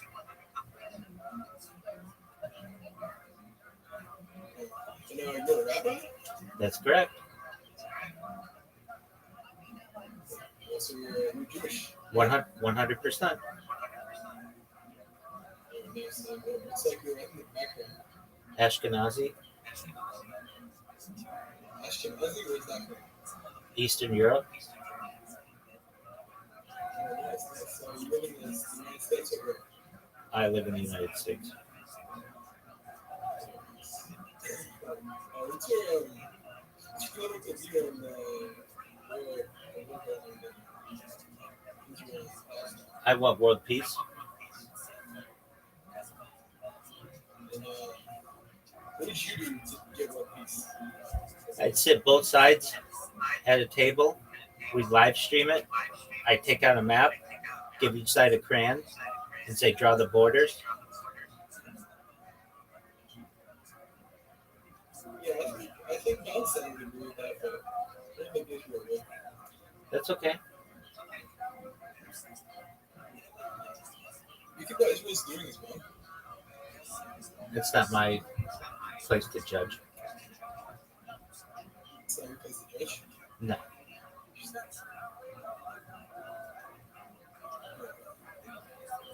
Alright, man. Yeah, let's go on the plane, man. You should have put me on, man. Excellent. You're locked in, big dog. You just stay in this Discord. You don't have to stay in the call, but stay in the Discord as it grows, and I'll go viral, and then you're on the list. That sounds good, man. Excellent. You know Canelo is fighting Crawford tonight. Yeah. All right. Well, enjoy it, my friend. Excellent. Hey, tell them to join as well. It was a pleasure to meet you, Cartier. Peace, big dog.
What the fuck?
Fucking funny. I'm trying to be. I know. That's what makes you great. If you tried, you wouldn't be nearly as funny. Holy shit. Oh my god. Before I leave, I'm surprised when I pulled you back. You threw a snake at somebody on the head. Look at the first one. That's the first one I can see. Like it's like a fight club. The first thing about it is you don't throw snakes. No snakes, no fucking lizards, pterodactyls. Ladies and gentlemen, this is it. This is the thing that. This is what you did when you were 16. You dropped the hit of masculine and went to somebody's garage. Oh, yeah. You know?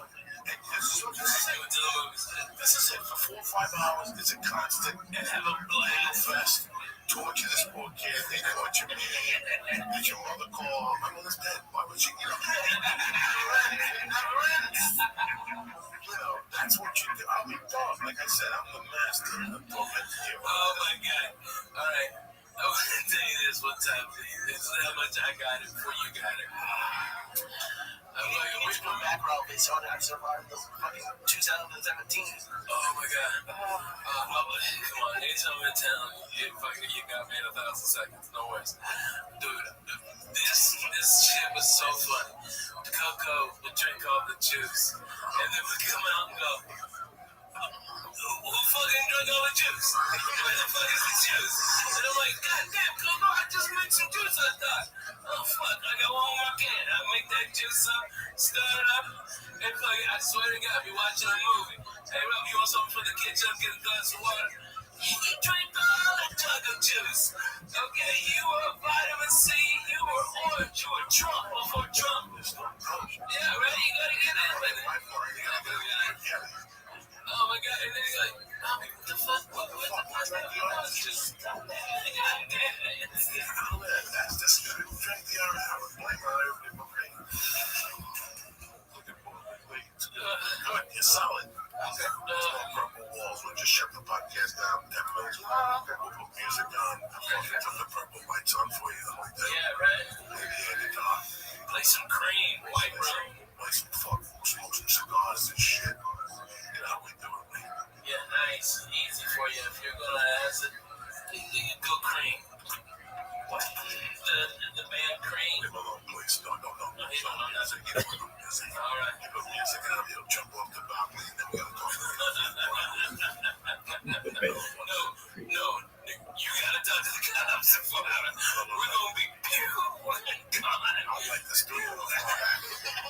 Hey, I'll get you out of here as fast as I did that in Dublin when you hit that coke rock in the fucking refrigerator. I like this movie on fire, so all the satellites will fucking up the sky. There won't be no footage on Google Maps, nobody. Because I was thinking about that. You can't. If they really looking for you, they found it. Yeah, they got you. If there's a murder on 1482 Smith Street at 10 o'clock, all they gotta do is get that Google Maps, zoom it, turn it back 10 minutes, and you can walk in and walk out of there. It's crazy, man. It probably costs a lot of money to fucking do right off the bat, but I don't. My kids. Since they know already have them. They have it. They've had it. What do you mean had it? If we thought about it, They already have. Yeah, exactly. They're already on to the next fucking level. And they don't need Google Earth. They have street light cameras and cameras on businesses. They don't need Google Earth. We're doing it for them. The camera phones. Yeah, your camera on your phone on The head of the NSA before, I don't even do it, but the head of the NSA before said we should only put in tape over the cameras or laptops. Oh yeah, they watch. Fuck it. I'll go over there, dance in front of them, and just have the camera on for nothing. I could dance and fucking teabag it. Fuck yeah, like, I don't give a shit. Fuck you. Nah, you don't have that camera. You gotta take that shit. That's wild. But listen, they know They know everything, man. At this point, they got everything. Everything they've pushed on you is consumed for you to give them a credit card. Yeah, man. You can put any credit card, any slot now, within 30 seconds, your whole credit history comes That was out. creepy. I had an issue where I had an issue where a credit card, I had to change had the numbers changed, and I went to my gym to switch the numbers. They're like, oh no, the bank, they already contacted us and switched the numbers for the automatic payment. I'm like, motherfucker. Like I guess it's okay, but it's fucking weird. It's like the bank is working against you.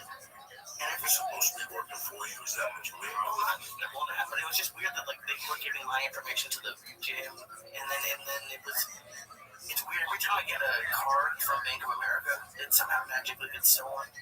Every time, like I don't even get it. I don't even open You it. just heard about Bank of America. You just heard. What happened? No. Just what I'm saying. Are you watching Parks and Rec? Yeah, no shit. Bank of America just got in trouble for what they get in trouble for fucking. No, it was Wells Fargo. Wells Fargo was making, they would give unofficial, have you open all these accounts, and they charge you, and you didn't even have these accounts, and people weren't fucking, and they weren't even fucking going through they were pulling kinky shit. Yeah, man, that's that shady shit, man, and they just got busted on. But you know what? I mean, I'm fucking tired of hearing people fucking. If we can't, we want to shoot a black guy who stole fucking ham sandwich, okay? But we didn't do anything to those cocksucking bankers. Alright, and now Trump's got them all in the cabinet. Those cocksuckers should be in jail. They're fucking bigger thieves than any of us. They're bigger thieves than anybody. And they just fucking stole. And we just let them. Motherfuckers. Alright, and they call us fucking criminals and outlaws. We smoke reefer. You know what I didn't do? Take your grandma's fucking yum-yum money. Okay, I didn't do that. Alright? I didn't make sure that you fucking, oh shit, where you go, like, The whole wall's behind you moving now, so it's like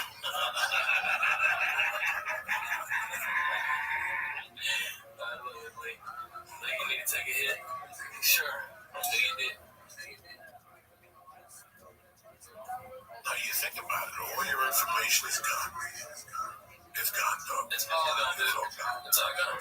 It's all gone. And it's sad to think. I don't mean to put anybody in a bad mood, but it's a reality. Yeah. Once you bought those parachutes, or you got those fucking that plane ticket online, and you use your Amex, that's it. Yeah. They got everything. When you call the phone company, when you call the airline, already, their security system's so high tech that while you're talking to them, your phone number and stuff, everything comes up. Everything comes up. They already know what card you're gonna use. So it pisses me off when they make you go through the whole system and they already know. Yeah. They already know. I don't know what the whole fucking. Sorry. No, man, we're fascinated. I'm with you. I'm over here now fucking burning up. I just know how to cover it up myself. I'm not seeing fucking ghosts or, spirits and shit. Take a minute, though. I'm high as fuck. I don't know why. For a Wednesday. For some reason, whenever I do this, I can't take a deep breath. I'm off this week, bro.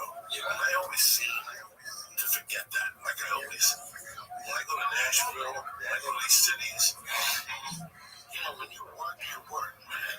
Yeah. I'm a grown fucking man. I get tired. Those fucking early morning flights kill me. So when I'm fucking off, I'm off. Right. I write jokes, I send my emails, I take care of my business. But I'm off. I'm not training camp, I'm not taking a shooting anything, a tape or anything. That's the most distant thing from my fucking mind. I'm off. I'm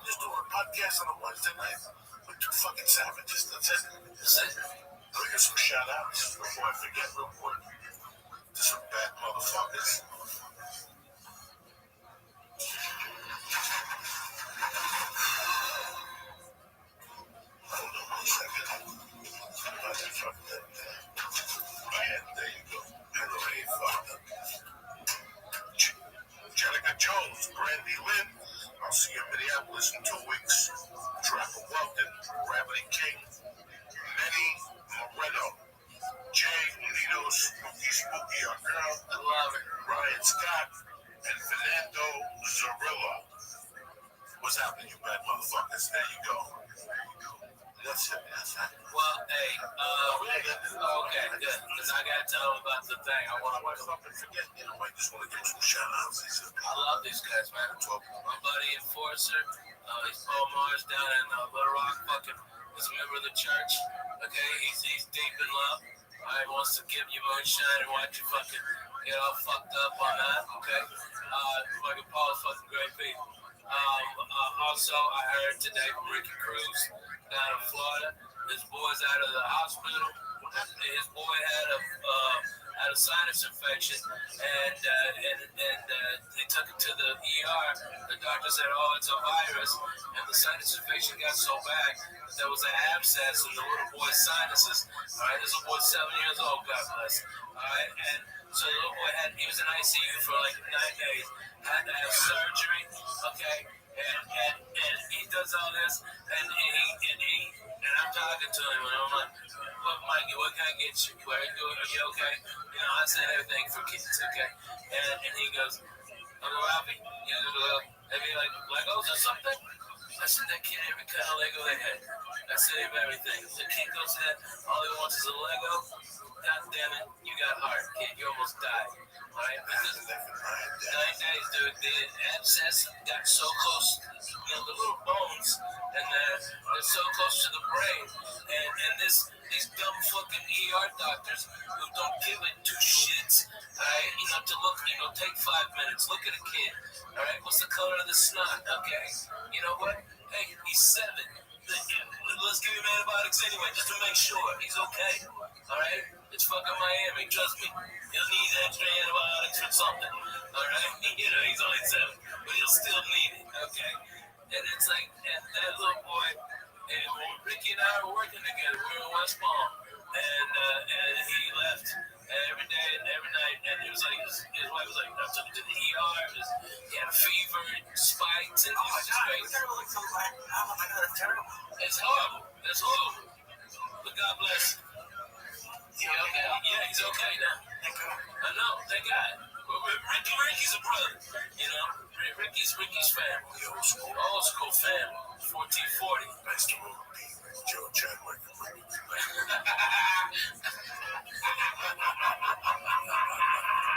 Ricky was like, "You can't do that. Fuck him. He pays us $3 to host." Fuck you. Joe Chadwick. He wanted an MC, and I told him, "Send me the plane ticket. Yeah. Send me cash." And I just said, "Fuck it." I broke down in Vegas. I'm like, and then Ricky split the dough. What the fuck is with the planes? Oh, God. They're coming for late because he's on acid. Ah, Jesus Christ. They're probably looking at all them pterodactyls flying around outside. Wonder what the hell's going on. The Jurassic Park pterodactyls pop out of here. What's going on? What's happening, Lee? Sounds like the pterodactyls coming home. Should we close the door? I'm fucking out of it. Unless you want to close the door. Oh my God. So funny. Yeah, right? Okay. His eyes look weird now. Oh, yeah. Oh, yeah. Both y'all are finding the right spot, aren't you? Good. Yeah. Yeah. Yeah, right? This is fun. If I didn't have court drama, I'd have taken some of it. Save me some of the shit that fucking ISIS is. I don't think they're making this stuff. First off, my tolerance is off the chain. Yeah, what the fuck? Yeah, right. My tolerance is off the fucking chain. Yeah. But, you know, He's sitting there like he had a cup of coffee. Like, oh, man, Ralphie, that is interesting. no, trust me, this taking this new. I'm not seeing devils or fucking. Yeah, I just felt something tickle me off.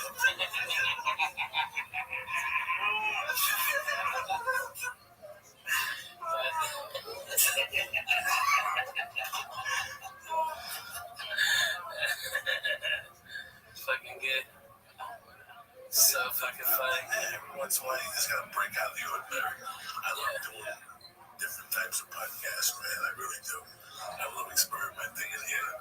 There's nights we eat mushrooms. There's nights we just fucking smoke mushrooms. We smoke mushrooms. Y'all smoked mushrooms? Well, Now, that's... Step in there like that.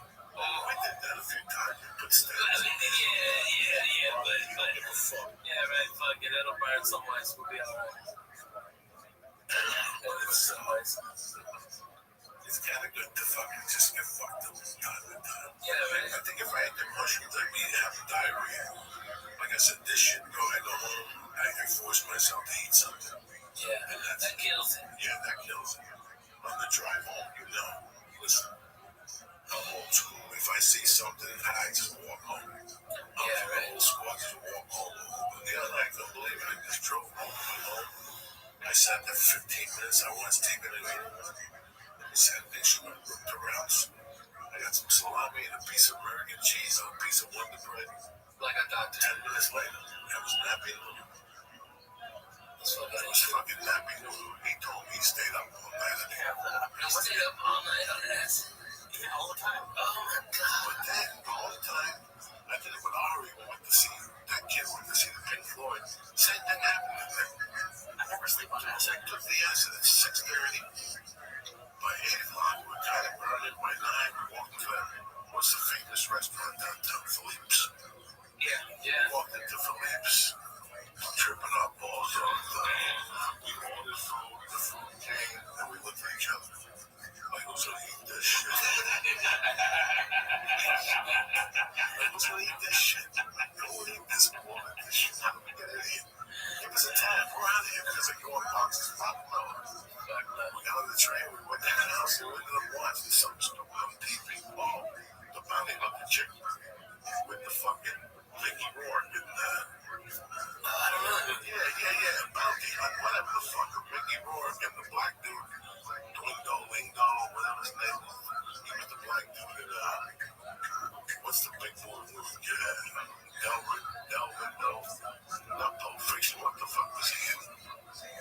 The one with Travolta and fucking Get Shorty. Oh, yeah. Del Rey Lindo. Yeah. Something like that. I like that guy. Yeah, he was great in that Get Shorty. Yeah. I don't even know what the fuck we're talking about. No, but you get me mesmerized by which black guy it is. Like, this is like I don't know which one like that. Look at us. How you doing, man? I'm doing good. Trickle my balls off. I love it, like. What are you saying? Just a lot of mixing. It's all like twirly mixing. Like swirling like this? Or like that? The first one. Like this? Yeah, the This wheels. one? Like Starry Night? Like Starry Night ones. Yeah, okay, yeah, because this one, that's badass. Okay, this one's the good ass. Is it? It's both. It's both. I don't know. Like even on my pee, like I picked on my phone one time I took acid and I shaved my head and my beard and I thought the hair looked so magical and took a picture of it. I don't know if it looks stupid. Look at it, just look at it. Looks like a sink dog. Whatever worked for you that night. Don't shave anything. Okay, I'm doing you a solid. See, it was weird that it felt weird. Wait till 4 in the morning. Yeah, we did time shaving that, bro. Take a chance. Shave that, bro. Go on with it. 12-year-old.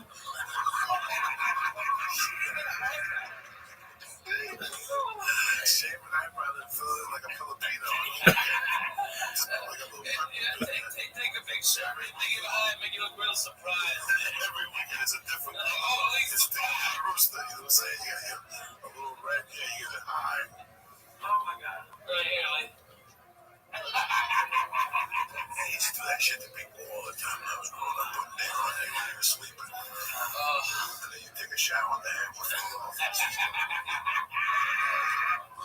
Oh man, oh my god, They used to have some wicked shit. They don't do it no more. People lost it.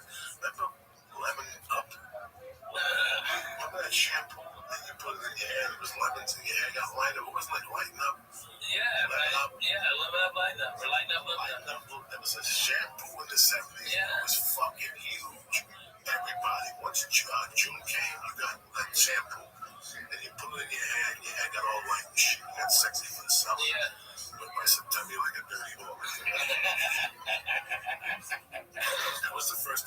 the dirty hole was the limit. Yeah. From there, it all went down. Oh, God. I gotta tell you, what is the fucking deal? Alright, what are you gonna do? You gonna tell stories about how when you go to Gavin's, the producer's apartment, and clog up a shower. You gotta tell these people. That's it. He clogged up someone else's shower? Yeah, he clogged it up. With what? I take this shit. I don't fucking know. Don't listen. He took his shit in there. It was so good and powerful in the shower. But he couldn't push it down. He tried to push it down with his toe. And it was such a good turn. It wouldn't go down. It had heart. That's exactly what happened. And then he said the water started to run up on you. Terrence Crawford. You know, I remember these things. And so you wash your feet in the clay because it was disgusting. You're like, I'm Catholic, I can't do this. And you got out of there. And you're like, I got something wrong with you. Get the shower. And then you came over to my place. Just in your middle towel, Gavin's towel. I don't think Gavin ever got that towel back. I think that became my towel. All right, and then you finished your shower. My shower. You got it to the whole thing. I don't remember that shit. Oh, my God. No. I don't know. Oh, my God. I'm like Mike Kessler 2 weeks ago. What? Look, stop talking like a liar with this shit. The microphone's you can electrocute yourself. I'm gonna have other problems. You okay, kid? I'm okay. Alright. How about this one? Go.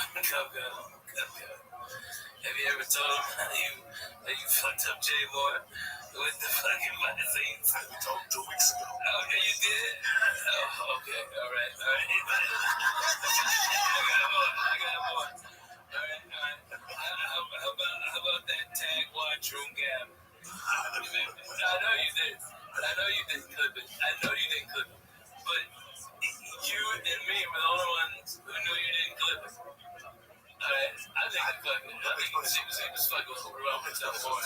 But to be honest, I can't give a fuck. At that point in my life, Right. you remember you came up to the store? Yeah. You tried to get tough on me with the keys. Yeah, with Lou. I looked at him like, are you fucking crazy? What? Listen, I made some mistakes, but what really happened was that a certain girl came up to me and hooked up with her. Right. And he fell in love with her. She told me he was going to move up here. You know the last story. But 6 months before that, they opened up Skype. And they would whack off on the phone and talk dirty to each other and dildos and shit. You know, that was 1998, man. Yeah. Skype wasn't 10 cents a fucking minute then, you know what I'm saying? So he started getting these bills and going, oh, the bills are disappearing. You know who's putting these high fucking bills on my thing? He was on that whacking off. He couldn't come to the conclusion. Then the watch disappeared. There was like 3 or 4 things. The watch disappeared. Like 5. When I came to my house one morning, I was living with Terry. I was sleeping with Terry. He knocked on my door. And that morning I looked on my dog. Don't ever knock on my fucking door again. You want to see me? You call and we'll meet you later. Goodbye. That was it. And then what time was about the watch?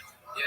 The watch was stolen. He left it on top of it until he found it. And Right. he couldn't make face. Right. And You couldn't tell anybody. then somebody saw it on his wrist. He said, isn't that the watch he stole? Yeah. And he goes, no. I bought a fake one. Yeah.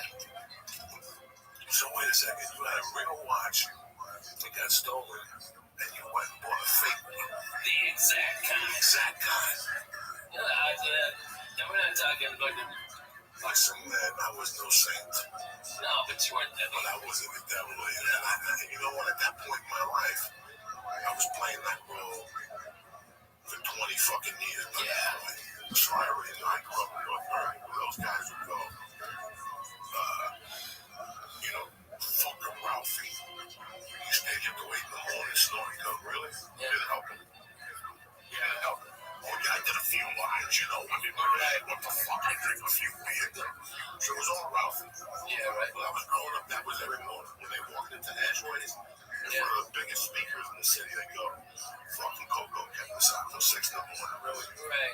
You wanted, it was your car. Yeah. You could have me out of the fucking car 3 hours early, but you didn't. Exactly. It's just, I want to light another candle from Mama Ashway's rice pudding.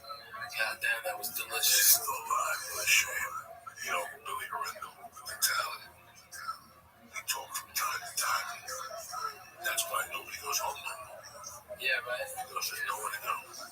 There's another good. I mean, you can go to Chan's Dragon Inn and still get a strong echo. Okay. Those places are still, but our base. Yeah, right. The one down the corner where we went and got a roast beef sandwich, and you knew Mrs. Ashley, you put it on the arm for credit. Right. And you went behind the counter and put your own salt and mayonnaise. Yeah, make it nice. You know, no. That's what happened. I spoke to another friend of mine that called in regard to something else about a month ago. And I go, you come home, Lord. He goes, after Ashway's closed, I moved down here and I never came back again. Yeah. The decision was mine. Hashways was so fucking good, dude. You could get a fucking, whatever, was it chocolate sodas? You used to give me, was it egg cream or something? The Yoo-Hoos. Oh, okay. I get a Yoo-Hoo and a roast beef. Chocolate water. A roast beef on the roll. Right, on a roll. He gave us chocolate milk. What? Chocolate milk's better than Yoo-Hoo, I think. Well, I had to get the full, I get the chocolate milk. You want chocolate milk? What about a motherfucking you? You want a motherfucking you? I was going 7-Eleven got you. That's nice. I stop here and I go and get a you. I'm good for the night. Yeah. Maybe you will, you good. It's amazing what you do. You have 16 ounce you. I did everything. That was before one of the Hashways had the lump, okay? But Mama still came in and made great rice pudding. And then that was my first time at Hashways. This is how cool this place was. 6 months later, 8 months later, I am going through it going, fuck it. I don't know any place. I'm going to the city. I don't know any place. I don't want to park over there. I'm going to fucking JFK Boulevard. Fuck it, man. I'll get off. Right before I go into the tunnel, I'll go to JFK. And then boom. Go right into Hashways. I'm there. I got to say hello. I got to tell them to tell Coco they said hello. And then Mama Hashway. Not only did I get my roast beef sandwich, she made me an extra one. And then she goes, I heard you love my little rice pudding. So here, take a bigger thing. And she gave me extra rice pudding. And what are those, what's the chips that they had there? Wise chips. With the owl, right?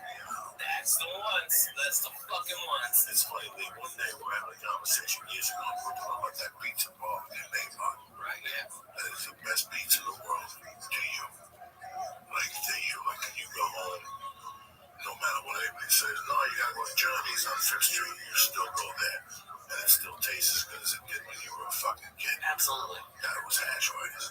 Only with yelling and screaming and people giving gossip and, Man, how about that heart attack on a roll in the morning, that morning sandwich that she makes? Oh my God, you picked up 2 of those? I started eating there. You gotta figure in 1975. Dog. Roughly, I went up there. I was a downtown kid, and I went up there. The word on the street was if you want to get better in basketball, you gotta go up there and play the rough games in the daytime. And this kid from Wheel Pagliario, phenomenal thing. He was the catcher on the baseball team by mistake, slammed me. And he goes, man, I'm sorry, So he got me a roast beef on rye with Swiss cheese, thin shaved lettuce. Let me tell you something, I bit into that. It was all over. I never tasted anything like that in my life. I went there every day after that, too. They fucking couldn't get. We did the documentary. Yeah, absolutely. That's why we didn't go in that time. We went in there at 2 o'clock. And the roast beef wasn't ready. I knew that was there. Yeah, right. What? What are you talking about? What are you talking about? The roast beef was going to be done at 10 in the morning. Earlier. I can't eat that roast beef. So it's like when they finish us that first bounce check, first time they do a bounce check, and they're like, oh, my wife did deposit the funds, and then looks at that first bounce check. It's the boogie with Nick. It's only gonna get worse after that. Give you references, you know what I'm saying? That first basketball means run. Even if they give you, even they don't cash it right away, they make themselves look solid. What's going on? I don't know. Don't want. Better watch it. Oh. Any more than fuck, he's got a coat on, it'll be fine. He just goes downstairs, who has?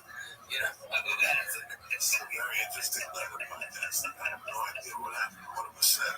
I think we had fun, man. I know I left my balls on. And fucking at least I got to scare him with the snake. That was tremendous. You gotta say that for the fucking high reel. Alright, dude. The only way I'll forgive you, Ralphie, is if I get a $10,000 stake in the Matt Harris blackjack table. Nice 10,000. I'll get you. Come on. I'll listen there. I'll give you. Look, man. I'm not gonna let you not sit there at the table and not fucking play with me. I mean, here, I'll give you money. I'll keep you there. I'm asking from you. Oh my god. The snake. Focus on the yellow. Yeah, find the yellow. So funny. When you went up there, it was up there with the car. Don't look now. Now you can't fucking look. See what I'm saying? Now I don't need you to look back and stick my head over. When you went up there, casually went to the guys on the left eye. No. Now what's that show? Watch out. That's a DA. Wait, Just so everyone else knows, this isn't for anyone who's listening to the podcast. This is just for him. He's just putting that in my head. He's gonna call me.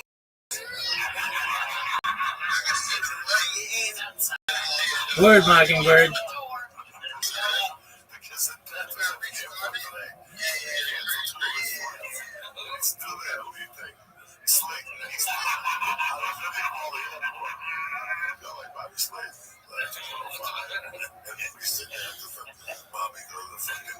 Yo, babies, I'll stream it too.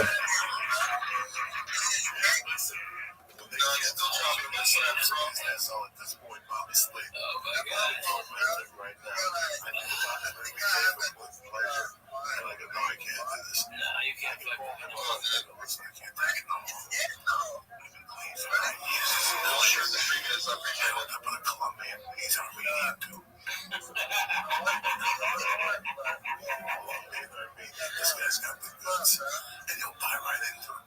Like, what do you mean goods? Like, what do you mean with that goods? I'm talking about in New York City, 1973. He is numb. The flake. Your nose is numb. Flake, it's yellow. Chinese people like it. It's yellow. I'm saying, come on, really, how much a gram? You just get over the outrageous price. It's like $250. You know what I'm saying? Man, you look at it right now. A little yellow box right there.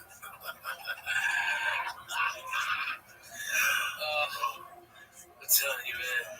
When you okay, fucking with Slade was funny. But when Joey doesn't like somebody, that's even funnier torture. Okay, alright. How about tell that story about how you torture Black Jack Wilson? Alright, what the guy, remember when we found out that he liked to cross-dress? You know someone named Black Jack Wilson? What was the chick with the kid? She said, what today was the kid's father at the comedy store? She was thinking about Baker. What happened to that broad? Lauren. Where is she? I don't know anything. I haven't heard anything. Nothing. I was sitting there going, and I see the dude. Yeah, Dorian. Walking around. Yeah. I feel like saying, what happened to him? But why? No. Maybe the They better rock close. Yeah, that's what I figured. Yeah. So funny. Cook up when you don't like somebody, folks, you'll find out where they're working. Call them as somebody who's complaining. I was at the 9 o'clock show. Our show started at 7. It was the 7 o'clock show. God fucker. You just be so mad. And so mad. And then, okay, kid, hang up. Call. Alright? And then like an hour later, you pick the phone back up and call the guy who hates. He hates. Yeah, what's going on? Another? Hey man, nothing. But the club just called me and asked me if I wanted to come in and do your week. Oh my God, they did. Let me talk to him. So he would make sure that they would talk to the club. And then he's like, yeah, we heard some complaints. Okay, some complaints. Then the guy gets there. Hey, yeah, man, they already got me at the fucking airport. All right, you're gonna lose your job. Yeah, they go. All right, hey, come pick me up, and I'll let you feature. All right, you did that twice.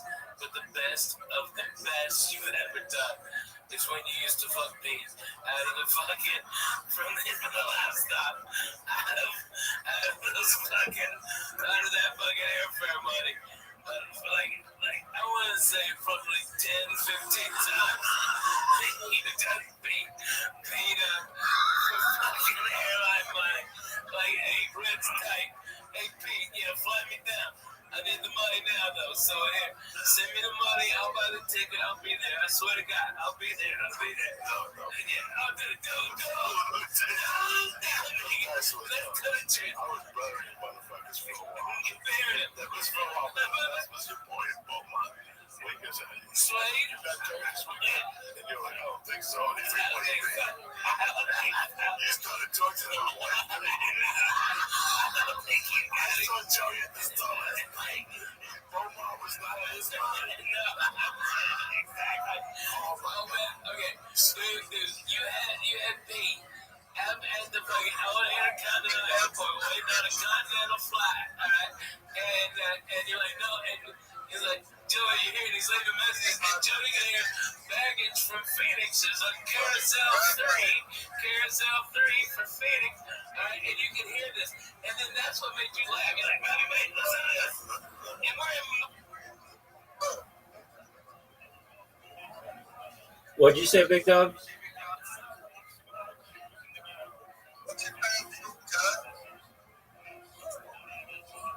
I'm streaming the fight, big man.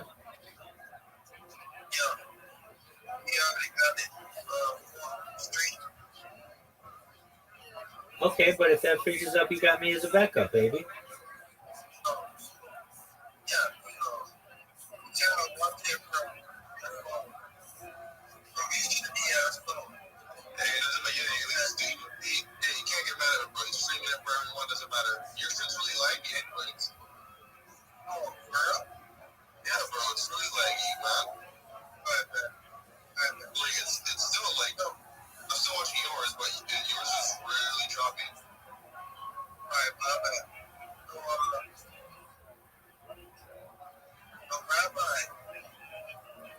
Yo, what's going on, big man?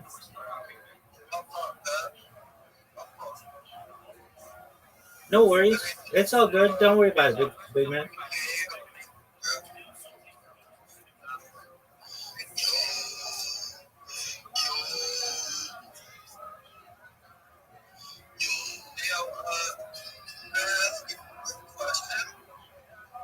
Hit me with it, big dog.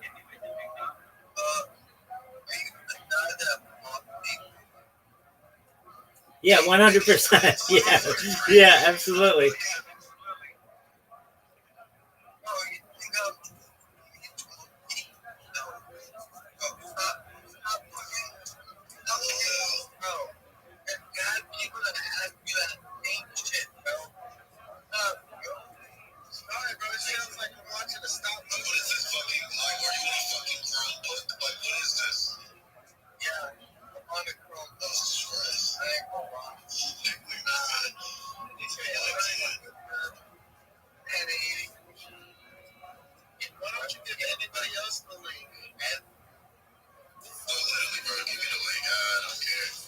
Dude, it's streameast.sk and just go to boxing.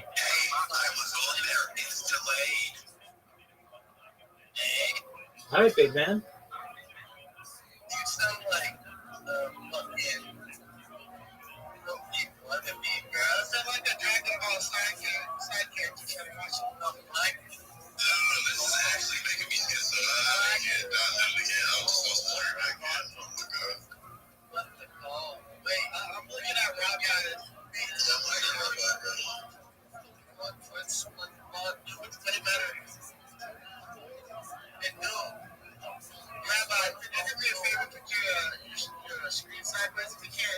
You got it, big dog. Rabbi's a baller. No, thank you. Thank you. No, he actually, he knows. He's a fucking right. Yeah, he's doing it right, yeah. He's getting people paid on kick. I ain't gonna lie. But, yeah. This whole Jewish shit is crazy.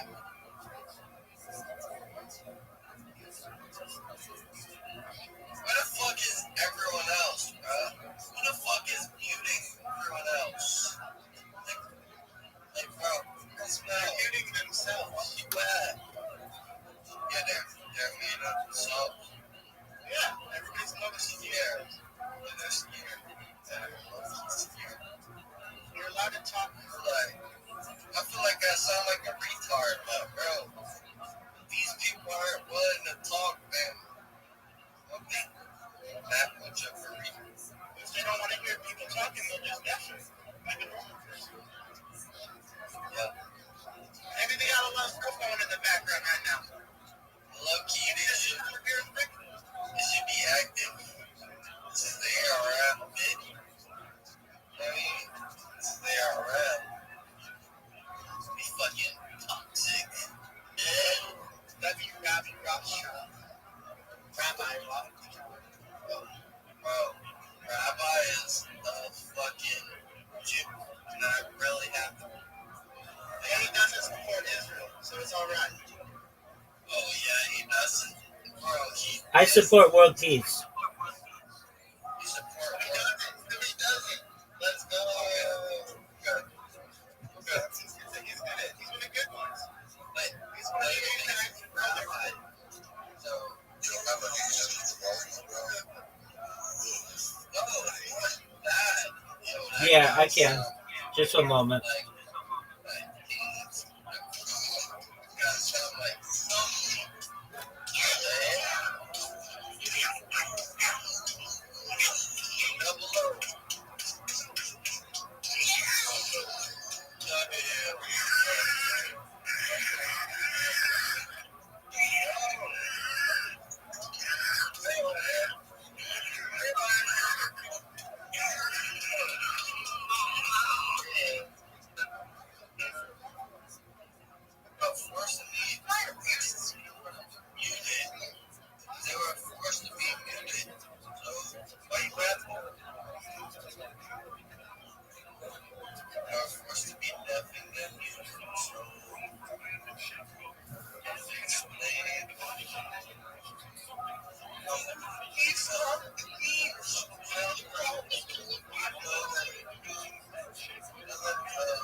Magic Johnson.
Are you awake yet? No.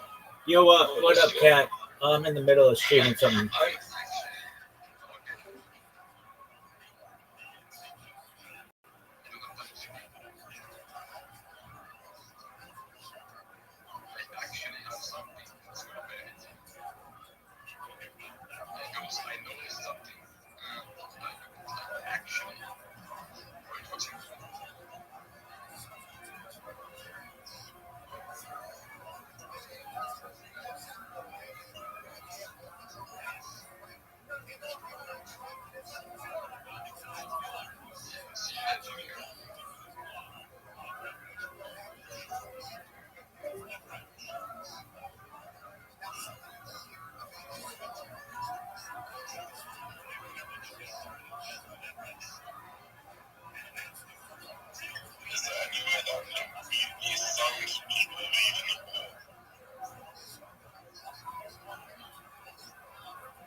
Love streaming this for you guys. If you have the opportunity, please check out my profile, join my Discord. We're watching the NFL tomorrow. Here's Logan Paul. Here's Mike Tyson. They're going crazy for Mike Tyson. All right, here we go. 5th round.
Ooh.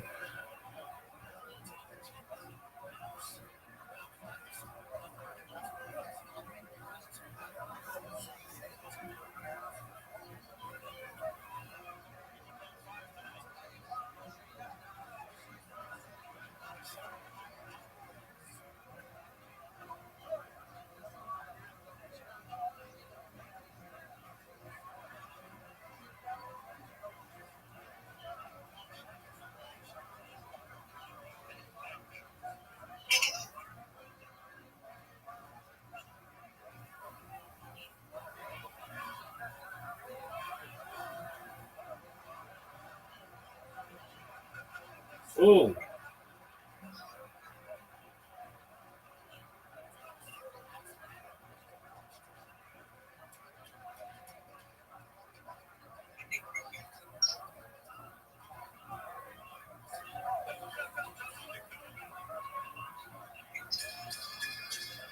There we go. That's the end of round 5.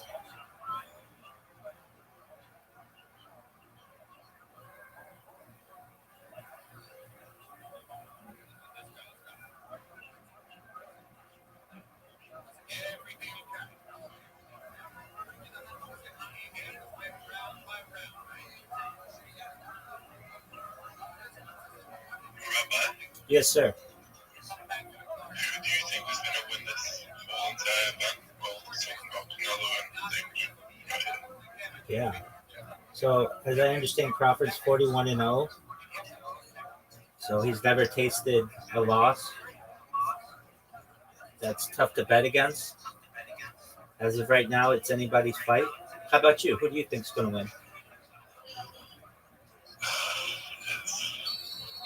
It's hard to bet. Well, it's hard to say really, considering Crawford's background. Right. I agree with you on that. Although I do have money on Crawford. Yeah.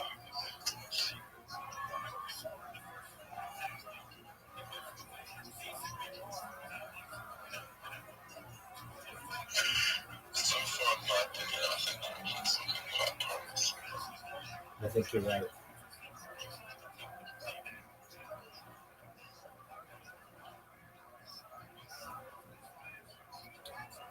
Ooh.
How's the fight look?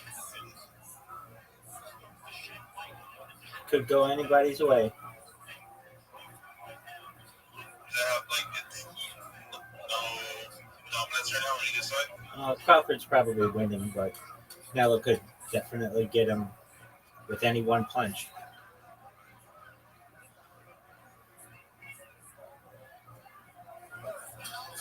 All right, there we go. End of round 6. See,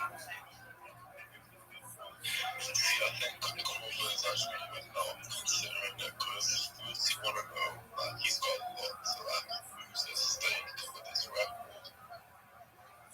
So she wouldn't have traded that trade. I don't normally.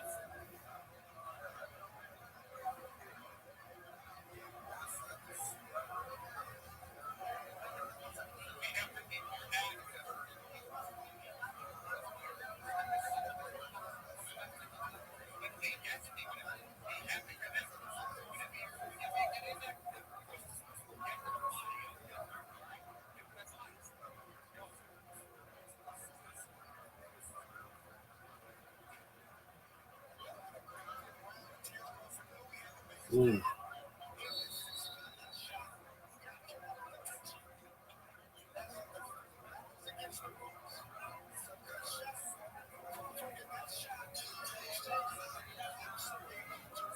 All right, here we go. Round 7.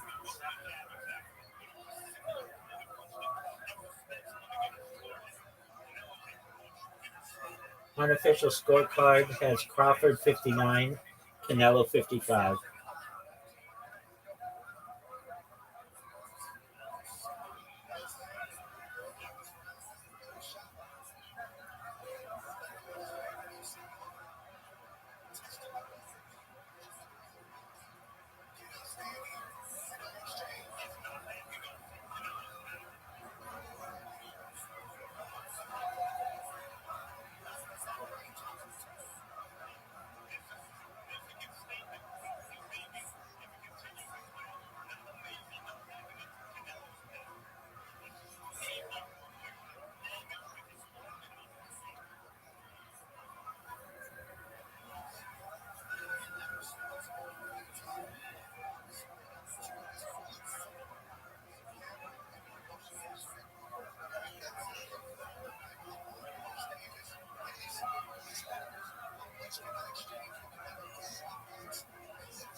That's the end of 7. 12.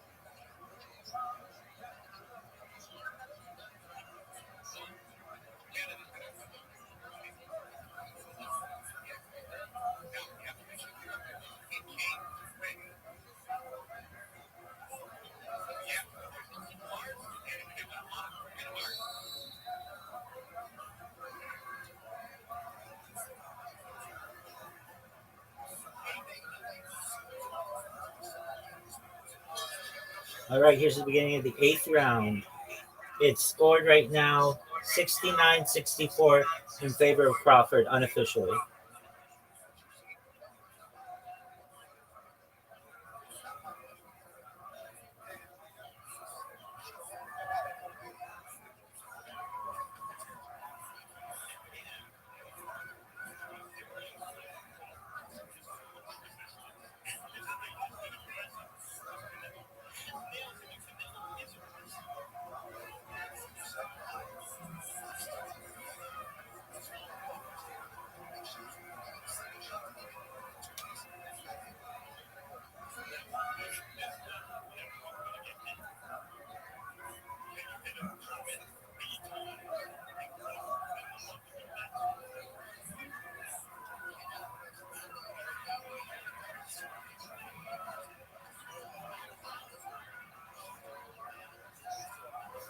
Fight totals, punches landed, 48-64 in favor of Crawford. Oh my God, this Canelo's falling off, bro.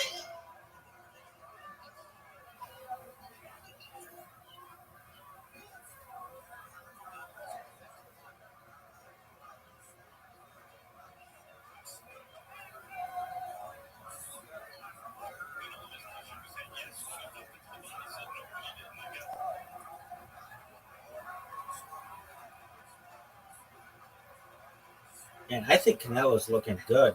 As this fight goes on, he keeps backing Crawford up. Even though Crawford has the lead, Canelo's still giving it his all.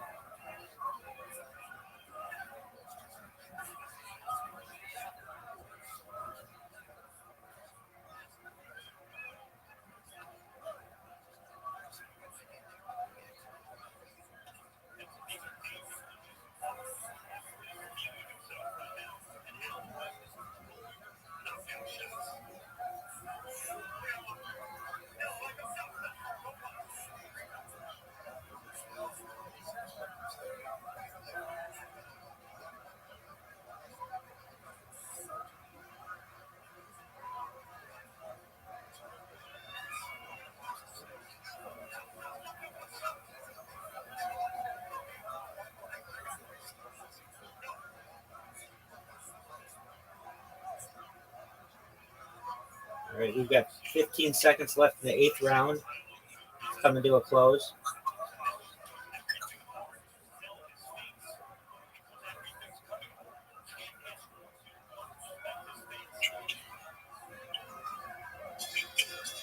All right, that's the end of the 8th round.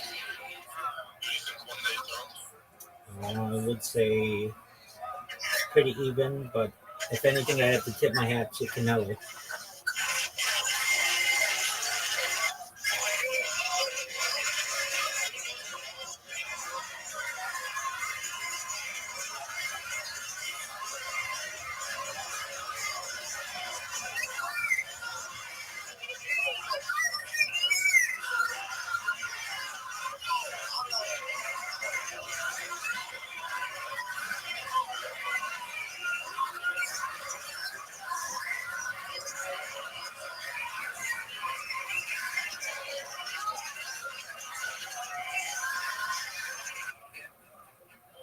What the fuck was that?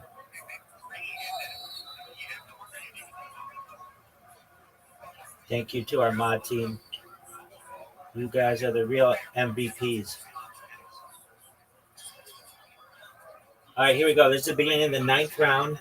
It's scored right now. Crawford 78, Canelo 74. Unofficially.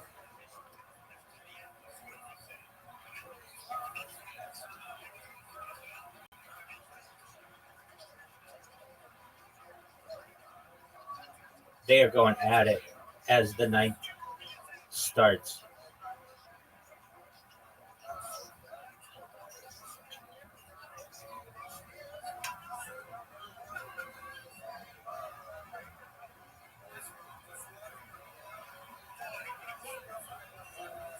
Time.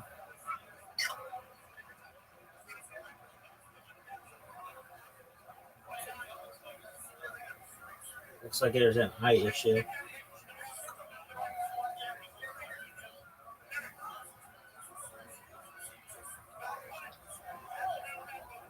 Accidental headbutt.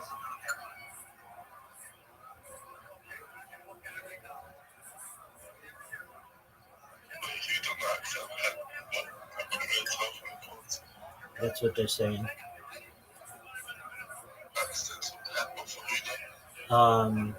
Against Crawford. So Canelo hit Crawford's head. He seems to be okay, but there's a cut.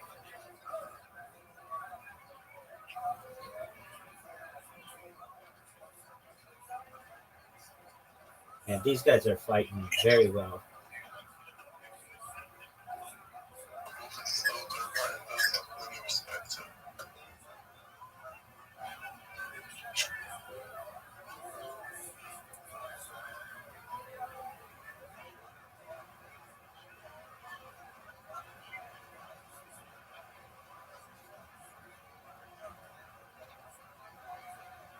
Minute and a half left in the ninth.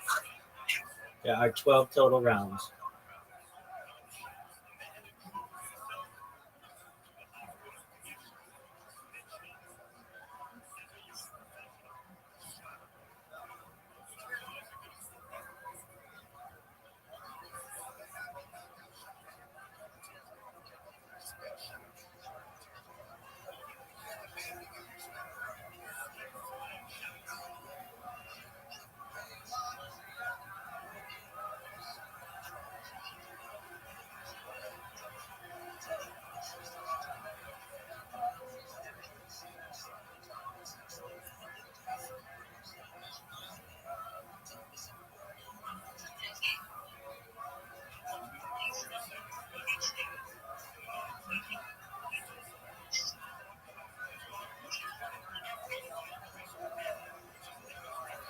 Thirty seconds left in the ninth.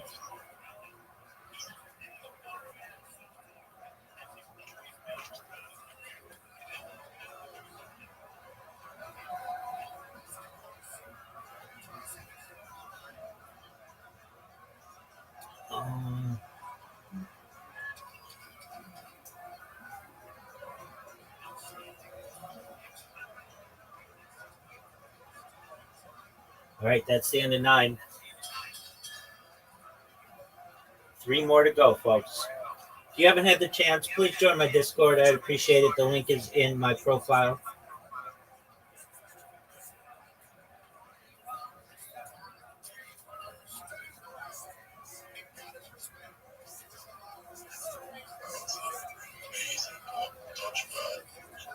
You're absolutely right on that one. Ooh. Ooh. Yeah, I think Crawford got him on that round.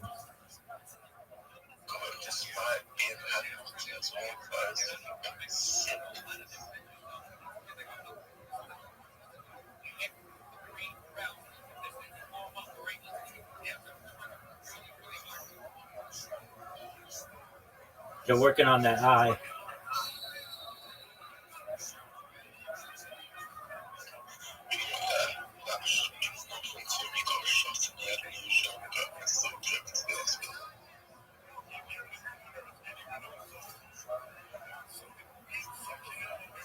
All right, it's 88-83 unofficially in favor of Crawford. We've got 3 rounds left. This is the beginning of 10. 10, 11, 12. We've got Canelo in the black and gold and Crawford in the black and red.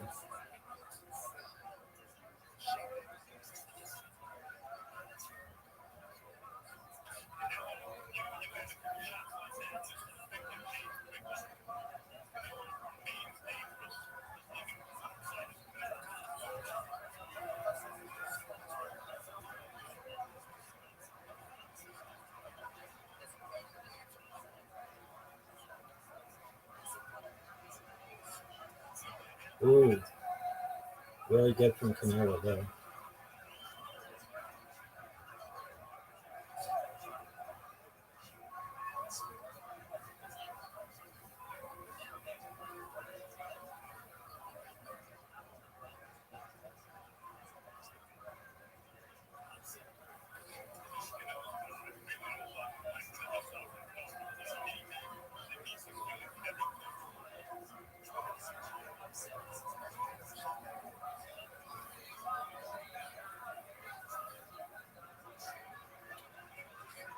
Canelo's running out of time. He's got to make something happen.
Ten seconds left in the 10th.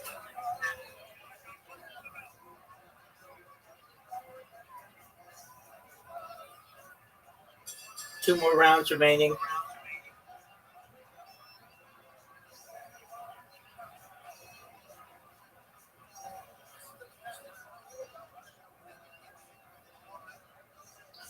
It's getting intense.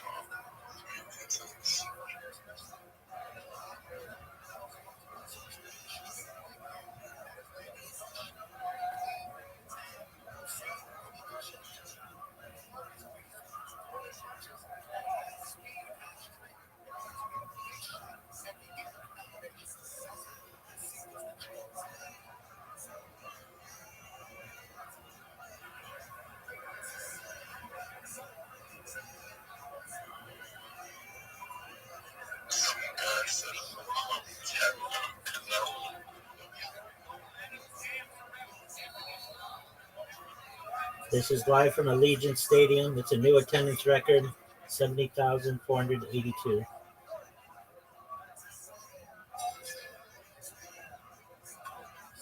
All right, 11th round. There's about 6 minutes remaining in this fight.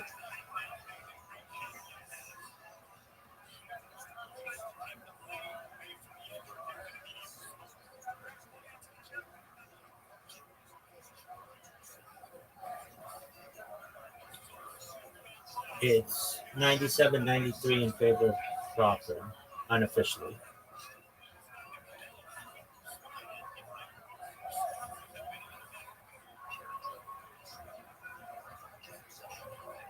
Canelo in desperate need of a knockdown on Crawford.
Crawford, 40 jabs to Canelo 7.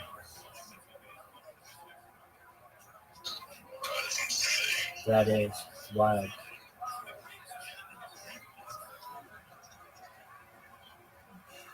Forty seconds left in the 11th.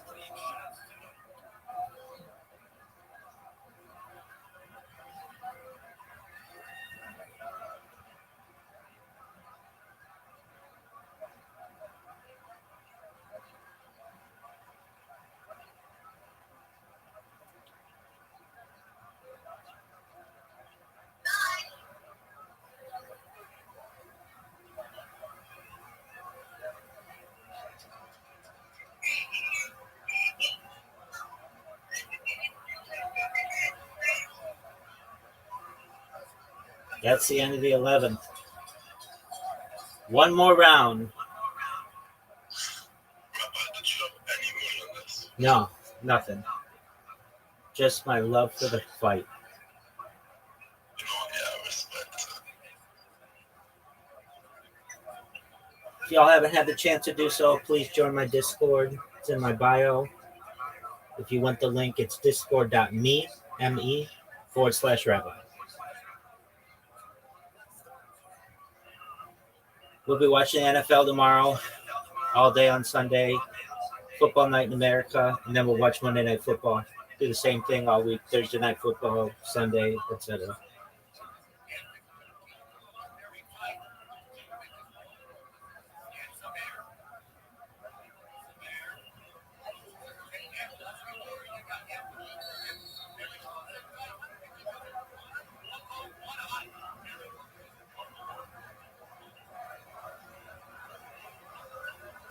All right, here we go.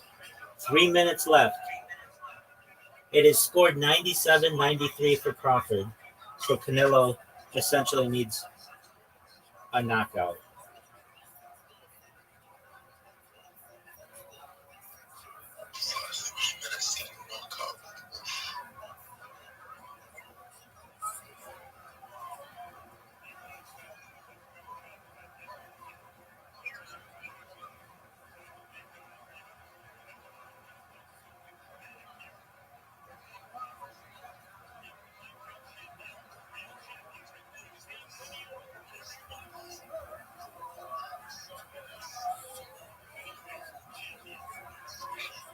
It's now 107-102 in favor of Crawford.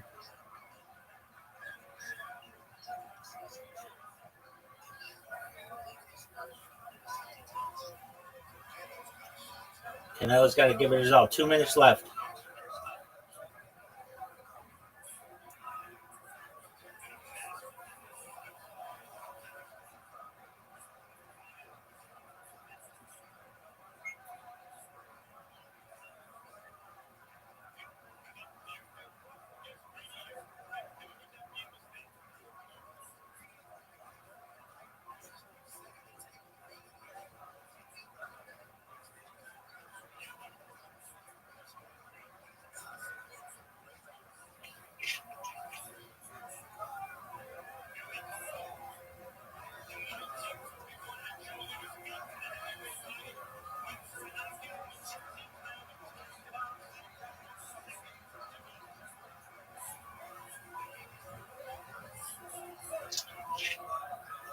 All right, boys and girls, we're coming down to 1 minute left in this fight. Round 12 of 12. Here we go. 60 seconds.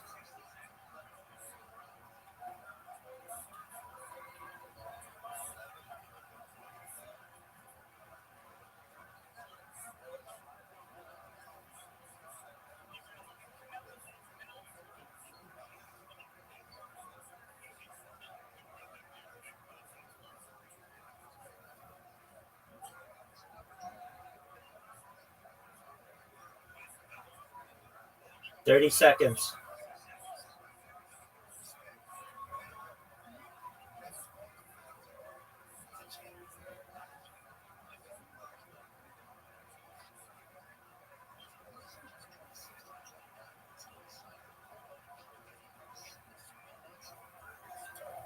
Ten seconds.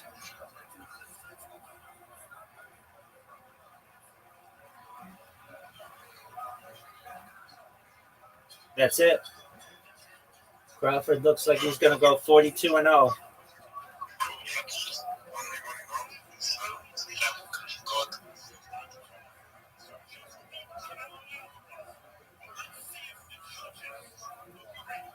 Thank you so much, Rabbi. You're welcome, my friends. Absolutely. Absolutely. I appreciate you guys being here. Thank you for the other person to stream. We're about to see who the official winner is. It's been a pleasure to be with you all.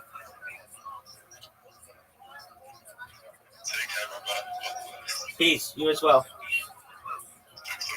Absolutely.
All right, here we go.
Terrence Crawford.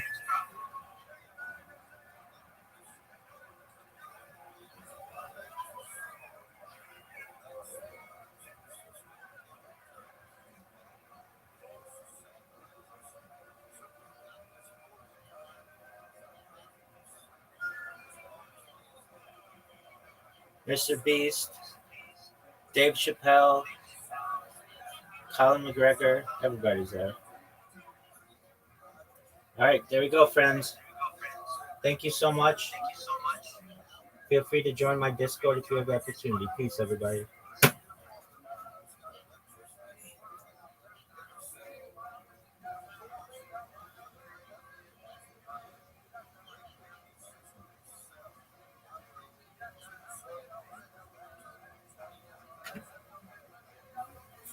Did anybody join?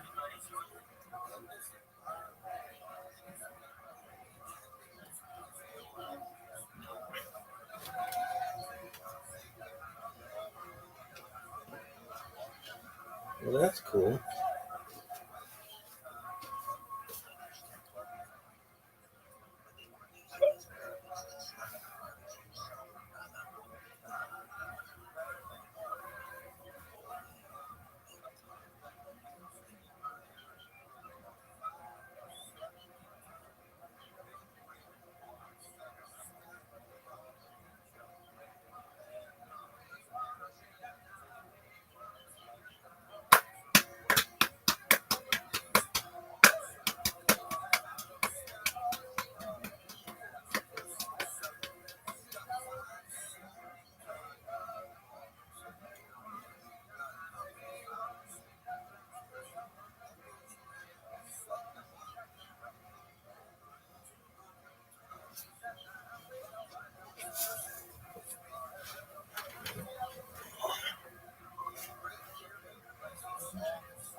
Pack 10 after dark.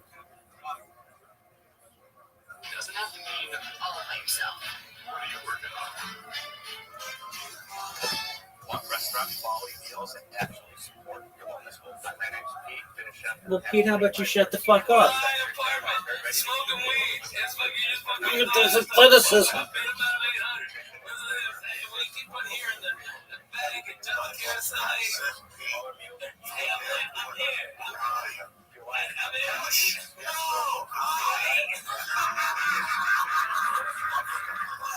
That's a 60-mile fucking trip. Then when you get the hobby, I'm like, no, fuck. So where are you right now? Listen, let me call you back in 5 minutes. That's it.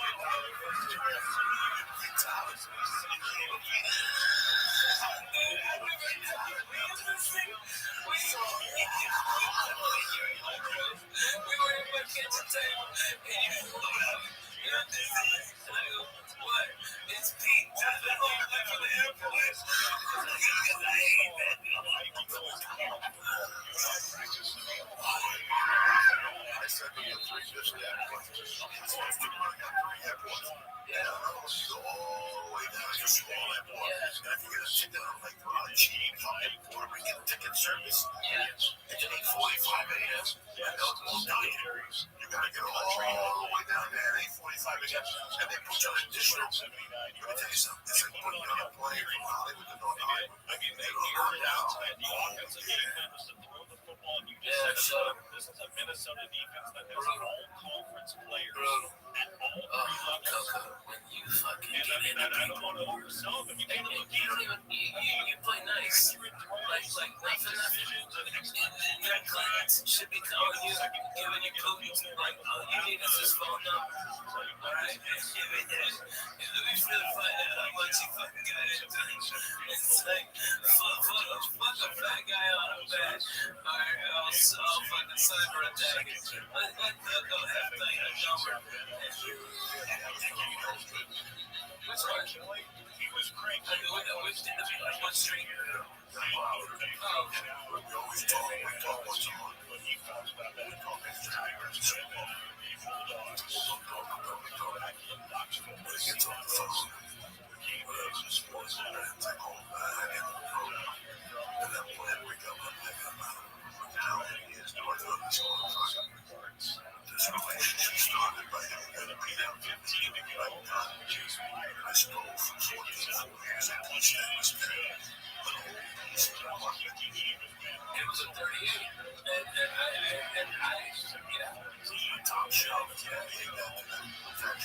But that one like that match was just to keep me alive. I gave that gun a couple fucking minutes. If you work at this top of that, she's got guns at 19.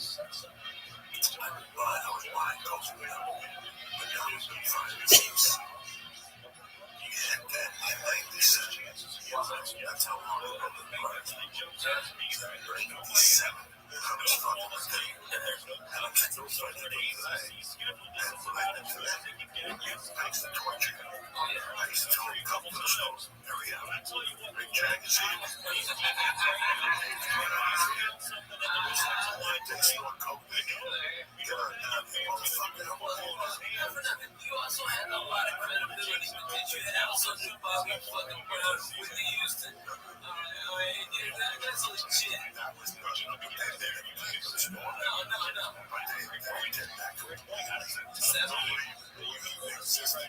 It was funny how that's how I was getting this particular guy now. Because I always owned him out. Yeah. I'm going to get my money. I know that you got $50 check. I'm telling you to get out of here. Because you could sell a fucking house down there. Everybody's here. James is here. He's here. I'm telling you. Just follow me. Looking for fucking he's going to take all those down there. Next one, like that, look at poor Lee. You're right, fucking house. How did those look down there? And you know where's all the drug dealers? Where's everybody like this one? Oh my God, you get 60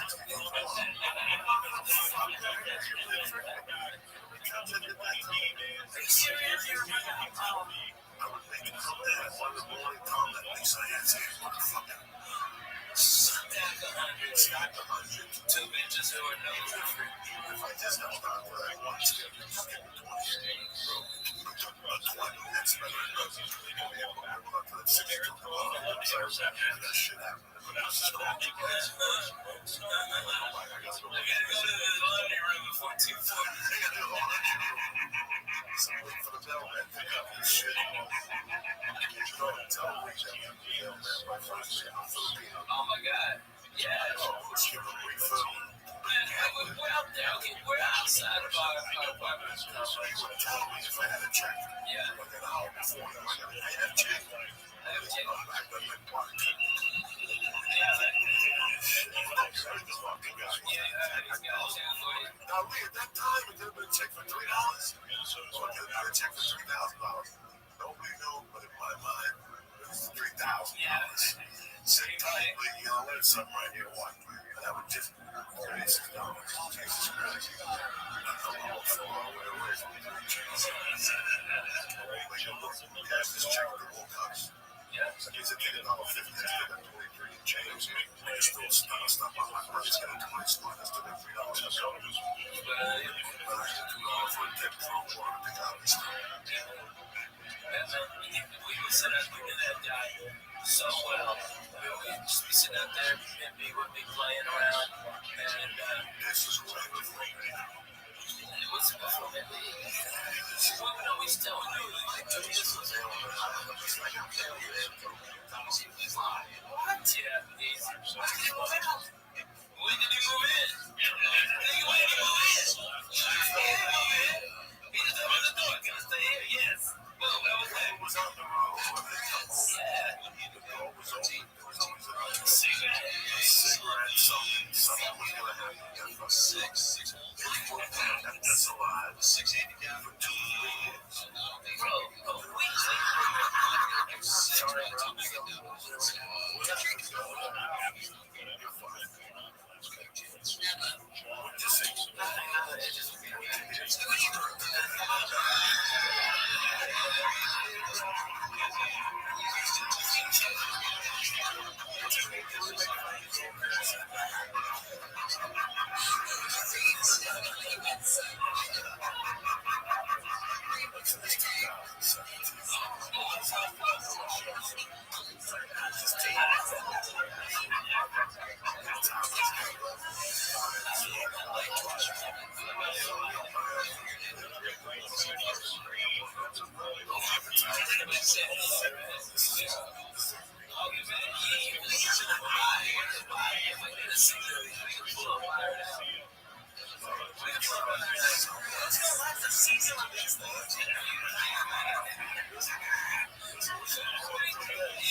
said, Jesus Christ, why do I live with myself? I was out of my head. All I know for a fact, I came back and gave her a puff. Took a shower like 7:30 and walked around on raw ass. It's a 7:30, you can go shit straight on this. 10 o'clock, you know, your ass was it smells like coffee, so that's a big that's a big deal. And walking down the street by yourself, when you go bus stop, my family will go to the street. Yeah, so you have like a sticker on or something.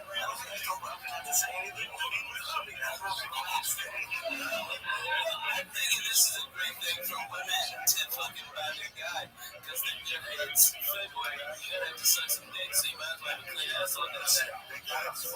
Valentine's Day thing. That's what you need. Free shipping. Back it up. He gets a clean muffler, and Mama gets a clean muffler. Because Mama's muffler is it's the hard that's the one. But again, I don't want to be a queen. Just goes to the war. That's a spit. I don't want to get the fucking fun guy out of my life. I want to attack, you know what I'm saying? We are you dirty animal. That's right. It's one. It's a 60-day money back guarantee. No prison. Listen, a 60-day money back guarantee. I don't know how years, but it's 30, 60. 60 is not even getting on that. This listen, if it's lasted fucking 4 months in my house, the size of my house, the size of my shakes, and the amount of water that takes to wash that little brown waffle, you'll know what this feels like. Listen, please spit it out, you sucker. Yes, you know how this is not done right now. I said church, CHURCH. And guess what, man? 10% off. And if you're on a date, you get free shipping. And myself fucking out. And your muffler's clean. You also feel confident. You can get that stick coming out of your back. You know what I'm saying? You can wear shorts again. It's a different experience. HelloDushy.com. So to HelloDushy.com right now. Yeah, fucking with their name. HelloDushy.com/church. All right, you get 10% off. This is the Valentine's Day special. Listen, there's somebody at work. You look at somebody, you know what? That guy's ass so small. That's free. That guy that just put in his chair for him. Valentine's Day. Like, he doesn't have no, this is HelloDushy.com. Right now, a blessed church. Man, they get you. That's right. HelloDushy.com. Right there. I want to thank HelloDushy.com. I want to thank Ralphie Bay. I want to thank the Flying Jew. This was a hell of a podcast. Hell of a podcast. Starting to see things to pictures. That's what everything is. This motherfucker right here. It's been a hell of a night. I love this thing.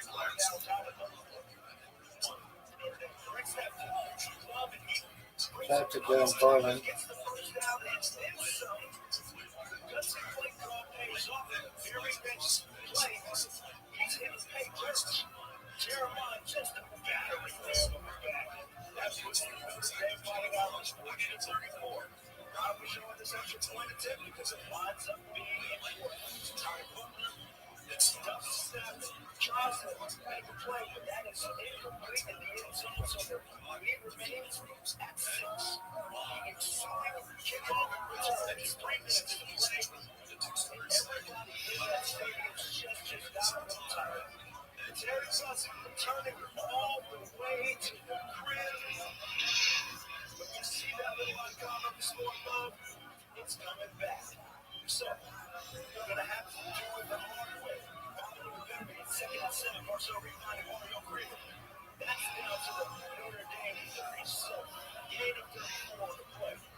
Six store, taking on number 15, Tennessee. It's up right the first one because we got a crack at the first goal from the Georgia for Joey Aguilar, taking it for himself on the design cue run for the touchdown. It's a 7-0 lead for the Bulls early on here off the lead in the stands. All kinds of keep up the next possession for Tennessee. Locked up to 72nd and 7, and Aguilar let them fly. Chris Razzle, the second. The defender, a 72-yard outscore to give the Bulls a 14-7 lead. Tennessee drives first and 10. The moon, it's as if there are three people there and you won't even see the shit. The Bergman says it's better for a person to throw himself into a fire than to embarrass someone in public. We learned that from Hummer and Yehuda. The person is holding in his hand oil that smells good and hadas. According to this still, you make the bracha on hadas. According to Shami, you make the bracha on shemen. Since when you Shami is right, because shemen accomplishes two things: you can smear it on your skin, and it also smells good. And Ramil says that Bishama is right. But what happened was, the Gemara says, Rav Papa passing like Basil, and he says, but Ramil said that Allah is like Bishama. So Rav Papa, yeah, but I heard that from Rava that Allah is like Basil. So the Gemara, a very interesting thing. Rav Papa was embarrassed, so he made up a story that Rava passing like Basil. The person has two things: oil and wine. Which one does he make a bracha on first? The Shami says you hold the oil in your hand, you make the bracha on oil, and they say you hold the wine in your right hand, you make the bracha on the wine. What do you do with the oil? You anoint your servant. But your servant is Hamachachim. Don't put this good smelling oil on him, because Hamachachim should be careful not to go out with good smelling perfume. More things, a list of things that Hamachachim should be careful. First of all, a Hamachachim should not go out into the marketplace smelling good, especially in a place where there's a shot of Mishka Zafar.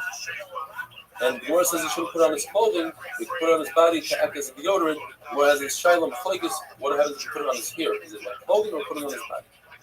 A Tamil should not go out by himself at night because people will make rumors about him. Unless he has a Chavrusa learning, people know that he's going there, and that's why he's out by himself. A Tamil should not have shoes that have two patches on them. It's not nice. And only if it's in a place that's seen, and only if it's in the summer days, if there's no mud outside, and only outside. Chacham should not be talking to a woman in the marketplace, even if that woman is his wife, daughter, sister, because people don't know that they are related to him. And Chacham should not be in the company of an Amaretz, because that Amaretz might bring him down. And he should never be the last one in the measures, because people say that he's negligent. And he shouldn't walk very wide steps, because what it says, every wide step puts 1/500 away from his eyesight. And if he does do so, he should make kiddush, and that will restore his eyesight. And finally, Chacham should not walk upright, because that's Gaiva, towards him. Baruch. Have a wonderful day.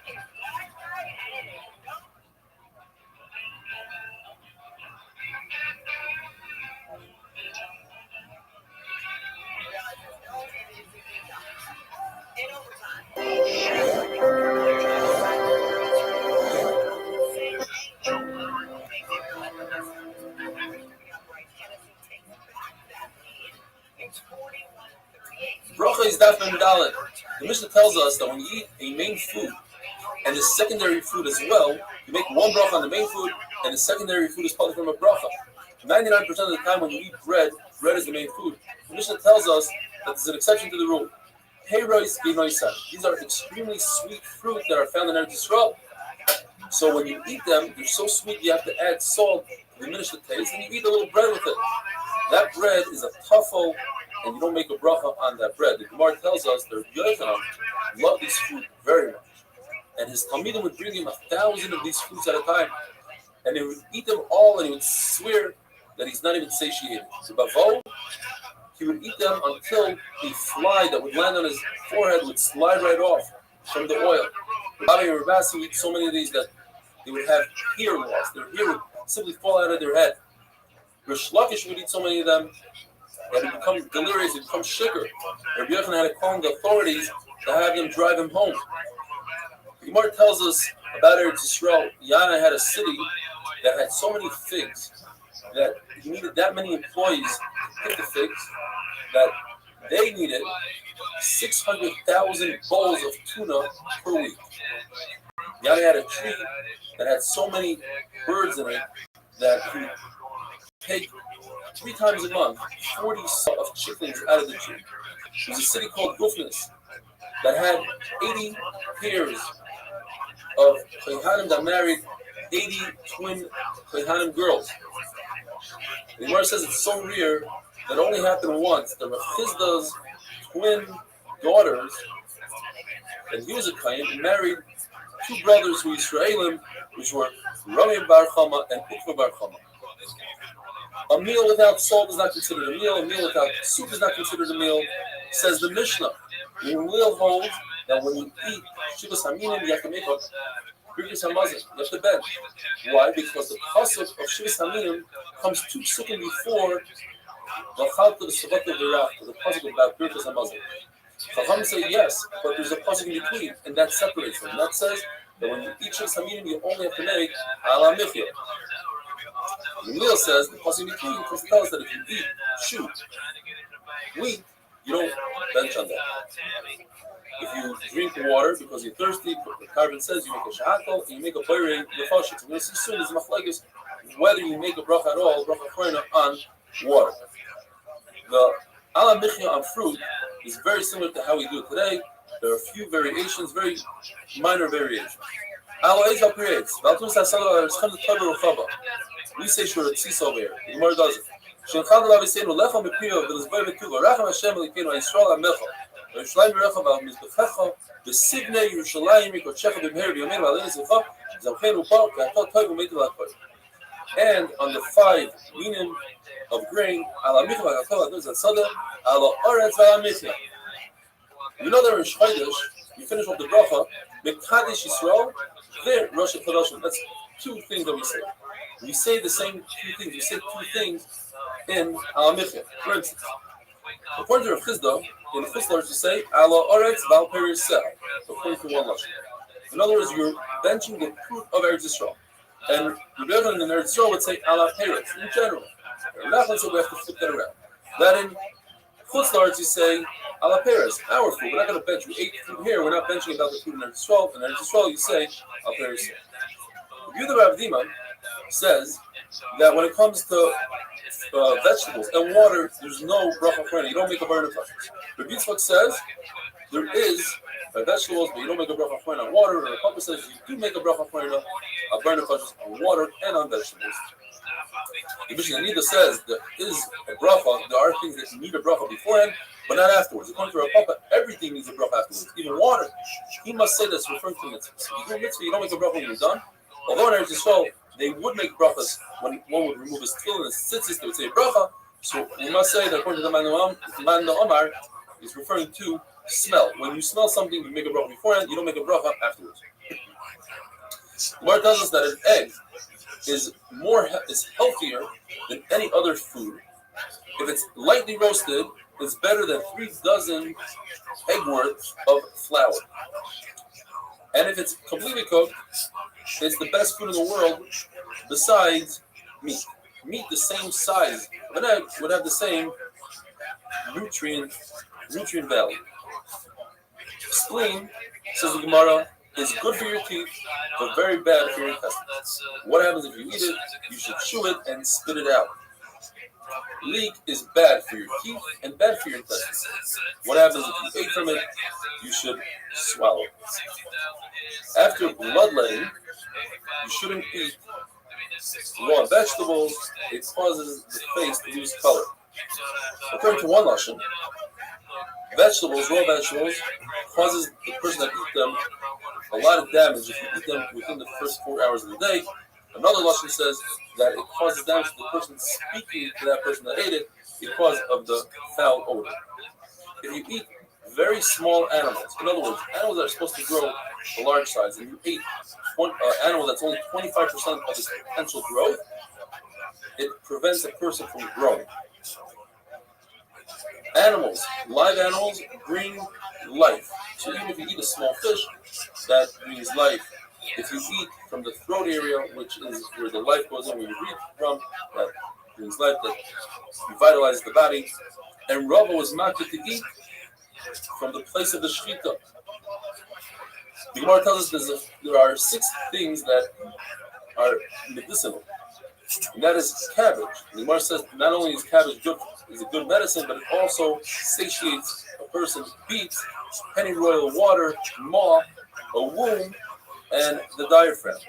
Turnip is really bad for your health unless you eat it together with meat, according to one shita, according to another shita, unless you cook it really good. The Gemara calls it eitzim, and another shita, which is rava. If you eat it together with wine, then it's actually good for you.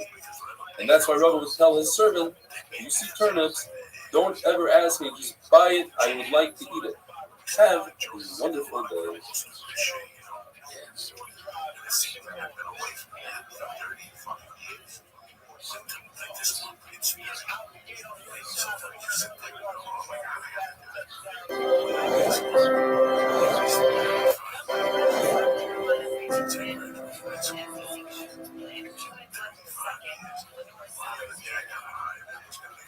Bracha is dapim hey, brand new parrot.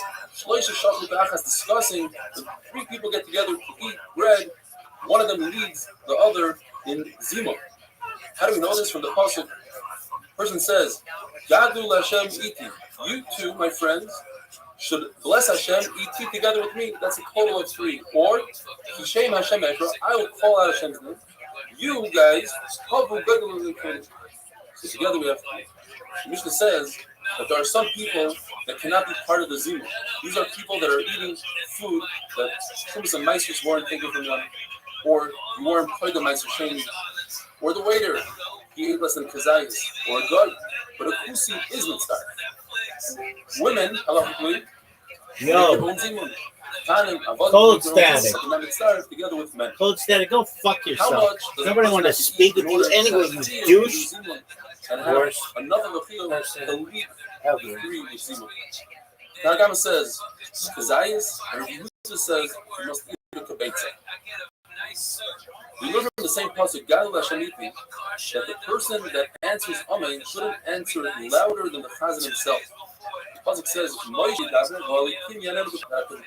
sit over and says, and Moshe Rabbeinu repeating over to Klal Yisrael.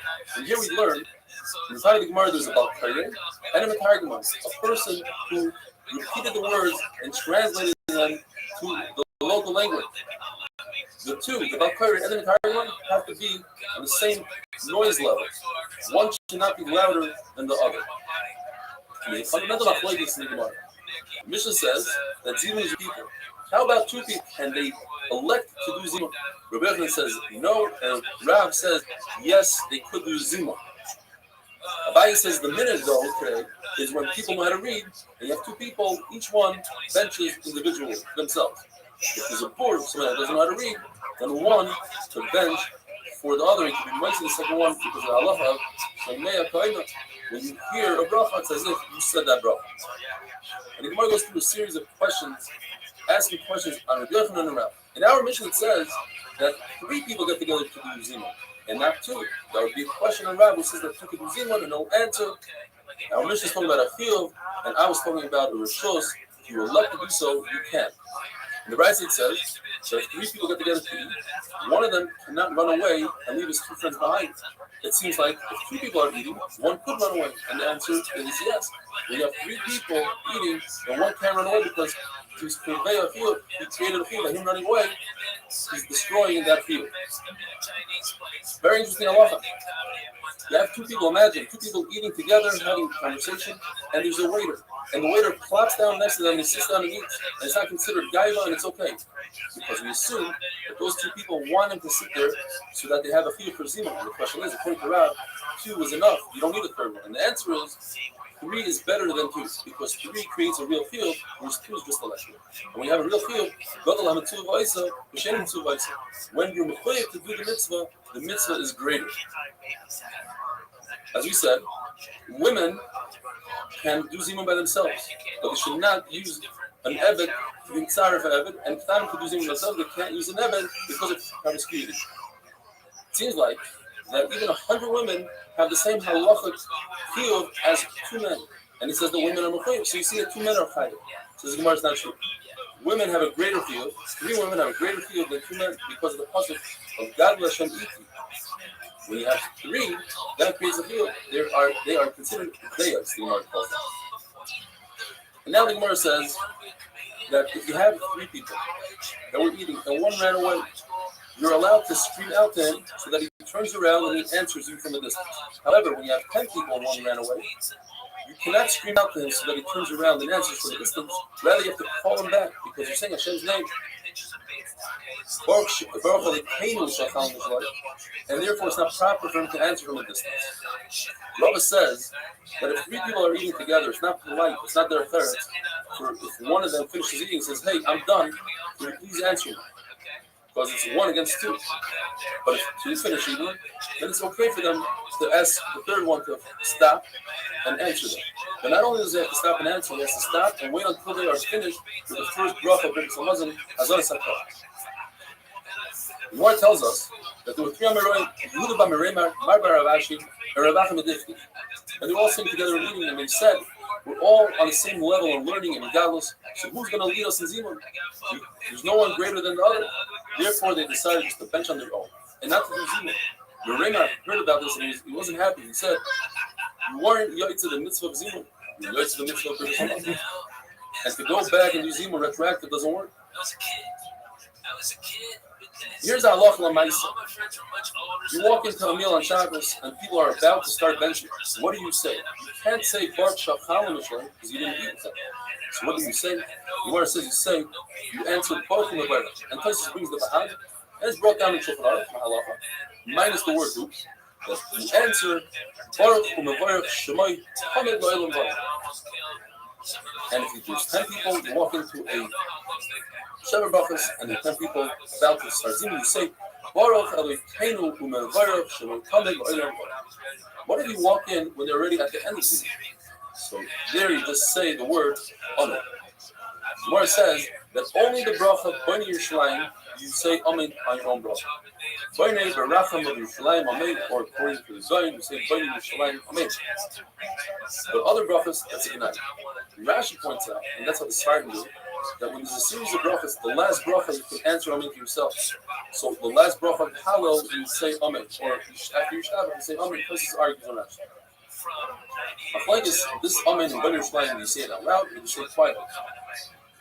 Abaya would be moitzi his employees who brings them up. And when he got to B'nai Yerushalayim, he would scream out Amen to indicate to them that their time is up and they must go back to work and they shouldn't bench the 4th bracha, which is only the Rabbanan. Rav Ashi, on the other hand, held that the 4th bracha is the Rabbanan, and if you say it aloud, it comes to a zilzul. People won't treat it respectfully, and therefore he said Amen wisely. A wonderful day. That's the whole thing. That's the difference. But yeah, so when you ask me, was I the same man as I was then? I'd say I wasn't. You know, had I fucking was I 18 kids? Was I a dumb fuck? Was I naive? Rav is Atman Vav. Who is moitzi everybody with hamoitzi and chas t'chala? The host, the Balabayis. The Gemara tells us that Reb Zera was very sick, and Ravo accepted upon himself that if Reb Zera has a report flame will be healed, he'll throw him a huge party. The Gemara says that he used to call Reb Zera the short, burnt one. His legs were burnt. Reb Zera would test himself out once a month, put himself in the oven, and see if he would be burnt like he would be burning ahead of him. 1 month is an ayin hara, and in fact, his feet got burnt. Reb Zera had a full recovery. They threw him a big party. Ravo says, I want you to cut the bread. And you might say everybody, Reb Zera says, no, the Balabais has to do so. She said, okay, but I want you to do Mizam and lead us with Zimun. Reb Zera, no, I hold that the person that cuts the bread, he's the person who does Zimun. The Rebbe holds that the Balabais cuts the bread. That's true. But Zimun, the guest should do Zimun. Why? Because the guest will give a bracha to the host and he'll say Yiratzah. The famous Yiratzah, the owner shouldn't have any embarrassment, not in this world, not in the world to come. Rabbi Yosef asks, Yisach moed l'chol l'chasam. You l'chasam mitzvach l'kroivim l'ir. You l'chasam l'chasei l'chasam l'kroivim l'ir. Vayishat tzat l'loi b'masi yoda l'loi b'masi yodenu vayizdak l'loi b'tzalot l'chemenu shum v'akir l'chei l'averi v'avayim n'atav azim. According to Rav Nachman, Zimun is like what we do today. You see Rabbi Simon today, and when you finish, you start Baruch Atah Hashem, Hazon Esrei Lom Koloi B'Tuvai. But according to Rav Sheshes, and this is only according to Rashi, it's incredible. Rav Sheshes holds that Zodas Elon Kolektivai is part of Zimah. That is, if you're not benching with 3 people, you're just benching by yourself, you don't see how Zodas Elon Kolektivai. You just start. That's where benching starts. It's unbelievable. Places in Chilgan Rashi. Same thing would be, let's say if 3 people are benching together and they ask one of them to stop eating because 2 have to go. So the one that stopped eating and he continues eating later on by himself is a machlokes. Where does he start from? According to Chachamim, that's the halacha. According to Rashi, he would start from Noida because he's all by himself. According to Abaya, he goes back. He says, two brises that seem to contradict each other. How do you explain these brises according to Rav Nachman? According to Rashi? One brise says that sometimes benching is only 2 brachas and sometimes it's 3. The second brise says sometimes benching is 3 brachas, sometimes it's 4. According to Rav Nachman, we can explain the first brise is referring to workers. The workers, they say Bnei Yerushalayim as part of Al Arzal Mizah. So that's 2 brachas are actually 1. So if it's only 2 people, they only have 2 brachas. They have Azan Soilam, and they have Haaretz. If the benching is Zimun, you add 1 more because the Zimun is considered a bracha. The second brise that Rav Nachman would say is talking about regular people. And regular people say Bnei Yerushalayim that's a bracha. So either you have 3 brachas when you're benching just by yourself, or 4 brachas if you add Zimun to it. According to Rav Sheshes, Zimun goes all the way through Azan Shalom all the way to Noida. Therefore, the machlokes between the brises is whether or not the final bracha of Achiv HaMeitiv is the Rabban of the Raisa. We take it for granted up until this point that it's the Rabban. There's a Madama that says the Raisa. And therefore, the first brisa holds that it's the Rabbanon. So if 2 people are benching, you have only 2 brachas. Because you only start by Noida. And if it's 3 people benching, you add to that the Zimun, that's the third bracha. And if you hold, like the second brisa, that Achiv HaMeitiv is the Raisa, so now you add to everything a 4th bracha of Achiv HaMeitiv. More proves 3 proofs that Achiv HaMeitiv is the Rabban. 1 proof is from the fact that workers could skip Achiv HaMeitiv. They have to skip Achiv HaMeitiv. In other words, the Rabban. Another proof is that Achiv HaMeitiv starts with Baruch Hashem, but doesn't end with a bracha. And if it was part of benching, it was part of the Raisa. It's called a bracha. It's a bracha that's next to its friend, and it should not start with Baruch. Because the rule is the only brachas that start with Baruch are short brachas like frivolous Paris on food, or brachas on mitzvahs. Few exceptions to the rule. The bracha of Kriya Shema, for instance, Emes V'Yatziv, starts without a baruch, but ends with a baruch. Now, another raya is that in the Abel's house, you don't say Achiv HaMeitiv according to the Kiva. And that would prove that it's not a Doi Reis. The Gemara says that Mar Zutra went to the Beis Abel, he went to be Menachem Abel, and this is La Halacha. That in benching, you say, okay, etc. Until you get to Gumalam. You say Atoy, Hameitiv, and then you say, Hail Emes, Dayan Emes, Shoifet Tzedek. He judges with truth and with tzedek. With care b'mishpat, the Shalom B'Elam, he rules the world. Last is b'Tzani as he wishes. He says, we always have to bench for everything. He knows how to mend the holes in Israel when we have a loss. We should mend this spirit to be Israel with faith. Mordechai tells us an interesting conversation that Rish Golos had with Rav Sheshes. He tells him, the Rish Golos, the Parsi, the Persians, they know how to have dinner etiquette. In fact, when a very important person comes in, he would sit down first. He would lean, lay down and lean, and the second to him would lean right above his head. In other words, there was an issue here. The important person, if you wanted to converse with the second in command, he would have to sit up and turn his body. And that's not proper for an important person. But the Parsi, they move silently. They would go like this with their hand, and the person behind them would understand it. My Rishonim, they would start from the most important person, and they would bring the small little table immediately, so you didn't have to worry about keeping his hands clean. My Machronim would start from the least important person, but they would keep the table in front of the important person, so you have what to do. Rav Sheshes says, I don't know anything about Persians. I know about brises. And in the brisa, it says, yes, that the most important person sits down first. However, the second to him sits below him. so that the important person can converse with him without straining his neck. The third important person sits. Well, if there's three people, so now you reverse. Now you put the second person above him and the third person below him. Because Rashi explains it's better and it looks more fashion when the important person has to strain his neck for somebody more important. Therefore, let him strain his neck for the second in command rather than the third. How do you do? My Mishonim, yes, you start with the most important person. But my Mafrenim is different.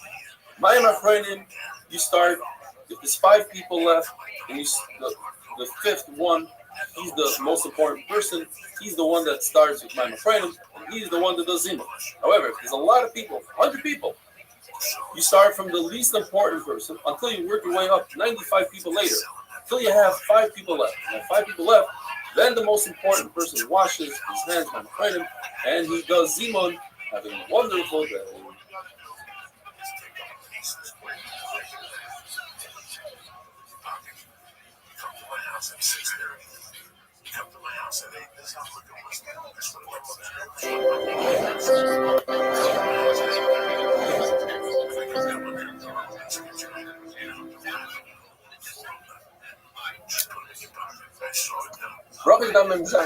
We all know that you're supposed to honor and give cover to the most of the few exceptions to the rule. When you're on the highway traveling, you don't have to let the go front of you, nor do you have to let it go front of you when you get to the bridge.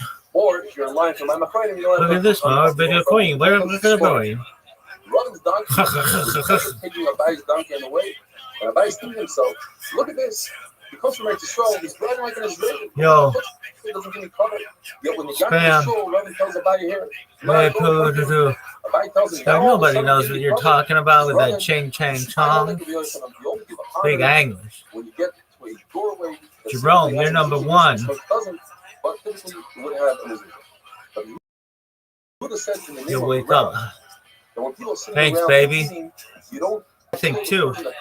Glad we have that in common. Shoppers scream out. It's not what he said. He said, I'm full. The person that cuts the bread. I gotta take a shit. Now, tasting and eating are the same I thing. gotta do son. When you repeat Look something, at this the name of your athleticism. Rebbe, you should say the exact Really same impressive, words isn't that your Rebbe used. Look at this one. Mark teaches us proper dinner etiquette. If 2 people are sitting around the table and eating, and one of them gets up to get a drink, the second person should wait patiently until the first person gets back from his drink. But if you have 3 people, and one gets up to get a drink, the 2 don't have to wait for the one.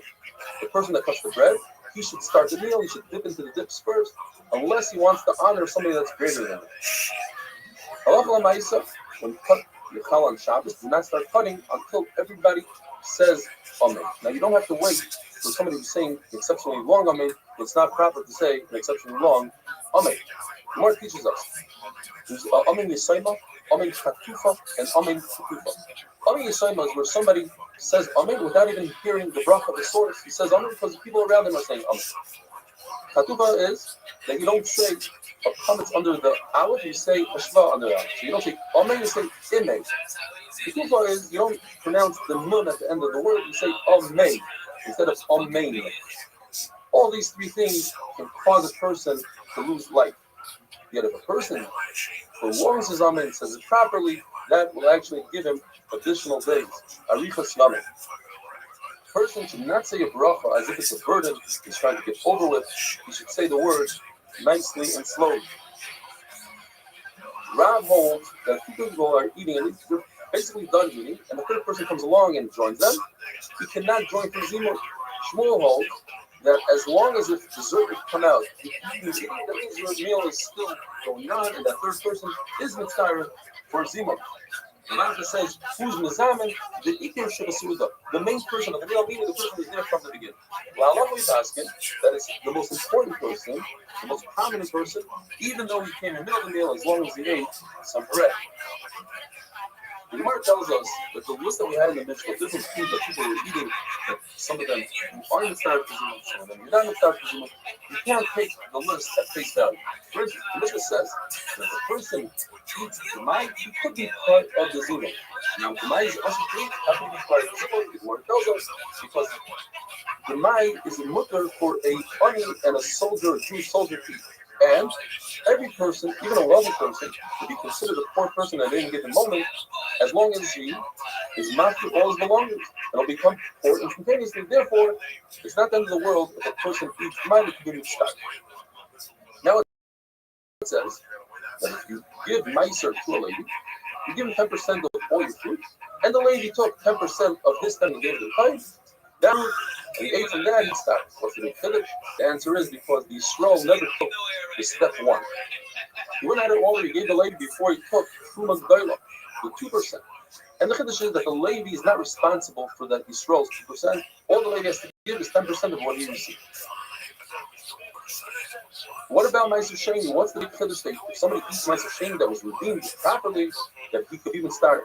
The answer is because it wasn't redeemed properly. There's another step. You have to redeem it for face value, plus add an additional 25% or 20% depends on the level of bar. And he didn't do so. And the Chiddush is that he didn't take the payment, he still didn't start.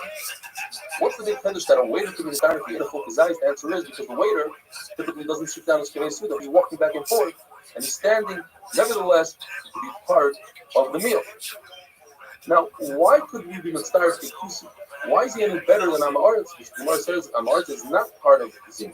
The answer is because we're talking about a Kusi that's Tamachah.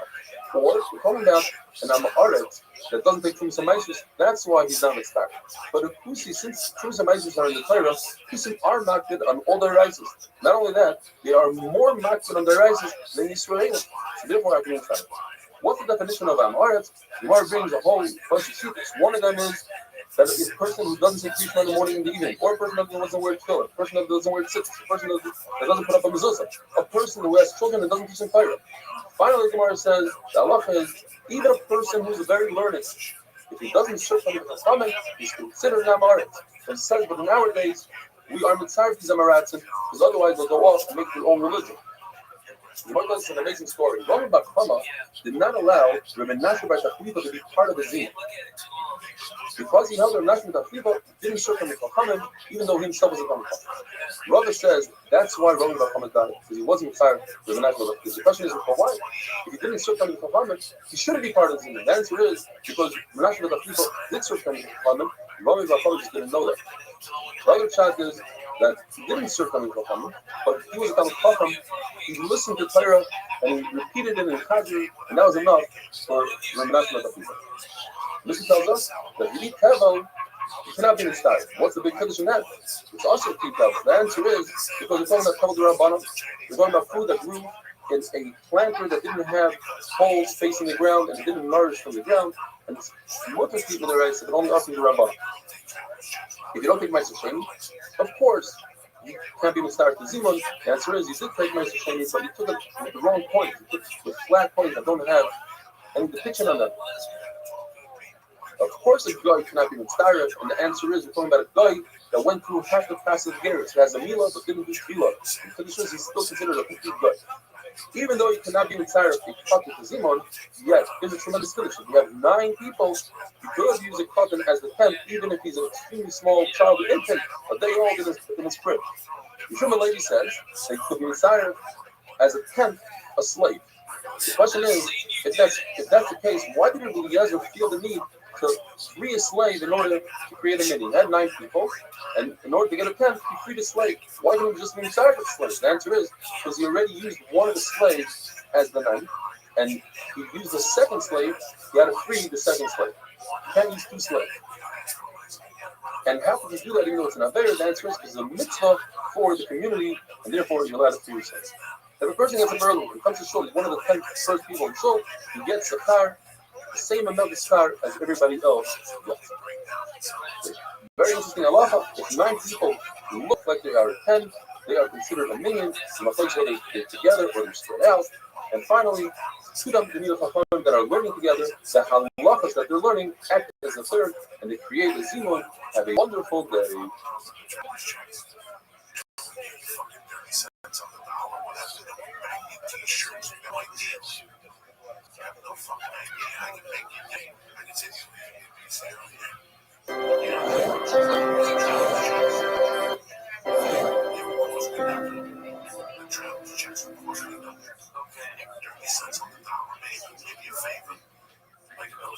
Bracha is daf memchetz. The Gemara says the maskana that a young child who understands who you make a bracha to could be mitzvah to Zimun, could be one of the three people in Zimun. The Gemara tells us the Rabbah asked very young Abaye and Rabbah, when they were extremely young children, who do you make a bracha to? And they both said, Hashem. He said, and where does Hashem live? Rabbah pointed up to the ceiling, and Abaye went outside and pointed up to the sky, and Rabbah declared, he said, since these are very, very young children and they understood this concept by themselves, it means that they are going to be big Rabbanim. The Gemara says, Putzin mikatvi idea. You can tell on a very small pumpkin, when the sap goes in, you can tell which one is going to be a good pumpkin. In halacha, if you have 7 people that eat bread and 3 people that eat vegetables, you have a tziruf of 10 people for zima. If zero is misupah, what about 6 people that eat bread and 4 people that eat vegetables? Is that a tziruf as well? You need a majority that's obvious. Mar tells us that after Yanei HaMelech took all the Chachamim, he realized that he doesn't know how to do benching by himself and he needs somebody to help him. So he asked his wife for help. She said, yes, I hid one who happens to be my own brother, and if you promise you're not going to harm him, I'll pull him out and he'll help us. So she brought him to the table, and Yana gave him a lot of honor, and he sat him between himself and his wife. And he said, look at all this honor I'm giving you. And Shimon Meshach said, no, it's the Torah that gives me honor. And Yana says, look at him. He's being a chutzah. He's being married to Malchus. Okay, bench. He says, how could I bench if I didn't eat the meal with you? I can't say Shalchan Mishalai. Therefore, he took a cup of wine and he drank it in order to be mishtatev in the meal. And then they gave him another cup of wine. The Gemara says that's not la halacha. Since in order to be mighty other people, as Shimon Meshach was going to do, he's going to say the entire benching. And be mighty Yana, you need to eat bread. It's not good enough to drink wine. But to be one of the 3 of Zimun, it's enough to even eat a leaf of a vegetable. Says the Gemara that Moshe Rabbeinu was the one that instituted the first bracha of Birkas Hamazon, Hazanas HaKol. And he did that when Klal Yisrael received the money. Yeshua, when they went into Eretz Yisrael, he made the bracha ala Aretz ala Mazon, about Eretz Yisrael. David and Shlomo made the bracha of Bani Yisraelim. David made the part of Al Yisrael and Becha by Yisraelim Recha. And later on, when Shlomo HaMelech built the Beis Hamikdash, he said Al Abayis Hagadol VaHaKadosh. HaTov HaMeitiv, who was the Rabbanon, when the Harugei Beitar, the many victims, millions of victims from Beitar weren't buried for many years, as Yerushalmi says at the Highness. And when they were finally able to be buried, there's tremendous snakes. There's no smell, and the bodies were whole. And Chachamim made a bracha that there was no smell. That we were able to bury them. So we have 4 brachas in Birkas Hamazon: Hazon, Al Haaretz, Bnei Yerushalayim, and a Tov HaMeitiv. And on Shabbos we add Kedusha Shabbos. We say you insert that in the middle of Rav. According to Eliezer, you could insert it, say anywhere you want, as long as you don't insert it in the beginning of benching the first bracha. Lechatchila Kedusha. You could say in the middle of Bnei Yerushalayim, middle of Tov HaMeitiv. According to the Tanna Kama, you could Lechatchila, you should say it in Rachem. However, if you forget to say Ritzei by Rachem, you can say it later on in bench. According to Chachamim, once you forget to say Ritzei no Rachem, you must repeat the entire Birkas Hamazon. Says the Gemara according to Woman Omar, the Ochalta v'Savata teaches us that you have to be Mizamin, and that's the right. As Hashem Elokecha is the source for the first bracha of Hazan. Ala Aretz is the bracha of Eretz.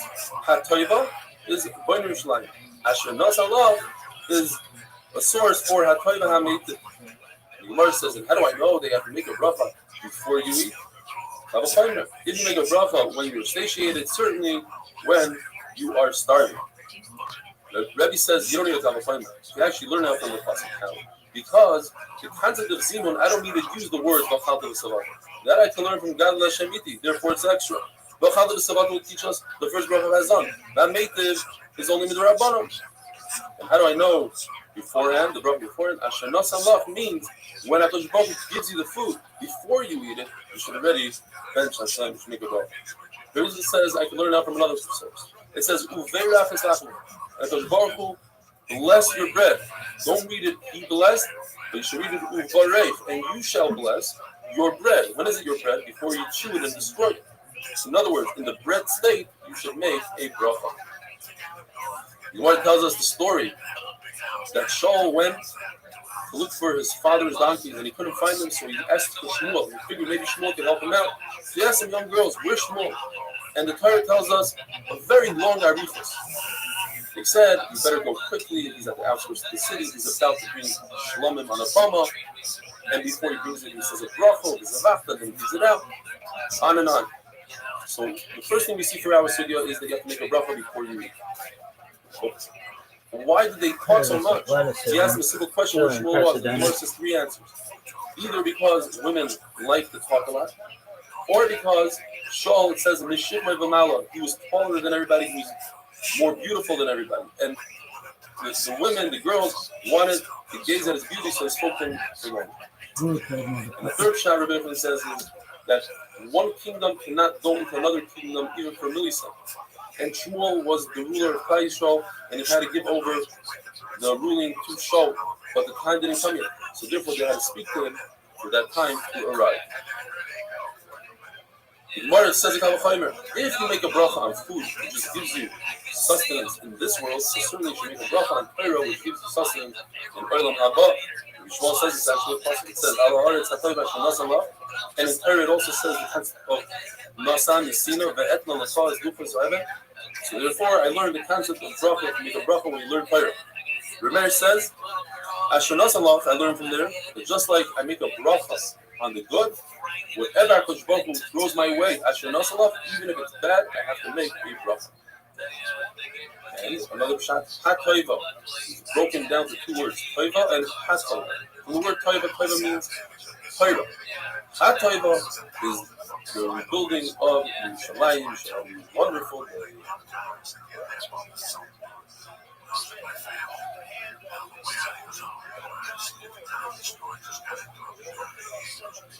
What is it?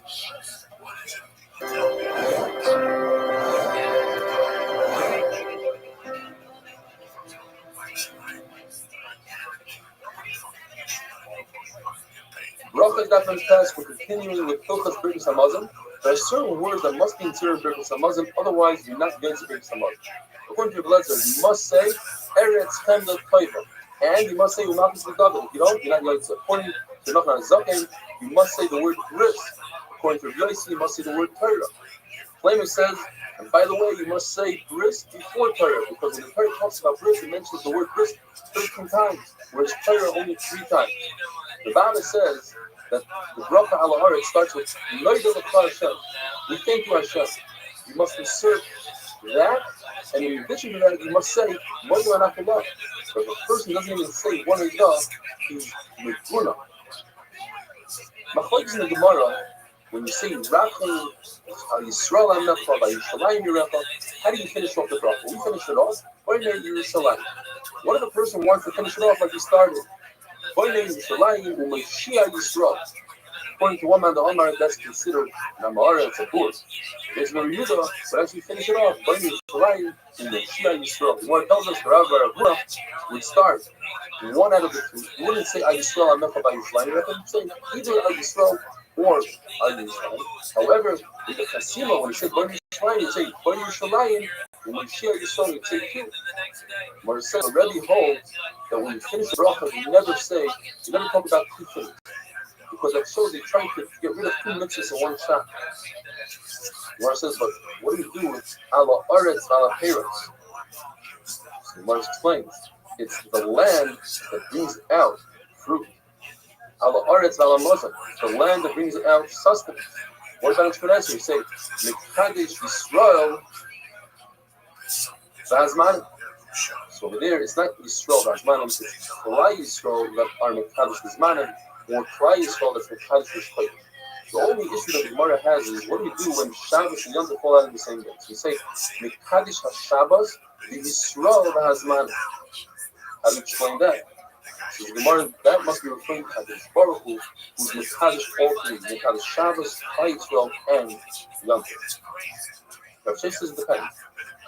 If you start Rachim just talking about Klal Yisrael, then you can finish it off with Shia Yisrael. Otherwise, you finish it off with Bani Yisrael. The Nachman says, regardless how you start off Rachim, you always finish it out only with Bani Yisrael like you do today. Mar tells us a very interesting story. Rav Zeri tells Rav Chisda, come, let's learn, teach us some Gemara. He says, Rav Chisda, how can I teach you Gemara when I don't even know how to bench? He says, what do you mean? He says, I was in the Rosh Douglas's house, and I benched, and Rav Sheshes jumped up like a snake, wanted to attack me. He's really upset at me. Why? Because I forgot to say Bris, Torah, and Malchus. He said, why? Why did you do that? He says, because Rav said you don't have to say it. If you don't say it, you write it. But all the Tanaim are around saying, you should say Bris, Malchus, Torah. Why pass me like Rav? The Gemara tells us, if you hold that the fourth bracha mentioning Kafeba Meitiv is the Raisa, there's no need to mention Malchus kingdom. You don't have to say Baruch Atah Hashem Elokeinu Melech. You don't have to.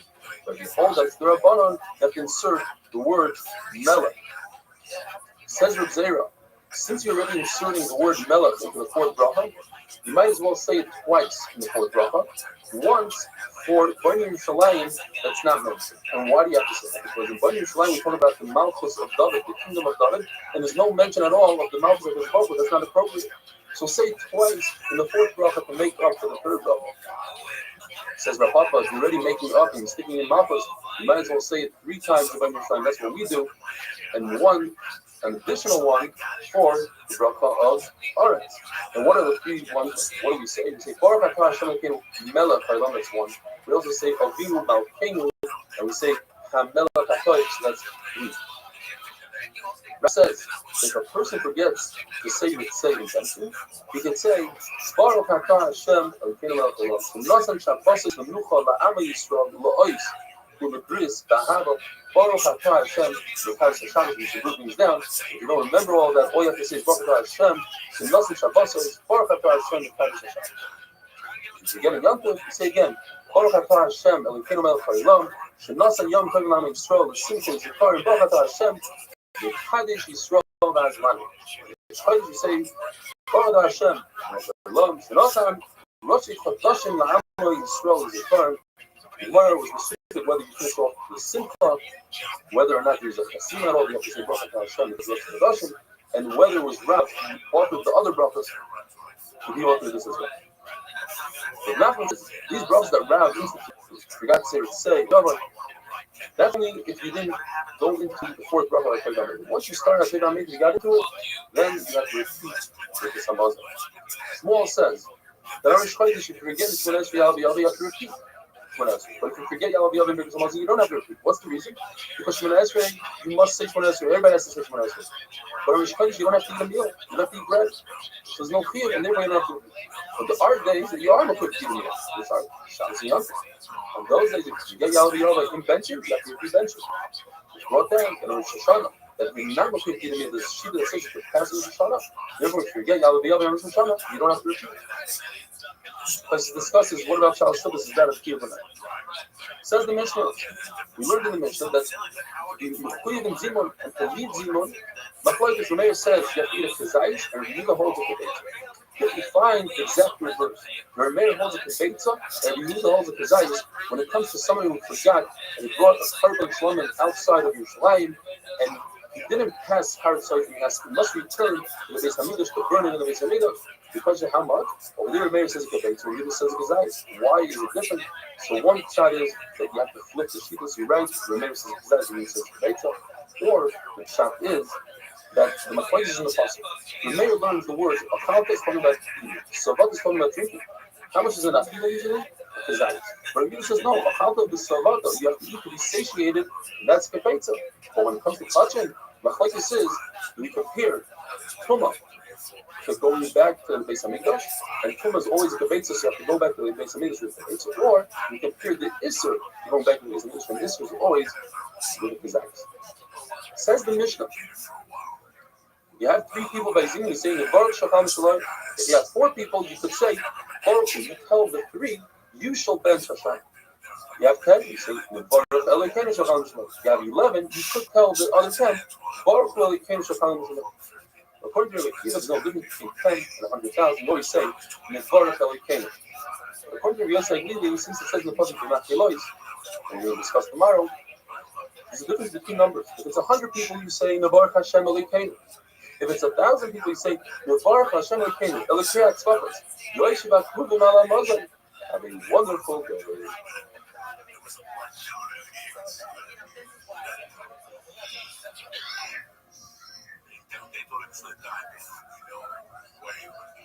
By the time I got out of the house.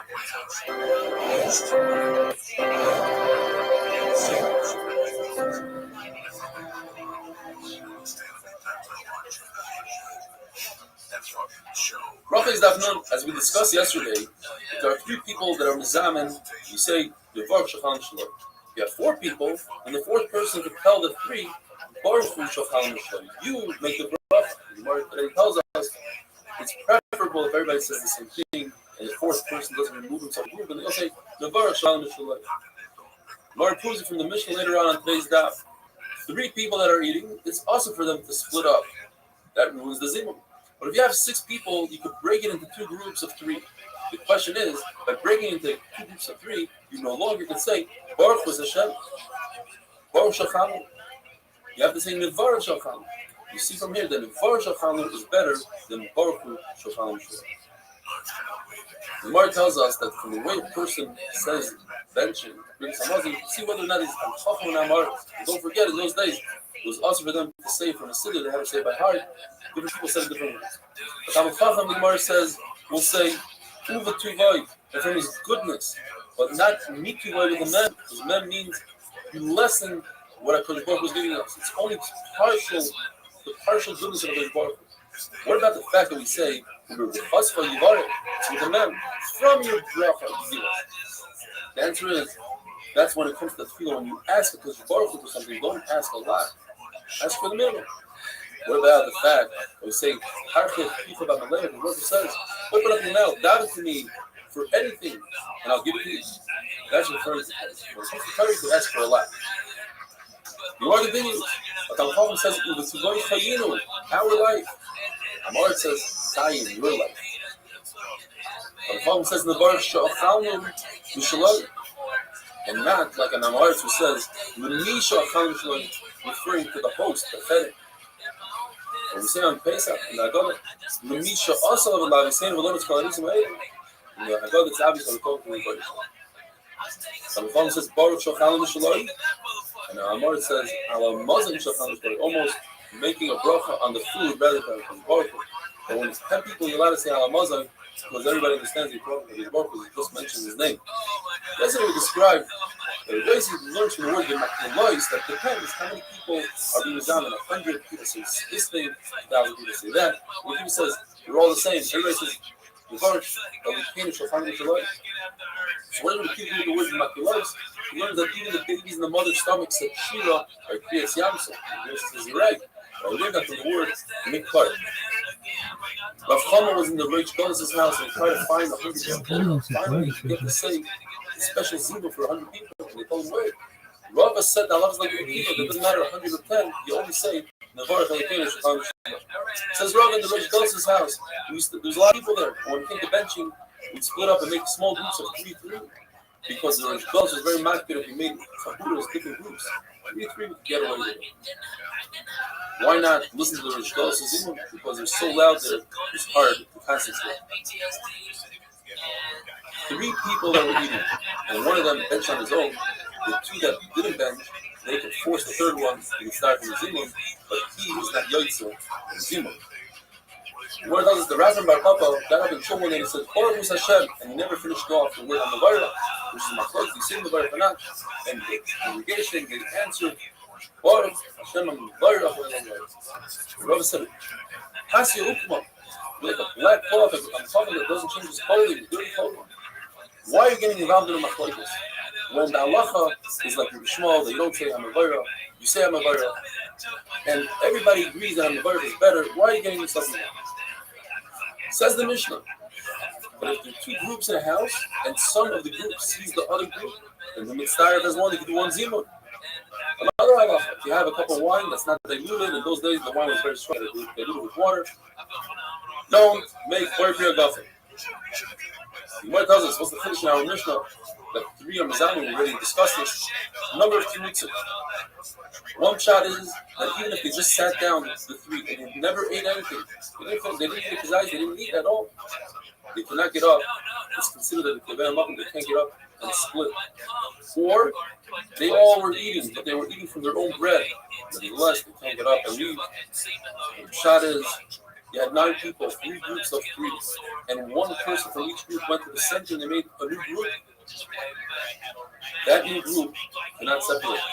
Rabbi says that's only if the original groups didn't do Zimun for them, but once the original groups do Zimun, their field of Zimun disappears, dissipates, and it's no longer in the Zaman, and it brings a raya from a bed. There's a bed that was coming, and somebody stole half the bed, the rest of the bed becomes stolen. And even though you found the part that was stolen, you reattached it, the tumor never comes back. And so too over here, once the original group says Zimun for you, that field makes the Zimun, your Zimun dissipate, and that field never comes back. If there are 2 groups far from each other, but there's a waiter in between, that waiter is inside the 2 groups and they can do Zimun together. When we're discussing wine that wasn't diluted, what bracha do you make on that kind of wine? Machlokes. According to your Lezer, you make 48, and you can wash your hands with it. Chacham say no. Regardless if it's diluted or not, you make 48 gavon. What can you do with wine that's not diluted? You can make medicine out of it, and you should not wash your hands with it because that's disrespectful to the food. Chacham admit when it comes to kosher bracha, you make a special kiddush or zimun on a cup of wine. That wine should be diluted because it's a mitzvah. When I'm looking at, we know it's better wine, and for the mitzvah, you take the best. There's 4 halachas that are said by bread. You should not throw bread. You shouldn't make the bread disgusting to a point where you can't eat it, such as putting raw meat on it or bringing a cup of wine over it. The wine might drip on the bread, you won't be able to eat it, or leaving a dish on the bread, because if the dish spills on your bread, you won't eat it. Because he held that this halacha of not throwing bread is only by bread and not by food, and only by food. That if it falls on the floor, you won't eat it. It will be disgusting. You won't eat it. The Gemara tells us though that by wedding you let to pour wine into different pipes as long as it doesn't get destroyed. It's not considered easy oil. You let it pour nuts at the chassan and kala as long as they're not destroyed and they don't become disgusting. And finally, if you're eating food and you realize you didn't make a bracha, what do? Well, it depends. If you're drinking, you just swallow the drink. If you're eating food that is disgusting to take out of your mouth, so you put it inside of your mouth and you make it bracha. But if you take it out of your mouth without it being disgusting, take it out of your mouth and make the bracha. It's a wonderful day.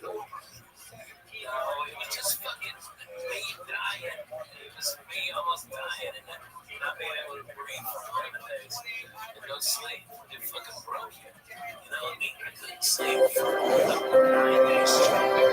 It was an ICU. Instead of breathing for me, I couldn't go to sleep. And so they were sucking stuff. Brothers that from Aleph is the same. If somebody has bad breath because he ate a lot of garlic, should he eat more garlic? Says Rav Chisda, if somebody forgot to say a bracha and he's in the middle of eating, you shouldn't continue eating, you should stop and make a bracha. Says Ravina, if so, even if you finish your meal completely, you should make a bracha after the meal, and he brings a raya from a person who cannot make a bracha before he's toilet in a mikvah, he's about peri, or let's say he's a ger, you should make a bracha afterwards. So too, you should make a bracha after you finished eating. The Gemara says there's no raya from there, because a person who's a ger cannot make a bracha. The only time he can make a bracha is afterwards, but a person who's eating could have made a bracha beforehand, and since he didn't, he lost his opportunity. The Gemara discusses this very interesting drink called espargos. It's made out of wine and cabbage. And it's extremely dangerous if you don't know what you're doing. There's 2 types, 2 varieties. One is made out of wine, one is made out of beer. The one that's made out of wine is very good for lot and very bad for ramat. It's good for your heart, eyes, and spleen. Very bad for your head, intestines, and the tiniest hemorrhoid.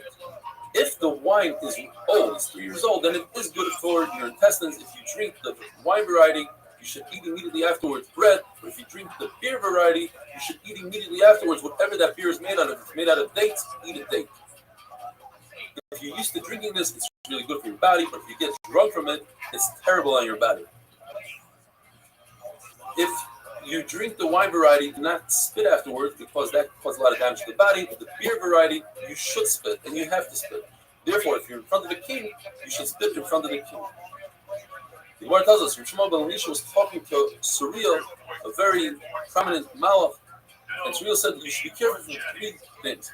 First of all, don't allow someone else to dress you in the morning. Don't allow anybody that didn't wash their own hands to wash your hands in the morning. And when you finish drinking asparagus, give the cup over to the person who gave it to you. Otherwise, it can be extremely dangerous. There are gangs of shaitan that are waiting to attack humans, and they just wait for you to mess up on one of these three things, and then they'll attack you. Or there's a gang of Malach Kabbalah. Either way, it's very dangerous. And Shmuel Levi was told by the Malach Hamavis the same exact thing. But the third thing about asparagus was switched. Malach Hamavis didn't tell him about asparagus, but he told him that be very careful. Don't bump into women who are coming back from the funeral, because I myself, Malach Hamavis, sit between them, dance there with my sword, waiting for somebody to come by. If you see women coming back from a funeral, you should jump 4 amas, 8 away from them, run a river, do whatever you have to do to get out behind the wall. If you can't, the possible you got the fuck. There are 10 halachas that are said by a Kashal bracha. You should wash the inside, you should wash the outside, you should use undiluted wine and only later on diluted. You should have a full cup. And if you do, you'll have nafla b'lim tzarim. Another shot is you'll have oil mazeh. You should do itur around your cup, either with talmidim or with other cups, fill as cups of wine, according to one shot. Itur means in addition to your head covering, you should wear a special head covering just for Birkas Hamazon and Kiddush. You should wear rings by halacha, that's what you should do. Some sort of hat, or some are even makbid on wearing a jacket. You should lift up the cup of wine with 2 hands, or have somebody else lift it up with 2 hands and put it into your right hand. It should be above the ground, at least a tefach, and above the table if you're using a table, 1 tefach. Gaze into the wine so that you can concentrate on the bracha, on the kiddush, on the Birkas Hamazon. Rabbi Yochanan was only makbid on 4 out of the 10. On washing the inside and out, that should be full and it should be undiluted. He just points out that Rabbi Yochanan was also makbid on the 5th one, that should be in your right hand. And the Amirayim were very makbid on all 10. Therefore, we should also, if we can, be makbid on all 10. The Gemara discusses if the cup is too heavy, or if it's Shabbos Rosh Chodesh Chanukah and the bench is really long and it becomes heavy, can you use your left hand to help you out? And since we don't have any conclusion, you should be machmir and do not use your left hand at all. You should try to send your wife wine from the Kashal bracha. The Gemara tells us a story. Reb Nachman had Ula as a guest, and he honored him with Zimon, and then he told Ula, give some to my wife. Ula said, I don't have to, because you drink from the Kashal bracha. That's enough for your wife. Yalta, Reb Nachman's wife, was very upset, and she went ahead and she broke 400 barrels of wine. Reb Nachman tried to calm her down and said, look, just take a little bit of wine from the barrel. The Kashal bracha goes into the barrel. She tells him, what do you think, I'm a fool? You're talking silly talk like a peddler that just talks here. Another 2 halachas, the Gemara says, once you look at the Kashal bracha, you're not allowed to talk anymore.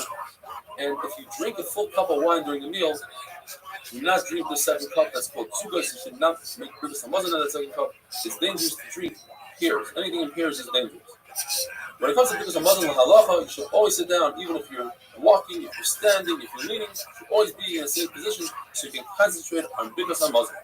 With that, we finished Perek Shloisha Shachnu, and now we're going to begin Perek Eilu Dvar. We have a very long Mishnah which discusses many machlokes in Sham and Silo. We're going to go into all the machlokes later on the sugyas one by one. So we'll mention them briefly here. And all of them, the halachas like Beisilo. We have a machlokes between Sham and Silo. If you make, according to Beisilo, you make the bracha on the wine, then you make kiddush. First you make kiddush according to Beisilo, and then you wash your hands. You wipe your hands on a towel, and you put the towel on your cushion, not on the table like the shaman. First you wash your mayim achronim, and then you sweep up the floor from crumbs, or the table from crumbs. If you only have 1 cup of wine, and that cup, you want to use it for Havdalah, every Birkas Hamazon, what is the proper order? According to Beisilo, you do ner, the candle, then besamim, then Birkas Hamazon, and then Havdalah. And Beisil say, you say the words me'oreich, not me'oreich, meaning the different colors in fire. If a person forgot to bench and he walked away, he should just look at the Hamazon wherever he is. On a weekday, if they gave him a cup of wine, according to Beis Hillel, you make a bracha on the Birkas Hamazon, first you do Birkas Hamazon, and then you make the bracha on the wine. And the Mishnah says, in general, you don't make a bracha on a candle in the summon of a guy and a dead person, and that of Avodah Zarah. Birkas Hamazon can't be said until the food is digested in the body. The Gemara goes into that, what exactly the shear is. If you hear a half a bracha from a Jew, you know what bracha he's referring to, you're allowed to answer Amen. But if a Kusi says a half a bracha, you don't know if he said a bracha to his God, to Baruch Hu, therefore you don't say Amen at all.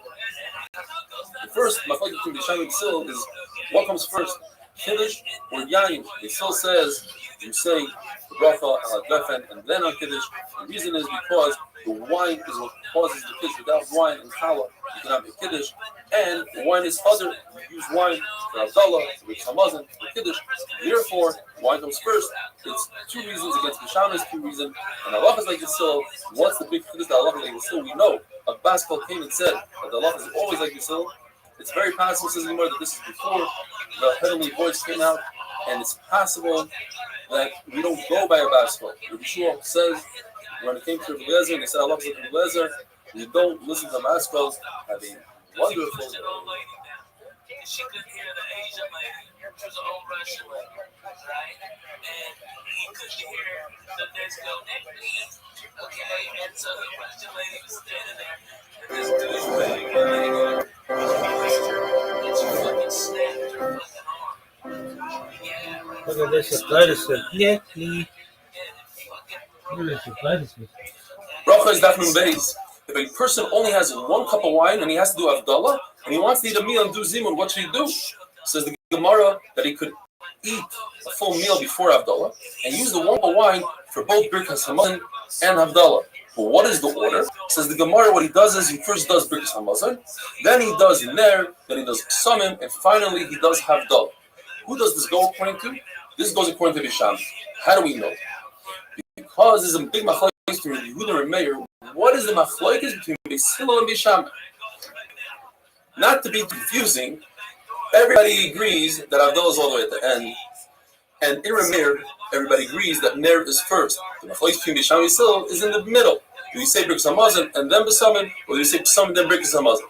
And in Rabbi Yehuda, everybody agrees that Birkas Hamazon is first. Machlokes is Ner before B'samim or B'samim before Ner. Now, if you look at this list over here, where do we see that Birkas Hamazon comes first, then comes Ner, then comes B'samim, then Avdallah? Like we said in the Brisa, that the only one that says that is Bishamai, according to Rabbi Yehuda. The issue is that you see Avdallah is all the way at the end. Avdallah is equal to Kiddush. And in the Mishnah, Bishamai hold that first you do Kiddush on Friday night, and then on the wine. And over here is the opposite. First wine, then Kiddush, Avdallah. The answer is, there's a difference between bringing in Shabbos and letting Shabbos out. When you accept Shabbos, you want to make it as early as possible, so you make Kiddush first, and then Bar Priya Gafen. But when Shabbos goes out, you want to prolong Shabbos, so you make Bar Priya Gafen first, and only afterwards you do Havdalah. Are you required to have a cup of wine for Zimun? They still say yes. And Bishamai is a machlokes, a two-way machlokes of what Bishamai hold. The Brisa says specifically that according to Bishamai, you don't need a cup of wine, because the Brisa says that if a person was about to finish his meal and he brought a cup of wine, he should make the bracha on the cup of wine and drink the cup of wine before he benches. So you see that according to Bishamai, you don't need. But in the Mishnah, there's no hechra, because it's possible that he actually keeps the cup of wine for benching. But it says in the Mishnah that he makes a bracha on the cup of wine. It's possible that he just tasted a little bit, he put it into his hand without touching it, without hugging the rest of the cup, and he tasted it, and then he refilled the cup, and therefore he's able to be yotze both. Now we're going to go into a sugya of Tumah and Tahara. Very interesting sugya. You know that a corpse is avi avos Tumah. The person that touches that corpse becomes an avat Tumah, one step lower. Avat Tumah, who touches food or fail, they become a rishon. A rishon touches another food, becomes a sheni. And that's pretty much it for hula. Unless you truma, which becomes a shlisha. There's one exception to the rule. Usually you go down one madrega, one class of tuma every time you touch it. But when it comes to mashkim, the 7 liquids, let's say water, wine, if a person who's a sheni touches that liquid goes up a level. It becomes a rishon. And it has the power only with the Rabbanan to be metama something else and make that a sheni. Therefore, we have the machlokes in our Mishnah. What comes first? Do you wash your hands on the Netilas Yadayim and then pour the cup of wine? Or do you pour the cup of wine and then you wash your hands? What's the machlokes? According to the Shammai, we're concerned that the cup will become tummy. Shammai hold that you're not allowed to use a cup that the outside of it is tummy. Outside means only tummy to rabbanon. I'm concerned that if your hands are tummy, not washed, then perhaps they will touch the cup, and your hands have liquid on them will touch, or the cup has nitzoitzes, it has wine that came off the top. Your hand, it's the sheni, touches that wine. That wine in return becomes a rishon, which has the power to be the tam of the cup. And I'm not allowed to use a cup that's tummy, say Bisham. But they still say you're allowed to use a cup that the outside is tummy. My concern is, says Basil, that your hands are going to become tummy. You're not allowed to eat with tummy hands. That's why we wash the meals today. So if the cup is tummy, you wash your hands and you have moisture on your hands. You didn't wipe your hands perfectly clean. So that moisture, by touching the cup, will become a rishon, and that rishon will make your hands a sheni, and that's a problem. Now, we're not concerned that your hands are going to touch a tummy cup, because a cup cannot make hands tummy. You need the water in between, you need the moisture. And hands without water cannot make a cup tummy either, because a sheni doesn't make a shlishi. Another machlokes we learned from the Mishnah. When you wipe your hands on a towel, what do you do with the towel? You put it on the table, or do you put it next to you on the couch, on a cushion? What's the difference? According to Beis Hillel, the table is a sheni, and the cushion is a sheni. So there shouldn't be a difference, but there is a difference. If you put it on the table, I'm concerned, say Beis Hillel, that the moisture in the towel will make other foods, the rishon will make other foods on the table tummy. I'm not concerned that my hands will become tummy, because that is not something that we find in the Torah, that just hands become tummy when the rest of the body doesn't become tummy, where food becomes a sheni, that's in the Torah. The Shammai say differently. I'm concerned that your hands will become tummy.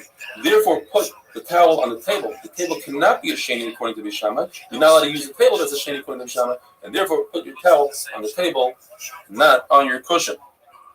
Another machlokes you find in the Mishnah is, do you have to sweep the floor before you wash my machronim, or do you have to clear the table of crumbs? According to Shammai, machlokes is, are you allowed to use a shamish, a waiter who's an amaris and doesn't know the halachas, and doesn't pick up the larger pieces of bread? According to Shammai, you are allowed to, because you're allowed to use a shamish that's amaris, and therefore have to be concerned that he might leave larger pieces, and the water from your ma'amachronim will drip on it and ruin those pieces. You still say, I'm not concerned, because you're only allowed to use a Talmid Chacham, and he'll remove those pieces. The halacha in this case is like the Shammai, unless you switch the shitos, and you say that what the Shammai said is what the still said, and therefore the entire Mishnah, the entire parak, all the halachas will be like Beis Hillel. There's a machlokes between Beis Shammai and Beis Hillel. Do we use, according to Rava, do we use the word boirei? Bara means in the past. Hashem created life in the past. Boirei means right now he's creating, or perhaps it also means in the past. And that's the machlokes Beis Shammai and Beis Hillel. According to Rabbi, that can be, we say Yotzer u'voirei choshev. Doesn't mean he's creating right now. It means he created Shishis made Bereshis. Therefore, says everybody holds you say boirei. The machlokes is the word ma'orei. Does ma'orei mean that light? How many different colors does fire have? According to the Beis Shammai, one.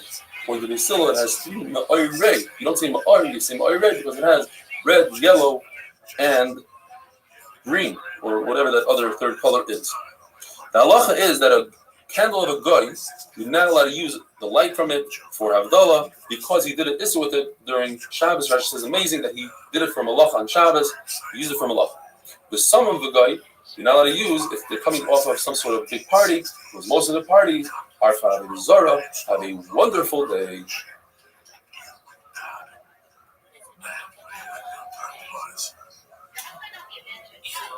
It's like comedy has so many people that are just dumb. You know what I mean? And like, over the 20 years, there's characters that we knew that were really good. And like, where are they at? You know, they're like, Bracha is Daf Nun Gimel. Today we're going to be discussing mainly the Havdalah candle and Besameh. A candle that was lit on Shabbos, but beheter, for a woman who's giving birth or a sick person, you're allowed to use it for Havdalah. A candle that was lit before Shabbos and burned through Shabbos, you're allowed to use it for Havdalah.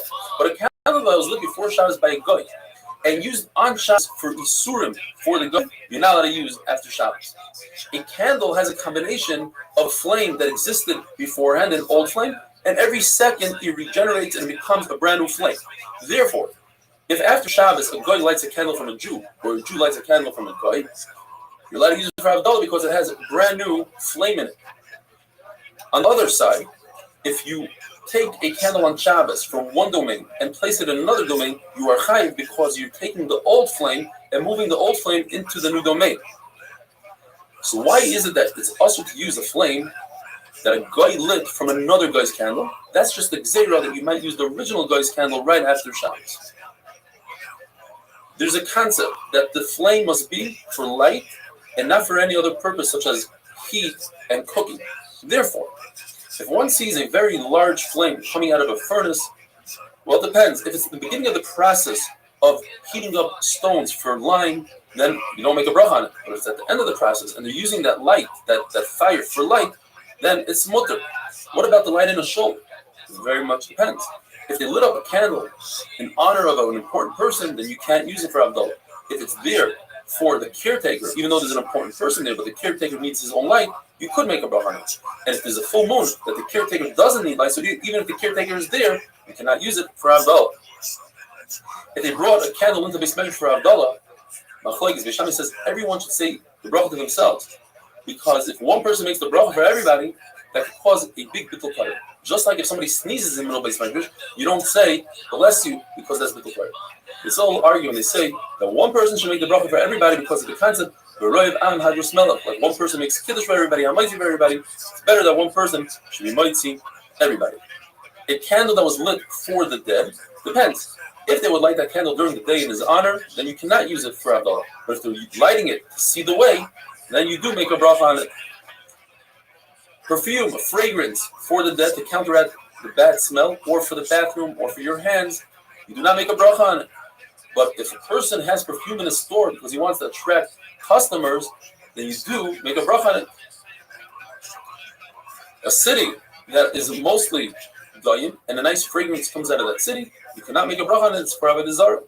Therefore, if you have a city and a minority of the women that are Jewish use the fragrance for sorcery, for kishuf, and a minority of the Jewish women use it to put fragrance into their clothing, which doesn't count for Havdalah, and you have a minority that are goyim, the total amount could be a majority of smell that's not for Havdalah. If a person smelled a nice fragrance that comes from avodah zarah and he decided in his mind that he wants to benefit from it, that is an aver. There's two conditions when it comes to the flame of Havdalah. First, you must see the flame and you must benefit from the flame. Seeing the flame means it cannot be behind a bend, behind a corner.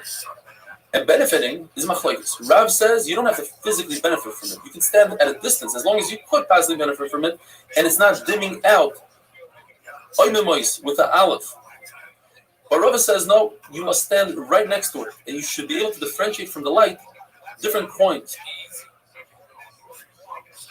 Rav says that you don't have to search for a candle on Motzei Shabbos like you would search for an esrog and other mitzvahs. If it comes to you, easy, great. If not, not.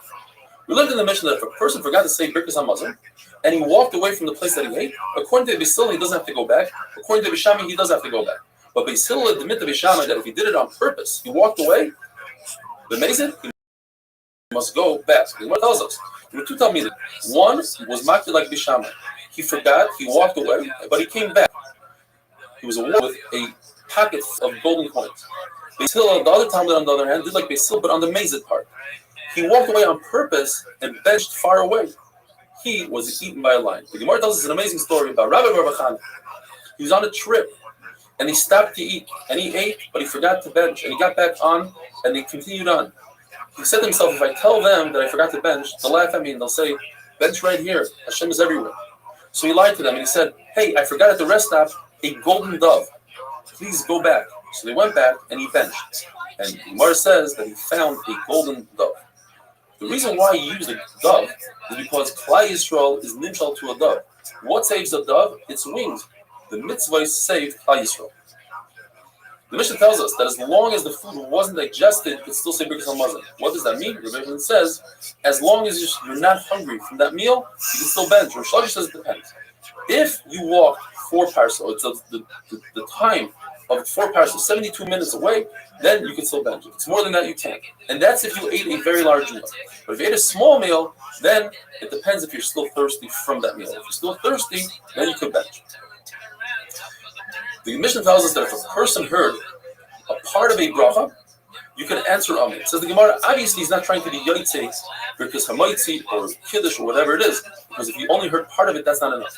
What it's saying is that since you heard part of it, you're allowed to say Amen, because typically you're not allowed to say Amen if you don't hear a bracha. But since you heard part of it, so you know what bracha they're referring to, you could say Amen. The machlokes, what is better?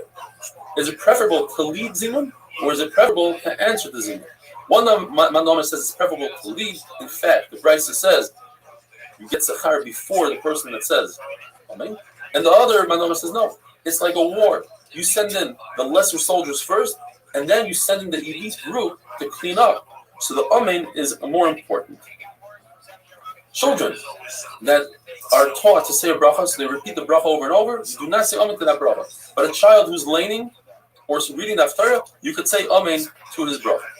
The Gemara tells us very interesting names. Rab Zilai, he says that a person that's used to washing his hands should not bench until he washes his hands. Says Rab Zivai, that's not true. You don't have to be careful with that. Comes along Rab Zuhumai and says that hands that are mizuam, meaning they are dirty hands, one should wash them, otherwise he cannot bench. Says Rab Nachman in this lashon. I don't know Zilai, Zivai, Zuhumai. I don't know who these people are.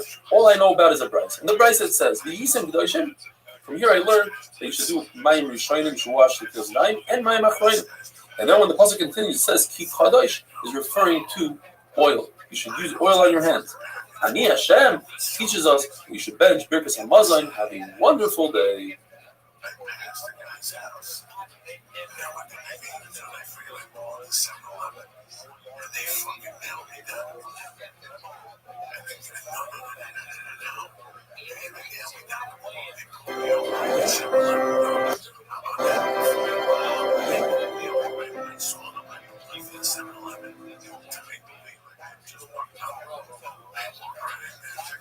Bracha is Davnun Dalet, a brand new Perik Haroya, which discusses many different types of brachas, which we say in different situations. The first one is if a person sees a place where a miracle and nace happened to his forefathers, he says, Baruch Sha'asa Nisim Lavisenu Balakam Zet points out the entire paragraph where we say Baruch, it means Baruch Atah Hashem Elokeinu Melech Haolam. And this we learn from Yisro. If a person sees an Eretz Yisrael place where they uproot a Zara and the Yerushalmi is brought down, it's an entire Eretz Yisrael, and he says a special possible for that. If a person sees mountains, hills, rivers, seas, he says, Baruch Eisem Ma'aseh Bereshis. Yehuda says if he sees the great ocean, he says a special bracha, Baruch Shasas Hayam HaGadol, as long as he didn't see it within the last 30 days. If a person sees rain, or he hears great news, he says, Baruch HaTev HaMeitiv. If he hears bad news, he says, Baruch Zayin Emes. Person builds a brand new house or buys new clothing, he says Shachiyanu. There's no use of davening for something that already occurred. That's called a Tefillah Shav. So if your wife is pregnant, you daven, she should have a boy. That's a Tefillah Shav. If you hear a screaming, you say, I hope you're Ratzon, that it should be somebody from your family. It's too late. That's a Tefillah Shav. If a person walks into a very dangerous city, Machlokes whether he says 2 brachas or 4. 1 when he comes in to the city, 1 when he leaves, or 2, 1 when he walks in, but as he gets in and he sees that he's safe, he says the second bracha, and the same thing as he leaves, he says the second bracha when he realizes that he's safe. You have to make a bracha on the bad, just like you make on the good. You say Kirishma every day, the Chalafachcha, with your two, Yitzarim, Yitzchak, Yitzchak, Chol Nafshcha, even if the Baruch takes away your neshama, the Chol Meidecha, Tukshata, even if the Baruch takes away your money, or it's Meidecha of the Lashon of to measure. All measures that Baruch gives you are for your good, and you daven for them. There's an issur to act right-handedly in front of the eastern gate in the Hamikdash. You're not allowed to walk into the Beis Hamikdash with your walking stick and with your money belt and with dust on your shoes. You shouldn't use the Beis Hamikdash as a conduit, as Gemara will explain, and certainly you shouldn't spit in the Beis Hamikdash. In the first Beis Hamikdash, they would say every bracha to an answer, they would use a very interesting notion. Baruch atah Hashem, Elokei Yisrael, Ada Olam, Baruch, for instance, atah Hashem Chonin Atah. But the Tzdukim believe that there's only one world, there's no world to come, so therefore they instituted, they say,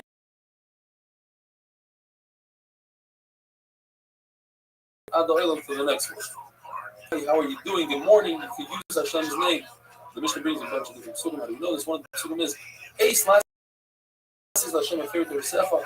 It's to break the rules of the Torah in order to make peace with your friends. A miracle that occurred to the congregation, everybody's mechuyev to say bracha.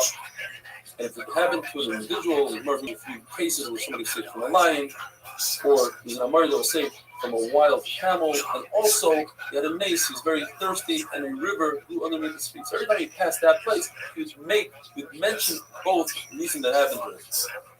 We say the bracha Baruch Sha'asa Nisma V'Seinu, where you come to the place where Kriyas Yamsuf occurred, or Eber Hayardeh, or the Yericho, the Nes of Yericho, where the wall of Yericho was swallowed by the ground. Why did it fall? Because the width of the wall was the same as the height of the wall, so it's impossible to tumble over. I don't know. The Gemara tells us a story that there's a nace that Yisrael were walking in the desert, and the Miriam wanted to kill them, and they hid in caves. They dug holes in the walls of the mountains and hid there. And the Arim flattened out all the mountains and destroyed the Miriam. There were two people, Ace Vai. They were Mitzrayim, they were behind Yisrael, the Sufa, at the end.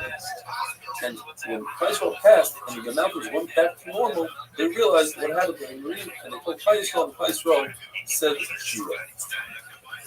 El Gav means Al Gav Ish, on top of the back of the man referring to Moshe Rabbeinu, who was the son of Mikol Adam. In his merit, Barad, the Makas Barad stopped in midair. And later on, when Yeshua needed the Barad to kill the enemies, he came back to them. It was the stone of Oimel Chabashim. Oimel Chabashim made some sort of calculation. If Yisrael is 3 parsa by 3 parsa, he lifted up a mountain that was that size. When he was about to kill them, he put it on his head to carry it. So the Gemara that Rabban Shalom made a nace that the ants dug a hole in the mountain, and the mountain came and slipped right over his head and got stuck on his neck. He tried to lift it up, but he couldn't, because it says in the pasuk, Yishaim Shibarta, his teeth came out, Ribavta. They came out long and crooked, and he couldn't get the mountain off. At this point, he was already weakened. Moshe Rabbeinu, who was 10 amos high, had an axe that was 10 amos long, and he jumped up 10 amos. And all he was able to reach was Oimel Chabashim's ankle, and he hit him in the ankle, and he was able to topple him and kill him. When you see the mound of salt from Light's wife, that's a disaster, so you don't say a nice bracha, you say Baruch Daina. When you see Light, what you say is Baruch Zochers, that's the Deacon Ewan, when Baruch was upset, mad, angry. He was able to remember the Deacon he saved Light, which wasn't going to remember. Says the Gemara, there are 4 people that must say Goimel. The lashon of the Gemara is Goimel lechasadim tayim. We, based on different shayim of the Rif, we say Hagoimel lechasadim tevois shigmalani kotas. That is, the people that cross the desert, the ocean, or a sick person who's healed, or somebody came out of jail, they say Goimel. You need 10 people, and 2 out of 10 must be Rabbanim. Rabbi Yehuda, says the Gemara, was sick and he was healed. Rav Chana and 9 other, Rav Chana came to visit him, and they told him, you benefit Baruch Hu for giving you to us instead of giving you to the ground. And he said, Amen, and he said, because I said Amen, I'm no longer in the Kliyim Goimel. There are 3 that need special protection, and they are people that have bad mazel, a sick person, a woman who just gave birth, and some say even somebody that's in mourning, and others. And there are 3 people that have, because of jealousy of Shadim, they are in danger. That's a chassan and a kala, and some say even a kala. And finally, there are 3 people that are zoifat to longevity, because they do something at length. And that is, they have a long davening, we'll explain tomorrow, or they have a very long meal. They have a lot of company, a lot of poor people as company, or they spend a lot of time in the bathroom for medicinal reasons. Have a wonderful day.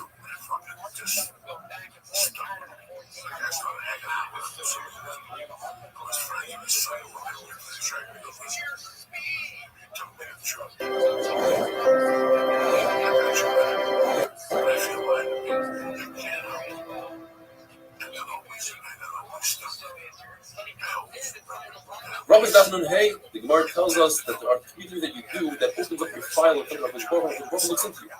If you put yourself in a danger, you sit underneath a leaning wall. If you tell Hakadosh Baruch Hu, look what my friend did to me, take care of him. In other words, you tell Hakadosh Baruch Hu, I'm perfect, take care of that guy, because Baruch Hu is going to look at you.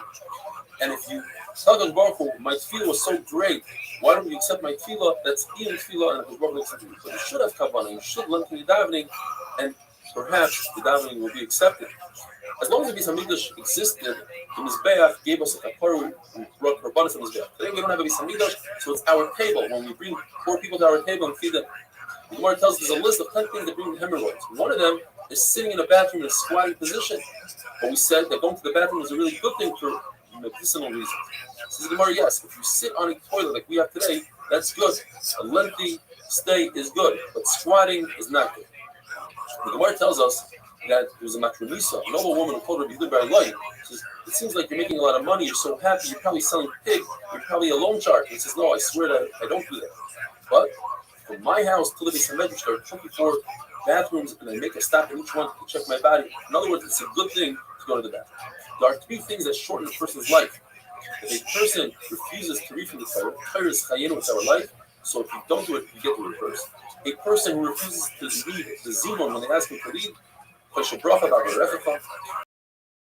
and a person who uses his position as a rabbi and uses it in the wrong way, like a tzaddik who was punished the time that his brother said the word, Avdecha Avinu, your servant, our father, and he didn't protest. There are three that need rachamim, a good king, a good year, and a good dream, which we're going to discuss at length soon. There are three that Hakadosh Baruch Hu himself decrees. That is, if there's famine, or the opposite of famine is plentiful, a lot of fruit, and the leader of the community, the Rosh Hashana. Hakadosh Baruch Hu doesn't put somebody in the position to lead the community unless the community agrees that Hakadosh Baruch Hu told Moshe Rabbeinu, do you agree that I should put the tzalel in place? And Moshe Rabbeinu said, if he's good for you, he certainly is good for me. Hashem said, that's not enough. So ask Klal Yisrael. So he asked Klal Yisrael, and Klal Yisrael said the same thing. If he's good, by the way, the tzalel is only 13 years old then. If he's good for you, Moshe Rabbeinu, in fact, Hakadosh Baruch Hu is certainly good for us. Moshe Rabbeinu, some say he was actually testing the tzalel. He reversed the words of Hakadosh Baruch Hu. He said, the tzalel first make a aron, then the kalim, and then the mishkan. And the tzalel said, Moshe Rabbeinu, use those words. He called him by his name, Moshe Rabbeinu. Are you sure that's what Hashem said? First you have to build a house, then you put the vessels in there. And Moshe told him, are you sure you're not B'tzel Kel? Are you sure you weren't in the shadow of Hashem when you heard this? How did you come up with this yourself?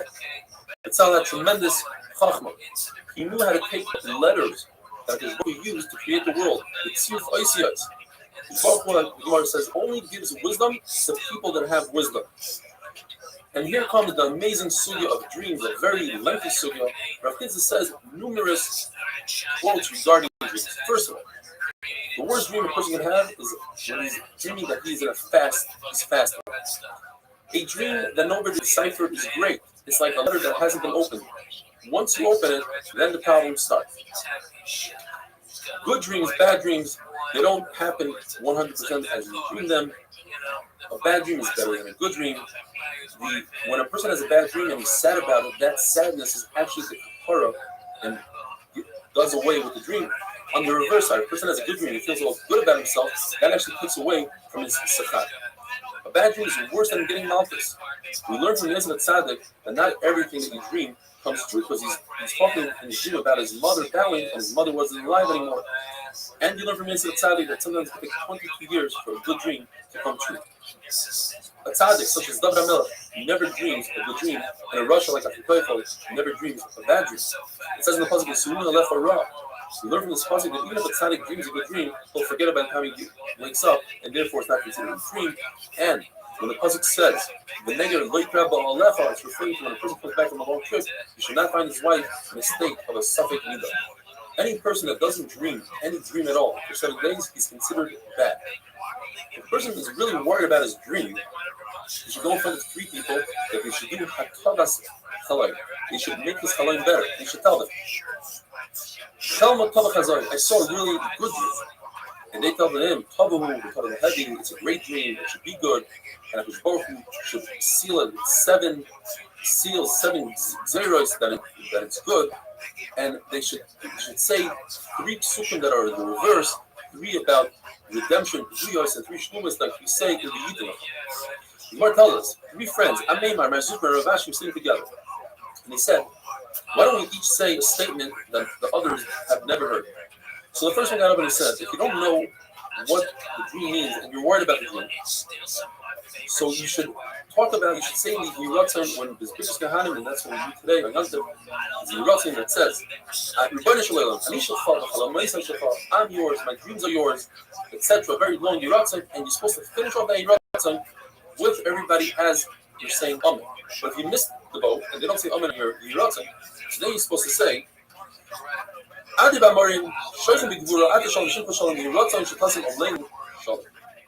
second one gets someone said, whoever is afraid of an ayin hara should take his thumbs and go so, grab the thumb of the other hand, and then he should say, I'm so and so.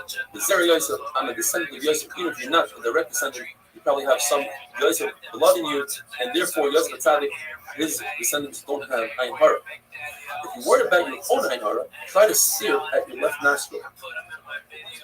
And then the third one gets up and said, a sick person should not announce and tell everybody about his disease on the first day. But after that, he showed so that people should daven for him and be healed through their davening. And as Rava, he was once sick, and he told his Gabbai, don't tell anybody the first day. But after that, he said, tell everybody, whoever loves Rava should daven for Rava, and whoever hates Rava should be happy that Rava is sick. Because when an enemy is happy that somebody's sick, that disease disappears. Shmuel says that when he had a bad dream, he would say the pasuk, they're nothing. On the other hand, when he had a good dream, he would say it in a question. Chalomis are nothing. And in fact, it says in the pasuk, you should consider dreams. Contradiction. You consider dreams of chalomis shadaberu. He said, well, if the dream comes from a malach, then you know it's true. If it comes from a shape, you know it's false. Rabbi Benah says, in Yerushalayim, there were 24 people that knew how to replace their chalomis. They knew how to decipher dreams, and he went to them, and each one gave different opinions about the dream, 24 different ones, and all 24 came true, and will compete with dreams. Kamar Bezer Shem, have a wonderful day. I just got this shit. It's fucking amazing. Every bit of it is fucking phenomenal. I'll get you up into it. That flavor, it's so great. It's like, I can't find it. Yeah.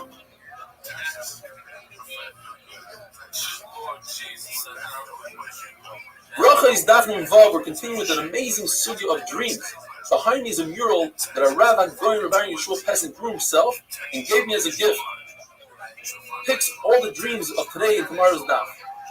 Gemara tells us that whatever you think during the day, that's your dream at night. Gemara tells us 2 stories where Goyin came to Jews and said, if you're so smart, what are we going to dream tonight? The Jews inserted something in their mind during the day so that they think about it and they dreamt about it. For instance, they said, you're going to be captured by the Persians and you're going to use a golden staff to graze the sheep. That's what happened. Or you're going to use a golden grinder to grind date pits. Gemara tells us about Bar Hedia.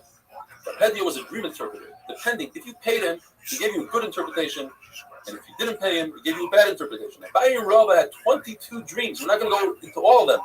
But the bottom line is that whatever he interpreted to Rava in the negative, he interpreted to Abaye in the positive. He told Rava, your wife is going to die, your children are going to die, your business is going to do terrible. The king is going to accuse you of breaking into his palace. In fact, the king did accuse Rava of breaking into his palace. Then he told him, you're going to get whacked on the head by 2 clubs. In fact, Rava walked into the shul and he saw 2 blind people fighting and he tried to break the fight and he got hit twice. He was about to hit him again, and Rava said, stop. I only dreamt that I'm going to get hit twice. He interpreted in Rava's dream that he's going to divorce his wife. 2 pigeons flying away is a symbol of divorcing a wife. And finally, when Rava paid him, he told Rava that the fact that the wall is falling down means that you're going to have unlimited amount of properties. Abaye's house fell down. Now all of a sudden he throws Abaye under the bus. Even though Abaye paid him, his Abaye is going to die. You're going to take all of Abaye's freedom. My house is falling. Your Torah is going to go everywhere. And Rava says, I saw in my dream that my head split open, my brain fell out. No, that's just the feathers out of your pillow. And finally he tells him, I dreamt that they're saying Hallel of Mitzrayim, meaning the regular Hallel. So he tells him that means you're going to have Nisan. The Gemara says both Barhedi and Rava were about to embark on a ship, and Barhedi remembered that Rava is going to have a nace. He said, why should I be on a boat with Rava? If the boat sinks, he'll have a nace. I'll die. So he jumps off the boat. In his hurry to jump off, his book dropped, and Rava peeked in his book and it saw it says, all dreams are interpreted based on the interpretation. Rava looks at Barhedi and says, Rasha, why do you interpret my dreams that way? Look what you did to me. You killed my wife and my children and my business. I forgive you for everything. I cannot forgive you for killing the daughter of Rav Chizda, my wife. And it gives him a curse that his head should split open and his brain should fall out. Now that's a very difficult thing to happen. Barhedi said, if Rava cursed me, I better do tshuva. Let me go to Golos. He goes to Rome, and he opened up shop in Rome. And sure enough, a customer comes, he's head of the treasury, and says, I dreamt that a needle is in my finger. Says, Barhedi, pay me and I'll tell you the interpretation. Says the treasurer, no. Says, I want it. The next day he comes to him, he says, I dreamt that I have worms between my fingers. Pay me. No. Following day he says, my entire hand is wormy. Says Barhedi, you don't have to pay me. I'll tell you what's going on. The king's clothing are wormy. You're in charge of watching it. So you know they're wormy. In fact, that's what happened. They took the treasurer out to kill him, and the treasurer says, well, Barhedi knew about this and he didn't tell me.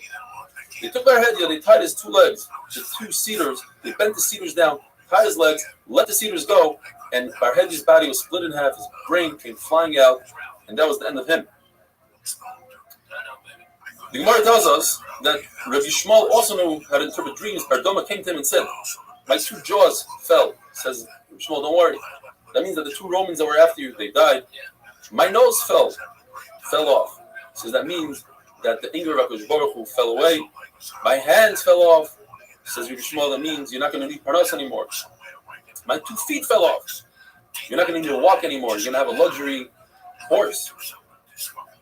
I dreamt that I'm going to die in Adar and I'm not going to make it to Nisan. He says, no, that means you're going to die with honor and you're not going to have Nisayan. The Lashon of Nisan, Nisayan. The Gemara tells us about probably the worst character in all of Shas. Stuki that came to Rabbi Shmuel and says, I dreamt that I was pouring oil on top of olives. Says Rabbi Shmuel, that means that you had relations with your own mother. I dreamt that I grabbed a star. That means that you kidnapped a Jew. And I swallowed a star. That means you sold a Jew and you already used up all the money. My eyes are touching one another. That means you had relations with your own sister. I kissed the moon. That means you had relations with Aisha. I stepped on the side of a shadow of a hadas. That means you had relations with a naira amorosa. I saw a shadow above me, but it was under me. That means that you had relations the wrong way. I saw ravens around my bed. That means you were with many women. I grabbed onto 2 pigeons and they flew away. You sent away your 2 wives without giving them a gift. I killed an egg. That means you steal from the dead bodies. Says this Duki. Unbelievable. I agree to everything. I did all of those things that you mentioned. But I did not steal from the dead. In that moment, a woman comes and says, that coat that you're wearing, you stole off the bed. And finally, and this is incredible, why would Rabbi Shmuel help him? I'm not sure. Because Rabbi Shmuel, I dreamt that my father said he left me money in kaput. He says that means that he left me money in the beam in your ceiling. In fact, there was money there. If a person dreams about a well, that's a sign of either peace or of Torah, and Rava says of life. If a person dreams of a river, a bird, or a pot, it's a sign of peace as long as the pot doesn't have any meat in it. There are 11 things that the Gemara brings down, and we can't get into it because it's very lengthy, but each one you have to say a specific pasuk and not a different pasuk that could be detrimental to the dream. If a person dreams about a river, about a bird, about a pot, about grapes, he's supposed to say special psukim, about a shoy for a dog, a lion, if you're shaving, a well, a reed, or an ox.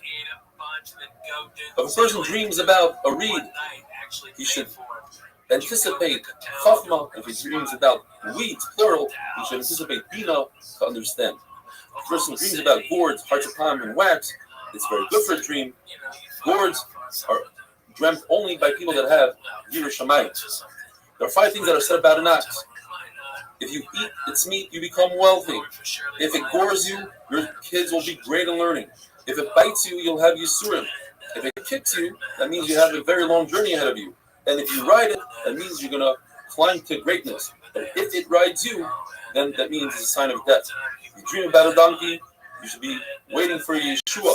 If you dream about a cat, it depends. If they call the cat Shunra, then you'll have a nice song. If it's called in your city Shinra with a Yud, then you'll have something bad will change. If you dream about white grapes, that's a good sign. Black grapes depends. If it's in its right time, it's a great sign. If it's not in the right time, not in the season, it's a bad sign.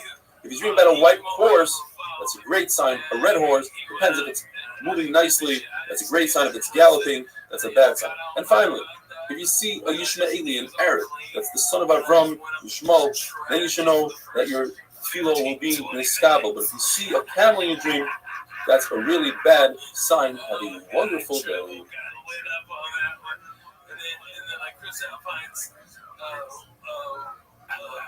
Manager was another woman that booked gigs up there. She was dirty.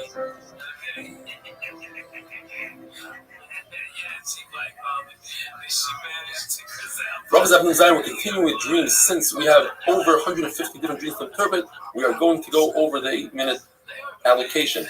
If a person sees a camel, that means he's supposed to die, but he's going to live. If a person sees an elephant with a saddle, that's a great thing. And if he sees 2 elephants, it's even better.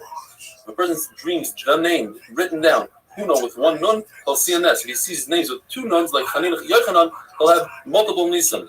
If a person sees the word hesped, that means he will have Rahmanas on him, and they will redeem him from Shemayim. If a person sees that himself saying Yeheshmei Rabbah, he's promised to have Olam Haba. If a person sees himself saying Shema, that means that he's roi to have the Shin on him, but his generation is the cause that it's not. If a person sees Tefillin, then that means he'll grow in godless. If a person sees that he's davening and he didn't finish the davening, that's a great sign. There's certain illicit relations that a person dreams of on condition that he didn't think about these people beforehand, didn't know these people, or in the case of his sister or his mother, he knew them, but he never thought about them. If he dreams about them, his sister is Chachma, his mother is Bina, Nairo, Murasa, is Torah, Ashes Ish, will be a Ben Olam Haba. If a person dreams of the Shivas Aminim, he dreams of wheat, peas, barley, he won't have any Averis. If a person dreams of grapes, that means his wife won't miscarry. A great branch is Mashiach. A fig means that his Torah will be kept. A pomegranate depends if it's small or big, his business will expand or grow. If it's split, then he's Talmid Chacham. It's a sign of Torah. If he's Amar, it's a sign of mitzvahs. If he sees olives, then his business will get better. If he sees olive tree, he'll have many children. And if he sees olive oil, that's the light of Torah. If a person sees a date, he won't have any Averis. If a person dreams of a goat, he'll have a great year. 2 goats, he'll have 2 good years or more. If he sees Hadas, that means his business will be successful. If he doesn't have a business, he'll inherit one. If a person sees an Esrig, now we're going to the Arba meaning. If a person sees an Esrig, that means HaKadosh Baruch Hu thinks he's beautiful in front of HaKadosh Baruch Hu. If a person sees a Lulav, that means he's one heart to HaKadosh Baruch Hu. If a person sees a goose, that's a sign of Chachma. And if he has relations with the goose, that's a sign that will become a Rosh Hashiva, like Ravashi said he dreamt. If a person sees a chicken, that's a sign of having a Ben Zachar, multiple chickens, multiple Bnei Zachar. If he sees a female chicken, he'll have a beautiful garden and simcha in his life. If a person sees eggs, or any round thing that's closed, like a nut, or a glass kli, or a cucumber, that means that his request is suspended, but if it breaks open, then his request will be answered. If a person dreams that he goes into a city, his things will be taken care of. If he dreams that he's shaving, that's a good sign. And if he's shaving his beard as well, that's a sign that good things will happen to his family as well.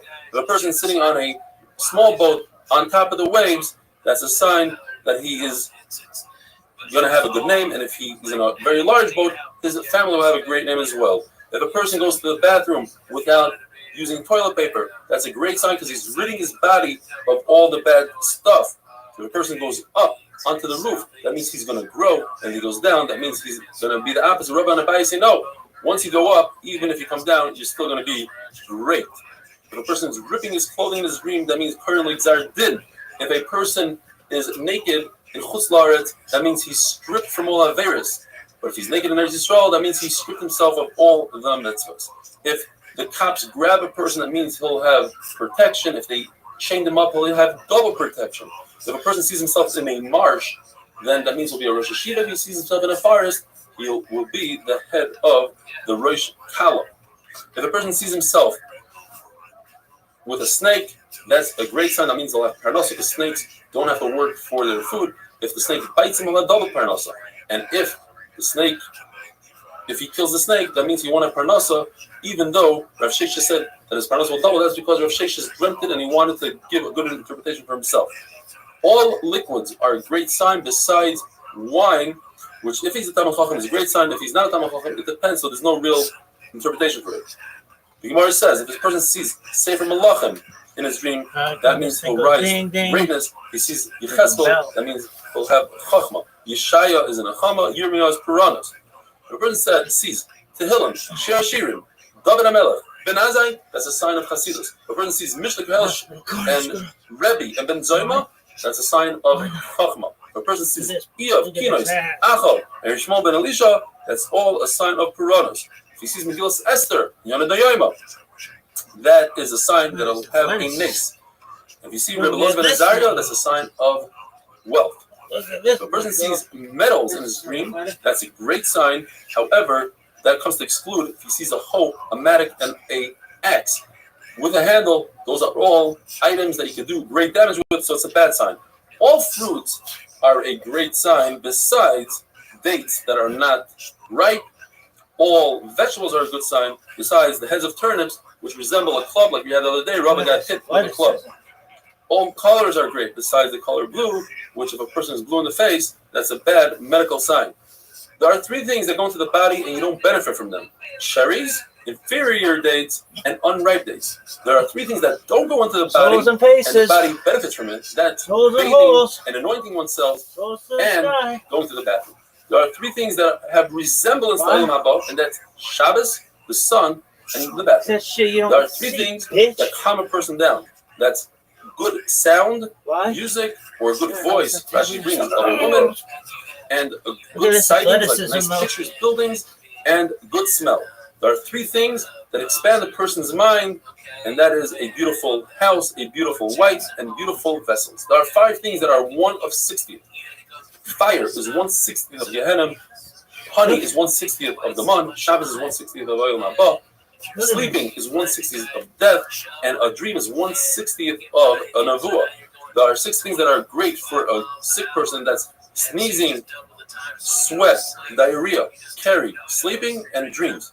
6 things will heal a sick person, and that is cabbage, the womb, intestines, diaphragm. Some people say small fish, beet, and dry pennyroyal. 10 things will cause a person to become sick again, and even worse. That is, if he eats the meat of an ox and a bird, if you eat roasted meat or an egg, if you shave, or you eat pressed milk, or bathe eating nuts and cucumbers.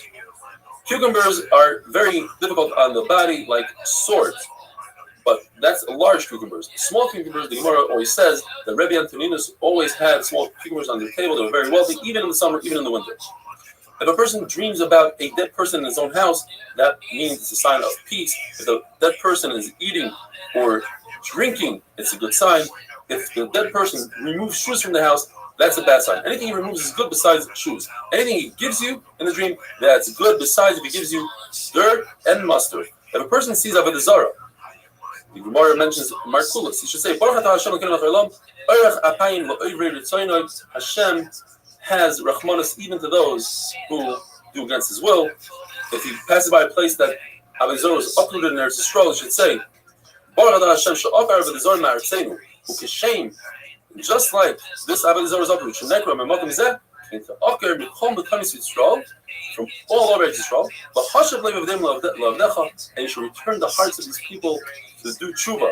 In Chutz La'aretz, the Tanakh says you don't say that because they are mostly goyim. Or Shmuel says even in Chutz La'aretz, since all the goyim are going to become gerim, you should say that there as well. Have a wonderful day. hours. Okay, you know, and I don't know where the fucking roads are closed. Okay. And you have to cut through fucking White's Pass. Okay, god damn, fuck that White's Pass. Alright, so drive up. Rafa is definitely fast when he cursed Babel, he cursed his neighbors, Euler Russia, Euler Shnei. When he cursed Sheinroin, he blessed his neighbors. Just like every human face looks differently, so too every human mind thinks differently. Therefore, you see 600,000 Jews who make a special bracha in Kamarazim. Baruch Hu knows exactly what's going on in each and every one of those 600,000 minds. When you see 600,000 guys, we say, Shit. when Ben Zerma saw We have 600,000 Jews going up the Regel, he added a different, another bracha. Baruch Kol Elu L'Shamsheni. He created all these people to serve me. Other Marisha, when he wanted to eat a loaf of bread, he had to perform 11 different functions. He had to plow the field, he had to seed, etc. When he wanted to wear clothing, he had to perform 7 different functions. I could just walk into the store and buy a loaf of bread from all these people that created and clothing from all these people that created. The difference between a good guest and a bad guest. A good guest mentions the type of food you serve them. Thank you for the great meat, wine, rolls, and I know you did this all for me. A bad guest doesn't mention the food. He just says thanks for the peace, for the drink. And you didn't do it for me. You did it for yourself. But Amel's father, Yishai, when he came in, he came with 600,000. When he left with 600,000 people. When he spoke for 600,000 people. But in Chutz La'aretz, we don't make the bracha of Chacham HaRazim. When you see a gadol, a chacham in Israel, you make a special bracha. Shecholak mechachmasai li'reya. When you see a chacham or a guy, you say Baruch Shenasam mechachmasai lebasar v'dam. When you see a Jewish king, you say Baruch Shecholak mechachmasai li'reya. And a non-Jewish king, you say Baruch Shenasam mechachmasai lebasar v'dam. The Rebbe says a person should always try to see Jewish kings and even non-Jewish kings, so you can compare the two when Mashiach comes. Rav Sheshes, the Gemara tells us the story, was blind. He went to see the king. And Tzduki came to make fun of him. He said, you can't see anyways. What are you doing here? He says, look, I'll show you. I understand more than you do. So when the first troops walked by and there's a lot of noise, the Tzduki said, oh, here comes the king. He says, Rav Sheshes, not yet. The second troops come. Here comes the king. Not yet. The third troops came and there's complete silence. Says Rav Sheshes, here comes the king. Because that's how it goes with the Baruch Hu. When the Baruch Hu comes, it's complete silence. Before he comes, there's a lot of wind, there's earthquakes. But when he comes, complete silence. Then the king came and he said, the bracha. Says the Tzduki, why are you making the bracha? You can't even see him. Says the Gemara, either the Tzduki's friends poked Tzduki's eyes out, or Rav Sheshes looked at the Tzduki and he turned into a heap of bones. Another great story. Rav Shela gave Malchus to a Jew who was a Baal, a Goya. So the Jew went to the king and snitched on Rav Shela. The king summoned Rav Shela. He said, why did you take things into your own hands? Says Rav Shela, because he was Baal, a donkey. Says the king, so you should kill him. He says, no. So once we left Eretz Yisrael, we're in Golos, we don't kill people anymore. And he said, do you have a witness? He says, yeah. Eliyahu Navi came and testified that this guy indeed was Baal, a donkey. Says the Gemara that while all this was going on, Rav Shela started saying, says the king, what are you whispering? He says, I'm thanking Hashem for giving us such a great king who knows how to do great judgment. Says the king, oh, you love the kingdom? Take this back, take this stick, and do din for yourself. Whoever needs, will dish it out. Says the Gemara, they were leaving the palace, and this snitch Jew tells Rav Shela, what HaKadosh Baruch Hu sends witnesses for lies. Says Rav Shela, it wasn't a lie. You were Baal Chamar. That's considered a Chamar. And Rav Shela noticed that the guy was turning around to snitch on him once again, to say that Baal called Chamar. So he took the stick and he killed him. Because he was a writer. The Gemara says, since he was saved by this pasuk of the Chashim Agdula, so he died from it. The Chashim Agdula means Ma'aseh Bereishis. Rav Kiva says it's referring to the Yam Suf. Bagbura, Rav Shel says as you see it's in Shayim. Rav Kiva says it's not because B'chayres. Bateferes is the sun that stood still for Yeshua, and Rav Kiva says Matan Torah. Netzach is the fall of Rome, and Rav Kiva says it's Yerushalayim. Vahoy is the war of Arnon. Rav Kiva says the Beis Hamikdash. Yechol Hashemayim is Sisra. L'chashem Amlach. This is all Shela, who says Rav Shela is Gog and Magog in the future. L'chol Araysh, that even the head of irrigation, HaKadosh Baruch Hu decides that should be his job. If you see houses of Klal Yisrael that are settled, you say the bracha Baruch Matzah Bulan Mana. If they are in a rubble, you say Baruch Dynamics. If they're in Goysha houses, you say Beis, Gay, and Yisach. In other words, they should be uprooted. And when they're in a Churban, you say Hail Nekamas Hashem. Says the Gemara, a story. Ula Rav Chizda were walking by the rubbles of the house of Rav Chana bar Chanilai. And Rav Chizda let out a sigh. Says, Ula, how did you sigh? It's going to ruin your body. So Rav Chizda, how can I not sigh? In this house, there were 60 bakers day and night, 24/7, giving out food to all the poor people. The 4 doors that people could come in from all over. Rav Chana had his hand in his pocket, so that if somebody asked for money, he didn't have to be embarrassed for those few seconds that it takes to stick your hand in the pocket. He put wheat and barley on the outside of the house in the days of famine, so nobody should be embarrassed. They could take it at night. How should I not sigh? So we'll try to console him, and he said, since the Churban, the houses of Tzaddikim were destroyed, or Mirchan says the houses of Tzaddikim are going to be rebuilt. He wasn't consoled. So he said, listen, you know better. You're just a servant of Hakadosh Baruch Hu. That if Baruch home, the Beis Hamikdash destroyed, so too yours. Says the Gemara, if a person sees a caver, a cemetery, or just a grave of someone from Kaiser, you say this long bracha. Baruch atah Hashem, sheyotzer eschem b'din, zon eschem b'din, v'kilchem eschem b'din, v'osav eschem b'din, v'osav lakimchem b'din. The Nachman used to say, and he would end off, Yidei mispar kulchem, v'osav achiyoisem, v'chayim eschem, Baruch atah Hashem, v'chayim eschem. When you say, see Boisha grave, you say, Boisha imchem. Rabbi Shimon says, if you see a friend that you haven't seen in 30 days, you should say Shechiyanu. If it's more than 12 months, you should say Mechayim Mason. As Rav would say, if it takes 12 months to forget about the dead. And you should move these down in nowadays, we don't really say this bracha. Rav Huna, the son of Rabbi Shua, Rav Papa, another great story. They were walking and they bumped into Chanina Breder Raviko. It was a big double. So they said 2 brachas on it. First of all, Shechiyanu, they haven't seen him in 30 days. Second of all, they said, Ashecholak Mechachmas V'Yireya. Says Rav Chanina, let me do one more than you. I'll say a 3rd bracha. Let me say Chacham Razim, because you are equal to 600,000 people. Look at him, 600,000 people. What are you, so smart? You made something up. He looked at him and he died. He said in the Mishnah, if you see different types of people, so one of the says if you see a Bahankin, somebody that has major freckles, this colored face, you say Mishana Habriyos, special bracha. That's if he was born like that. But if it happened later on in his life, you say Daina Emes. You see a Kushi or a white person, very white, or a very heavy or elongated face, a warty face, you say Baruch Mishana Es Habriyos. If a person doesn't have hands, doesn't have feet, or he's blind, or he has beard that's matted, it's one piece, then you say Baruch Daina Emes. The person sees an elephant, a monkey, or an owl, you say Baruch Mishana Es Habriyos. You see beautiful creations, you see beautiful trees, you say Baruch Shekachalei B'Olam. We learned in the Mishnah Zikin. What's a Zikin? It's a Shabbat. Some say it's a comet, a flying star. Says Shmuel, I know all the paths in heaven, like I know the streets here in Aradai. I just don't understand this Shabbat. If this Shabbat goes by sealed, then the world will be destroyed. And the fact is, we see that it goes by sealed. That's just its glow. That's one Shabbat. Another Shabbat is there's a curtain that's torn and you see through it. Or the Shabbat is when Shabbat comes this way and another star comes towards it, that other star backs up.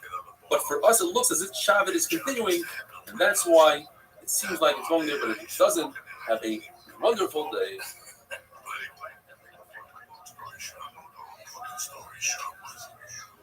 It's what's up, man? Yeah, it was one of the same. It was interesting because the show get high. It didn't even look like it. Okay, I get it. He's tired. I'm tired. I like the hear tremendous story. Bracha is Dafnum Test. We are gearing up for brand new Masechta Shabbos. Please join over the 2,000 subscribers that we have to watch the full 45-minute daf, whether it's on YouTube or they downloaded our app or they receive a WhatsApp. I guarantee you there's a lot more smiling, there's a lot more camaraderie than the 8-minute daf. The Gemara tells us that there are 2 constellations, Ash and Kima, and when HaKadosh Baruch Hu wanted to make a Mabel in this world, he removed 2 stars from Kima, and in order to stop the Mabel, he replaced the 2 stars they took out of Kima with 2 stars from Ash. The question is, why did he just replace with 2 stars that he removed? Since the Gemara, there's a concept that you cannot fill up a pit. When you take dirt out of a pit, you try to refill it, it's not going to refill because there's always some dirt missing. Or, a prosecutor, something that caused a Mabel, cannot stop the Mabel, cannot become a defender. We said in the Mishnah that when you see an earthquake, you have to make a bracha. It says the Gemara story, Rav Katina was walking by an Oiv. Oiv is a person who converses with the dead through bones. And he said, I wonder if the Oiv knows why we just had an earthquake. Says the Oiv, of course I know. Because when a Baruch Hu thinks about Never-headed Klal host. Yisrael and Golas, he sheds 2 Finished tears. third. And those 2 tears create the earthquake. Says Rav Katina, that's not true. He's lying. Then there should be 2 earthquakes. Says the Gemara, the reason why Rav Katina said he's lying is because he didn't want you to follow this argument. But in fact, Rav Katina knew he was right. Third. And there are 2 earthquakes. First. 1 championship. Thunder is created, says the Gemara, this could be Meshalem, either through Second. Third. clouds 2 championships. 10-1. bump into each other, or when clouds pour water one into another, or Rav Acha says it's when the lightning strikes the hail in the cloud, and that creates the sound effect of them. The rain from Gemara says you like this shot the best. Another shot in the Gemara is when the wind goes through a hollow cloud, similar to when wind goes above a barrel, it creates that sound. 4 championships. The Mishnah says if you see winds, very strong winds like tornadoes and hurricanes, 5 championships. 11-0. Bracha, I had one thing says that fucking Abaya, went we have a undefeated. tradition that hurricanes do not start at night to give people a chance Watch to the escape. flashback. They could start in the day and go into the night. Fantasy And they also basketball. don't last for 2 hours straight. There's always some sort of break in between them. It says in the Mishnah that when you see lightning, you say Rabba says there are certain lightnings that are terrible and unshadabit. That is, if it's a single lightning, if it's a white or yellow lightning, and if there's a cloud that comes from Myrav and comes around through the north, or 2 clouds that seem like they're going to bump into each other, that's the time you have to dodge. Rabbi Shmuel Lady says the reason why the Baruch created thunder is to scare people and to take out their crookedness in their heart. Closest When game. you see a rainbow, How we you should not destroyed bow them. to it because it looks as if you're We bowing beat to the rainbow. Angel Rather, you Reach say, yourself. Baruch Zofer Habris, the Baruch who made a bris with us that is not going to Nafisa give us another Collier. marble. The Nemam Bebrisa, the Kayan Yeah. and Amara. Abaye says Birthday steal. that when there are winds Alicia Gray. and lightning You and can get it, thunder, girl. You're pretty. mountains, We witnessed great rivers, from all those make that 2 part drops for of the Rabba piece of says that 62 when you points. see lightning and thunder, you can make either or. But when you see mountains, you can only say Champion. place of Maisa Bereshis. You can't say Shekwefik Rosim Oil because this particular mountain Yeah, is girl. not in the entire world, whereas lightning exists in the entire world. Okay, so that, how many is It's that? called the clear sky. This is a We bite that started happens number 2. after it rains the entire night and then comes a northern wind. And according to Yeshua Levi, you say Oisa Maisa Bereshis. Because this says that once there's a championship. Churban Beis Hamikdash, there's no such concept as a clear sky. 2 championships. The Gemara says, 3 when you see the championships. sun, as it was 4 created at championships. Shishis and Bereshis. 5 In other words, championships. the sun was created according to this Mandomar on Wednesday, 6 Tuesday night championships. at 6 o'clock. The only time that 7 the sun will be championships. back at that position is every 4 years, since the year is 365 days. 7 in a quarter, championships, girls. divided by 4 for the 4 seasons. Any other The season is undefeated 91 teams? days and 7.5 10-0 and hours. 1. In order That was for good. the sun to be at its position at 6 p.m., that can happen only every 4 years. But to happen at 6 p.m. and on a Wednesday or Tuesday night, early Wednesday, that only happens every 28 years. You have to wait for 28 years at the same time that Saturn, which was also created at 6 p.m. on Tuesday night. The worst we did was It has to be at that exact time that Saturn was created at 6 p.m. And that's when we say this in the following morning so that everybody gets together and says it. But that's Kufas Hashemish, that's when HaKadosh Baruch Hu created the sun. the worst we did was The 4th. same, the Gemara says we'd say bracha today. We That know is on the unfucking stars real. and on the moon and on Mazoles and the zodiac, we make the bracha Oiseh V'Segracious. Rabbi says on the great ocean, whether it's the Atlantic or the Mediterranean, you say a special bracha when you see it at least after 30 days. You have to wait at least 30 days. Shout out You to say the bracha nappy-headed Sh'asras hoes. Hayom Haggadah. You also make a bracha on the 4 rivers mentioned in the Torah if Look at this they athleticism, no folks. human intervention. Once Shout out to the humans nappy-headed take hoes. food to the river, you can no longer say a bracha on the river, and you see harassed I'll say by whatever the the fuck I the want. Euphrates by the bridge, so you can say the bracha from the bridge and upriver, but not downriver. At a certain time and place when they diverted the Euphrates, you can no longer say a bracha. The chidekel is a nutrikoin of Chadim Bekalim. Rabbi Where Top Kip lighter water Cooker. is easier to drink. Pirate Gert. Pras means harim Oh, v'rabim. for sure, dog. And says Rabbi, the people of Chayza, they are very sharp because they drink the water of the glass. The reason why their faces are red is because they're mishamish bayoim, and their eyes wander because they live in the darkness.